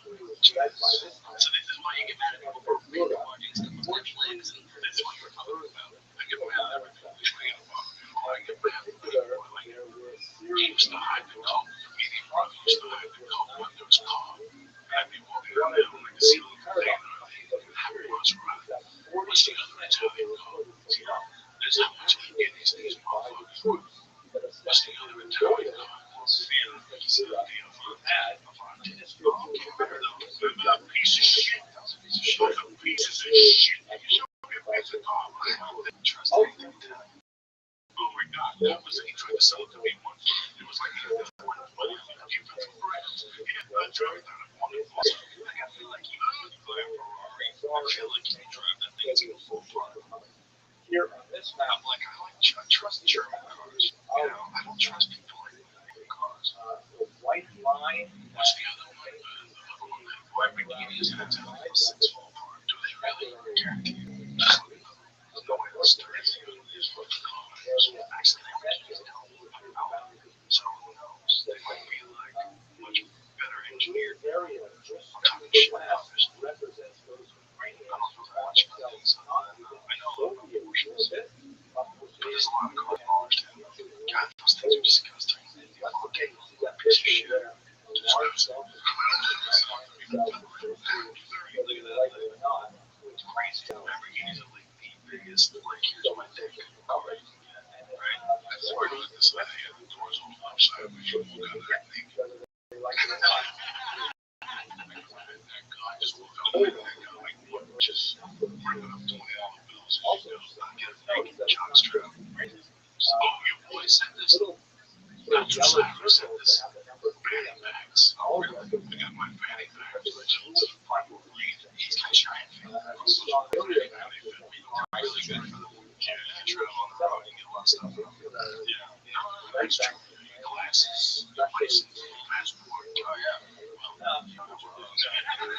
Plane tickets. For you Canadians have to come down to America to see them. They have a great time. They don't get money. It's a road trip. That's what I do. Yeah, Toledo. I drive the really good. Seattle, Detroit. I do Grand Rapids. I'm trying to get there for the next year.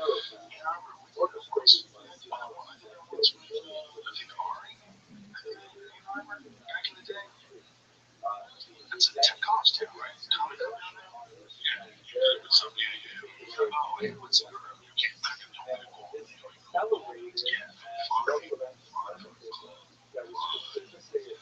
Yeah, there's some good spots where people can come down, where Canadians can come down, where you can't do Seattle.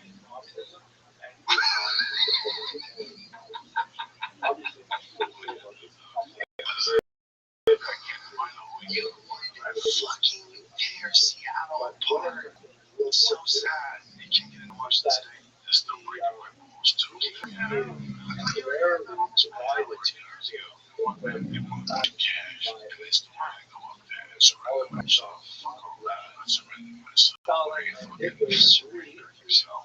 What is that? Come on, man. It's really so big. I'm waiting for a process. 12 hours of holding tank and that shit. Very much fucking jail for that shit. 12 hours of holding tank.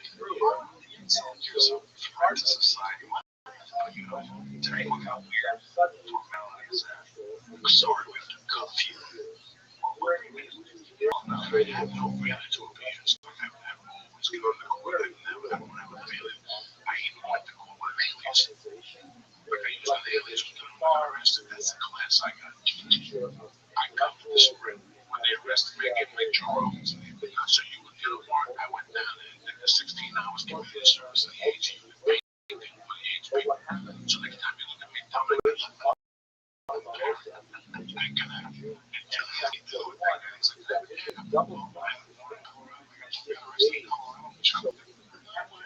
just get beat my fucking wheel. This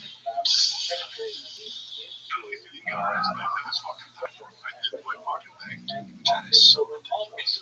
Getting arrested in Boulder. I think about the words. Don't be what you always driving. My wife, I can think this was a community store for German kids.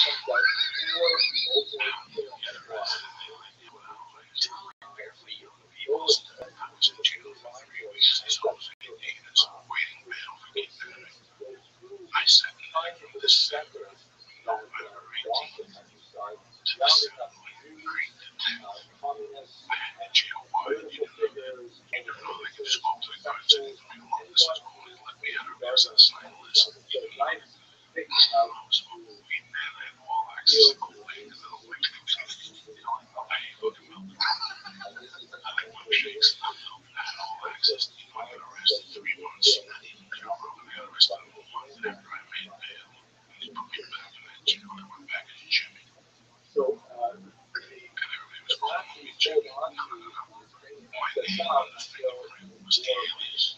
And they fingerprinted me calling me Joey. How you doing, Joey? How's it been, man? I see you back in here. Meanwhile, on that card, it literally says, Jimmy. So they hit that card. They just assumed it was you. You went in with someone else's. Yeah. And then what happened? And I called the girl. I said, we can't let you out without a license. So I drive around. I didn't have a license for that day. In those days, there was no paperwork on me. If you arrested me, guess. I was like, Joey, right? You just have to be ready to do it. You get no rights. I never carried a license on me in those days. Till this day, I hate that. I fucking hate it. Changed it. So I went to bring an ID so I could be anybody to be arrested. I could be like, so they made me call. So I called my girlfriend at the time. I go, hey, how you doing? This is James. She's like, oh, this is James. We have to take a couple weeks now. I lost my license. She's like, what the fuck are you talking about? I'm right there. I lost my fucking license. And these guys won't let me out. Well, listen, they come down here and they let me out of the shop. The kid I was talking about. Your mom was, research me talking about him. So I said, James. And she goes, okay, James, this is the last name. Oh, yeah. She went down there, they brought her in. They said, what's his name? James, where does he live? She told them. And they go, okay, we'll let you out. What's his name? They gave me one reason I had to turn myself in. That way I stood before they got charged and pled guilty. So they want to fuck with it. I didn't want to take a shoplifting thing to trial. They had me, right? And they fucking did that. Community service at the age under this guy's name. Under this guy's name. 16 I was in the fucking community corrections. But I met the cop that was there. So everything works itself into the other. Because when I was there was a cop that would put detail there. In those days, the police agent, that age unit was getting death threats from like people involving people up and down. The cop there, and I would talk to the cop every day, talk to the cop all day. How you doing, officer? We talk about this and that. And one day, I got told me I had 2 families. And my ex-fucking boyfriend thought he was tough for me. And I said, you know what? I gotta smack this guy. I gotta get him back. And I went to meet him, and I fucking smacked him. Guess it was the first cop on the job. That dude from the age. This guy's holding on to his face. He gave me his joy. What happened? I told him the truth. They gave me a ticket.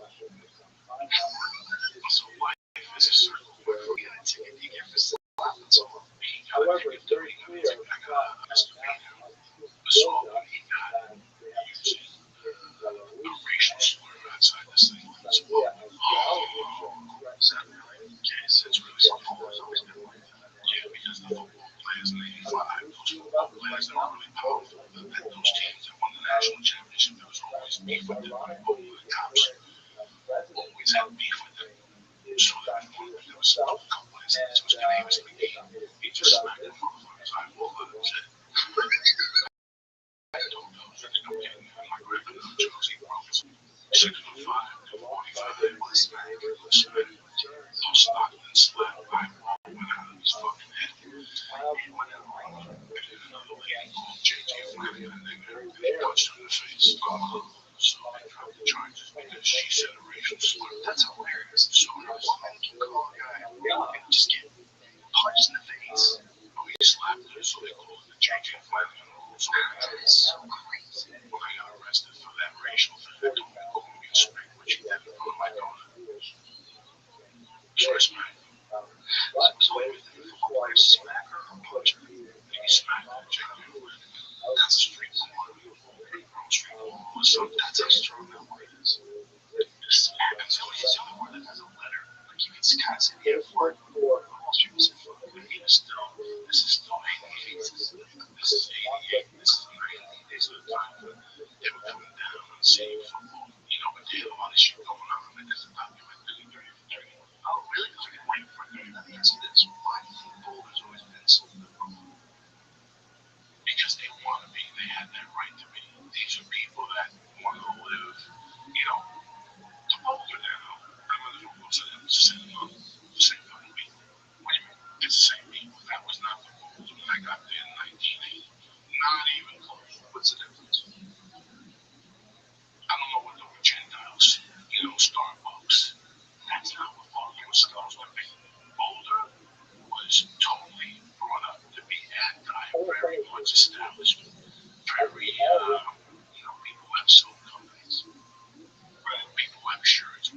have the same thing on the front lawn. It's Obama.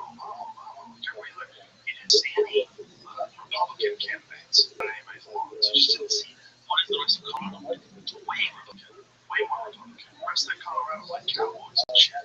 Denver's kind of mixture. Denver, you get a little bit of everything. Is it sort of like Austin, Texas? Like that's sort of like No. Because Austin is more like cowboy funky. Austin's different. Austin is like a lot of badass music comes from Austin. Fucking Clark Jr. comes from Austin. yeah, like the state of mind of Washington, Washington, pretty much still representing their states. I mean, you can't compare them because New York's not 100,000 people. It's a tiny ass place. Austin's a million. What's the population of 100,000 still. It's tiny.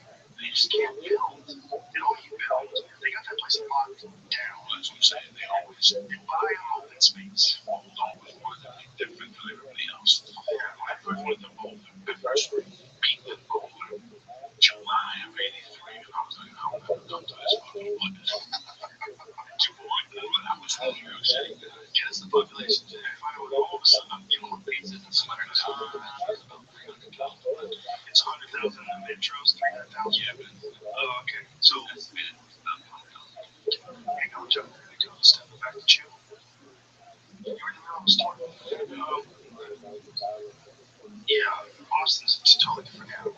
Austin is much more like, I just meant in the way like Texas is is right. Oh, yeah, for sure. But there's a lot of Republicans in Austin.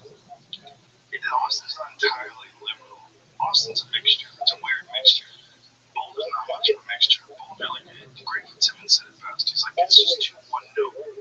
He liked Denver because we were talking about like how amazing Colorado is. He did a weekend at the Comedy Works. He's like, you know what? I can fucking live here. He goes, I don't really say that about many places, but I can live there. And we were talking about Boulder. He's like, I think Boulder's just a little too one note. They're a little too college influenced, super liberal, social justice warrior type, vegan, barefoot, handcrafted, all that nonsense. Right? You know, there's like a lot of The People's Republic of Poland. yeah, They call it. It's the People's Republic of Poland. oh, it's listed peaceful attraction. Very nice people. Time in my life, Boulder just meant something to me.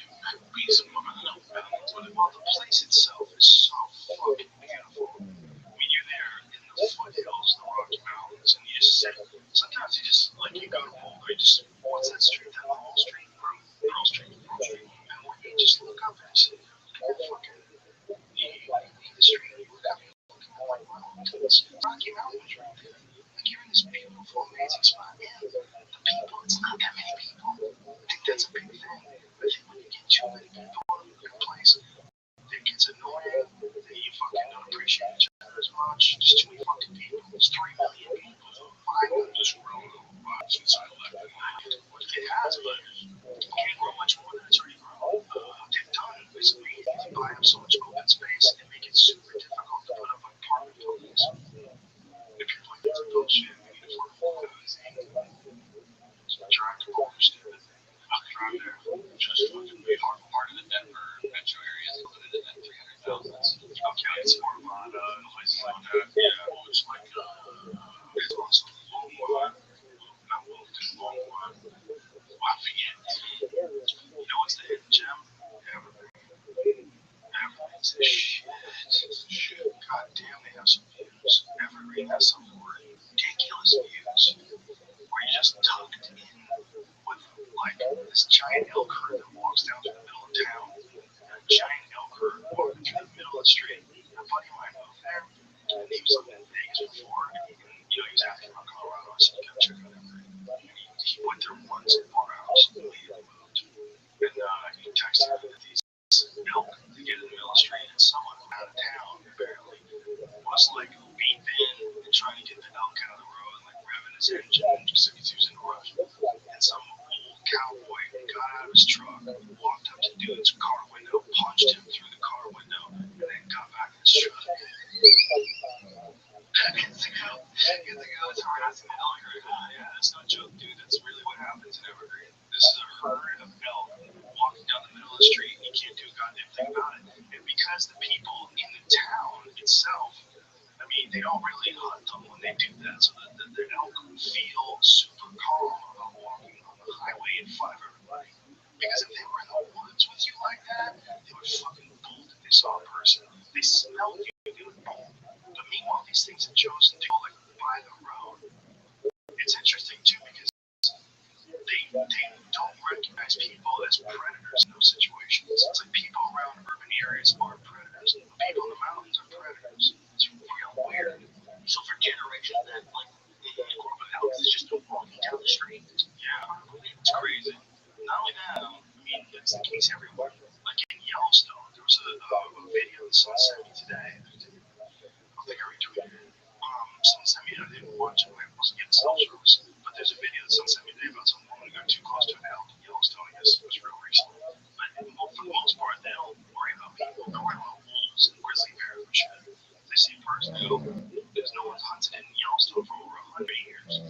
So they'll see people there and they're like, what's up, dude? How you doing, man? Got some carrots for me? Is this it? Yellowstone elk decides woman's too close for comfort. Yeah, go live, go.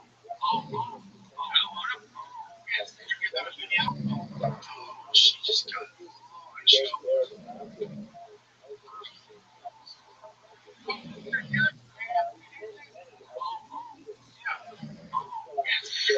I didn't get it. Look, she went sailing.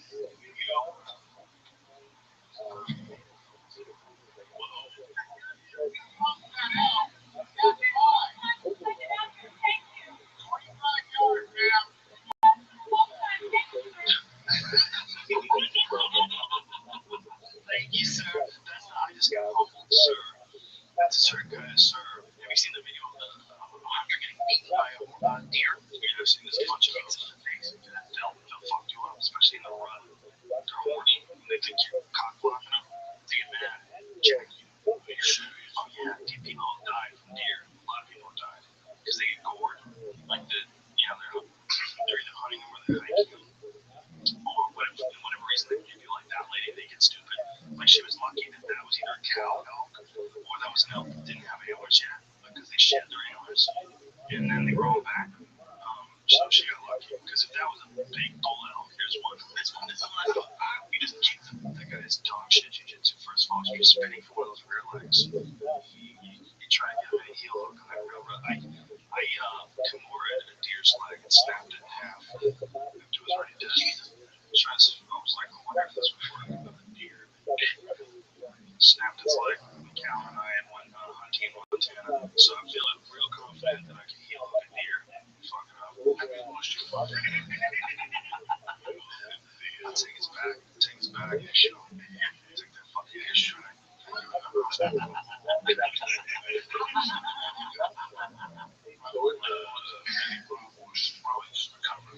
Yeah, he's in the hospital today. He got his discs replaced. I don't think the operation is just a few hours, and the recovery time is ridiculously low. I think in 6 weeks his left started to twins. So 6 weeks his body has to heal up. So I'm talking out of school because I don't know the exact procedure, but I know this is what he told me is that they're replacing a disc with a titanium disc. They have some sort of new technology in disc replacement where they used to take the disc out and fuse it together. Right now, instead, they put an artificial disc. It's supposed to be just as good as a real disc. The difference being that, like, when they would fuse those discs, it would limit your mobility pretty drastically because you don't have any articulation in between the two joints. Now that they have this artificial disc, that artificial disc actually moves around and it allows your spine to be flexible. So one of the guys from school, Victor, got it done, and apparently he's never been better. He feels great, no pain at all, and it's bothering him a long time. And he's been bothering his for almost as long as I've known him because he does so much stuff with his back. It's all guard work. It's getting stacked all the time and compressed all the time, and not the most diligent about stretching the back out early in his career. Just you take your stretcher before and after. You definitely should warm up before. But the big thing is mobility training, meaning doing things like bending down, grabbing the back of your heel with your forefingers shoulders on both sides and trying to put your pinkies together and then extending your legs, popping your back and stretching your back out. For me, that's big. Hanging by your ankles is big. Any sort of decompression, anything that alleviates pressure. I have one on my neck. It's like I'm hanging myself. Click, click, click, click, click, click, click. And I'm like literally hanging, getting a good percentage of my weight from my neck. Then I have a bunch of them in the back. I have different decompression devices in the back. I've got the reverse hyper, which strengthens your back, and also it's like an active moving decompression in the back. That's created by that Louis Simmons guy from Westside Farmville. Just a genius guy. He had a back injury too, and he needed to get it fixed. And they wanted to cut him. He's like, I think I can figure this out. I think there's going to be an exercise of strength resistance to the surgery. So that's what he came up with. Was he in Eddie's position? I don't even know if that would have helped because Eddie's was so far up. He didn't have any disc left. There was like almost nothing there. You know how we're they do the normal club class, and I want to see this mobility class for a half hour. Is that that kettle jitsu guy? No. But isn't there a guy? Yes. No, but he's got tick fit. Tick fit. He's got tick fit. What does that mean? Tick fit is that he train with the bats. How do you say tick? How do you spell it? TICFIT. Tick. Tick fit is the stuff with the bat. Okay, like escrima, like that kind of stuff? No, like what is Police baton? what do they have now? What do they do for You mean maces? Like steel mace? Club? they have the club for I'm sure. the club. Yeah, the metal club. Yeah. They'll train something with a club. They have a class at 9. Oh, okay. Then they have a class at 1. Then they have a class at 6:30. What each it's like, you know what, man, my one has been like, when I come out here and do mobility with you guys from 1:15 to 1:45 after the class, we go already after jiu-jitsu. They just done, squat, touch the ground, lift your foot down, and go up and switch legs, stuff like that. 6 exercises, 3 minutes with them, then you're out of there. You stretch and you're out of there. It's no big deal. You bring the sweat on, so, downward dog, something else, do it in the push-up. The problem with jiu-jitsu is that it's fun. And when it's fun, you're going in there, you get smashed all the time. And overall, like you don't give yourself a lot of time to recover for those rolling sessions. And there's little micro injuries in those rolling sessions. And some of those micro injuries become chronic after a while. Like you get it back, while like for me it was my neck. Just like over and over again, you're doing the same thing over and over again. Your elbow looks sore. The next day you just keep training, you develop scar tissue, your discs get compressed. And you start getting weird shit like numbness. Some guys get like numb feet. Like Cade, remember Cade is lower leg is still numb. Still numb. My hands, I was getting numb hands. Bosworth's got like a whole, his whole like neck area is fucked. He's had several surgeries in his neck. He's getting at least 2 discs, maybe 3 discs frozen. And fucking like the discs are removed and the bones are fused in his neck. I try to take the day in between, except the days I have to go on the road. The weeks I have to go on the road, I only get 3 in. So I just do Monday, Tuesday, Wednesday, get on a plane Thursday. But the weeks I'm in town all week, I do Monday, Wednesday, and Friday. And sometimes this week I did Sunday, now I'm Monday. But Sunday is very light. It's just 3-minute rolls and bar and past stuff. He's a great guy. He doesn't really, Mondays, Wednesdays, and Fridays are hard. Wednesdays and Sundays I go because the guy is just so great technically. I always learn one little stupid thing, just one little stupid thing. You roll like 2 or 3 times and you're out of it. So I always try to, even if I want to go that day, even if I feel okay, if I'm not sore, I'll take the day off. Because I don't want to go every day. I don't want to do that. I'll do a light kettlebell work. So, but then there's other people that think you just keep doing it and eventually your body hardens up. I don't know. It's like, I guess it depends on how you approach it. I know Bourdain does it every day. He trains every day. Sometimes does it twice a day. He'll take a good private, he'll take a good class. Well, it's an age thing. It's the time barrier. And it's also, like for me, it's the weight. When you drill for a weight, it's 300 pounds. You try 85. You do that 10 times. The next day, something's going to be rattling in my fucking hips. Right? Okay, last week we had a guy, Enrique Machado. He's trying to raise coach in the Amazon. You got to take a plane, a boat, and a fucking high school. You know, like, it's a joke. We had the one place in Brazil that you gotta train 10 hours, and you gotta walk them out, and you gotta go across. And one of these things is someday somebody would steal the paddle.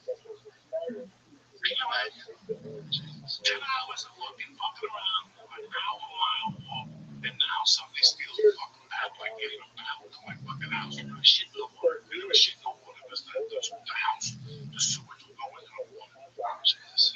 Then you wonder what it is. See, and everybody said, you can live in Brazil and shit. It's small. That's not all house. I think that's what they give Jose Alvarez in front of this McGregor, the secret virus. They're all fucked up and crying after the show and shit. I'm telling you, Dana found the way to get the Zika virus and shit. Could you imagine how bad the population would be if there was no viruses? If there was no diseases, diseases didn't kill anybody. I mean, how many people are killed? Let's just say guess. How many people are killed every year by disease?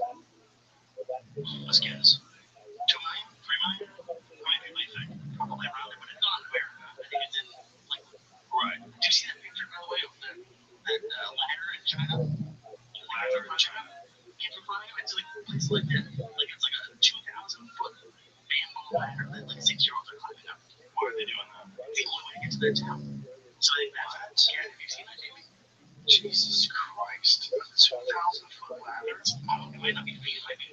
Oh my God, children in China climb 2,500-foot cliff to get to school. They'd be given stairs. Pussies. They're 6 years old. So it's like this. Look at this, dude.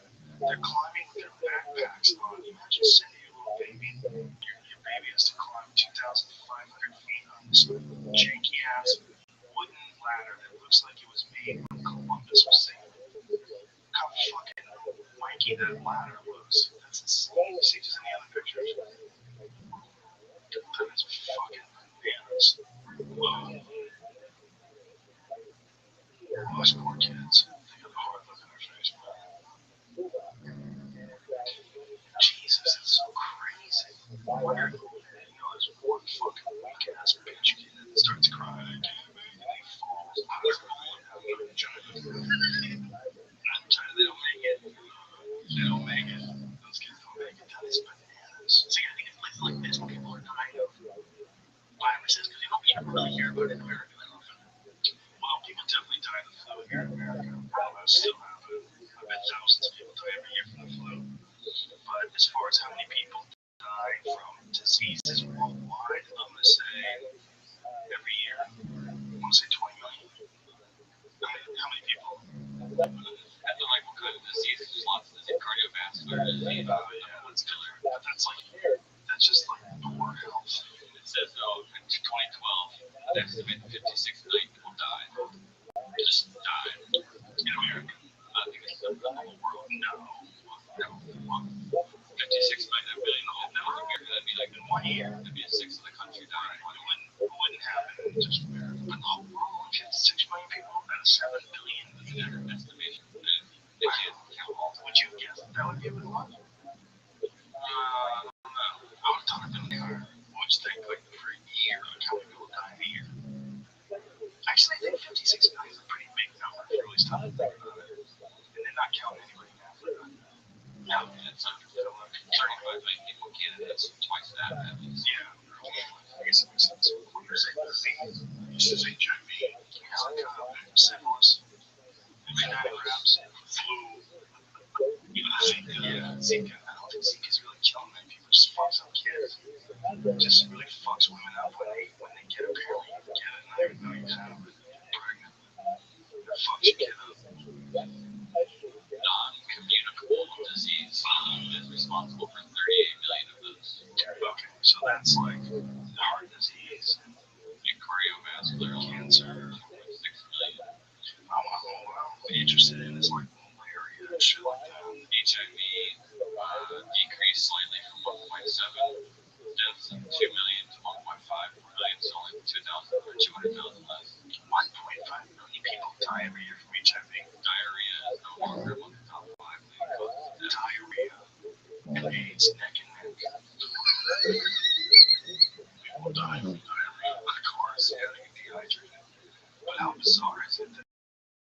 AIDS kills that many people. HIV death decreased 1.7 million to 1.5 million in 2012. That's still crazy. Like, when was the last time you heard about someone in America dying from HIV? You don't hear about it very often. You just say complications. Yeah, they just say HIV, you talk about pneumonia or something later against a deficiencies. Yeah, that definitely can be it. You know, my uncle got cancer 4 years ago. Got whatever with cancer, he got diagnosed with cancer. Like a crazy one. I don't really live with the gun. Yeah, but he's still alive. That happens. No chemo. What does he do? Change his whole diet. No sugar.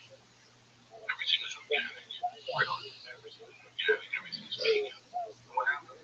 He's still alive. He still works with no at his bar. He just been slept somebody about 3 months ago. He still walks 5 miles a day, Griffin Park, and he still has the bag for an hour. What's his cancer like? Did he get checked out? Or is it just fuck it's testosterone? His cancer's from testosterone. Testosterone since he was 35. He had 3 households. He's got 3 households. He had a wife and a kid. Oh, this you told me. And he cheated on her. He had the hooker for 30 years. He still has a relationship with. And he fucked her cousin. She had a kid that lives in the backyard.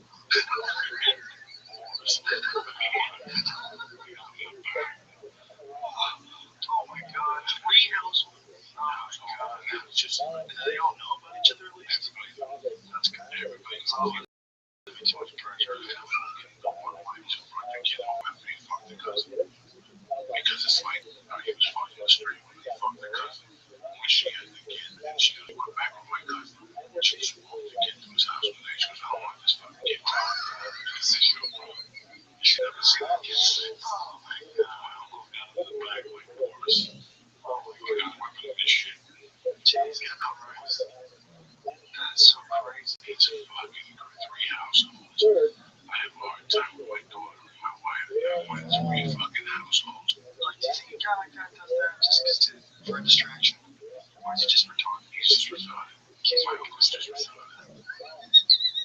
He's retarded. And he's married to a one that's like 40. And how old is he? 78. He's got a 4-year-old? 4-year-old. He goes up on Thursdays and he takes it to the fish market. It's all real. Real white place taking girl. He takes it down there's a fish market. So he's eating all the natural fish and shit. Right? And he fucks the shit out of it. He brings it home. He gives it some of the kids and dick. So the whole family's concerned because they know when he punches the ticket, he's gonna leave all his money there. So everybody's pissed off. Like, nobody goes on Thursdays. I do. I get your clocks waxed. Isn't it funny that people worry about that? They worry about like someone comes to the wedding. Where's the money going? You know, man, it's one of the ugliest. I just got a call from some DJ. He goes, I'm sorry, I haven't gotten back to you. Because I've just had the hardest 2 months of my fucking life. My mom died. What a fucking nightmare. What a fucking nightmare that is. And because nobody gives a fuck. And also it's like Prince. Prince dies, no will. $2 billion, 6 motherfucking savages. He had $2 billion. He had more than 50 million. Do you think he really had no will? I've heard a lot of things talking about how invested or involved in copyright he was with his own music, which is especially why he changed his name. I think he would not think to have a will. It seems really strange. There's some people who think it's bad luck. Yeah, Prince was crazy. Like, you think that would be odd for him to not have a will? I don't think it would be that odd. It was so odd anyway. Being that invested in your money, right? Like, that's what he was worried about with doing all those things. That's the last time maybe he didn't care to value. Maybe he didn't want to be valuable when he was dead to family members and shit. Maybe he didn't want to like have that. He's like, who cares what happens to my money when I'm dead? The problem is the government gets a big chunk of it. You don't have it written off. You don't have it given off to various family members. The government gets a fat piece. But no, they still get a piece. They definitely get a piece. They get a piece. Not only do they get a piece, they get a piece from money that you've already been taxed on. Like, say if Joey makes $1 million, right? Joey has $1 million in the bank and he leaves it all to you. Joey didn't make $1 million to get $1 million. He had to make way more than $1 million. So he probably had to make closer to 2. Because when you get over $250,000, the tax percentage is like 40-something%. And then sales tax and all the other taxes that you have to take into consideration, state tax, all this different stuff, right? Property tax, think about all the taxes you pay to save up $1 million. It's a lot of money. So if he leaves out that $1 million to you, you don't get the $1 million. You have to pay tax on that $1 million. So you have to pay tax on money he's already been taxed on. It's not like unless he gives you gold coins. But even if he gives you gold coins, you owe the value of those gold coins in tax. You owe a percentage in tax. It's a Let's say I have a safe. I have a safe. And every day I put a gold coin in the bank. I have to know in the bank. I have 1,000 in savings. And I probably got like 2 million bank coins and nobody knows why I'm in control of. If you like big taxes. Yes, I would. You would. Yes, I would. Even nobody would. Well, otherwise it wouldn't be mine unless you write it off to me, right? So once you write it off to me, then it becomes mine. So it becomes mine. That's money that someone just gave me. I gotta pay tax on it. Uncle Sam is just a robber. Just like, oh, what you gonna gift, Joe? You're gonna gift from me. That's nice. That's nice. I'm not gonna get a gift. What's my fucking gift? My fucking gift was for you and a change. You have to figure out a way that you have that too. See, if someone gives it to you, what is this? Gift tax. Okay, how's it work? The following gifts are considered to be taxable gifts when they exceed an annual gift exclusion amount of $14,000. Taxable gifts count as part of $5.3 million in 2014. You're allowed to give away during your lifetime before you must pay the gift tax. What? Hold the fuck on. Gifts subjects to the. So if I give you something that's expensive, you have to pay a gift tax? That's disgusting. That's disgusting. It really is. It's really sad. That's just sad. It's sad that we live in this fucking country that thinks it's okay to steal money like that from people. Like, say if you don't have anything and you don't make a lot of money, and a guy gives you $20,000, you have to give the government a piece of that $20,000. Fuck them. Fuck them. I mean, fuck that. That's bullshit. Remember when I first moved here, it was my first real adult job. I was working 30% of the time for the government. Yeah, 30%. Yeah, directly, and it just it blew my mind. And then like, I don't know what's going on with Trump, but like the last election, I think they finally came out and said they paid like something like 17%. Yeah, which is like it's so sad. It frustrates people when like the rich people can have all those deductions and pay 17%. Oh yeah, I paid 30. Well, there's tax shelters, but there's also stored money overseas. That's where things get real weird. Because there's a lot of super fucking uber rich people that have a fuckload of money stored overseas. And by doing that, and by these overseas tax shelters, they can fucking hide a lot of money. You know what's got going on? Remember that dude who had those late night commercials? The weight loss secret. They don't want you to know about Kevin Trudeau. Remember that Kevin Trudeau guy? Yeah, that guy made a fucking grip of money, ripping people off, and vanished. And he went to jail. He went to jail, but the money vanished. Like he did. Like there's a lot. Like he's claiming he doesn't know where any of it is. And so they lock him up. They're gonna lock him up for like 10 years. But then once he gets out, that guy's gonna get in a fucking raft. He's gonna pedal out to the middle of the ocean and get picked up by a yacht, swept off to Costa Rica, where the fuck he's got that money hidden. Like a lot of these like really rich dudes, they figure out a way to preserve as much of that money as possible. That's why they let a guy like Bernie Sanders comes along. They fucking freak out. Shut him up. Shut him up. The fuck is he saying? He wants more people to pay how much more. And then there's rates. But he was in favor of like, say, if you make a certain amount a year, like if you make more than $15 million a year, let's just make up a number, then every dollar over that, they can tax you by like some stupid amount. Well, it'll be like 90%. Yeah. And he said he didn't think that was too much. The idea is like you shouldn't be winning the game that much. Like if the game is about money, and the idea is like, well, we should probably control how much money people make because it shouldn't be just about money. It should be about productivity, how much you contribute. It shouldn't be that you figure out how to move numbers around in some accounts, and because of that, you made $3 billion. Like what have you done? What have you actually contributed to society? You figured out some weird little loopholes, little sneaky ways you can move ones and zeros around servers, and because of that, you made a billion dollars. Like, so his idea is that shouldn't be possible, and then after, it's not like you can't be rich, but everything after like $15 million a year, you gotta fucking just give it all back. But that's people are hard. They're gonna get to that $15 million a year mark, and they're gonna slow it down and back it off. Just go on vacation, When everything, it slows productivity because those crazy fucks, as dark as it is, like they have to be watched. There's got to be some regulation because greedy fucking people get greedy. But if you don't have their ability to push it to the limit, if they don't have that ability, we'll have a lot less things that are new, a lot less innovation, a lot less companies, like huge companies like Apple and companies where you buy like awesome shit. It's gonna be a lot less of that. People are not gonna push that hard because they're not gonna get the benefits. You get crazy benefits when you're some Elon Musk character. When you've got billions and billions of dollars, there's a crazy benefit to that. Not just the benefit in terms of like being a guy who's like an innovator and someone who makes some cool shit, but there's also benefits financial. The guy lives in a castle, right? Flies around in private jets. If you're allowing people limiting the amount of money they can make that drastically, you're going to lose a lot of those people. It's not a good argument for going against sort of organizing wealth to the point where wealth distribution, but it's the reality of human nature. People are going to work that hard if they can't make a grip money. They want to make cash.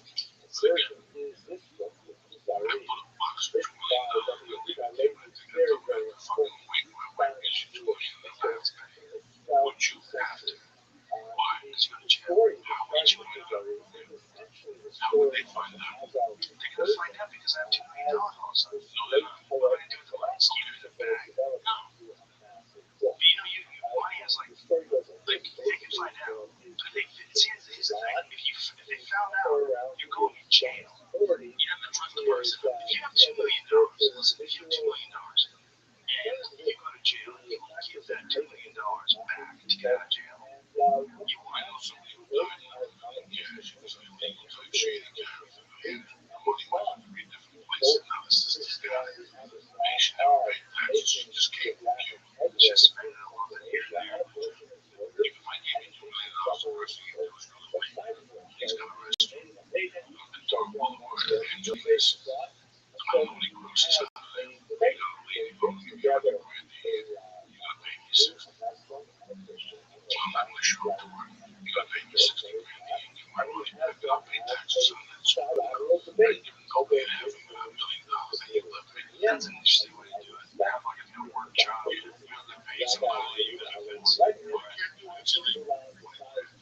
Shut your fucking mouth. To the day I die. To the day I die, you get an extra $40. Well, that works. If you just die like some people use me $2 million fucking dollars. That's not the television industry. This guy's so cold. Here's the problem. That person has to figure out a way to justify getting that money. Like, where do you get that $100,000? Nobody knows nothing. There's tons of people that have done shit. You just send yourself. You work hard. You send money to some fucking baby in bank. To fucking guys with weapons over your money. Fucking nobody sends over 50 mil. Unless they got 50 mil hidden over here. I wouldn't. You see what happened to Johnny Depp in that movie doing the coke? When he went back there and the government took his fucking money, he took like $50 million. That happens all the time. That happens all the fucking time. Don't switch bank accounts. You trust somebody with your fucking $10 million over there. Really? For me to put $10 million 12 hours a day, I gotta get $10 million close behind it. That's gotta be something more thousand. When they watch Narcos, those fucking Panamanians, whatever they were, they're making so much money. They were firing the Colombians. Firing, like it was seized. Like just like the money tree. They had to figure out where to put it. When they think he's got 2,500 a month on rubber bands or something crazy. Millions of dollars. That's money. 2,500 is what I saw on rubber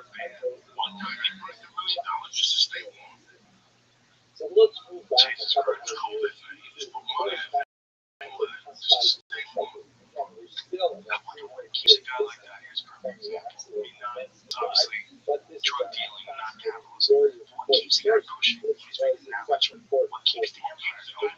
What keeps them drone building and making it? Yeah, no, it's power. Right. It's got to be 3 of the 7 years about addiction to power earlier. It seems like we're not creating it. Listen, rats ate $1 million of Pablo Escobar's profits each year. He was earning so much a year, we write off 10% going because rats would eat it in storage or be damaged by water or lost. Shit.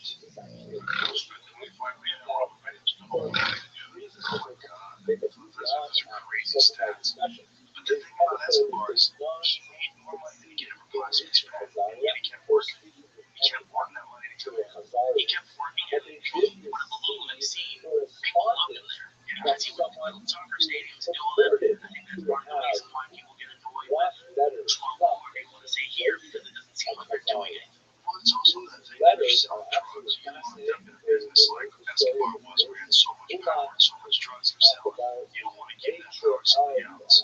So once you've got that whole thing down, you're making all that money. Like, he must be incredibly reluctant to give that up. I mean, think about how long it took him to put together the network to make the kind of money he was making towards the end. Very reluctant to just hand that over to somebody else because the business is always going to be there. The demand is always going to be there. The supply is always going to be there. Like, most making these transactions, you just have to give it to somebody else. And plus, you open yourself up to all these other fucking drug dealers becoming just as crazy as you are when you're hooked up and nuts. I read one of his books. I read one of the books by a Colombian journalist. I just don't read. And the author, this guy was really fucking this guy really attractive. He was amazing. I can't remember the CEO of 500 company. And how she reputation. He knew what he had, he knew the price. He knew how to buy people off. Speak like he was a fucking animal. Like people that on the street, like a guy makes $6 million an hour. No joke. What motherfucker's gonna bump up this way? But the guy made so much money. One guy making $6 million every 6 weeks. $6 million every 6 weeks. I know him personally. I know him inside. I know what he did. What is he doing? He was ridiculous. He wasn't even looking at the number. He was there. He wasn't even looking at it. He was coming from Colombia with land in Denver. And from Denver, he was shipping to Milwaukee, Hawaii, and all the states around. How would he ship it? Trucks. One family. From the jungle of Pomorski. Like Milwaukee, Pomorski. 25 different families. Wow, in the back of your truck, you know, that's how you go somewhere, you meet somebody, you know, to get the car. It's like a movie. It's like a giant temper. Just give me the car. You see those giant dipshits? Giant dipshits car touched it over. It's scary. Yeah. Well, it's two things. Or you meet a giant dipper that beat up his girlfriend.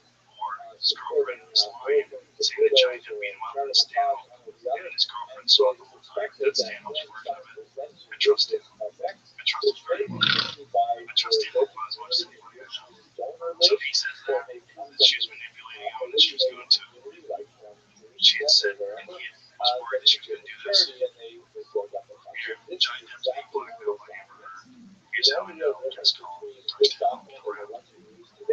What's going to upset me in the community? It's because you're not supposed to take a side. And if you do take a side, you have to take one side. You should potentially abstain views and get arrested. Okay, so cops came in. I think they found no evidence of what happened when the cops come. There's an argument that it's not good. And they take the man away. So I think he's fled the scene. Yeah, he fled the scene, but there was a problem. They're talking about him. So there was pictures that shit's broken now because of OJ. You have to get this back. In LA. Get this back. In LA. But it's weird how many people automatically assume that he was beating her up. It's why is it that someone wants to pick a side? Is it likely to show that you're a good person when you side with the woman always? Is that what it is? Like, what's going on? Why people pretend that some people are manipulative? Some people are manipulative.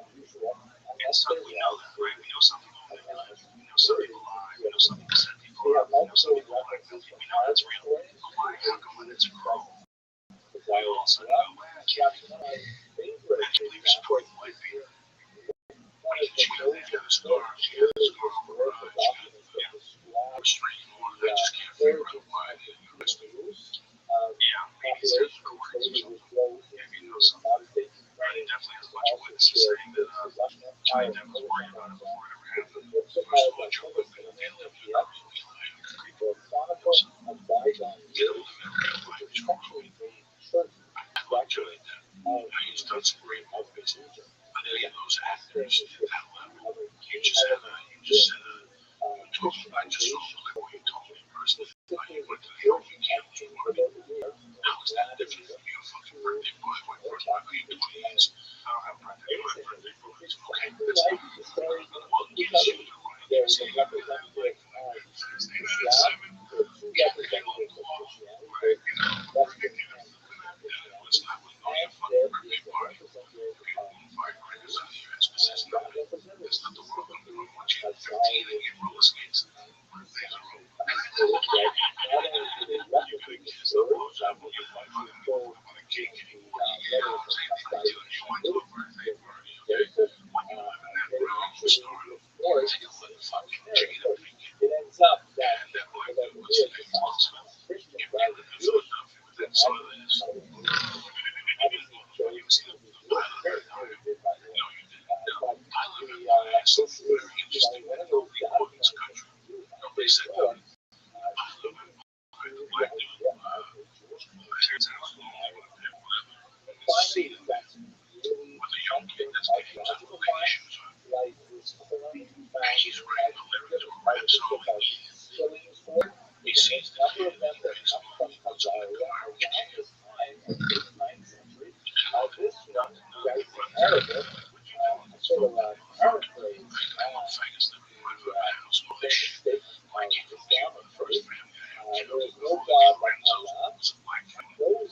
Say the word nigger in the house. This is the 70s. You couldn't even talk about gay brothers. That's why I always knew that gay guys in the NFL, the NBA, they should ain't gonna work. It's just not gonna work. It's like a hidden thing. But when they first introduced the gay basketball in the NBA, people were jumping up and joining up. Those brothers were John Madden. This shit's a big crime. I want to be more than my family. Give us black. A lot of people can't say that about me. They would be. People can't talk more really like that. People just say shit just to fucking say. We don't come from that fake world. We haven't been sucked into that fake world. We won't allow it. We won't allow it. We're not the ones that get. We'll have fun. For me, it's hold on. So we still have cheeks twice. What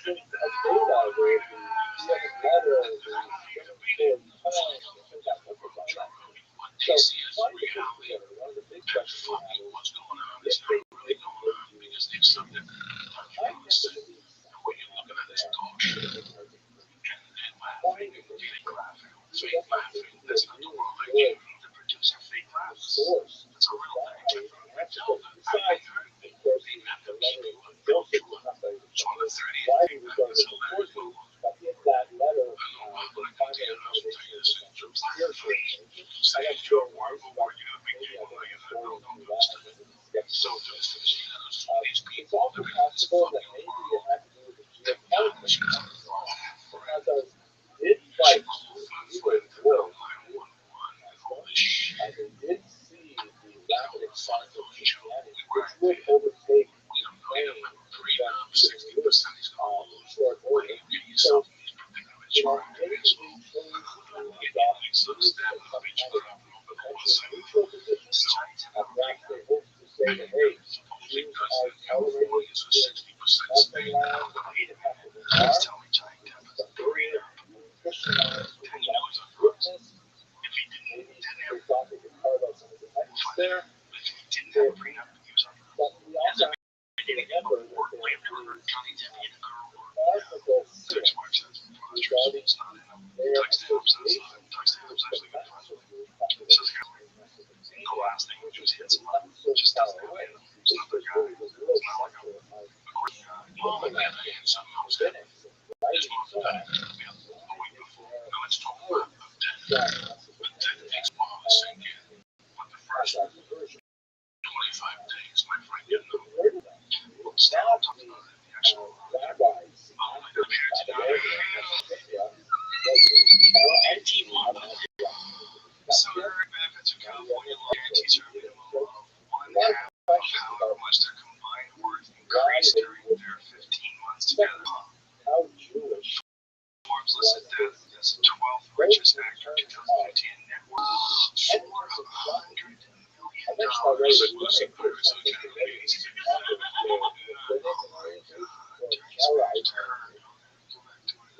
During his marriage to her, Deb got an estimated $61 million to appear and $170 million in Alistair and 40 million to star in Black Mass, 41 Grace playing Boston gangster with fucking shit. Oh my God, you dumb motherfucker. What do you know when you walk to a back I'm a jerk. But you really are. When Stanhope's handle it's all done wireless. When Stanhope was talking to him, he was saying that his mother, like, obviously in trouble badly when he died, but that this was as bad as that. This was like moving over. He knew that he was getting blackmailed. And then she was going after him. She had some demands. She said she was going to go to the park press. And he's an older dude. He's like 52. She's young and hot. And obviously, if Doug and Johnny Depp tell the truth, she's manipulative. And some people are really actors, man. They're really good at pretending. When you're a guy who's like a celebrity to the extent of Johnny Depp, he hasn't been not famous for more than 30 years. So for all that time, he's had like weird interactions with people where he's not exactly sure where they're coming from. It's never balanced. You know, it's always he's Johnny Depp. The other thing is Johnny Depp. I'm saying it's a different head. But the fact that he was willing to marry her and not sign a prenup is hilarious. That's hilarious. Ether. Still have Ether. No, they're living in ether. They're on the ether jobs. So you know, like that song.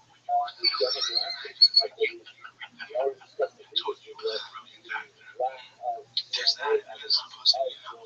She's using a hot chick. She's stunning. That's the ether. That's the real ether. It's ether. but in this opposition,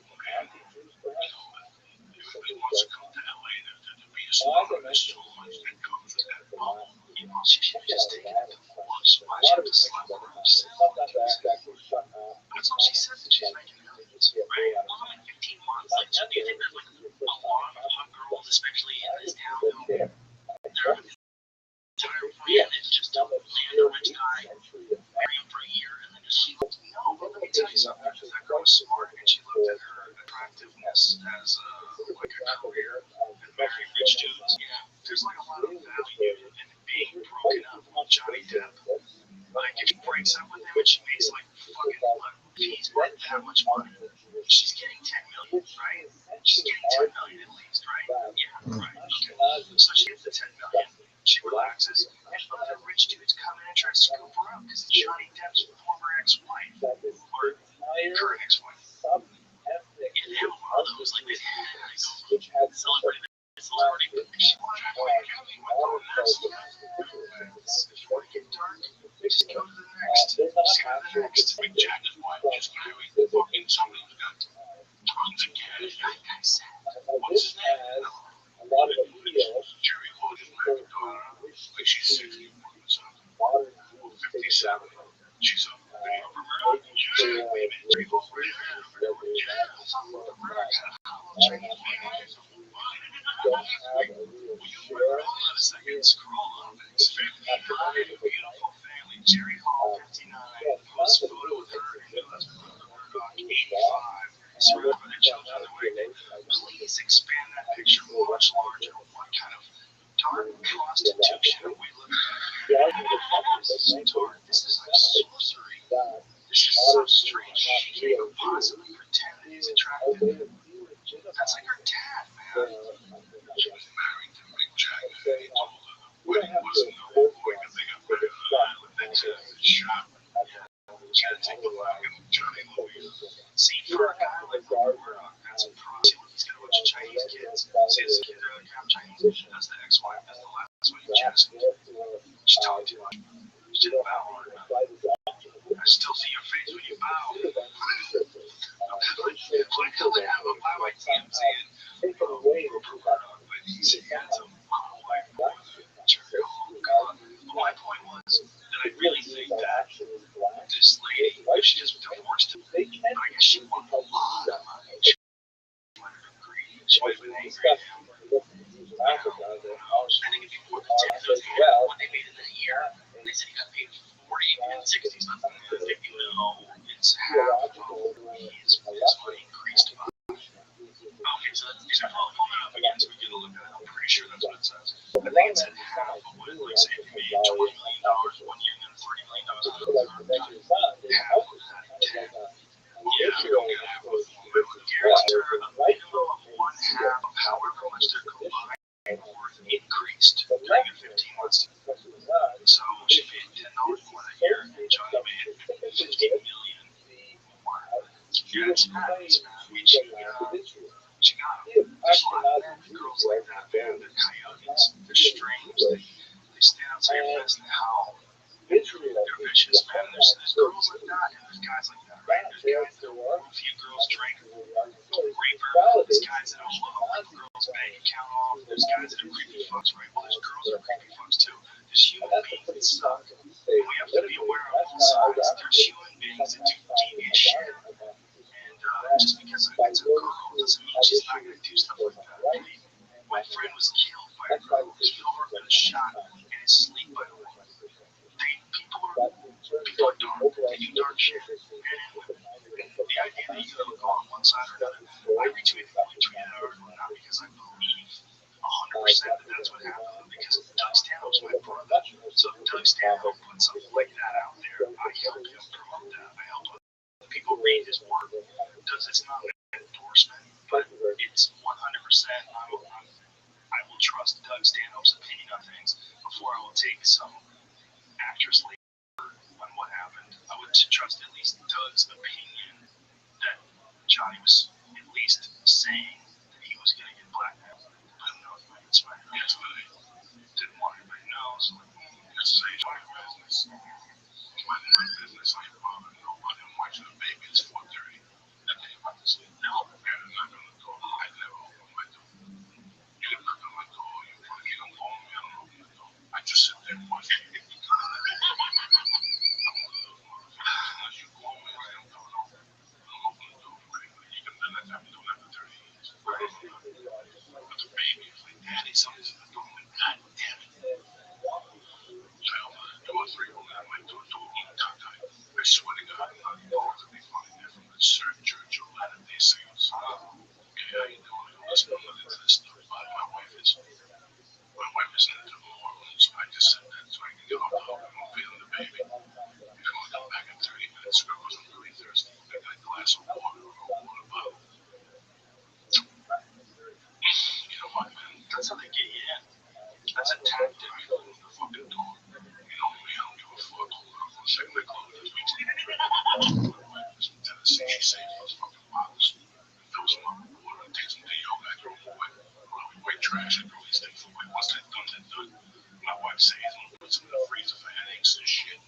So I went to get one of those. There was no bottle. So I give her a glass of water. She takes off. Running against the block. These three little bitches have to come back. My wife walks in. Once I get out, they stole my pipe. They asked me to get the water. They stole my pipe from the balcony. Nobody else is on that balcony. When the guy comes on that balcony, he sees the pipe. I don't leave weed out there. I'm not that stupid. I just leave the pipe up there to clean it. The pipe. My wife was there, and the water came. I didn't take care of her. They didn't steal fucking Tim Marvin stole my pipe. Let me tell you something. I got in that car. Those big little cuphead bitches down all over. I couldn't find them. They never came back. They stole my pipe.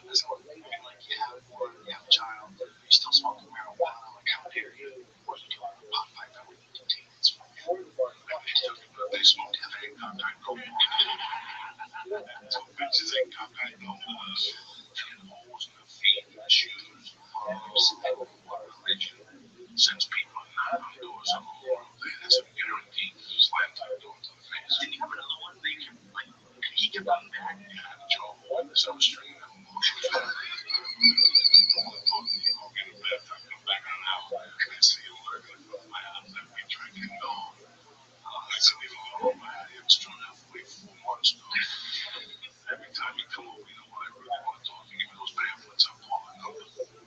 So some people must be happy that they come, right? They must get some people like, oh, I'm curious about this. Please come on in. One time a girl was selling cookies. She put it on. Did you buy her ass? I buy her ass. She wanted to close the deal back then. It's like 21. Did you buy the cookies? I think so. I think I bought cookies. I don't remember. I remember it being hot. Just fucking fancy the junk smells a lot of cookies. Knocking on people's doors. Speaking about taxing, what about those religions that make you give like 10% of the church tithing on top of taxes? Tithing. Oh, God, we had a guy at Fear Factor who won $1 million.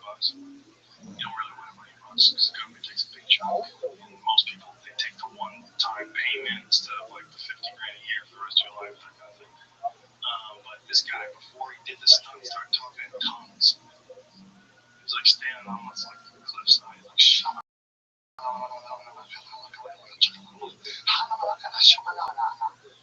They talk in a made up nonsense language, so like repeats the same sounds over and over and over again. But this talking in tongues, he really believed it was like a religious experience. That God helped him win $1 million. I took him to a box of VHS a month ago, and I put one in, and they caught the beginning of a Fear Factor, like one of the sex seasons. And I watched like 15 minutes of it, and looking at it now, and knowing you, I don't know how you did that. The show should have been how to take the trouble and fuck you up. Like how long I went to a Soprano used to beat people up. Like if there's somebody would say something, they just drove by and go, respect you, you're fine. You know, George, you like 4 times, hilarious, you got this eye out. That's what the episode should have been like half the time. Like it made sense. You just start punching somebody, kicking them when they're on the TV, you know, like the fucking X, like that's the next level of Fear Factor. Like go on there, like with Chris Levy as the host, and every time you like act up, they just beat the fuck out of you.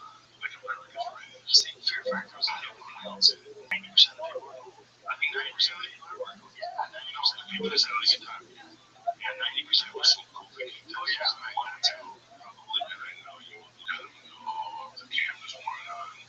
As a grown man, it's the closest I've ever been to street fight. When I won that one guy, that was. And if that wasn't there, if that was somewhere else instead of like in front of cameras, I definitely would strangle him 100%. Like it just the whole thing was like there was 8 cameras around, there's people around, and I was like, I don't want to commit to hurting this guy. But he's a dangerous fuck. Like that guy could totally sucker punch me.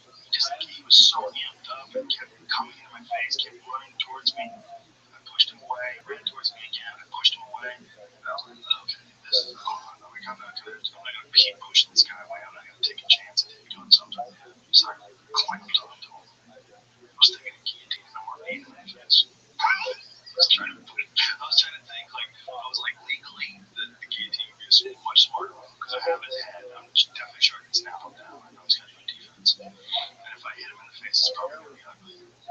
You know, kneeing someone in the face, it's fucking devastating. It's terrible. It's terrible to do someone's face. I got hit in the face once. Broke my nose. My eyes got black and blue. I had a headache for 3 fucking days. After one knee, one fucking knee straight on the nose. Straight on the nose. People get that amped up that they want to fucking physically fight you. Like people are so amped up they want to actually throw their fucking limbs at you. Boy, everything's got so out the window. When you're that close, screwing at each other, like you guys getting in your face, it's so close to like a catastrophic injury.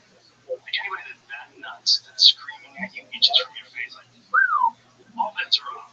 Like we're on safari rules here. Like this is we're in jungle territory. This is a very dangerous time. If it wasn't for a lot of people being around, particularly if that happens here alone. Imagine if you're alone in the woods with a guy who's screaming at you and getting in your face like that. Like, people die like that all the time. People have a knife. They're in that sort of situation. People stab people here, just trying to beat the one who doesn't get stabbed. You know, you think it's eventually gonna get ugly. I had a situation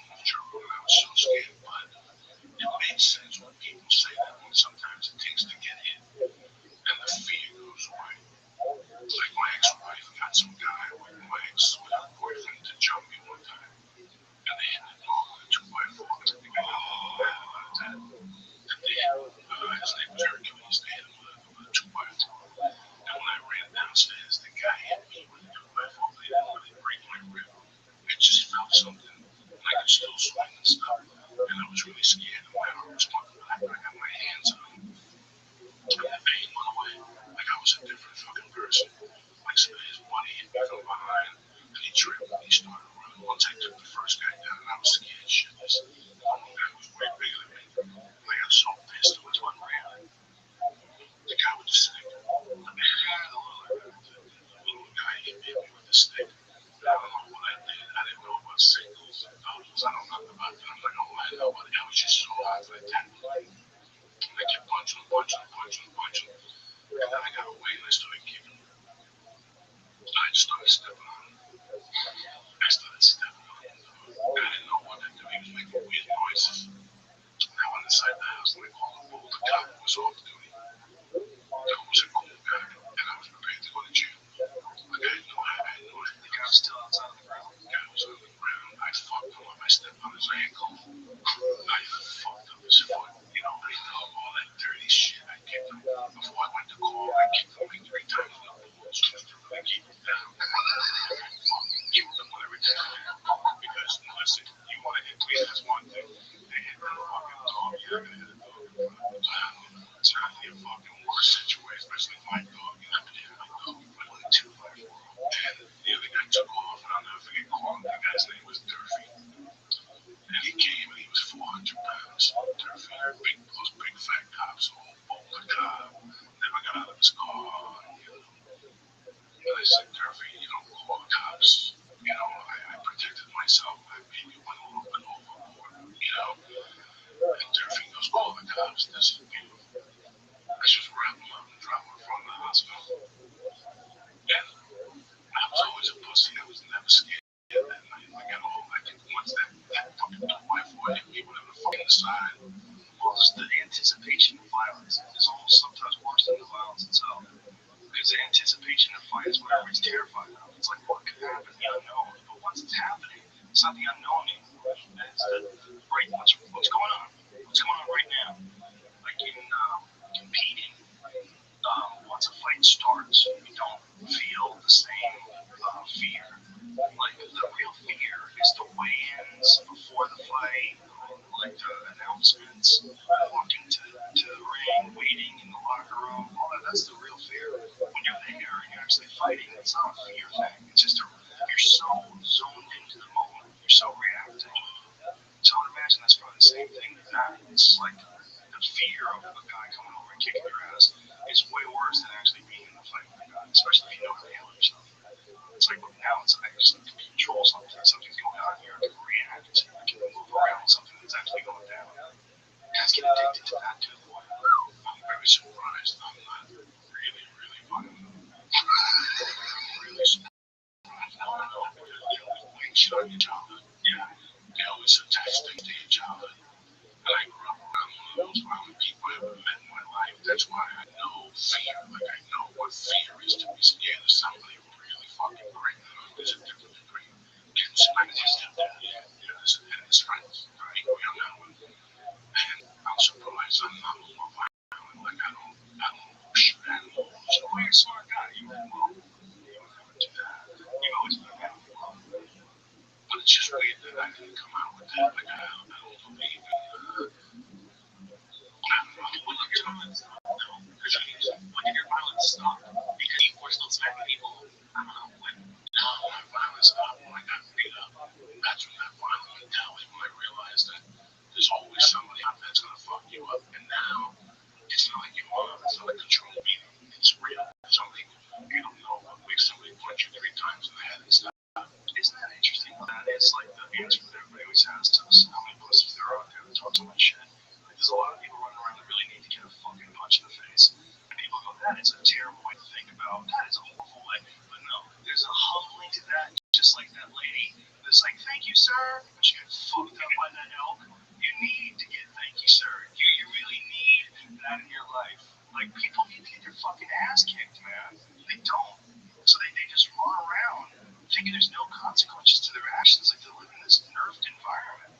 A guy like you see some dark shit going on, and you know there's consequences. You grew up with consequences. Heavy consequence. Heavy going to the hospital.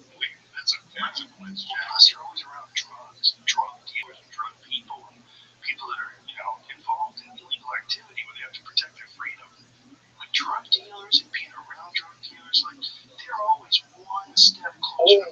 anybody else around. They're always, because they're living a dirty life.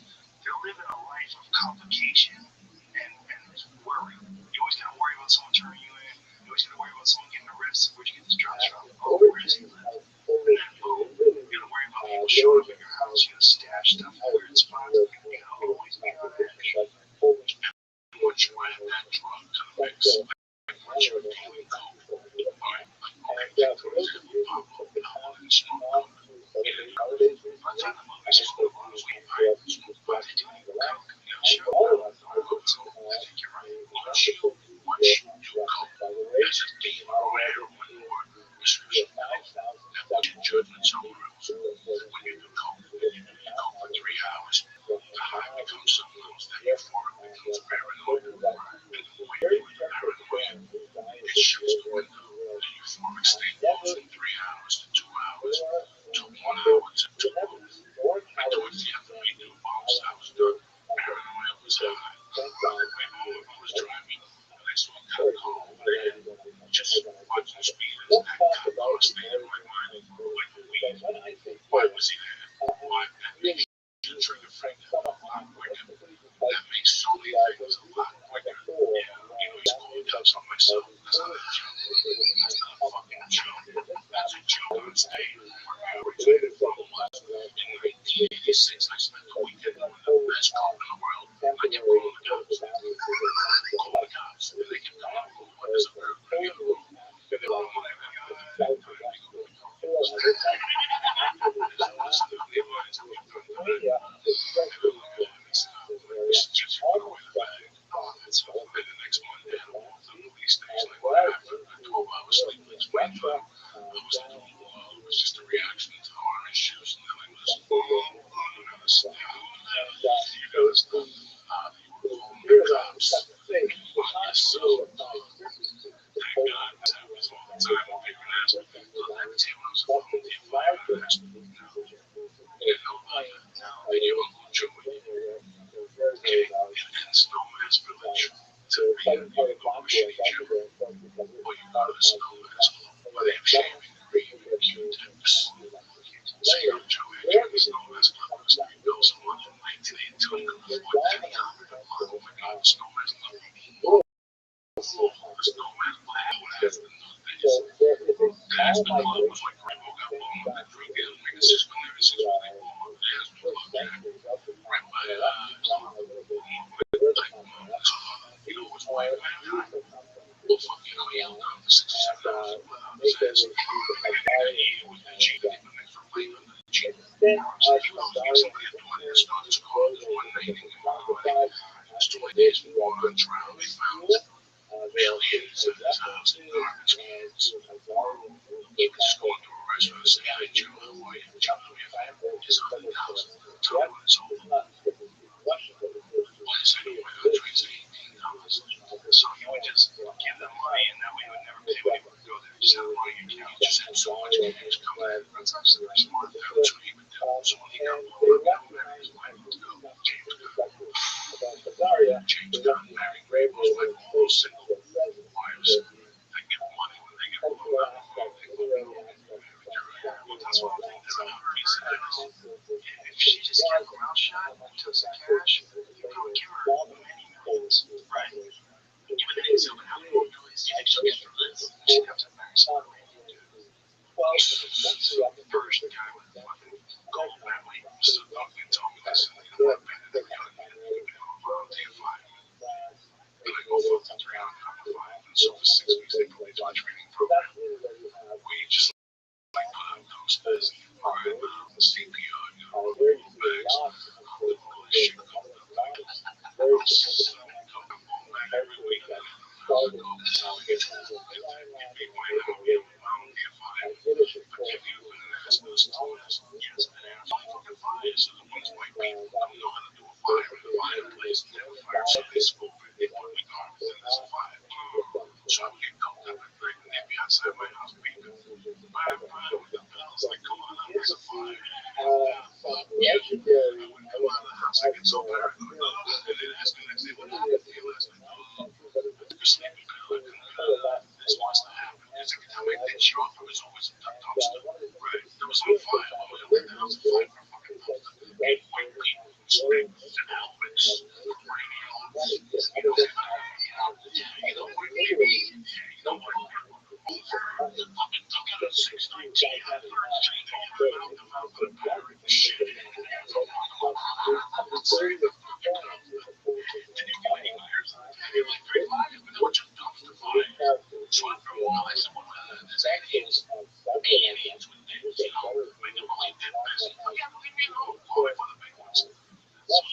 never available. So they fucking find that's when they realized I was only in the ship business. Aspen's a weird place because obviously there's a lot of really wealthy people who called it home for a long time, but then there was a lot of hippies who moved there in the 70s because they just wanted to get out of society and they somehow or another gravitated toward Aspen. Like, I don't understand how that happened. Well, what it was about Aspen, Colorado jails were number one and two in the country as far as capacity. In the old days, 10, 20 years ago, Boulder County Jail was the number two county jail in the country. They fed you. They gave you clothes. That's why they vote Democratic. They give you still nails. They give you rolling baby on the bone. You can still smoke years ago. They give you rolling babies. It's sick tobacco. Real no other prison. Rothschild'S cigarettes are boom. In Aspen, they don't even have a kitchen. All the friends used to cater. That's why fucking on the escape.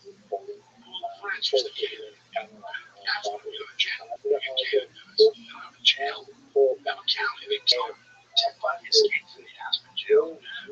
Well, you left them there and jumped out. And they killed the girl still in this village. I got scared. Scared what the fuck is this escape from the fucking Aspen jail? Wow. Well, you got to drive. Did you get to drive for a little bit? You were in prison. Like, I would drive, because I was doing all that driving. So they would let me drive to places where people were hearing on the road, seeing inmates pick up trash. I would bring them lunch. At the same time, those people, they know where they're going the next day. So I called Joe Rogan. Joe, where are you going? I'm going to be between Long Cane and Compton. What do we think? By that sign, this is St. Pierre. Don't do we there? So that's what he did. So the inmates come and pick it up. They give me the bag and I would drive in. We would be in the truck in the garbage. So I would leave the garbage on the trucks. Then the inmates come back. I would mark the bag. I would take the weed in. And they would kick the weed out. Heroin or the fucking speed and give me a cut. It's fucking amazing. That's how they bring jail. You can never know. You know what's crazy? I'm thinking about it now. The cops are going to action. They don't want to get caught. Yeah, they're rather not deal with stuff. They're extra income guys. Survives. Like if there was bringing in a portal. Shit.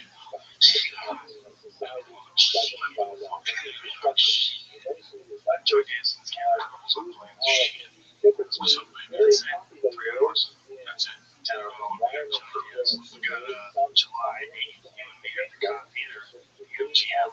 That's going to be fun.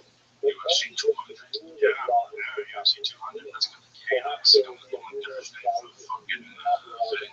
Walk around. Yeah, for the expo. Yeah, good. Yeah, nice people. We should probably get a set. See if we can get a set out of the gym club. Brad Garrett's on Thursday night. You can do a show there Thursday night. If you want to do a fucking set. Fucking just want to go hang out. All right, if you do a seminar or something. Seminar? Yeah, they talk about some seminars. That's great. Something like that. On the package. It's a giant week. UFC experience. From there for UFC to get in. So it's right up about 5 more years ago. First year they did it, you just walked around. It was pretty interesting, great stuff. They usually have Canada ground tournaments. I don't know if they have that this time. I'm sure they are. They have key ground tournaments too. Seminars, all kind of shit. Tonight for me is the countdown for the UFC 199. And you can watch the Church of What's Happening Now on YouTube and Vimeo. And you can get it on iTunes. It's fucking hilarious. I suggest you go on that shit and subscribe. Lee Syat on Twitter. Lee spelled out Billy S-Y-A-T-T. Of course, I have a flavor for young Joey Diaz. Jamie Vernon, still Jamie Vernon, when should be young Jamie. That's a fucking piece of shit name. Beautiful. That's all you need. Fake name. That's all you need. Ladies and gentlemen, good night. We'll be back tomorrow. Sam Harris. See you soon. Bye-bye.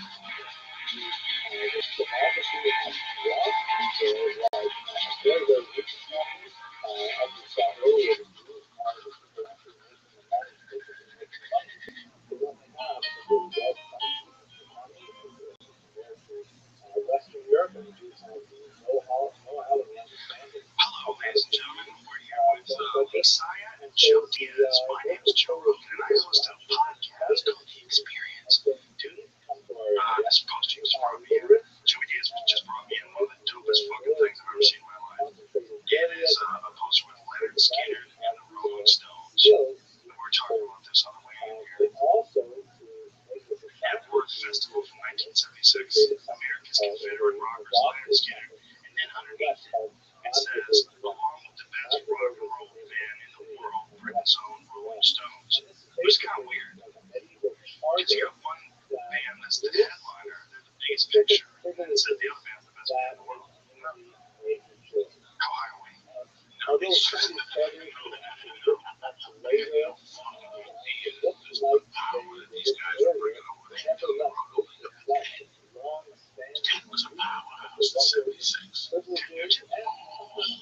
Cat Scratch Fever. They go down, Freefall, Cat Scratch Fever, and then the live album, Strangle. To this day, nobody was messing with Dave was hunting.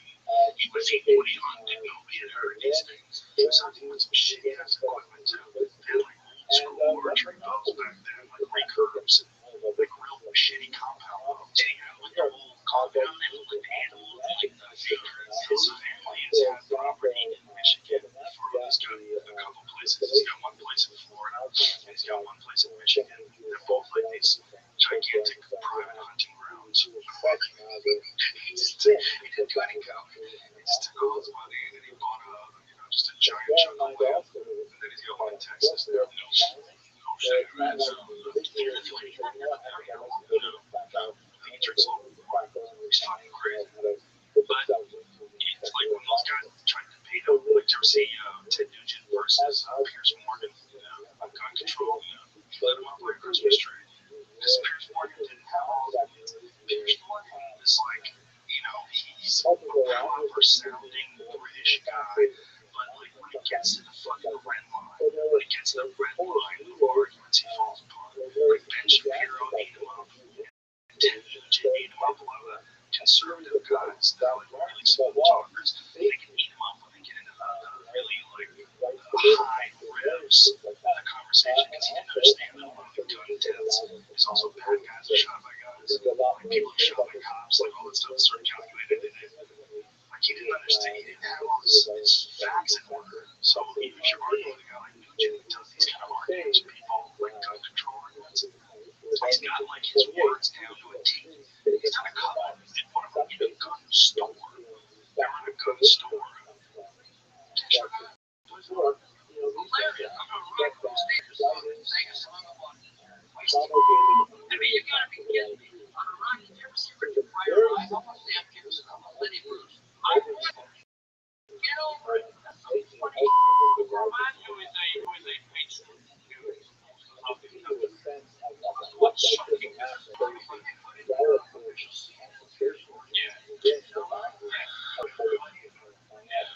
Anybody that wants to disarm you, anybody that wants to make me unarmed and helpless, people that want to create new places where more innocents are getting called gun-free zones, we're going to beat you, and we're going to hook you out of the smaller side of our you can take it whichever way you want to go. The whole point of doing the thing is to allow people to control things. So I think the policy will fall off. Now, you're not going to be able to make it. 18 people break this down to you. You write this down. 18 people a day die in America. Now, 75 of them, 78 of them, statistic by the Uniform Crime Report by the FBI and the UN study of violent crime, 78 of those 80 are let out of their cages by corrupt judges and prosecutors who know the recidivism is out of control, know that they're committing crimes again, and they let them walk. Early release and program is still kicking my ass, where you have the most violent citizens in America, you have the lowest violent crime rate, where you have the worst gun control, you have the highest crime rate. Here's choose one. You want a lot of crime? We have it. Gun-free zones. You want less crime? We have that. More people with concealed weapons permitted. Why do you guys resist that statistic? You guys. It's you guys. I'm not playing the devil's advocate. I like to play the advocate. You're doing so good. You're playing the idiot's advocate here. The more guns equals less crime. Period. That's unwrong. It's like all we do. We always say that.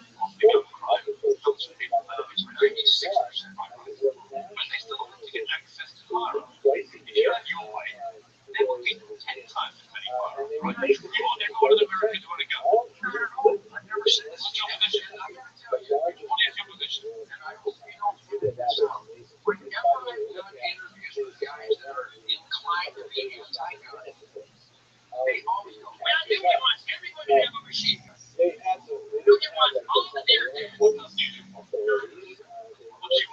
I want is the second that we the people, free individuals, have the right to keep their arms for self-defense. Like the argument is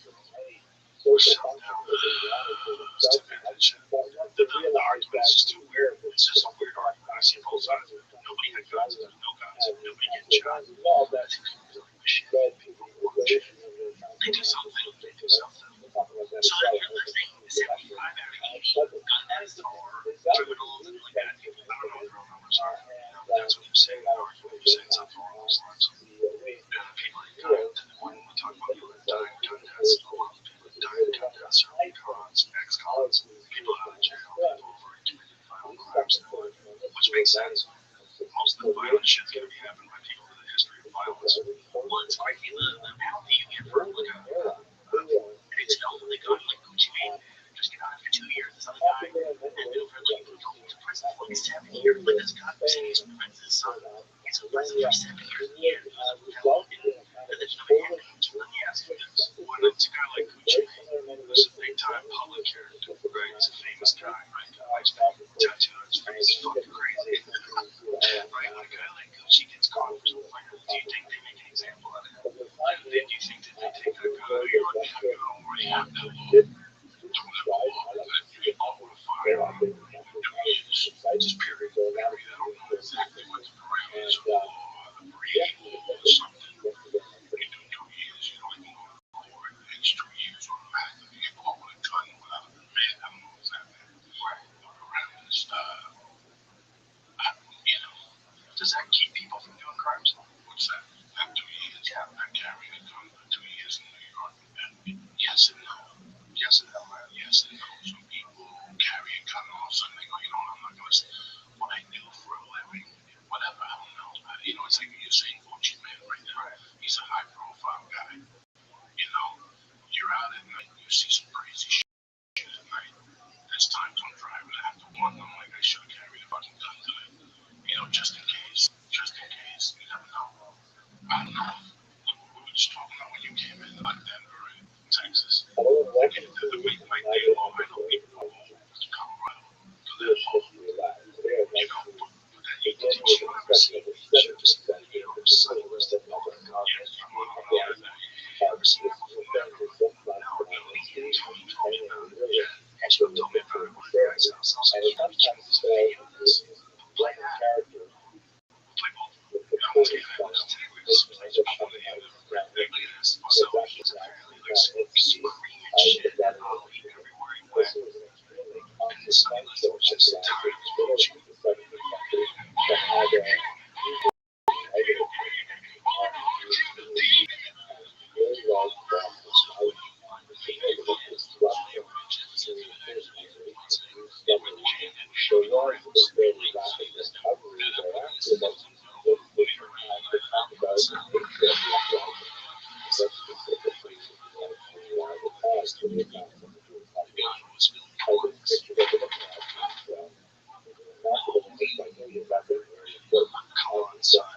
That is one of the craziest things you've ever seen in your life.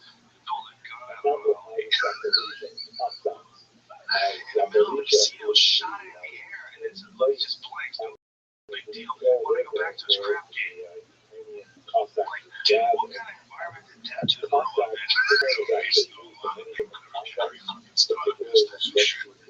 In the 70s, just to get them to carry those type of pistols. Because you never know, right? Well, I think if it's a real one, then you fuck that. Then you fuck it.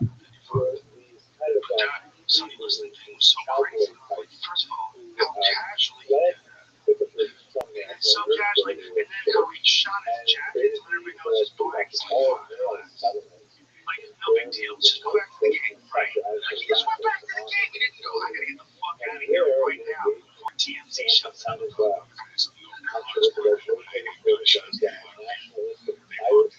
They reacted sadly one time last night and fucking that shit. It just shows that they all are. It just shows you like, wow, it's so crazy. But then in the league, shooting down at Frazier and African somebody shot somebody in African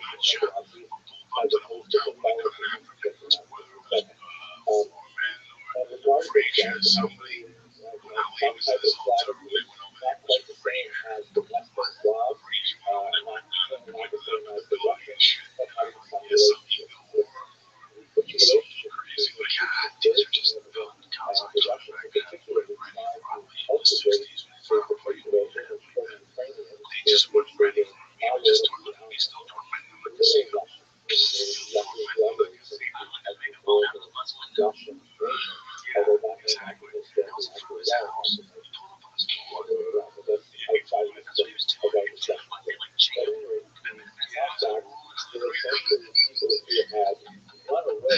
know, like, I'm telling you, man, I think McGregor takes it to a very high level, but you gotta go back and look at the old early stuff. Maybe sometimes I forgot how good it was. He had been like that before. He shot with like a gorilla face, and he had Joe Frazier. What does it say? He's the most colorful fighter? Cassius Clay, the world's most colorful fighter. This was back before he even changed his name. Cassius Clay. Wow. It's crazy, man. It's crazy that that was in our parents' lifetime. And it seems like a different world. Your parents' lifetime. Oh, man. I still see Frazier. I still remember the little kid going home to living in New York City. What year was that? What year was Sunny Liston? I want to say that was when I was a baby. Like I was 6, 6, 7. Like in 1967 or something. I don't know. What was even the title? What year was it? What do you mean Sunny Liston? Yeah, Sunny Liston was fucking crazy. Oh, yeah. No one knew who he was. No one knew who he was. Fucking First I was 64, second is 64, so I wasn't even born. So it was 3 years before I was born. And that was a different world, man. It's a different world. You watch that movie and you're like, wow. So America was just a different place. So when Captain Ray was fighting, all good stuff. Like everyone in there, everyone would just watch the fight. Well, I remember when I was a kid, I was in San Francisco, and my parents, we went way out of our way to make sure that we watched TV. Because Sunny Liston, not Sunny Liston, Leon's Banks and Muhammad Ali were having a rematch. And the rematch was amazing because was such a hero. It was so much more than just a fighter. Especially then, because he had gone over the 3 years of not fought because he didn't want to go to Vietnam. He was then we got to Muhammad Ali. This is the early 70s. I want to say Leon had no team. Yeah, Leon had no team. Was the one that fought Tyson knocked out in Atlantic City. Yes, that's Michael Spinks was the Jakes. He was the former light heavyweight champion. He was a light heavyweight champion. He was just a really good light heavyweight. Really good boxer. Very smart. And beat Larry Holmes for the heavyweight title. That really wasn't he beat Larry Holmes, and Larry Holmes didn't pull the trigger anymore. And Michael just was real slick, real smart. He wasn't dangerous enough to like threaten Holmes, like to try to knock him out, but Larry just didn't have it in the tank like he did later on. That was a controversial decision anyway, but anyway, he beat Larry, so he became the champ. I guess it was like an IBF champ or something like that, I don't remember. And then Tyson just whipped him. It was awful. That's never seen a real heavyweight and a light heavyweight. There's just a difference in fighting. Michael Spinks. Michael Spinks was so good. He had a nasty right hand. He was fucking dudes out at light heavyweight. But he was also had a long career. Fought a lot of really tough guys. And gets the money fight. And Tyson knocked him out right into it. Yeah, I was so pissed off about it. He let Valves to know who wants to fight. That's all his house. So he ran in case the fucking Jody Hillians took that before the fight. I'm so waiting that dog off. And all of a sudden they get called. As I get my fucking car, I got to go. He's coming back. He calls me like an hour. It's only right my nose. But he told me, oh God, I can't go early because he knocked him on 13 seconds. 13 seconds. What the fuck? I'm never moving to Colorado. I'm on Colorado Ring. I was casing motherfucking out. Those are the days where, do you remember the big closed circuit days? We used to watch fights in movie theaters. Really? Yeah, it was a big thing. Yeah, your friends would get together and we would go to a movie theater and we'd watch a fight on like closed circuit, or they even have it at the Boston Garden race on the track. I have millions. That's why I saw Big Boy, the Detroit man. Tommy Earl fights him like a great fight. Like, I don't know if it was Duran or Leonard, Duran, or Duran. They fought somebody. We watched it on the traffic on Monday night. You ever seen them knock out the Hearns? You see Ricky has pull that. Tommy Hearns, man, was such a freak of nature because he was so tall and long, and he had muscle. Like, he wasn't just tall and long, he was tall and long, but he was fucking strong. And if he caught the end of that right hand, it was one of the most devastating punches in all boxing. Which is why it was so crazy that Hagler was able to just walk right through him.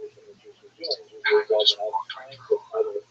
Hagler could just take it like nobody else. Hagler had like nasty power, but one of the things that was most impressive about Hagler was you could just hit him with anything, and when you were able to see him through, oh yeah, that was a great fight. That was a great fight. It will seem like Hagler really respected Duran for that fight. He really did take it to him. He knew how dangerous Duran was. Duran was still a real sneaky boxer after he won Davey Moore, but see, Hearns just had this distance, man, and he could fuck Duran up in distance. He would just like come in with that whip of a punch. God damn, dude. You know what they did? Let's see, like, oh, there's a right hand drops. Oh shit, they really were. Durant started off his career as a 135-pounder and moved up to 147. And I don't know, this fight was probably 154, if I had to guess. Find out what this fight was at, what weight class. Because he fought as high middleweight. But he fought Hagler, who was in middleweight. He was fighting guys at some pretty heavyweights. 154, yeah, so that's light middle. Or super welterweight.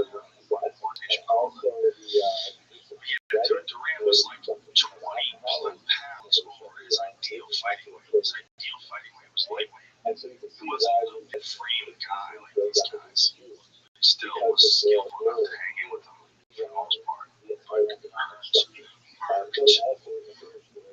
Yeah. That's the work shot. That's what they didn't count for. You get it like that, they're like, oh, yeah.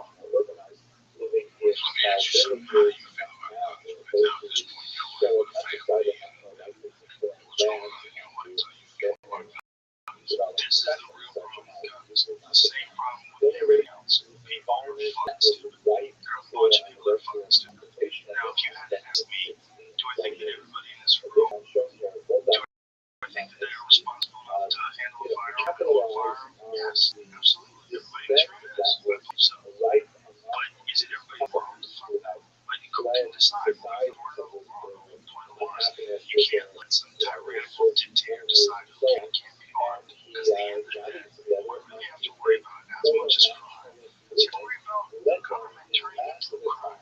Because the governments of nations all over the world have fucked the people over and done shit that people don't want. Imprisoned them, enslaved them. You know, we're supposed to ignore that. We're supposed to pretend we're past that. We're past that completely. People never be like that again. And our revolution is in the possibility that it all goes wrong. That's what it's for. It's not for when everything's going right. It's for when it all goes wrong. To deny the possibility that it can all go wrong, to me, you're lying. You're lying. You're pretending we're better than we are. Because you look all over the world, there's war everywhere. There's war everywhere in the world. There's murder everywhere in the world. There's robbery and thievery everywhere in the world. It's not equal with the amount of chances people have. It's not equal the amount of time you do in jail if you get caught for things. There's all sorts of inequalities and all sorts of real fucking problems. And to deny, to say that we've reached some utopian place where you don't have to worry about the government turning into a tyranny, bullshit. No, I don't think the government right now is a tyranny. I don't think they're controlling us. I don't think they're doing anything unbelievably impressive. I think they respond to it in a certain extent to the amount of pressure that people put on. And when people say things like, we don't want to go to Syria. Remember that Syria thing? When Obama was on TV, we were like, fuck this. No one wants to go to Syria. You gotta go to Syria. You gotta go to Syria. At the end of the day, people that are used to going to war like to go to war. They make a lot of fucking money doing it. And you have to be aware of that kind of shit. You have to be aware of people who are trying to force you into things. You gotta think about Kent State. And that was in our lifetime. You know, during the Vietnam War, they fucking shot kids who were protesting. They shot them on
weird shit going on in power. So to say that we're just like, oh, everything's gonna be fine, we don't need guns. You're still a queen. You're still in some weird fucking quasi-imperial state. The scariest thing though is like if you go on Facebook and you scroll through this video after video of people fighting, the biggest thing now is cold swords, people fighting. Yeah, it's scary people with guns. Like, yeah, that's true too. But to be honest, like with all the road rage happening, like that guy, he wants to go pull out his car, pull out a fucking gun to be on the offensive. I want a gun to be on the offensive. I want a gun in case last night him and I were talking shit to Walter and on my side street. Three cops, one guy kept circling. An half-hour cop came by, so he actually called Carl and Thomas. There's two guys standing out there, ton of bullshit. Look, he had a crowd rolling over and just telling stories and guns. My dog came around the second time. At the end, I don't know what people are thinking. No, you don't know what people are thinking. You could say what you could have said. You wanted to someone who's out there fucking thinking of it. Yeah, we know that we did a being all the time. That's not what I'm saying. What I'm saying is, you can't let the government tell you whether or not you have a weapon. It's just not, it doesn't make sense. So you've had the felony, I started the felony, and the government tells me I can't have a pistol. Now, my crime was with a pistol. Alright, did it go long? No, but there was a potential for violence. There's also always a potential for violence. In my heart, in my mind, I did a probationary period. That was 1987. I did a probationary period again. I'm on the probationary period. I feel it in my heart right now. I'm capable of carrying a gun as much as I hate. I fucking hate those things because I know what they bring. You know what I'm saying? I know what they bring to some people, and I gotta bring it to me because I'm not young and stupid anymore. Do you understand me? I really wanted to protect my daughter. I really wanted to. There's weird people, and every time you watch that, every time I see something stupid, what happened to you last night? You see that this time, what happened to soldiers? Now, 4 fucking doors in Afghanistan. And they got some fucking machine gun. They shot somebody at the gas station. There was so many fucking bullets at the gas station all over the suburb. And it was all the cops running this because he got cars. It was like heat. Some of those cars, the windshields and shit. So there's road rage for somebody. He just went to a gas station, shot a customer. And from there, the party started walking down the street shooting. 1.6 engine, shot up 30 fucking cars in the middle of the street. I'm walking with my daughter, I'm minding my business. Late, instead of fucking driving, let's walk to the top of the street. Right? That could happen. That could happen. I know this going in. When I leave my house, I know this is possible. You have to let them work because he had a gun. He had the right to have a gun. But it's someone else who's trying to have a gun. So that 6 engine, randomly just that one. You hate that you like. I'm not a sharpshooter. I could shoot him in the fucking leg. I believe in shooting him in the leg if it's a great cover. I'm not looking to shoot the fucking guy like the cops. I'm sure I heard the tapes. That's Texas too. But many people are not trained. That's also a part as well. You have no idea. Let me tell you something. You have no idea what happens to your body when you hear a gunshot. You have no idea. No matter what you try to do, I know you're not gonna fuck up. But you're cool. You gotta see behind faces. I want to see you see people's faces. You need that clip for real. This ain't no stuff. What's the other guy that played the mechanic before this is Jason Statham. You know, it just shoots you. Yeah, that's why people freeze. Sure, people that might use that might be low and they take their family for ice cream. They don't need that shit. That was bad for me. I live in fear of this.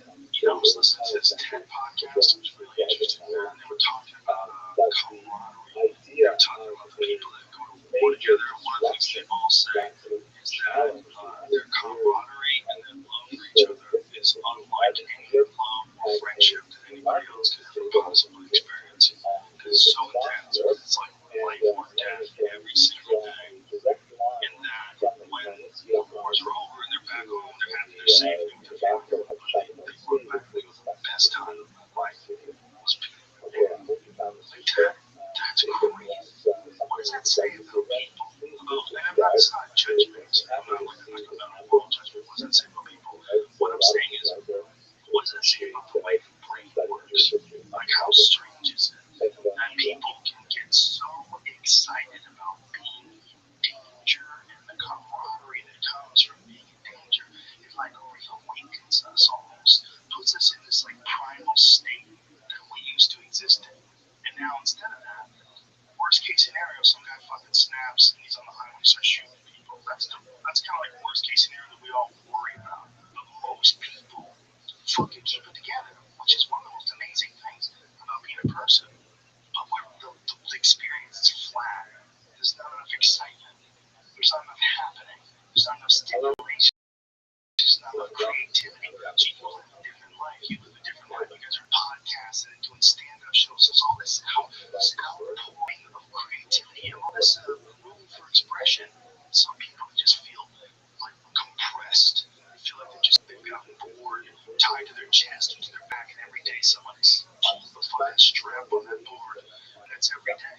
It's just boring as fuck. And when they deploy, and they're over there, and having a Mr. Family, you're gonna be risking their lives. Yeah, all those things are 100% true. But for them, that experience was the best time of their life. That's amazing. We're strange, because you and I work on an office together. Me and Jamie and Lee work on an office together. We come every Monday, we talk about the UFC, and then an hour later it's back to fucking Sparks and Bonds, whatever the fuck we're doing. And then we go away on Friday, and that's it. The same works for the people in crimes with earlier. I still talk to those people because I went through a weird experience with them. Something that you don't do with most people. Something that and they accepted me one for. And I talked to this kid Tim every fucking day. At 5 in the morning we talked. He was the getaway driver when I robbed the jewelry store. I have a loyalty to him. We were at a light and the cops came by and the trunk opened up with the gold chains and bullshit up hands. It's something about that. I always had the respect for the camaraderie. What gets you through those first 6 years of comedy when you live as shit? Yeah. What the fuck gets you through? It gets you through. Smoking on the right out of my boy when I go driving to Quincy tonight, motherfucker. That waitress is there. Oh shit. What I'm talking. I got like $11, Joey. I got like fucking $9. We get a steak, right back. It's fun. That's the best part of comedy. It's hard to believe, right? That's the best part of comedy. I don't give a fuck what anybody tells you. Standing ovations, selling tickets. That part of comedy you gotta remember is when you go with Brody Steve into the car with Josh Wolf. I got Brody in the back, tied up in the fucking back of the car. It's called. Stop it. Like this. I'm in that fucking box. On my mission to wild the fucking borderland. That's what I was thinking about how good of a time I had. It's you read the Brother Sam book. Brother Sam, about Sam. Yes, I did. Sam Kinison, his brother Bill runs that fucking story. That's part of that whole story. And every time I see Cobra, I give him a hug because I can relate. Is when they talk about how broke they were and they were walking to the comedy store eating their fruit. The bartender at job. Makes that way you're and see. And it's well, there's a thing that's happening too when you go to those gigs where you don't know this is gonna be successful. Not just a gig, but this is a career. Like you're not like I'm a comic, fucking I'm a comic. You're like, am I pulling this off? Like, is this? I got a gig now. I'm trying. I'm out here, listening to me and Fitzsimmons do these gigs. Don't be like, barely should be talking to people on stage. Barely. We were rookies, man. Rookies. And in Boston, if you get straight together 20 minutes, they had so many rooms. Everybody was working. It was crazy. Were you able to have fun during that time? It's fun. Really fun. So fun. But I was like terrified it wasn't going to work out. Terrified that I was wasting my time because it was a big chance.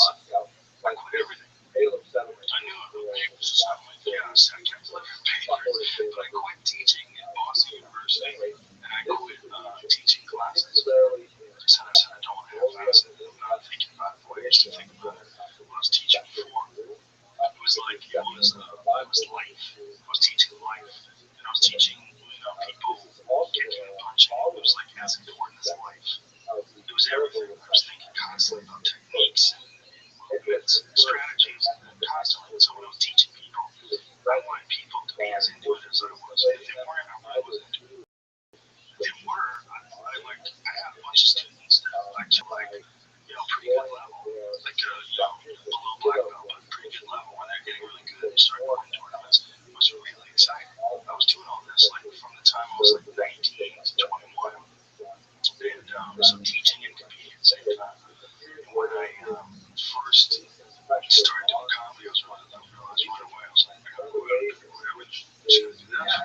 So it was such a fucking every gig, I was terrified. I was like, is this a stupid thing I'm doing? Am I retarded? Why the fuck do I think I'm funny? Why do you think I can get people to pay me to talk? And I'd see the guys that were killing it in town, the guys that were making it. It was just like they felt just out of reach, just out of reach. So you never, and then you go and you do some gig and you heckle me dick. Just fucking ball on stage, and they go, oh my god, what else can I do? If this doesn't work out, what else can I do? Because there's nothing else you wanted to do. Go home and write out your mom and just grab you and circle. Except just the last newspaper. Yeah. I remember the back section and all the clubs, state by state, Alabama. Yeah. Circle the clubs. I just want to show them. So I want to show them. I'm going to do a Seattle underground. And one day they like, what is so weird that there's so many things in life you can pay for. You can't pay for love, you can't pay for camaraderie, man. There's something about the camaraderie, a real camaraderie. Like sometimes you go to jiu-jitsu and this guy fucking is on and he taps you. At the end you get up and you hug him. Yeah, man, that was great. You sweat my face. Jesus Christ, I could smell the cheeseburger last night. And it's camaraderie, you can't pay for that. But it's weird that, listen, you're one of the people every day, they got your back. I can't imagine that camaraderie. That's real. Yeah, so the camaraderie that we're talking about, that just makes you understand, like, what that story about these guys that want to go back. Like the movie Rocker. But that was different because that guy was kind of addicted to disarming bombs, right? The other one, the police were one of the American sniper. He kept going back and shit to figure it out. Why did people want to play it? And then he was like, and this kid, I don't know what's going on. Let me go over and at least kill people because then you feel a bit like you're like, oh yeah, right. You got thrown out of school. Yeah, you fucking, you lost, but all of a sudden you realize you let it take your mind. You think of that, you're just in that position when you're 18 years old, 19 years old, and you realize that you're taking your first tour back to the United States. Now you finished your year, but you survived the 11 that went over the 6 and 11 you survived. And in reality, in God's eyes, you got 18 kills. Nobody knows that. And look at 19-year-old now, you go back to civilization. And you can pay 10 bucks an hour to change the tires. Why do you think? For years I kept selling gold. Because nothing really paid for that. Excitement. This is excitement doing something not supposed to do. I'm gonna sell my wife, trying to play the tulips with a fucking family. Be killing motherfuckers right now. You get that money there, you get a lot of love for doing that. It's like you get love and respect from the people that you work with for doing your job correctly. But for me, I'm just having a motherfucking take this guy behind me, get this stuff from me, your heart's beating, they're not there, bro. It's like a shark when they taste the blood. Those 18, you might think they shoot you all, they want to make money when you're 18. But when you're 31 and trying to go in, you already got beliefs and shit. That's why I think your central nervous system's already been set. They gave you but an 18-year-old, once you can live free, what's that fucking say? Sacrifice why you do this, you live free. Stand by free, so you can I get thought about that. You gotta have to come back at 25, and you're gonna make good luck, $12.50 an hour.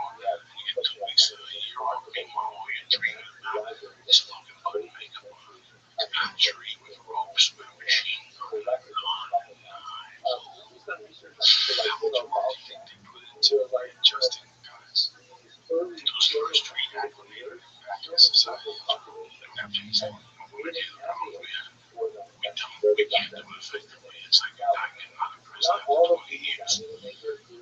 We haven't figured out a way to do it effectively yet. That there's no mishaps. There's always going to be a small percentage for this idea thing has been for doors. How old was it, Jamie? 4 doors? What the fuck? Are you going to do it in the United States? It's going to give you that door unless you go on stage. So even that is nothing in comparison. You said earlier like how crazy how long those are. It's crazy how different. When I was 18, it was 2007. I got to high school, so I read it again. So it was like that time I had friends who went over. When you start saying it's exciting, what I would want to live with it. There's no part of me like 5 years old. What doors? Oh my God. Yeah, well, you're a smart guy, Lee. There's smart people there. Yeah. Oh my God. It's just people that are willing to do the stuff that's more dangerous because it feels better. Because it feels like even though there's risk involved, at least you feel charged up and alive. It's a life of excitement versus a life of, why think people climb rocks? They climb rocks because it's actually enjoyable climbing a rock? No, they climb a rock because it's fucking scary. And no one knows you can make it. You're pretty sure you're gonna make it, but there's a real risk that you get a fucking hand spasm. You just fall for a long time until you splatter on the bottom. When you watch someone crazy like Alex Honnold ride Ellen no ropes, it does it with no ropes. We had him on the podcast. He's a super nice guy, real interesting guy. Lives out of a van, just travels around, climbs rocks. He's an adrenaline junkie. Okay, the climbing of the rock, it's like, I mean, I guess it's kind of cool to be up high, and it's sort of like a version of hiking for you, because you can kind of make it. But what's really going on is you recognize that you're on the edge of like your adrenaline's not flying, you're not freaking out, your heart's not pounding. Your heightened focus and sense is keenly aware that you're holding back a waterfall of adrenaline. You're keeping it together. And so you're a lot of times guys that are doing like crazy shit like tightrope walking and stuff like that, they're sort of addicted to trying to control what is this guy doing? Well, this part works. I think it's really scary to hear in about 2 seconds. Oh man, no, it's not. Oh my god. Oh my god, this guy did. They jumped into the he's still doing it. Oh, have you seen the video of like the people on the hoverboarding on like the tops of buildings? That might have freaked me out more than the hoverboard because it comes upside down. I watched my daughter do those things and always land perfect. Fuck, man. Jesus Christ. What the fuck is going on in Russia? What are they feeding these people? Radioactive pigs from Chernobyl. It's Russian. You heard Russian. I heard Russian. Did you hear Russian? Ours equals most things. It sounded the Russian sounds. My hands are sweaty. I'm assuming there's Russian on their races. It's all based on Russian. The only reason why Russian isn't a racist because they look like us. Right. I mean, they're totally not regular white people. What does it say? Does it say it's Russian? Yeah, it's Russian. Jesus Christ. Just absurd. I'm pretty sure I heard some Russian sounds. Yeah, Marvel crazy with weed. You stop weed for those things. Like, how do you feel? Don't you like feel sad when someone's a comic and then they quit? And they see him kind of hang around the comedy club. And they come back and hang around. I haven't done stand up for 10 years. Believe that?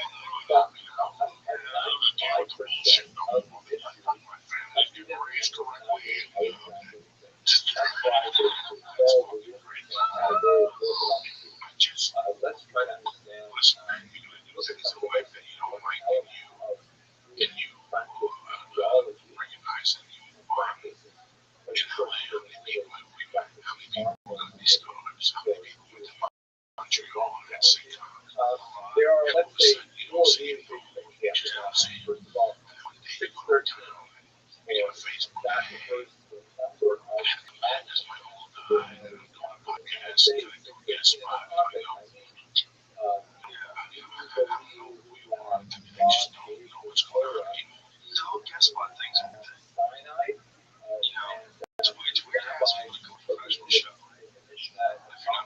Like, I get it. Like, that's something to get better and get spots, but that should be something that somebody asks you for.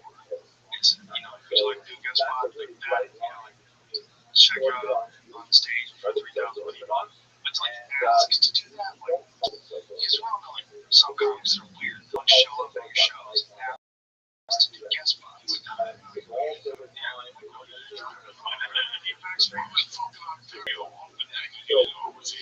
know, see what I mean? I made a rule years ago. Comedians, I know artists to big comic. So I'll tell you what I do. I know what it was like for me to feature Anthony Therefore on Hollis to Rent. And I also get a cool week before that where I was bringing a feature. I made a deal.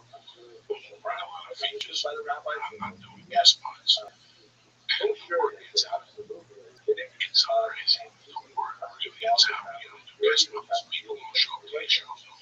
That's interesting. Which I don't want. Whereas before they were showing up and they're trying to get up and they want to hang out in the green room. And here's my philosophy on it. If you're so funny, you wouldn't be here. You go get on stage. You go get the explosions. And, you know, people come to the green rooms. They want to hang out. That's great. I love seeing my old friends and stuff. But I'm working with them. I'm working. Well, not only that, you don't have to be on that show. Here's the thing. Like, when I was a kid, I was starting out. I loved doing shows. I still love doing shows. I want to be on stage to enjoy a show. So if I go to a show that I'm like trying to get guest spots on a show, I didn't know that person or barely know that person. That's fucking weird. I don't know anything. None of us did that. You either got asked or you just kept working. You kept doing shows that were at your level until you got better. That's just what everybody does. This guest spot thing like that is not how it works. You can't just show up and get out in front of a couple thousand people. I didn't have that biggest deal. I liked it because I know you were going to ask me to go to the X-House. I know you were. Yeah, when I was on this run, I kind of, you know, sometimes I go to the Ice House and there's 18 guys that look away and I go, this isn't right. This poor guy did us all injustice. And now motherfuckers are doing 20 in front of me. And I go get 20 and get mad. I know it's like the feel when I get to the fucking club and I'm ready to go. Steam's coming out of my nose. I need two stars to calm me down. I already ate. I worked out. I'm fired up. I gotta wait for 3 fucking comics now. The last 15 minutes I'm pacing back there like a fucking animal. You know, I just want to get up there and do my fucking thing. And now I gotta wait.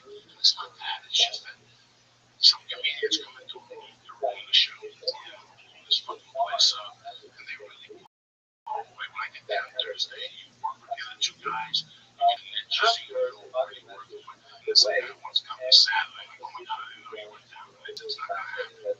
So especially Saturday, because you get 2 shows, and 2 shows, especially fucking Friday, and it's like, my heart goes out to you as a comic. I know it has to be a struggling comic, but there's nothing going on here. Just like guys do guest sets. Who does that? There's a lot of comedian national headliners, a lot of local guys do guest sets. I don't know. You don't have to worry about like putting on a good show. Like if you put on a guy who's there and it was for a show, you know, I'm looking for a show. I let someone have a guest spot once, and this was a show like one of those Ice House type shows, like 10 people on it. And he bombed so bad that it tanked the rest of the night because people had to sit through 10 minutes of like regional clubs and shitty jokes, like from someone who like barely does comedy. They had to find out later. And then afterwards, like the audience had a lowered expectation, whereas before it'd be like Ian Edwards, Tony Hinch, Tom Segura, smash, smash, smash, and everybody would be experiencing that all night. Well, there was this 10-minute gap where it was just sludge, just like really shitty ideas and just not done well, and the audience would want to, like you can see them get super fucked out. Especially on a good show like that. Like, I've had to go the past few weeks to this one with Joey when it's really good shows. It's fun, but when there's like, I went to a show once and there was a magician on the stage, and I think of him because I know he hates it, but it's so weird how important it is to build a good show and to build two comics who go well together. You can't just have, you can't just throw comedians up there and have a good show. The problem is like people are friends with people that you know. And then, they know them and they know you, and then you make it girls with touch us. Sure, go down, do a set, see. And then you just go, oh no, what is happening here? Jesus fucking Christ. And if you do that, like this guy, like he's writing jokes that day and was doing it that night, I've never done before. If you try to do like a whole, that's a long ass story. But when that does happen, the audience feels like you fucked them. You know, and people always say like, why would I take the best comedians of the room? Dude, when you want to like stand out in front of the other comedians, you know, it's like you fucked them, man. Like you made up for the fact that you fucked them by being really funny for the last hour and 10 minutes. But you know you fucked them for the first 20 minutes if you fill in the blank with the name of the comedians. There's a bunch of crazy fucking comedians that will open for other like national acts and they don't work anywhere else. They want it's like opening acts, big time national acts who don't want to be like showing up on stage. They don't want someone going on the floor being really funny. Like isn't that the point of the opener to warm up and let him studio warm up people for TV shows that love to have good energy and things that I didn't agree. It would agree that you really have to hold back a little bit because they're the star of the show. This is why I'd rather we come to the school of thought we wanted everybody to be fucking great. Because if the guy in front of me is fucking great while I'm back there taking classes, I'm gonna come out from there and get 12 an hour. If the guys in front of me is like a patient, I didn't have to be. One time when you were around, when I figured out the guys on the juice low, he sucked me in when I went up there and wrong because of him. Because I didn't want to make it, it was so bad. Like I said, I'm not gonna be there. I just go up there and go, but that's a bad thing. It does happen. You watch really bad comedy from someone who's more amateur level comedy. Something weird happens when you get confused as to what's funny and what's not funny. And like, it's almost like a smoke screen, like where ink thing, the switch is out here. You see someone on stage that's like really bad. It's just, you gotta get out of the room. It's like, you can, your mind can get locked into their way of thinking. Because that's what I think is happening anyway on stage. I think the reason why comedy is so funny is because you're thinking like that guy. The guy's taking you for a ride. And when you let a bad comedian take you for a ride, like you get stuck. You know, like what they're doing on stage. Say if they're doing like real obvious hack material, cock donut jokes, you know, tampon joke, price check, you know, that kind of stuff, and the audience is really laughing. You get confused. You're all sitting, you have to shut them out. Like, you gotta listen to some music. You gotta go on stage fresh, like they didn't exist. You're better off not saying them. I don't want to say it. I come on like Gladiator. Come on that case like Gladiator. I'm gonna get caught up like Friday or Saturday early show up Wednesday other acts. And I'm getting into it. But it's all they want to come out of the box like a fucking savage. Right, but if you work with people that you love, you doing a show with Duncan and Ari, you probably watch one other set. Yeah, that's the cool thing about when we do the road together. We watch each other's shit. It's fun. It's like I get to see a show and that show. You know, it's fun. I love going to the schools, sitting in the back and laughing. It's one of my favorite things. To get back there a little early, like we get spots at 10:45, we get down there at 10. And you watch a few guys that really get you in the swing of things, and it really does get you going down. I don't want to sit there all night. Well, that's a cool thing about the story. So it's shows going on so much through. You can go around and watch a bunch of different shit. I think that's not to be taken lightly. I think with any, I think if you were, if you were a knife maker, if you were making custom knives, you want to be around other dudes who make those things. That's why they have those big expos where people get together. That's what you do. It's just go on. Let's do this game, this deal. There's a dude, Anthony Bourdain, did this thing when he said these videos about people making sure this guy makes knives with metal from meteors. Where does he get the meteors? Like they fucking land on Earth. You can buy them. Yeah, you can buy them. They're super expensive. So he's getting his iron from space. Look at this guy. Look at that fucking knife. Come on. It's a Kramer knife. This guy makes these things by hand. It's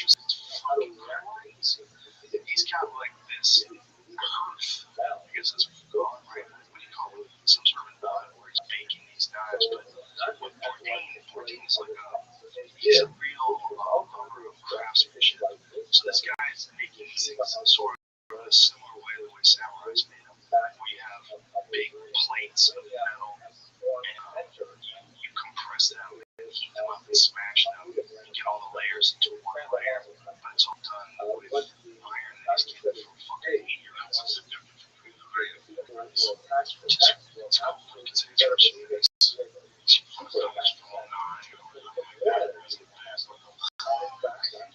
it's as far as I know, I mean, there's ways to harden iron and steel. So I see the actions here. We're talking about steel. They're making steel, but using the iron from space. I don't think it's any benefit. I think it's probably just really cool. Awesome to say. It's just fucking steel. It is what it is. You know, right? Isn't that right, Jamie? That makes sense. Captain America's shield. Right. Exactly. So this dude, I think his name is Steve Kramer. Bob Kramer, excuse me. Bob Kramer. And Bob Kramer throws this giant chunk of metal. It's unbelievably hot oven. And he pulls it out. And he puts it in this machine and hammers it. He's just talking about all the different methods of hardening steel and adding carbon and all the things that they have during the process. But it's crazy, wild shit. So he pulls out this orange, white, glowing thing and pounds it down. So he takes it and all those layers get smashed down into a thinner and thinner layer.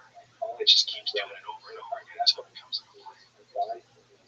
It's wild shit, man. So when it's down to being a blade, that fucking thing is so compressed and smashed down. It's just really interesting shit. So what is the name of the video? Rockcraft with Anthony Bourdain. He's got a bunch of these. He's done. Fuck, that guy has so much time. He does so much shit. There's like a few of those guys where I'm making a film lately that does personal speaking gigs and great ways.